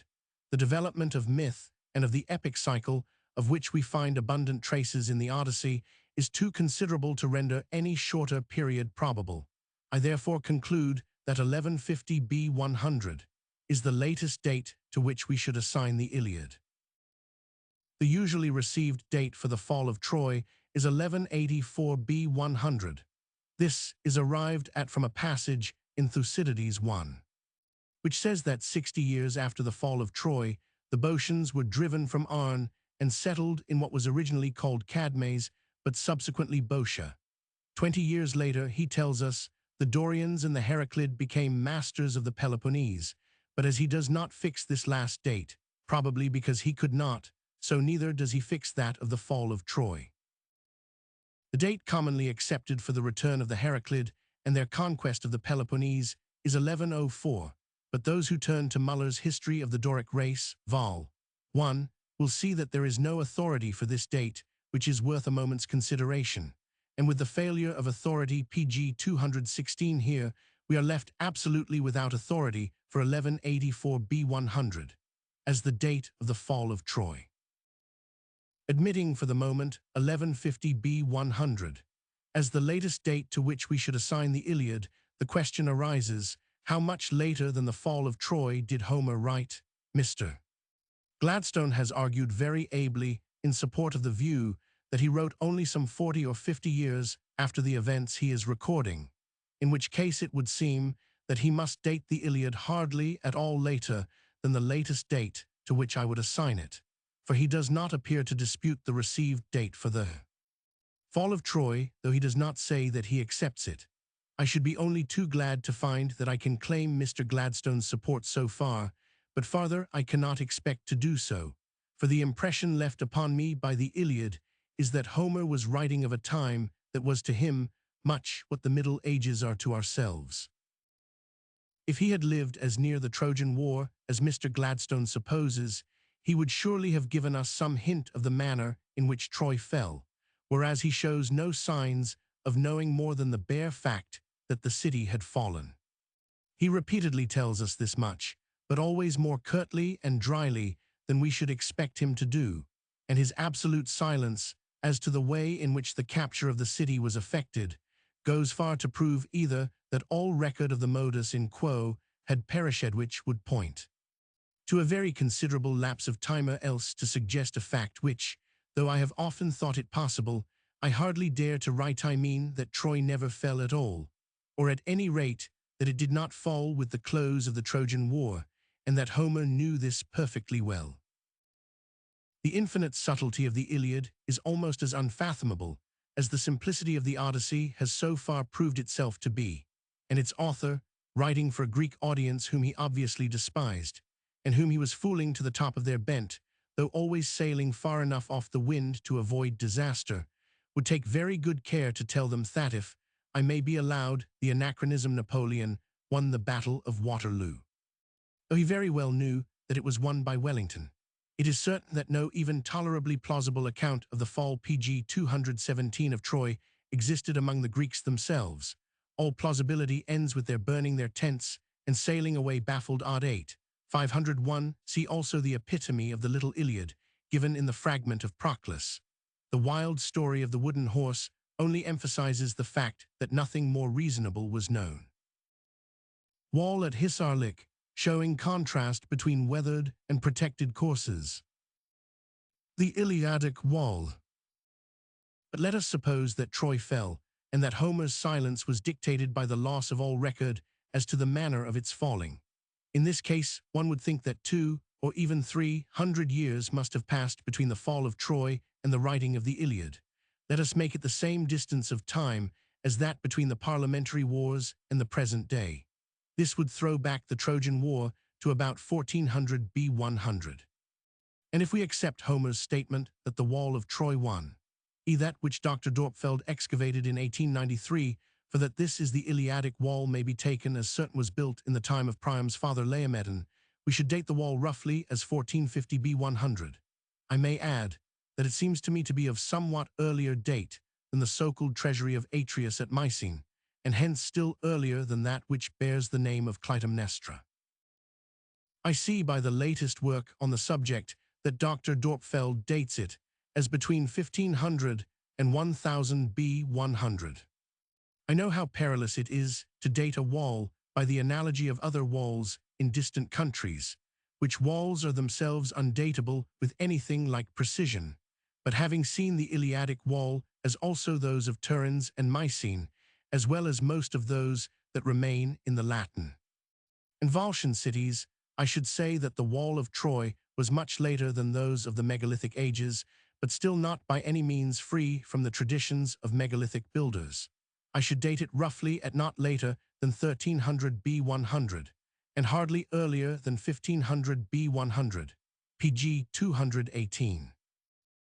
I will, however, date the Iliadic wall as 1400 B100. The Trojan War will then be supposed to have taken place from 13,601,350 B100. The writing of the Iliad will be about 1150, and that of the Odyssey about 1050 B100. This is a tight fit, and I should be glad to throw the Iliadic wall back to the earlier of the two dates between which Dr. Dorpfeld has placed it, but precision is out of the question. 1400 B100 will be as near the truth as anything that we are likely to get, and will bring the archaeological evidence as derivable from the wall of Troy, the internal evidence of the Iliad and Odyssey, the statement of Thucydides that the last and greatest inroad of the Sicels occurred about 1030 B100, and our conclusion that the Odyssey was written before that date into line with one another. The date 1050 B100 will explain the absence of all allusion in the Odyssey to Utica, the land near which, on certain rare days, can be seen from Mt. Eryx. The Phoenicians are known in the Odyssey, disliked and distrusted, but they do not seem to be feared, as they would surely be if so powerful a maritime nation were already established so near the writer's own abode. She does not seem to know much about the Phoenicians after all, for in 4, she makes Menelaus say that he had gone to Cyprus, Phoenicia, and the Egyptians, and in the next line she adds that he had also been to the Ethiopians and the Sidonians, as though she was not aware that Sidon was a Phoenician city. The absence of all allusion to Olympia when Telemachus was on his return from Pylos is most naturally explained by supposing that Olympia was not yet famous. The principal hero at Athens appears to be the earliest known object of the national cult, Erechtheus Roman 7, 81. The later, though still very early, cult of Theseus is not alluded to. There is no allusion, however vague, to any event known as having happened in Greek history later than 1100 B100, and though the absence of reference to any particular event may be explained by indifference or forgetfulness, the absence of all reference to any event whatever suggests, I should say strongly, that none of the events to one or other of which reference might be expected had as yet happened. Page 219. While, however, placing 1050 B100 as the latest limit for the Odyssey, I do not see how we can place it earlier than 1150 without throwing the date of the Iliadic wall farther back than we can venture to do, for we can hardly date it earlier than 1500 B100, and 350 years is as short an interval as we can well allow between the building of that wall and the writing of the Odyssey. Let us now compare the history of the NW corner of Sicily as revealed to us in the Odysseial ways, assuming that the pedigree of Alcinous and Arete in Book 7 is in its main facts historic with the account given by Thucydides concerning the earliest history of the same district. In the Odyssey, we have seen the Sicans whom I think that I have sufficiently identified as originally in possession of Mt. Eryx under a king whose Odyssean name is Eurymedon. He, it seems, was overthrown, and the power of his people was broken by enemies whose name is not given, about 100 years before the writing of the Odyssey, as nearly as we can gather from the fact of his having been Nausicaa's great-great-grandfather. The writer of the Odyssey wrote in a language mainly Ionian, but containing a considerable Aeolian element. It must be inferred, therefore, that her family and audience that is to say the Phasians spoke a dialect in which these characteristics are to be found. The place of all others where such a dialect might be looked for is Phoca, a little south of the Troad. For Phoca was an Ionian city entirely surrounded on its land sides by Aeolian territory. I see from Professor Jebb's introduction to Homer that Aristarchus, when editing the Iliad and Odyssey, and settling the text to all intents and purposes as we now have it, by comparison of the best copies known, made most frequent use of the civic edition of Marseille, which contained both Iliad and Odyssey. It will be remembered that Marseille was a Phocan colony. Page 220. The name Phasians is not unsuggestive of a thin disguise for Phocans. Lines 443, moreover, will gain greatly in point if we imagine that the seals or phoc, with their disgusting smell, are meant for the writer's countrymen whom she evidently dislikes, and that the words, who, indeed, would go to bed with a sea monster if he could help it, are her rejoinder to the alleged complaint of the young Phasians that she would marry none of them 100. Apart, therefore, from any external evidence, I should suspect the Phasians to have been Phocans who had settled on this part of the island, from the fact that the Phasians in the time of the Odyssey were evidently dominant on Mt. Eryx as well as at Trapani. I conclude that they must have had, to say the least of it, a considerable share in the overthrow of Eurymedon and of the Sican power in that part of the island.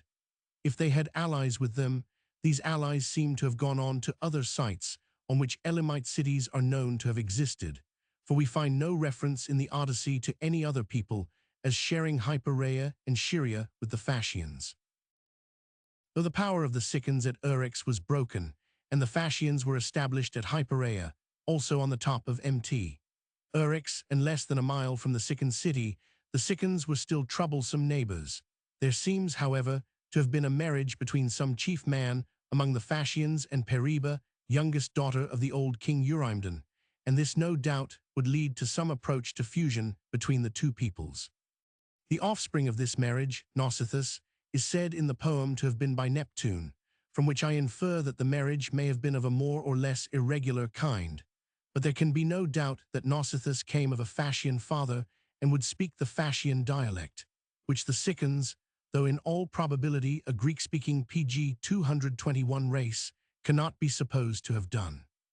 Nausicaa seems to have been a capable man, finding the continued raids of semi-outlawed Sicans still harassing, perhaps, also, induced by the fact that the promontory on which Trapani stands was better suited to a race of mariners than the lofty and inhospitable top of Mt.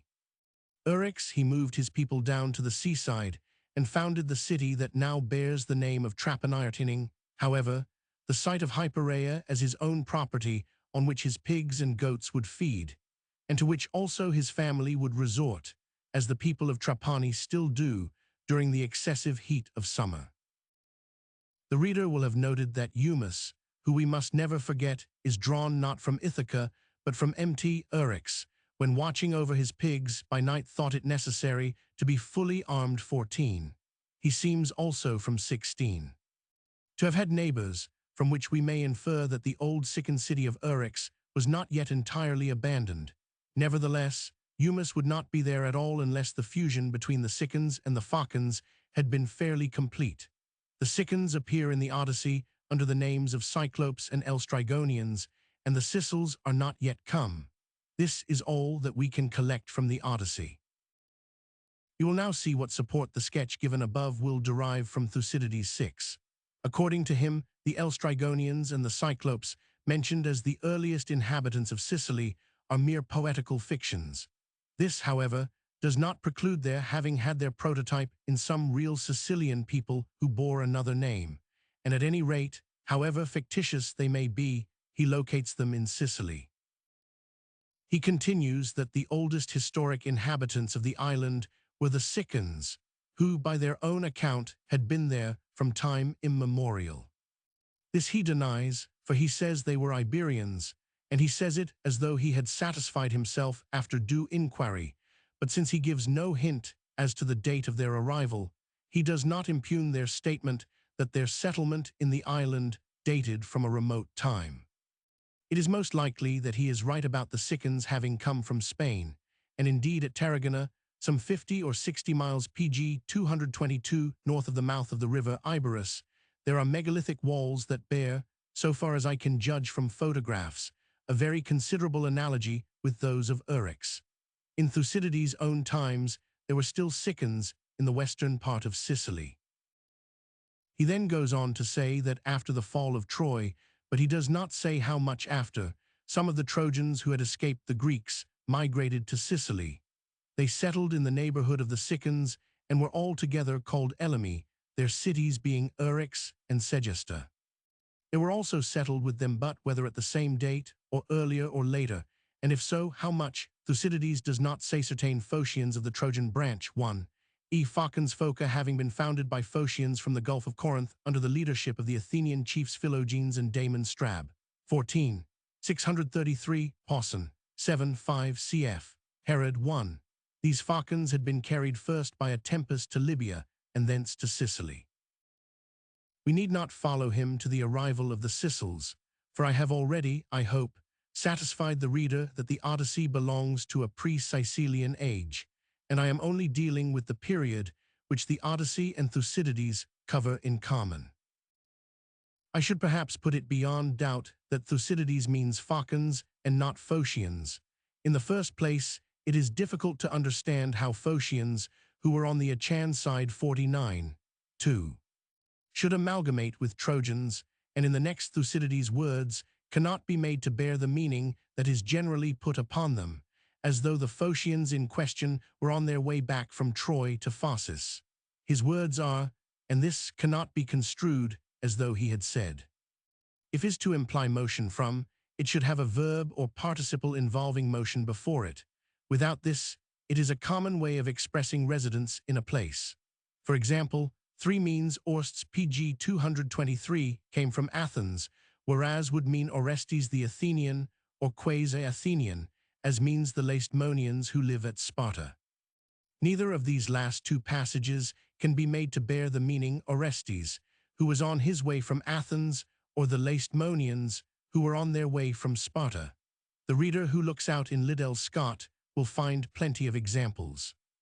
To Thucydides, Phocans in Asia Minor and Phocians on the Gulf of Corinth would be alike Phocians in virtue of common descent, but to avoid misapprehension, he calls the Phocans Phocians of the Trojan stock, by Trojan meaning not very far from Troy. It should be noted that the Phocians of the Gulf of Corinth are called, not in 49. 9. 15. Romans 17, I see that Dobry Adversaria in Thucyd is suspicious of the reading in the passage of Thucydides which we are now considering. He evidently considers that must mean Phocians from the Gulf of Corinth, and so it would, if it were not qualified by the words which negative the possibility of European Phocians being intended. Thucydides says nothing about any invasion of Sicily by a people called Elymi. He does not see the Elymi as anything more than the combined Asiatic and Sican peoples who came to be called Elymi. If he had believed in the Elymi as a distinct batch of immigrants, he would have given us a line or two more about them. It is just possible that the known connection between Phocians and Phocans may explain why Ulysses' maternal grandfather should have been made to live on Mt. Parnassus, which is in Phocis. Ulysses, to the writer of the Odyssey, was a naturalized Phocian, for her native town had become in her eyes both Scheria and Ithaca. It would not be unnatural, therefore, that she should wish to connect his ancestry with Phocis, the ancestral seat of the Phocans. Returning to Thucydides, the only point in which he varies the Odyssean version is that he makes other Trojans migrate PG 224 to Eryx, as well as the Phocians, whereas the writer of the Odyssey mentions only the Phocians without saying anything about their having been of Phocian descent. She has, however, betrayed herself very sufficiently. Thucydides, again, does not tell us that the Phocians resettled themselves at Drepanum, but a man who is giving a mere outline of events which happened some 700 years before he was writing can hardly be expected to give so small a detail as this. The wonder is that the Odyssey should bear him out and confirm his accuracy in so striking a way as it does. We now, therefore, see that instead of there being any cause for surprise at finding an Ionicolean poem written near Mt. Eryx, this is the very neighborhood in which we might expect to find one. Finally, let us turn to Virgil. His authority as a historian is worthless, but we cannot suppose that he would make Nice apparently found Drepanum if he held the presence of a Greek-speaking people at Drepanum even before the age of Homer to be so absurd as it appears to our eminent Homeric scholars. I say apparently found Drepanum, for it is not quite easy to fix the site of the city founded by Nice n. 761, for at the close of n. Anchises dies at Drepanum, as though this city was already in existence, but whether the city founded by Nice was actually Drepanum or another city hard by it, it is clear that Virgil places Greek-speaking people at Drepanum, or close to it, immediately after the fall of Troy. He would hardly do this unless Drepanum was believed in his time to be a city of very great antiquity and founded by Greek-speaking people. That the Trojan language was Greek will not be disputed. Pg 225. Chapter 13. Further evidence in support of an early Ionian settlement at or close to Trapani. I am often asked how I explain the fact that we find no trace in ancient authors of any tradition to the effect that the Odyssey was written at Drepanum or that the writer was a woman. This difficulty is laid before me as one that is almost fatal. I confess, however, that I find it small in comparison with that of explaining how both these facts should have failed of being long since rediscovered. Neptune indeed did not overwhelm Scheria under Mt. Eryx, but he, or some not less spiteful god, seems to have buried both it and its great poetess under another mountain, which I fear may be found even more irremovable, I mean, a huge quasi-geological formation of academic erudition.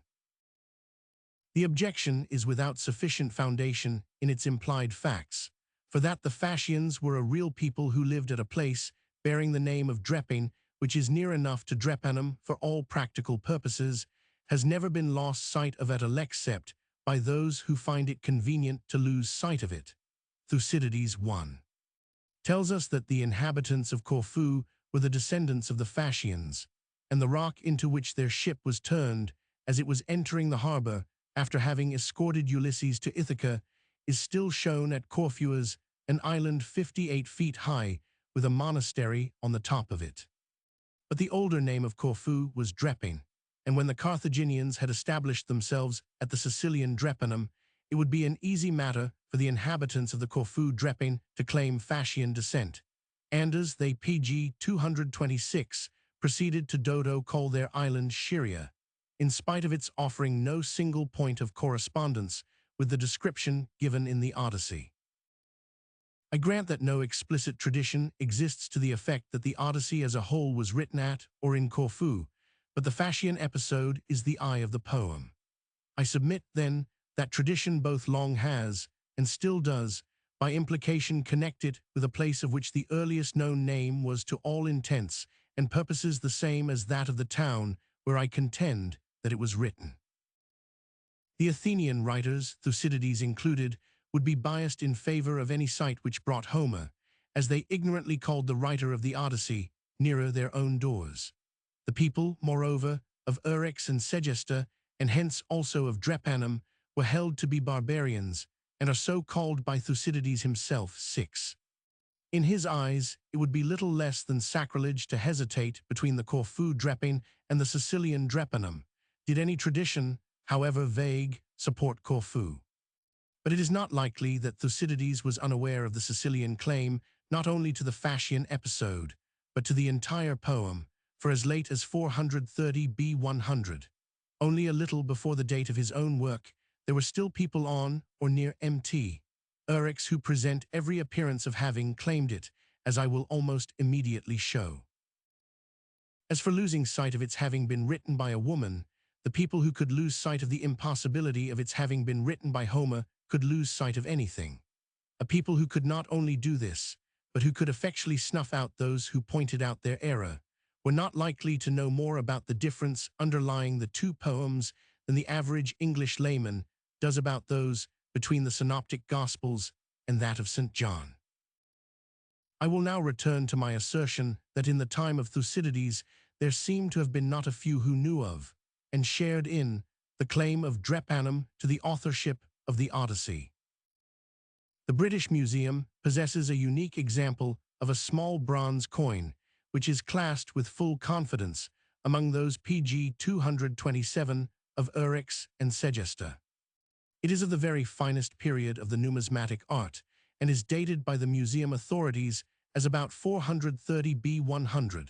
The reader will see that the obverse bears the legend Iakin, and the reverse, a representation of the brooch, described by Ulysses Odd 19-231.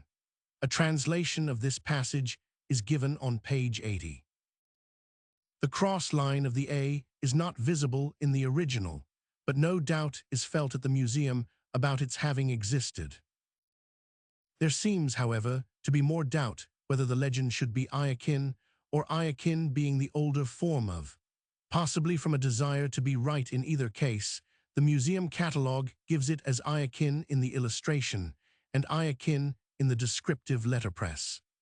The one reading will do nearly as well as the other for my argument, which only requires that the coin should belong to the Eryx and Segesta group and be dated about 430 B100, neither of which points are doubted. I will, however, give the reasons that convince me that Iakin is the true reading. Firstly, neither I nor some artist friends of mine whose opinion is infinitely better worth having than my own can find any traces of a between the lowermost boss and the neck.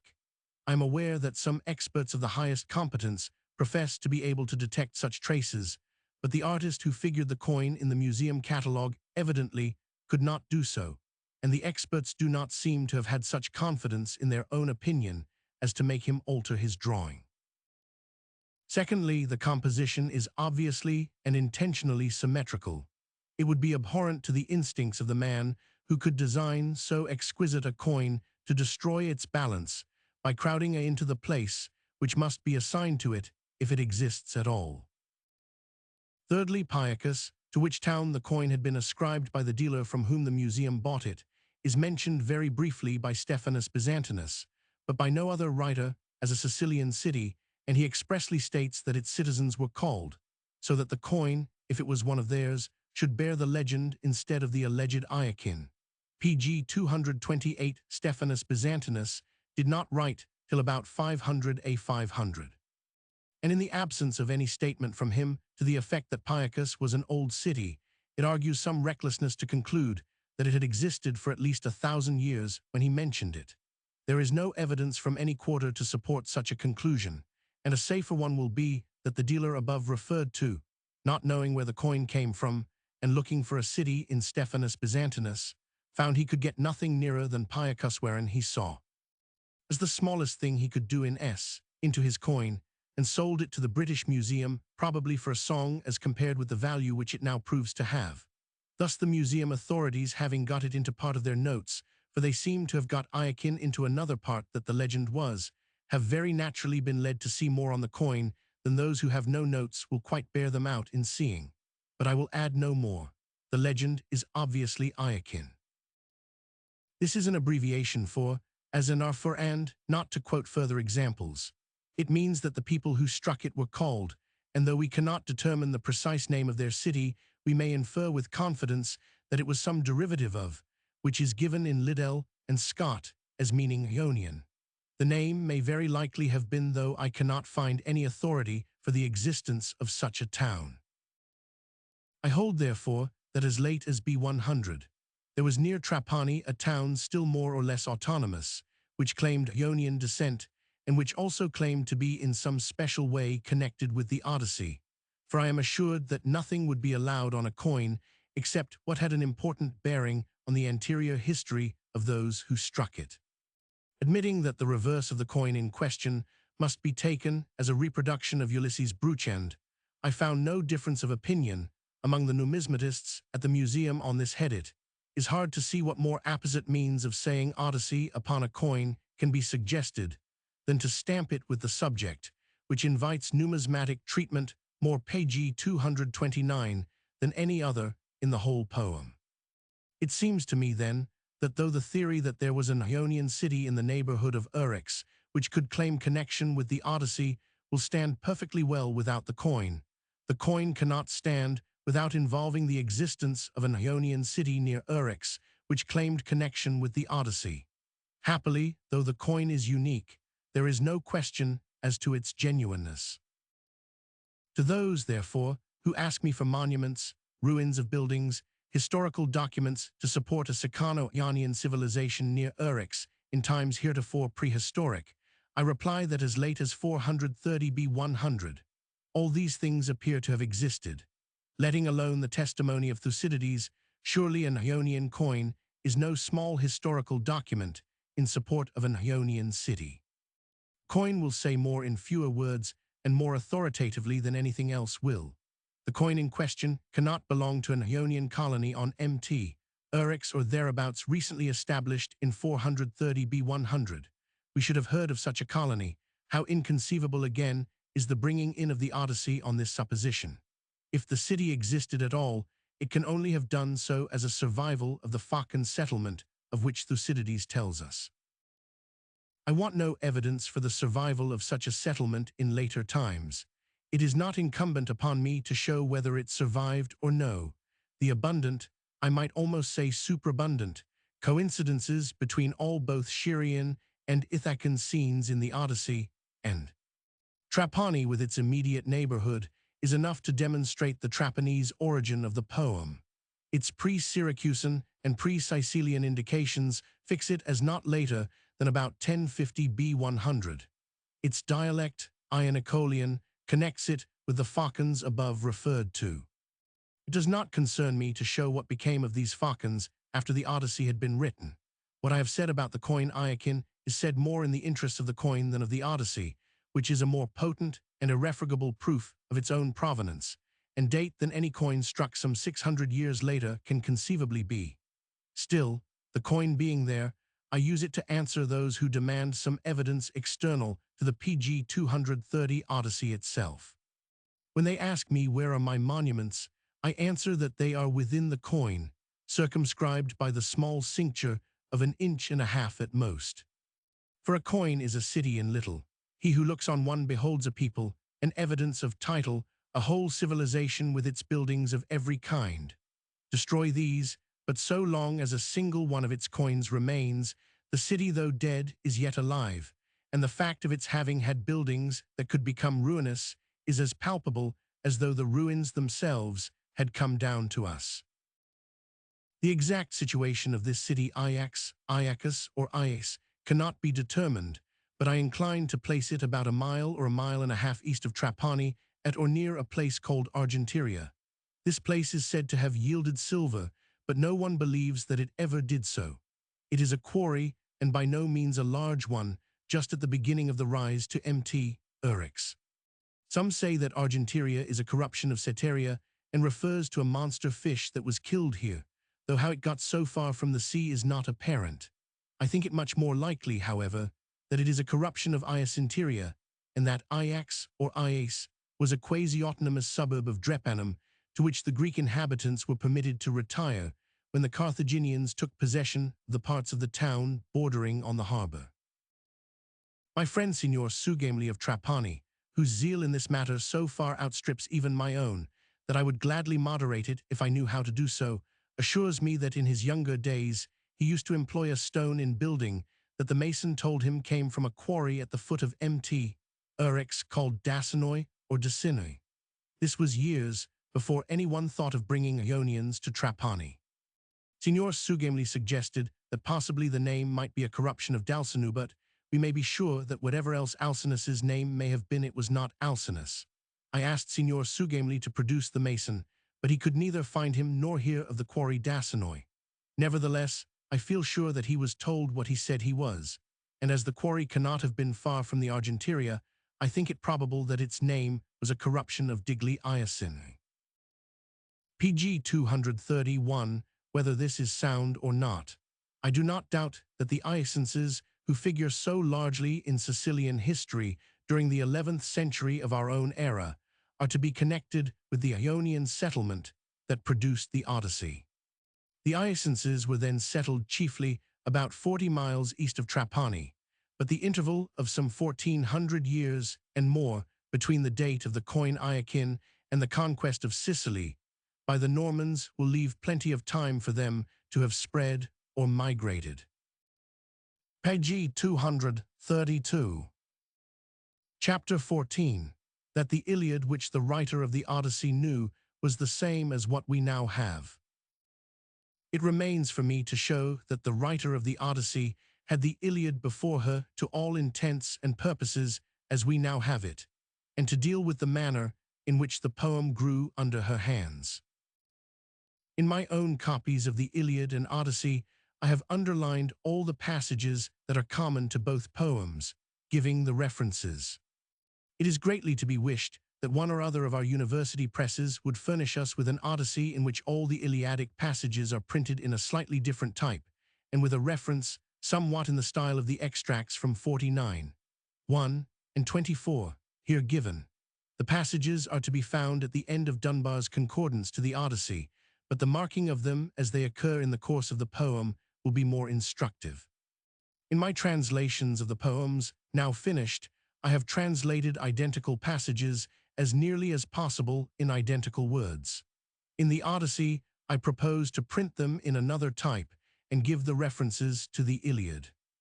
In the translation of the Iliad, there is no use in doing this, for no one supposes that Homer took anything from the Odyssey. The publication, however, of these translations must, I fear, be postponed, but I will give in this chapter as many instances as I think will be sufficient to satisfy the reader that the Iliad of the writer of the Odyssey was our own Iliad. I will begin by giving two passages from the Iliad, one from Book 1 and the other from Book 24, the references in all cases being to the Odyssey. These are perhaps fuller of lines adopted by the writer of the Odyssey than any others in the Iliad, though there are some that run them closely.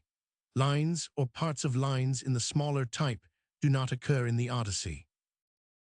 Page 233. The first passage that I will call attention to is Iliad 1:485, which is as follows. Greek P. I should perhaps tell the reader that the first book of the Iliad is one of the few which modern criticism allows to remain in the possession of the poet who wrote what Professor Jebb calls the primary Iliad. Pg 234. The second of the two passages above referred to is Iliad 24, 651, which runs. Greek P. Professor Jebb is disposed to attribute 49, 24 to the writer of 49, 9, which he does not ascribe to Homer and would date circ. B 100, 600. I regret that I can go no further with him than that 49, 24, and 49, 9 are by the same hand. Pg 235. It is beyond my scope to point out the slight and perfectly unimportant variations from the Iliad which are found in some of the Odyssean lines to which I have given a reference. They are with hardly an exception such as are occasioned by difference of context. Though unimportant, they are not uninteresting, but I must leave them for the reader to examine if he feels inclined to do so. You will observe that some lines are nearly and some quite common to the two extracts above given, and I should add that not a few other lines are repeated elsewhere in the Iliad, but enough remains that is peculiar to either of the two extracts to convince me that the writer of the Odyssey knew them both. And not only this, but they seem to have risen in her mind as spontaneously, and often no doubt as unconsciously, as passages from the Bible, Prayer Book, and Shakespeare do to ourselves. If then we find the writer so familiar with two such considerable extracts From the first and last books of the Iliad, for I believe the reader will feel no more doubt than I do, that she knew them, and was borrowing from them. Can we avoid thinking it probable that she was acquainted, to say the least of it, with the intermediate books? Such surely should be the most natural and least strained conclusion to arrive at, but I will proceed to show that she knew the intermediate books exceedingly well. I pass over the way in which Mentor's name is coined from Nestor's cf. 49, 277, and Odd 2, 225, and 228, and will go on to the striking case of Ulysses' servant Eurybates, in Odd 19. 219 Penelope has asked Ulysses who is disguised, so that she does not recognize him, for details as to the followers Ulysses had with him on his way to Troy, and Ulysses answers that he had a servant named Eurybates who was hunched in the shoulders. 19. Turning to 49. 2. We find that Ulysses had a servant from Ithaca named Eurybates, but he does not seem to have been hunched in the shoulders. On reading further, however, we immediately come to the sights, whose shoulders were hunched over his chest. 49. 2. 218. Am I too hasty in concluding that the PG 236 writer of the Odyssey, wanting an additional detail for Penelope's greater assurance, and not finding one in the Iliad, took the hunchiness off the back of the next man to him and set it on to the back of Eurybates? I do not say that no other hypothesis can be framed in order to support a different conclusion, but I think the one given above will best commend itself to common sense, and the most natural inference from it is that the writer of the Odyssey knew at any rate part of 49, too much as we have it now. I often wondered why Menelaus should have been made to return on the selfsame day as that on which Orestes was holding the funeral feast of Gisthus and Clytemnestra. The Greek which tells us that he did so runs. Odd 3. I did not find the explanation till I remembered that in Iliad 2, when Agamemnon has been inviting the Achan chieftains to a banquet, he did not ask Menelaus, for Menelaus came of his own accord. On remembering this, I observed that it would be less trouble to make Menelaus come home on the very day of Gisthus' funeral feast than to alter in any other way which would leave the rest of the line available. I should be ashamed of the writer of the Odyssey for having done this, unless I believed it to be merely due to unconscious cerebration. That the Odyssean and Iliadic lines are taken the one from the other will approve itself to the instincts of anyone who is accustomed to deal with literary questions at all, and it is not conceivable that Menelaus should, in the Iliad, have been made to come uninvited, because in the Odyssey he happened to come back on the very day when Orestes was holding Gisthus' funeral feast. The Iliadic context explains why Menelaus came uninvited was because he knew that Agamemnon was too busy to invite him. I infer, therefore, that the writer of the Odyssey again shows herself familiar with a part of 49. 2 PG 237. I can see no sufficient reason for even questioning that the catalogues of the Achan and Trojan forces in the second book of the Iliad were part of the Iliad as it left Homer's hands. They are wanted so as to explain who the people are of whom we are to hear in the body of the poem. Their position is perfectly natural. The Achan catalogue is prepared in Nestor's speech too. 368. Homer almost tells us that he has had assistance in compiling it, for he invokes the muse, as he does more than once in later books, and declares that he knows nothing of his own knowledge, but depends entirely upon what has been told him. The lines quoted or alluded to in the Odyssey are far too marked to allow of our doubting that the writer knew both catalogues familiarly. I cannot within my limits give them, but would call the reader's attention to 49. 2 cf. Odd 4. To the considering Sparta and Lacedaemon as two places 49. 2, 581 which the writer of the Odyssey does 4, though she has abundantly shown that she knew them to be but 1, to 49. 2 cf. Odd 3. To the end of line 614 cf. Odd 5 to 670 cf. Odd 2 to 673 674 cf. Odd 11 470 to 49. 2, which must surely be parent of the line odd 10 to 49, 2 cf. odd 19, where the same line occurs to 49, 2 cf. odd 5. Where the same line occurs, but with instead of I to suit the context, cf. Also odd 5, where we find a line which shows how completely the writer of the Odyssey was saturated with the Iliad, to 49, 2 cf. odd 10. Where the same words end the line, to 49, 2 cf. odd 4 and 17, where the same line occurs, to 49, 2, where the horses of the Myrmidons are spoken of as cf. odd 9, where the same words are used for Ulysses' PG 238 men when with the Laotusiators, to 49, 2 cf. odd 4. None of the passages above quoted or referred to are to be found anywhere else in the Iliad, so that if from the Iliad at all, they are from the catalogues. But having already shown, as I believe, that the writer of the Odyssey knew lines 76, 77, 78, 184, 216, 217, and 408 of Book 2, and accepting the rest of the book as written by Homer with or without assistance, I shall not argue further in support of my contention that the whole of Book 2 was known to, and occasionally borrowed from, by the writer of the Odyssey. Perhaps the prettiest example of unconscious cerebration in the Odyssey is to be found in the opening line of Odd, Roman 3, which runs, which is taken from 49, 5. One is at a loss to conceive how a writer so apparently facile should drift thus on to an Iliadic line of such different signification, except as the result of saturation. It is inconceivable that she should have cast about for a line to say that the sun was rising, and thought that Idas jumping off his chariot would do. She again has this line in her mind when in Book 22, she writes. The same kind of unconscious celebration, evidenced by the lines last referred to, leads her sometimes to repeat lines of her own in a strange way, without probably being at all aware of it.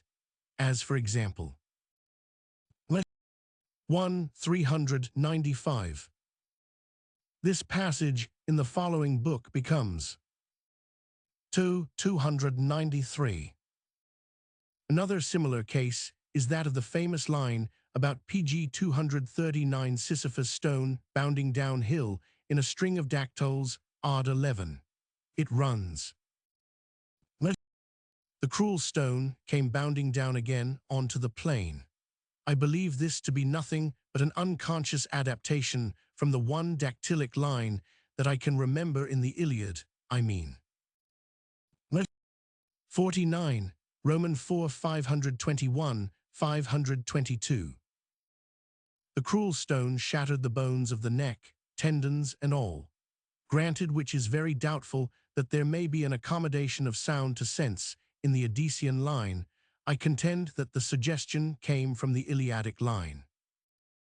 I would gladly go through the whole Iliad calling attention to the use the writer of the Odyssey has made of it, but to do this would require hardly less than a book to itself. I will therefore ask the reader to accept my statement that no one book in the Iliad shows any marked difference from the others as regards the use that has been made of it, and will limit myself to those books that have been most generally declared to be later editions, I mean Book 10 and Book 18. For I consider that I have already sufficiently shown the writer of the Odyssey to have known Books 1, 24, and the catalogues in Book 2.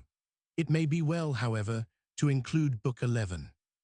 In my examination, for this is one of the most undoubted, and it will be interesting to note that the writer of the Odyssey has both the most doubted and undoubted books equally at her fingers' ends. I shall only call attention to passages that do not occur more than once in the Iliad, and will omit the very numerous ones that may be considered as common form. In 49, 10, 142 we find, and in odd 9, 404. Page 240. In 49, 10, 49, odd 2. 49, 10 begins with the words, so also does odd, Roman 15. 49, 10 has, this line is found odd 1, 16, 19, but with instead of. 49, 10 ends with so also does odd, Roman 18. 49:10 has cf odd 4. 49:10 244 have. In odd 1, 66 we find the same words only with instead of.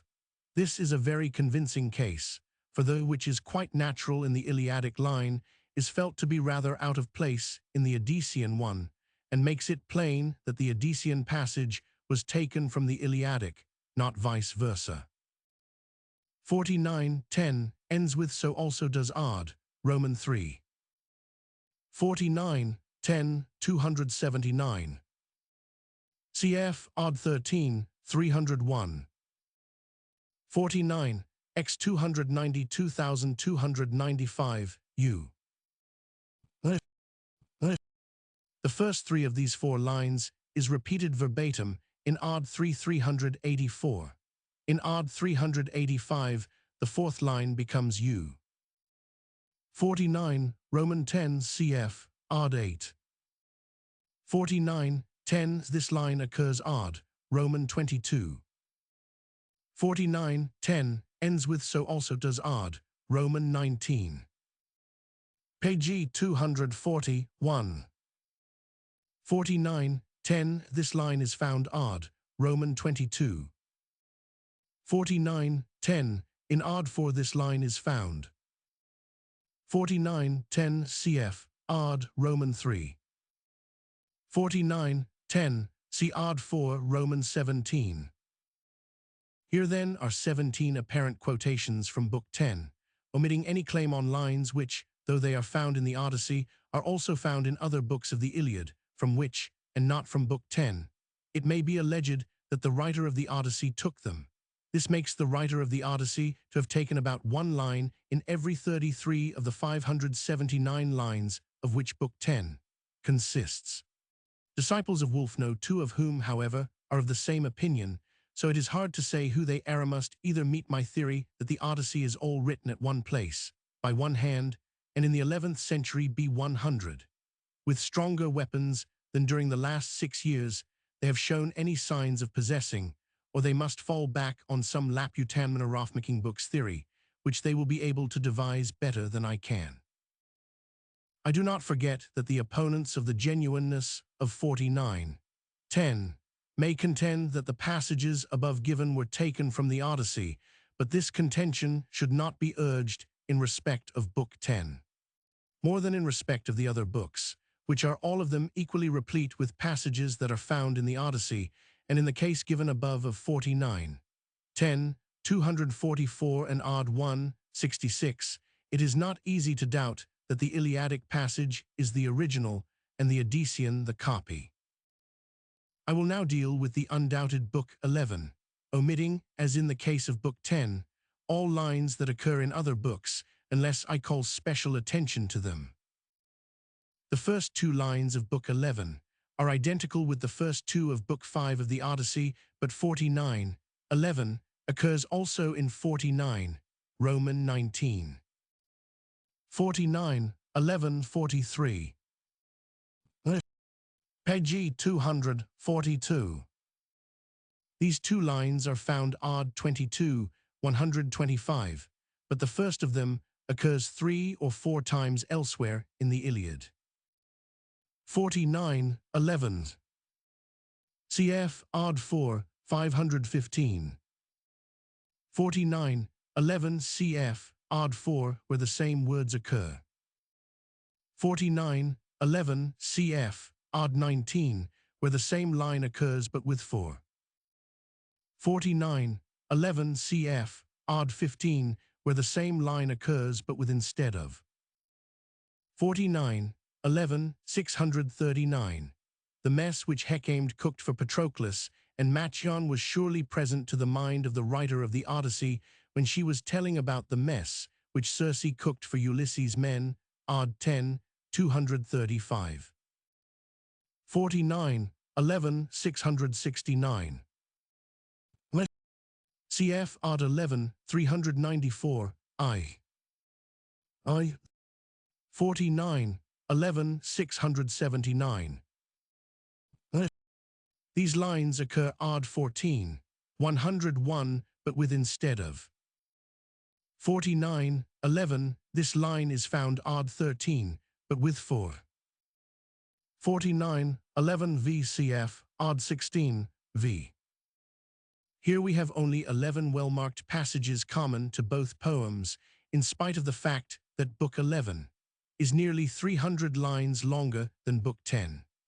But I am precluded from referring to any passages that occur also in any other book of the Iliad.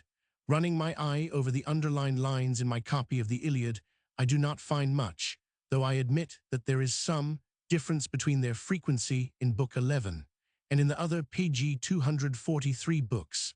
Furthermore, I own to finding Book 11 perhaps the least interesting and the most perfunctorily written in all the Iliad, and can well believe that the writer of the Odyssey borrowed from it less because she was of the same opinion. But however this may be, the number of common passages above collected is ample to establish the fact that the writer of the Odyssey had Book 11 in her mind as well as Book 10. I will now go on to examine the passages in 49:18, which the writer of the Odyssey has wholly or in part adopted. They are 49:18-24. These lines are found odd 24, 317, except that as they refer to an old man instead of, as in the Iliad, to a young one, has become. The first of the three lines occurs also in 49, Romans 17. 49:18 cf. odd 14.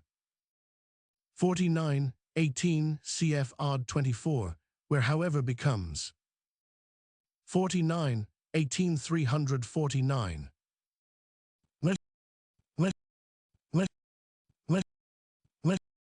Cf. odd 8 437 becomes 49:18 is omitted. In the following line becomes, and in the one after this becomes. The last line of the Iliadic passage is not given in odd Roman 8, but appears without alteration in odd Roman 10. 49:18, this line occurs odd Roman 20. pg 244. 49:18 387. Low. 49:18 427.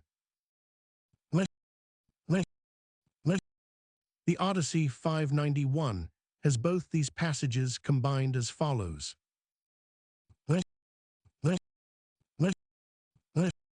49:18 390. These lines will be found odd 10, 315. 49:18. Cf. odd 4, 723. 49:18. This line occurs odd 3 and odd Roman 4. 49:18. This line occurs odd 13, 16, and Roman 24. 49:18 489. These lines occur odd 5 275. 49:18 534 I. These lines are found odd 9 55 with instead of. pg 245. 49:18 606. These lines occur odd 419. To meet the possible objection that 49:18 was written later than the Odyssey and might therefore have borrowed from it, I will quote the context of line 108 as well as the line itself. The passage runs 18:110. The context of the Odyssean line, which I suppose to be derived from this noble passage, is as follows: 14:465. Which is the most likely that the magnificent Iliadic lines were developed from odd 14, or that this line is an unconscious adaptation from 49:18, for that the two lines are father and son will hardly be disputed. Which again commends itself is that the writer of 49:18 took the heating of Ulysses' bath water to heat water for Patroclus, or that the writer of the Odyssey omitted the line about Patroclus and used the rest of the passage to heat water for Ulysses' bath. As regards the two salutations to Thetis 49, 18,387 and 424,427, is it more likely that the writer of 49, 18, made two bites of the Odyssean cherry of 591, or that the writer of the Odyssey, wanting but a single salutation, combined the two Iliadic ones as in the passage above given? Lastly is the list of constellations which Vulcan put onto the shield of Achilles more likely to have been amplified from odd 5275, or these last-named lines to have been taken, with such modification as was necessary, from 49, 18,489, whatever may be the date of the Odyssey, I cannot PG 246 doubt that 49, 18 must be dated earlier, and yet there is no book of the Iliad about which our eminent Homeric scholars are more full of small complaints, or more unanimous in regarding as an interpolation. If there is one part of the Iliad rather than another in which Homer shows himself unapproachable, it is in his description of the shield of Achilles. I will again assure the reader that all the books of the Iliad seem drawn from with the same freedom as that shown in those which I have now dealt with in detail, and also that I can find no part of the Odyssey which borrows any less freely from the Iliad than the rest of the poem. Here and there difference of subject leads the writer to go 3 or 4 pages without a single Iliadic cento, but this is rare. 1 or 2, or even sometimes 3 or 4, Iliadic passages in a page is nearer the average, but of these some will be what may be called common form. Their frequency raises no suggestion of plagiarism any more than the biblical quotations in Pilgrim's Progress would do if the references were cut out. They are so built into the context as to be structural, not ornamental, and to preclude the idea of their having been added by copyists or editors. They seem to be the spontaneous outcome of the fullness of the writer's knowledge of the Iliad. It is also evident that she is not making a resume of other people's works. She is telling the story de novo from the point of view of herself, her home, her countrymen, and the whole island of Sicily. Other peoples and places may be tolerated, but they raise no enthusiasm in her mind. Nevertheless, a certain similarity of style and feeling between the Odyssey and all the poems of the epic cycle is certain to have existed, and indeed can be proved to have existed from the fragments of the lost poems that still remain. In all art, whether literary, pictorial, musical, or architectural, a certain character will be common to a certain age and country. Every age has its stock subjects for artistic treatment. The reason for this is that it is convenient for the reader, spectator, or listener to be familiar with the main outlines of the story. Written literature is freer in this respect PG 247 than painting or sculpture, for it can explain and prepare the reader better for what is coming. Literature which, though written, is intended mainly for recitation before an audience few of whom can read, exists only on condition of its appealing instantly to the understanding, and will, therefore, deal only with what the hearer is supposed already to know in outline. The writer may take any part of the stock national subjects that he or she likes, and within reasonable limits may treat it according to his or her fancy, but it must hitch on to the old familiar story, and hence will arise a certain similarity of style between all poems of the same class that belong to the same age, language, and people. This holds just as good for the medieval Italian painters as it does for the epic cycle. They offer us a similarity in dissimilarity and a dissimilarity in similarity. When we remember, however, that the style of the Odyssey must not only perforce gravitate towards that of all the other then existing epic poems, but also that the writer's mind is as strongly leavened with the mind of Homer, let alone the other cyclic poets, as we have seen it to be.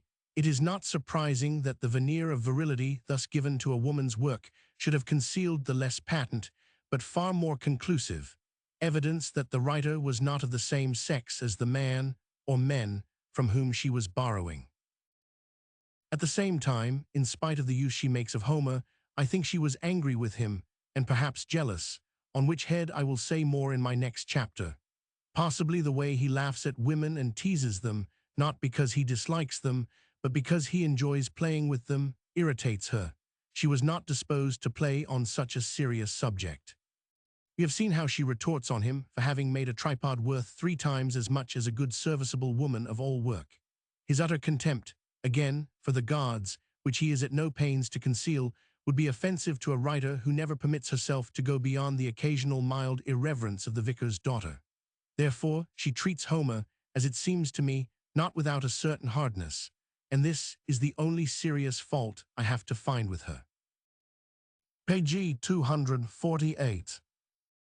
For example, she takes the concluding lines of Hector's farewell to Andromache, a passage which one would have thought she would have shrunk from turning to common uses, and puts it into the mouth of Telemachus when he is simply telling his mother to take herself off. She does this in 359, and again in 353. This is not as it should be, nor yet again is her taking the water that was heated to wash the blood from the body of poor Patroclus 49, 18100, and using it for Ulysses' bath odd 8437. Surely the disrespect here is deeper than any that can be found in Homer towards the gods. But whatever the spirit may have been in which the writer of the Odyssey has treated the Iliad, I cannot doubt that she knew this poem exceedingly well in the shape in which we have it. And this is the point which I have thought it worth while to endeavor to substantiate at such length in the foregoing chapter. Page 249. Chapter 15. The Odyssey in its relation to the other poems of the Trojan cycle and its development in the hands of the authoress.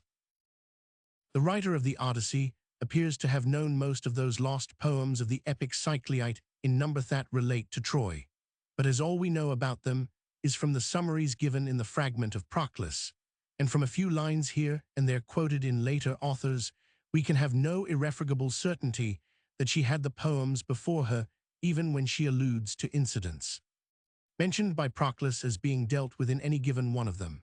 Nevertheless, passages in odd 1 and 3 make it probable that she knew the Nosti or the return of the Achans from Troy, and we may suppose that Nestor's long speeches odd 3200 and 253,328 are derived mainly from this source, for they contain particulars that correspond closely with the epitome of the Nosti given by Proclus. We can thus explain the correctness of the topography of the Gan Sea that is manifested in Nestor's speeches, but nowhere else in the poem beyond a bare knowledge of the existence of Apollo's shrine in Delos odd 6 and an occasional mention of Crete. I see Professor Jebb says that the Odyssey shows a familiar knowledge of Delos, but there is no warrant for this assertion from anything in the poem. The writer of the Odyssey seems, in Book 4, to have also known the Cypria, which dealt with the events that led up to the Trojan War. Book 24 of the Odyssey 3597 suggests a knowledge of the Thiopes, so also does the mention of Memnon odd 11. Page 250. Knowledge of the Little Iliad may be suspected from odd 4283, where Helen seems to be now married to Deiphobus, and from 562, as also from 509, where Ulysses says that he took Neoptolemus to Cyrus, Ulysses entering Troy as a spy odd 4. 256 is also given by Proclus as one of the incidents in the Little Iliad. I do not see, therefore, that there can be much doubt about the writer of the Odyssey having been acquainted with the Little Iliad, a poem which was apparently of no great length, being only in 4 books. From the 2 books of the sack of Troy, we get the account of the council held by the Trojans over the wooden horse odd 8, 517. We have seen how familiar the authoress of the Odyssey was with the Iliad.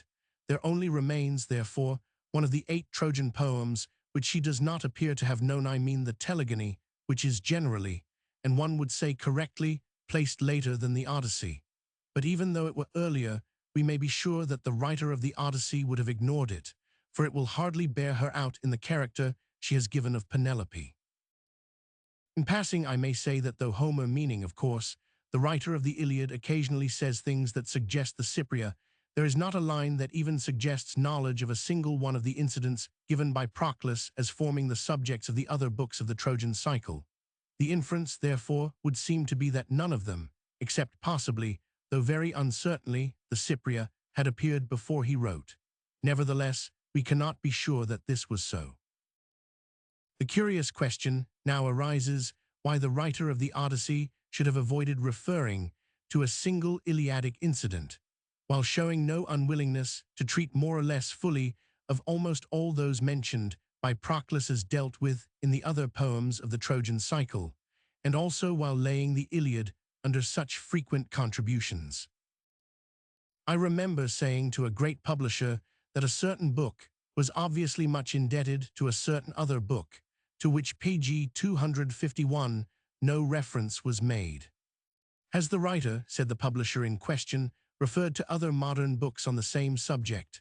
I answered certainly. Then, said he, let me tell you that it is our almost unvaried experience that when a writer mentions a number of other books, and omits one which he has evidently borrowed from, the omitted book is the one which has most largely suggested his own. His words seem to explain my difficulty about the way in which the writer of the Odyssey lets the incidents of the Iliad so severely alone. It was the poem she was trying to rival, if not to supersede. She knew it to be far the finest of the Trojan cycle. She was so familiar with it that appropriate lines from it were continually suggesting themselves to her, and what is an appropriate line good for if it is not to be appropriated? She knew she could hold her own against the other poems, but she did not feel so sure about the Iliad, and she would not cover any of the ground which it had already occupied. Of course, there is always this other explanation possible. I mean that traditions about Homer's private life may have been known to the writer of the Odyssey, which displeased her. He may have beaten his wife, or run away with somebody else's, or both, or done 100 things which made him not exactly the kind of person whom Arete would like her daughter to countenance more than was absolutely necessary. I believe, however, that the explanation given in the preceding paragraph is the most reasonable. And now let me explain what I consider to have been the development of the Odyssey in the hands of the poetess. I cannot think that she deliberately set herself to write an epic poem of great length. The work appears to have grown on her hands piecemeal from small beginnings, each additional effort opening the door for further development, till at last, the Odyssey was a spontaneous growth rather than a thing done by observation. Had it come by observation, no doubt it would have been freer from the anomalies, inconsistencies, absurdities, and small slovenlinesses which are inseparable from the development of any long work, the plan of which has not been fully thought out beforehand. But pg 252, surely, in losing these, it would have lost not a little of its charm. From Professor Jebb's Introduction to Homer, ed.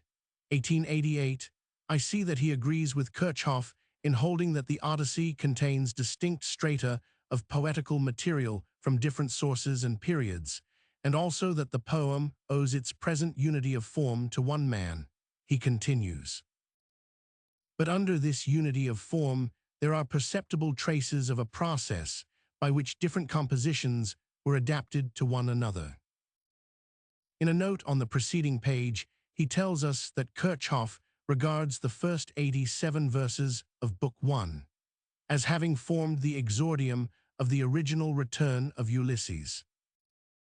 My own conclusions, arrived at to the best of my belief before I had read a word of Professor Jebb's introduction, agree in great part with the foregoing. I found the Odyssey to consist of two distinct poems with widely different aims and united into a single work, not unskillfully, but still not so skillfully as to conceal a change of scheme. The two poems are, one, the visit of Ulysses to the Phasians, with the story of his adventures as related by himself. Two, the story of Penelope and the suitors, with the episode of Telemachus's voyage to Pylos. Of these two, the first was written before the writer had any intention of dealing with the second, while the second in the end became more important than the first. I cordially agree with Kirchhoff that the present exordium belongs to the earlier poem, but I would break it off at line 79 and not at 87. It is a perfect introduction to the return of Ulysses, but it is no fit opening for the Odyssey as it stands. I had better perhaps give it more fully than I have done in my abridgment. It runs. Tell me, O Muse, of that ingenious hero who travelled far and wide after he had sacked the strong citadel of Troy. He saw many cities and learned the manners of many nations. Moreover, he suffered much by sea while trying to save his own life and bring his men safely home. But do what he might, he could not save his men, for they perished through their own sheer folly in eating the cattle PG 253 of the sun god Hyperion, so the god prevented them from ever getting home. Tell me too about all these things, O daughter of Jove, from whatever source you may know them. 110. Then follows the statement that Ulysses was with the nymph Calypso, unable to escape, and that his enemy, Neptune, had gone to the Ethiopians. 121. The gods meet in council, and Jove makes a speech about the revenge taken by Orestes on Gisthus. 143. Minerva checks him, turns the subjects on to Ulysses, and upbraids Jove with neglecting him. 162. Jove answers that he had not forgotten him, and continues. Bear in mind that Neptune is still furious with Ulysses for having blinded an eye of Polyphemus, king of the Cyclopes. Polyphemus is son to Neptune by the nymph Thoosa, daughter to the seeking Phores, but instead of killing him outright, he torments him by preventing him from getting home. Still, let us lay our heads together and see how we can help him to return. Neptune will then be pacified, for if we are all of a mind, he can hardly hold out against us unsupported. 179. Let us now omit the rest of Book 1, Books 2, 3, and 4, and go on with line 28 of Book 5, which follows after a very similar counsel to the one that now stands at the beginning of Book 1. Continuing with line 28 of Book 5, we read, When he had thus spoken, he said to his son Mercury, Mercury, you are our messenger. Go therefore and tell Calypso we have decreed that poor Ulysses is to return home.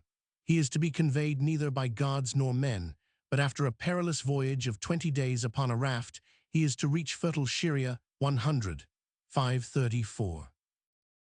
From this point, the poem continues with only one certain, and another doubtful, reference to the suitors and Penelope, until according to Kirchhoff line 184 of Book 13. I had thought that the point of juncture between the two poems was in the middle of line 187, and that the in the second half of the line had perhaps been originally, but it must be somewhere close about this line, and I am quite ready to adopt Kirchhoff's opinion now that I have come to see why Ulysses was made to sleep so profoundly on leaving Scheria. Page 254.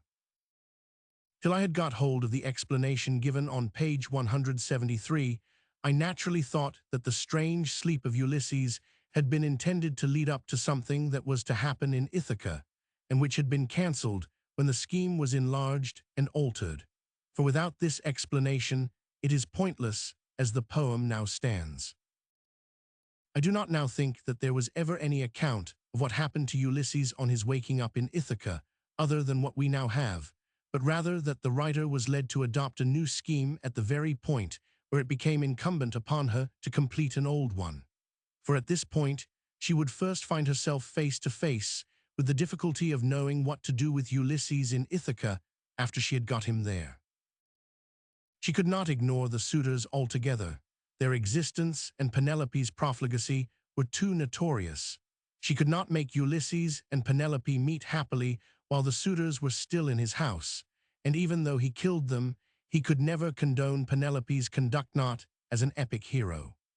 The writer of the Odyssey had evidently thought that she could find some way out of the difficulty, but when it came to the point, she discovered that she must either make Ulysses kill his wife along with the suitors, or contend that from first to last she had been pure as new-fallen snow. She chose the second alternative, as she would be sure to do, and brazened it out with her audience as best she could. At line 187, therefore, of Book 13, or thereabouts, she broke up her return camp and started on a new campaign. To bring the two poems together, she added lines 11, 137, in which Tiresias tells Ulysses about the suitors and his further wanderings when he shall have killed them. I suppose Tiresias' prophecy to have originally ended where Circe's does when she repeats his warning about the cattle of the sun god verbatim 12, 140 with the line. The first line of the addition to Tiresias' original prophecy, 11, is also found with a slight variant in 9, but at pg 255 merely states that Ulysses will find trouble in his house, without mentioning what the trouble is to be.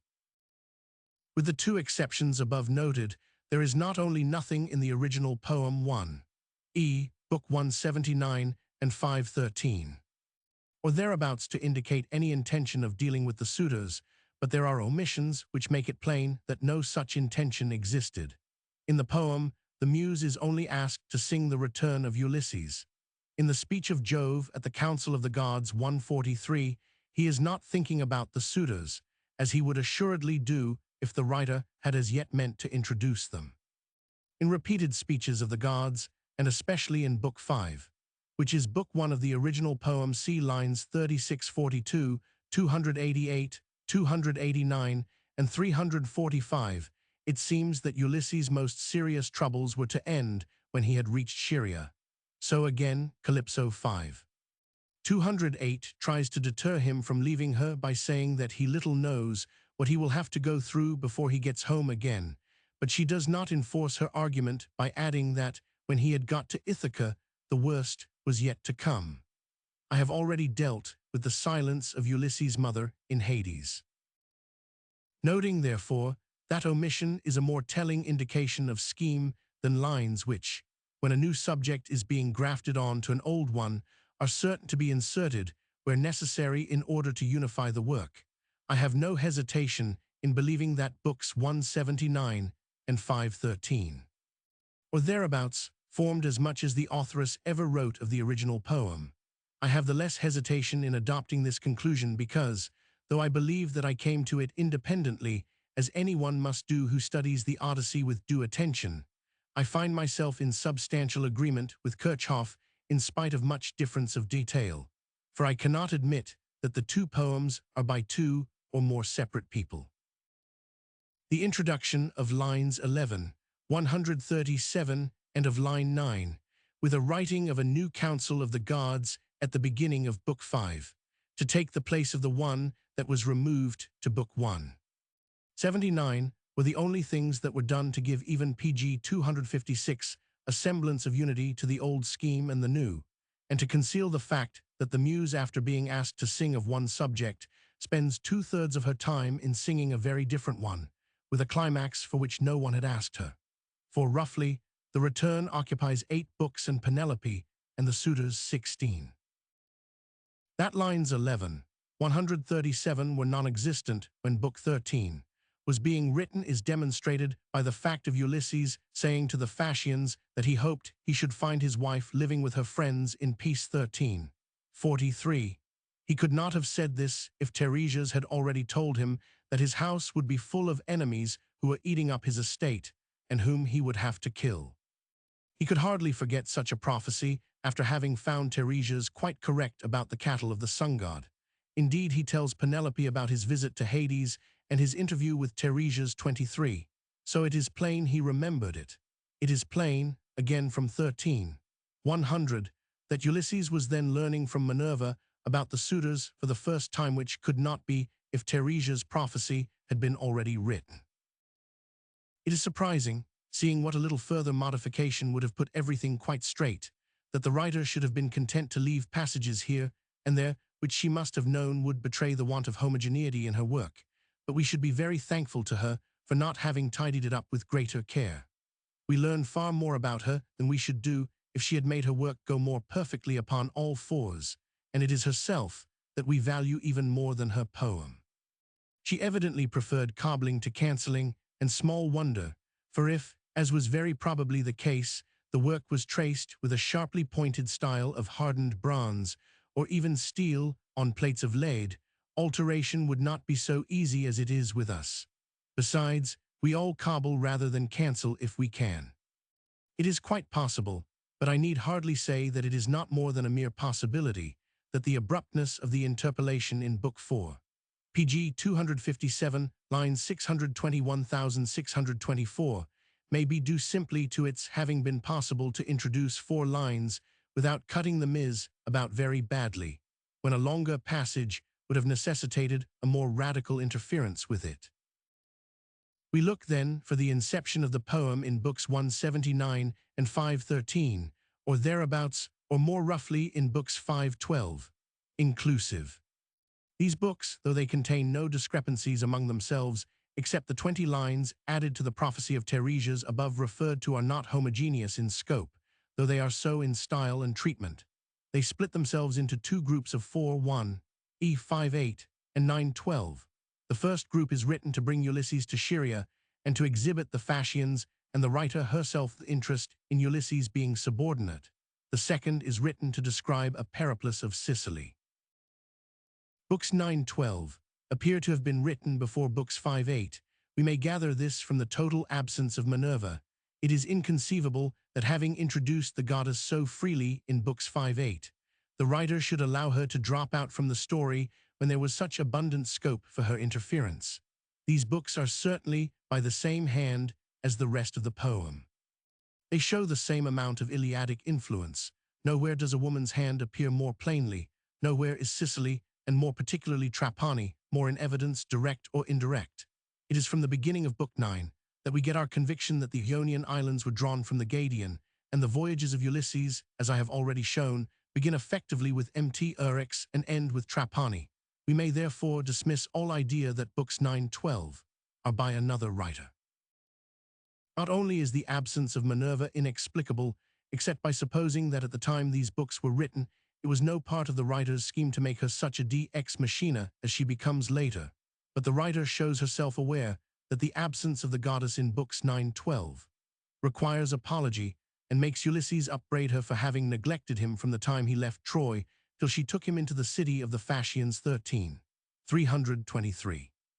The goddess excuses herself by pg 258, saying she had known all the time that he would get home quite safely and had kept away because she did not want to quarrel with her uncle Neptunian excuse, which we also find at the end of Book 6, in which book she has, nevertheless, been beautifying Ulysses and making herself otherwise useful to him.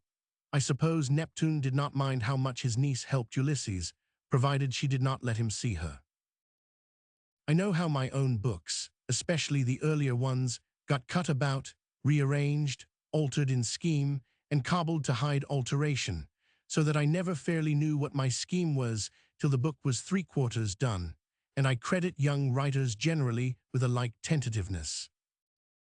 I have now, I believe, shown sufficient cause for thinking that books 9:12, the voyage of Ulysses round Sicily, were the part of the Odyssey that was written first.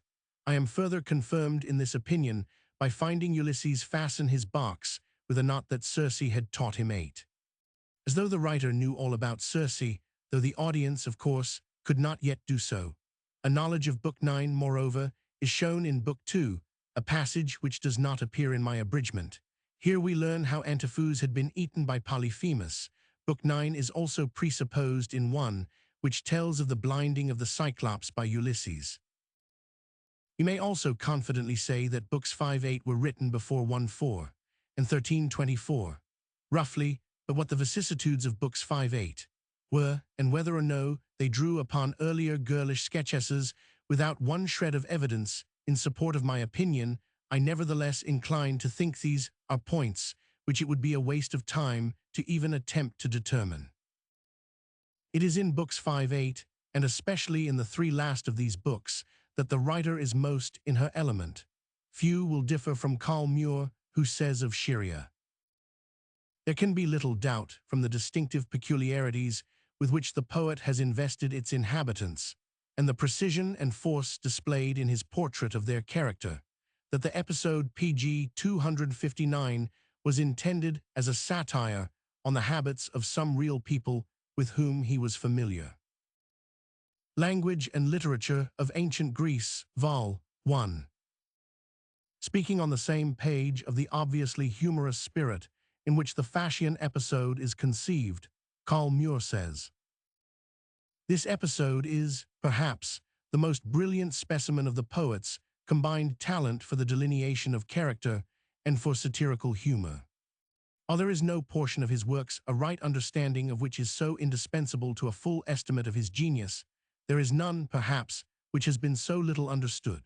Appeal may be made to the tenor of the most esteemed commentaries, still more, perhaps, to the text of the most popular translations, where the gay sarcastic tone of description and dialogue which seasons the whole adventure is replaced by the tragic solemnity of the gravest scones of the Iliad. People find what they bring. Is it possible that eminent Homeric scholars have found so much seriousness in the more humorous parts of the Odyssey because they brought it there? To the serious all things are serious. Coleridge, so I learn from the notes at the end of Mr. Garlanx's Temple Shakespeare, saw no burlesque in the speeches of the players which are introduced into Hamlet. He says, "The fancy that a burlesque was intended sinks below criticism. The lines, as epic narrative, are superb." As Mr. Garlanx has given no reference, so neither can one.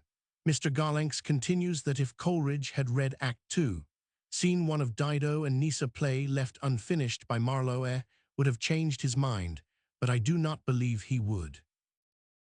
At the same time, I take it that the writer was one half laughing and the other half serious, and would sometimes have been hard put to it to know whether she was more in the one vein than in the other. So those who know the cantata Narcissus, advertised at the end of this volume, will admit that there are people who are fully aware that there is no music in this world so great as Handel's, but who will still try PG 260 to write music in the style of Handel, and when they have done it, hardly know whether they have been more in jest or earnest, though while doing it they fully believed that they were only writing, so far as in them lay, the kind of music which Handel would have written for such words had he lived 100 years or so later than he 999. We may note without, however, being able to deduce anything from it as regards the dates at which the various parts of the poem were composed, that in the first 4 books of the Odyssey, the season appears to be summer rather than winter. In all the other books, of course, excluding those in which Ulysses tells his story, the season is unquestionably winter or very early spring.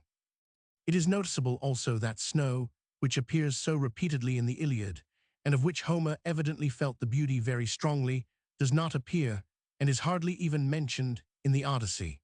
I should perhaps tell some readers that winter is long and severe in the Troad, while on the west coast of Sicily snow is almost unknown, and the winter is even milder than that of Algiers.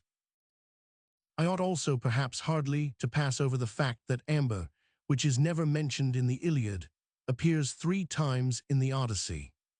This may be mere accident. Nevertheless, Sicily was an amber-producing country, and indeed still is so. A large collection of Sicilian amber exists in the Museum of Castrogiovanni, the ancient Enna, and I have been assured on good authority, but have not verified my informant's statement, that some fine specimens may be seen in the South Kensington Museum. Speaking of Sicilian amber, the Encyclopedia Britannica says, "The most beautiful specimens are, perhaps, those which are found at Catania. They often possess a beautiful play of purple not to be observed in the product of other places." I cannot make out whether the first 4 books were written before the last 12 or after. Probably they were written first, but there is something to be said also on the other side. PG 261, I will not attempt to settle this point, and will only add that, when we hear in mind how both the 2 main divisions of the Odyssey Phasian episode with the return of Ulysses, and the story of Penelope and the suitors, show unmistakable signs of having been written at one place, by woman who is evidently still very young, and that not a trace of difference in versification, style, or idiom can be found between the 2 divisions, the only conclusion we should come to is that the poem was written by one and the same woman from the first page to the last.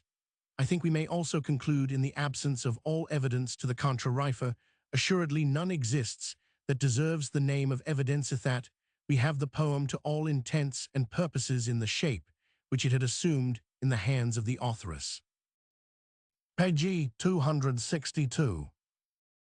Chapter 16, Conclusion. Before I quit my subject, I should perhaps answer a question which the reader has probably long since asked himself. I mean, how it is conceivable that considerations so obvious as those urged in the foregoing chapters should have been overlooked by so many capable students for so many hundreds of years, if there were any truth in them. For they lie all of them upon the surface. They are a mere washing in the Jordan and being clean. They require nothing but that a person should read the Odyssey as he would any other book, noting the physical characters described in the Syrian and Ithacan scenes, and looking for them on some west coast of the Mediterranean to the west of Greece. The answer is that the considerations which I have urged have been overlooked because, for very obvious reasons, it never occurred to anyone to look for them. Do you suppose, then, more than one eminent scholar has said to me directly or indirectly that no one has ever read the Odyssey except yourself? I suppose nothing of the kind, and know that it was only possible for the truth, when once lost as it soon would be on the establishment of the Phoenicians at Drepanum, to be rediscovered, when people had become convinced that the Odyssey was not written by the writer of the Iliad. This idea has not yet been generally accepted for more than 100 years, if so long, but until it was seized and held firmly, no one was likely to suspect that the Odyssey could have come from Sicily, much less that it could have been written by a woman, for there is not one line in the Iliad which even hints at the existence of Sicily, or makes the reader suspect the page 263 author to have been a woman, while there are any number of passages which seem absolutely prohibitive of any other opinion than that the writer was a man, and a very strong one.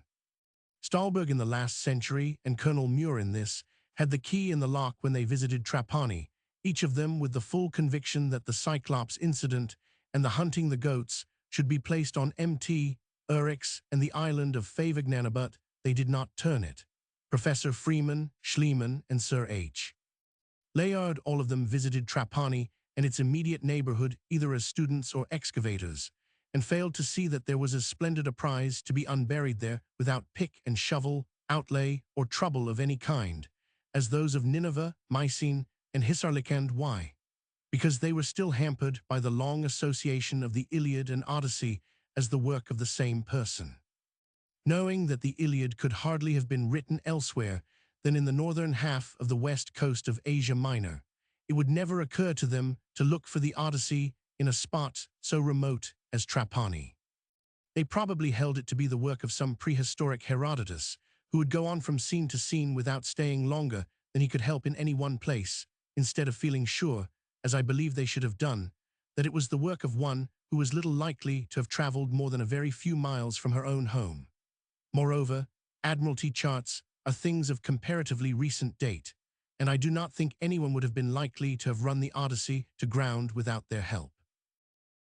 But however this may be, I do not doubt that the habit of ascribing the Odyssey to Homer has been the main reason of the failure to see the obvious in connection with it. Surely it is time our eminent Iliadic and Odyssean scholars left off misleading themselves and other people by including the Odyssey in their introductions to the work of Homer. It was permissible to do this till within recent years. Anything else, indeed, would have been pedantic, but what would have been pedantic 100 years ago is slovenly and unscholarly now. Page 264. Turning from her commentators to the authoress herself, I am tempted to wonder whether she would be more pleased or angry could she know that she had been so long mistaken for a man, and that man Homer. It would afford her an excellent opportunity for laughing at the dullness of man. Angry, however, as she would no doubt be, she could hardly at the same time help being flattered, and would perhaps console herself by reflecting that poets as great as she was are bound to pay the penalty of greatness in being misunderstood.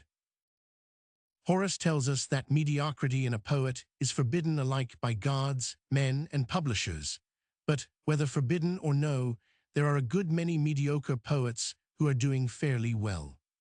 So far as I can see, indeed, gods, men, and more particularly publishers, will tolerate nothing in a poet except mediocrity, and if a true poet by some rare accident slips in among the others, it is because gods and publishers' readers did not find him out, until it was too late to stop him.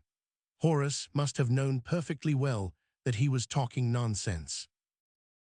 And after all, it is well that things are as they are. For the mediocre poet, though he may hang about for many years, does in the end die, or at any rate become such a mere literary struldbrug as to give plain people no trouble, whereas the true poet will possess himself of us and live on in us whether we will or no. And unless the numbers of such people were severely kept in check, they would clog the wheels of the world. Half a dozen first-class poets in prose or verse are as many as the world can carry in any comfort. 20 Shakespeares, 20 Homers, 20 Nausicaas would make literature impossible, yet we may be sure that every country in every century could yield 2 or 3 first-class writers, if genius were to be known at once and fostered by those who alone know how to foster it. Genius is an offense. Like all other offenses, it must needs come, but woe to that man or woman through whom it comes, for he or she must pass through the Scylla and Charybdis of being either torn in pieces on the one hand, or so misunderstood on the other, as to make the slipping through with life, in virtue of such misrepresentation, more mortifying than death itself. Pg 265. Do what we may, we cannot help it. Dead mind like dead body must, after a decent interval, be buried out of our sight if living mind is to have fair play. And it might perhaps not be a bad thing if our great educational establishments had more of the crematorium and less of the catacomb about them than they have at present. Our notions of intellectual sanitation are deplorably imperfect, and unless the living become more jealous of letting dead mind remain unconsumed in their system, a fit of intellectual gout must ere long supervene, which, if not fatal, will still be excruciatingly painful. Since, therefore, there are such insuperable difficulties in the way of eliminating geniuses when we have once absorbed them, and since also, do what we may, we can no more detect the one genius who may be born among a multitude of good average children than Herod could detect the king of the Jews among the babes of Bethlehem, we have no course but to do much as Herod did, and lay violent hands upon all young people till we have reduced every single one of them to such mediocrity as may be trusted to take itself off sooner or later. To this end, we have established schools and schoolmen, nor is it easy to see how we could more effectually foster that self-sufficiency which does so much towards helping us through the world, and yet repress any exuberance of originality or independence of thought, which may be prejudicial to its possessor during his own life, and burdensome to posterity when he is dead and gone. Obviously wise, however, and necessary as our present system is, we nevertheless grumble at it. We would have any number of first-class geniuses in art, literature, and music, and yet have plenty of elbow room for ourselves. Our children, too, they cannot show too many signs of genius, but at the same time we blame them if they do not get on in the world and make money, as genius next to never does. Like the authoress of the Odyssey, we are always wanting to have things both ways. We would have others be forgotten, and yet not be forgotten ourselves. When we have shuffled off this mortal coil, we would fain shuffle on another that shall be at once less coil and less mortal, in the good thoughts of coming generations. Pg 266. But if this desire is so universal as to be called natural, it is one which the best and sanest of us will fight against rather than encourage. Such people will do their work as well and cheerfully as they can, and make room for others with as little fuss as possible when they have had their day. If, however, any man resents the common course of nature, and sets himself to looking upon himself, and cursing his fate, that he was not born to be of the number of them that enter into life eternal even in this world, let him console himself by reflecting that, until he is long dead, there is no certain knowing whether he is in life or no, and also that though he prove to be an immortal after all, he cannot escape the treatment which he is the more sure to meet with, according as he is the more immortal, it alone the untold misery which his works will inflict upon young people. If ever a great classic could have been deterred from writing by a knowledge of how posterity would treat her, the writer of the Odyssey should have been so, for never has poem more easy to understand failed more completely of being understood. If she was as lovely as I should like to think her, Was ever sleeping beauty hidden behind a more impenetrable hedge of scholasticism? How could it be otherwise? The Odyssey, like the Iliad, has been a school book for nearly 3,000 years, and what more cruel revenge could dullness take on genius? What has the erudition of the last 2,500 years done for the Iliad and the Odyssey but to amend the letter in small things and to obscure the spirit in great ones? There was indeed, as I said in my opening chapter, a band of scholars a century or two before the birth of Christ who refused to see the Iliad and Odyssey as the work of the same person, but erudition snubbed them and snuffed them out so effectually that for some 2,000 years they were held to have been finally refuted. Can there be any more scathing satire on the value of scholastic criticism? It seems as though Minerva had shed the same darkness over both the poems that she shed over Ulysses, that they might go in and out among eminent Homeric scholars from generation to generation, and none should see them. Page 267. The world does indeed know little of its greatest men and women, and bitterly has it been reproached for its want of penetration, but there are always two sides, and it should be remembered that its greatest men and women commonly know very little of the world in its more conventional aspects. They are continually flying in the face of all that we expect of greatness, and they never tell us what they are. They do not even think that they are great. If they do, we may be sure that they are mistaken. How then can we be expected to appreciate people correctly till we have had plenty of time to think them over? And when we have thought them over, how little have our canons of criticism to do with the verdict which we in the end arrive at? Look at the Odyssey. Here is a poem in which the hero and heroine have been already married many years before it opens. From the first page to the last, there is no young couple in love with one another. There is in fact nothing amatory in the poem, for though the suitors are supposed to be madly in love with Penelope, they never say or do anything that carries conviction as to their being so. We accept the fact, as we do the sagacity of Ulysses, because we are told it, not because we see it. The interest of the poem ostensibly turns mainly on the revenge taken by a bald middle-aged gentleman, whose little remaining hair is red, on a number of young men who have been eating him out of house and home while courting his supposed widow. Moreover, this subject, so initially faulty, is treated with a carelessness in respect of consistency and plausibility, an ignorance of commonly known details, and a disregard of ordinary canons which it would not be easy to surpass. And yet, such is the irony of art that it is not too much to say that there is only one poem which can be decisively placed above it.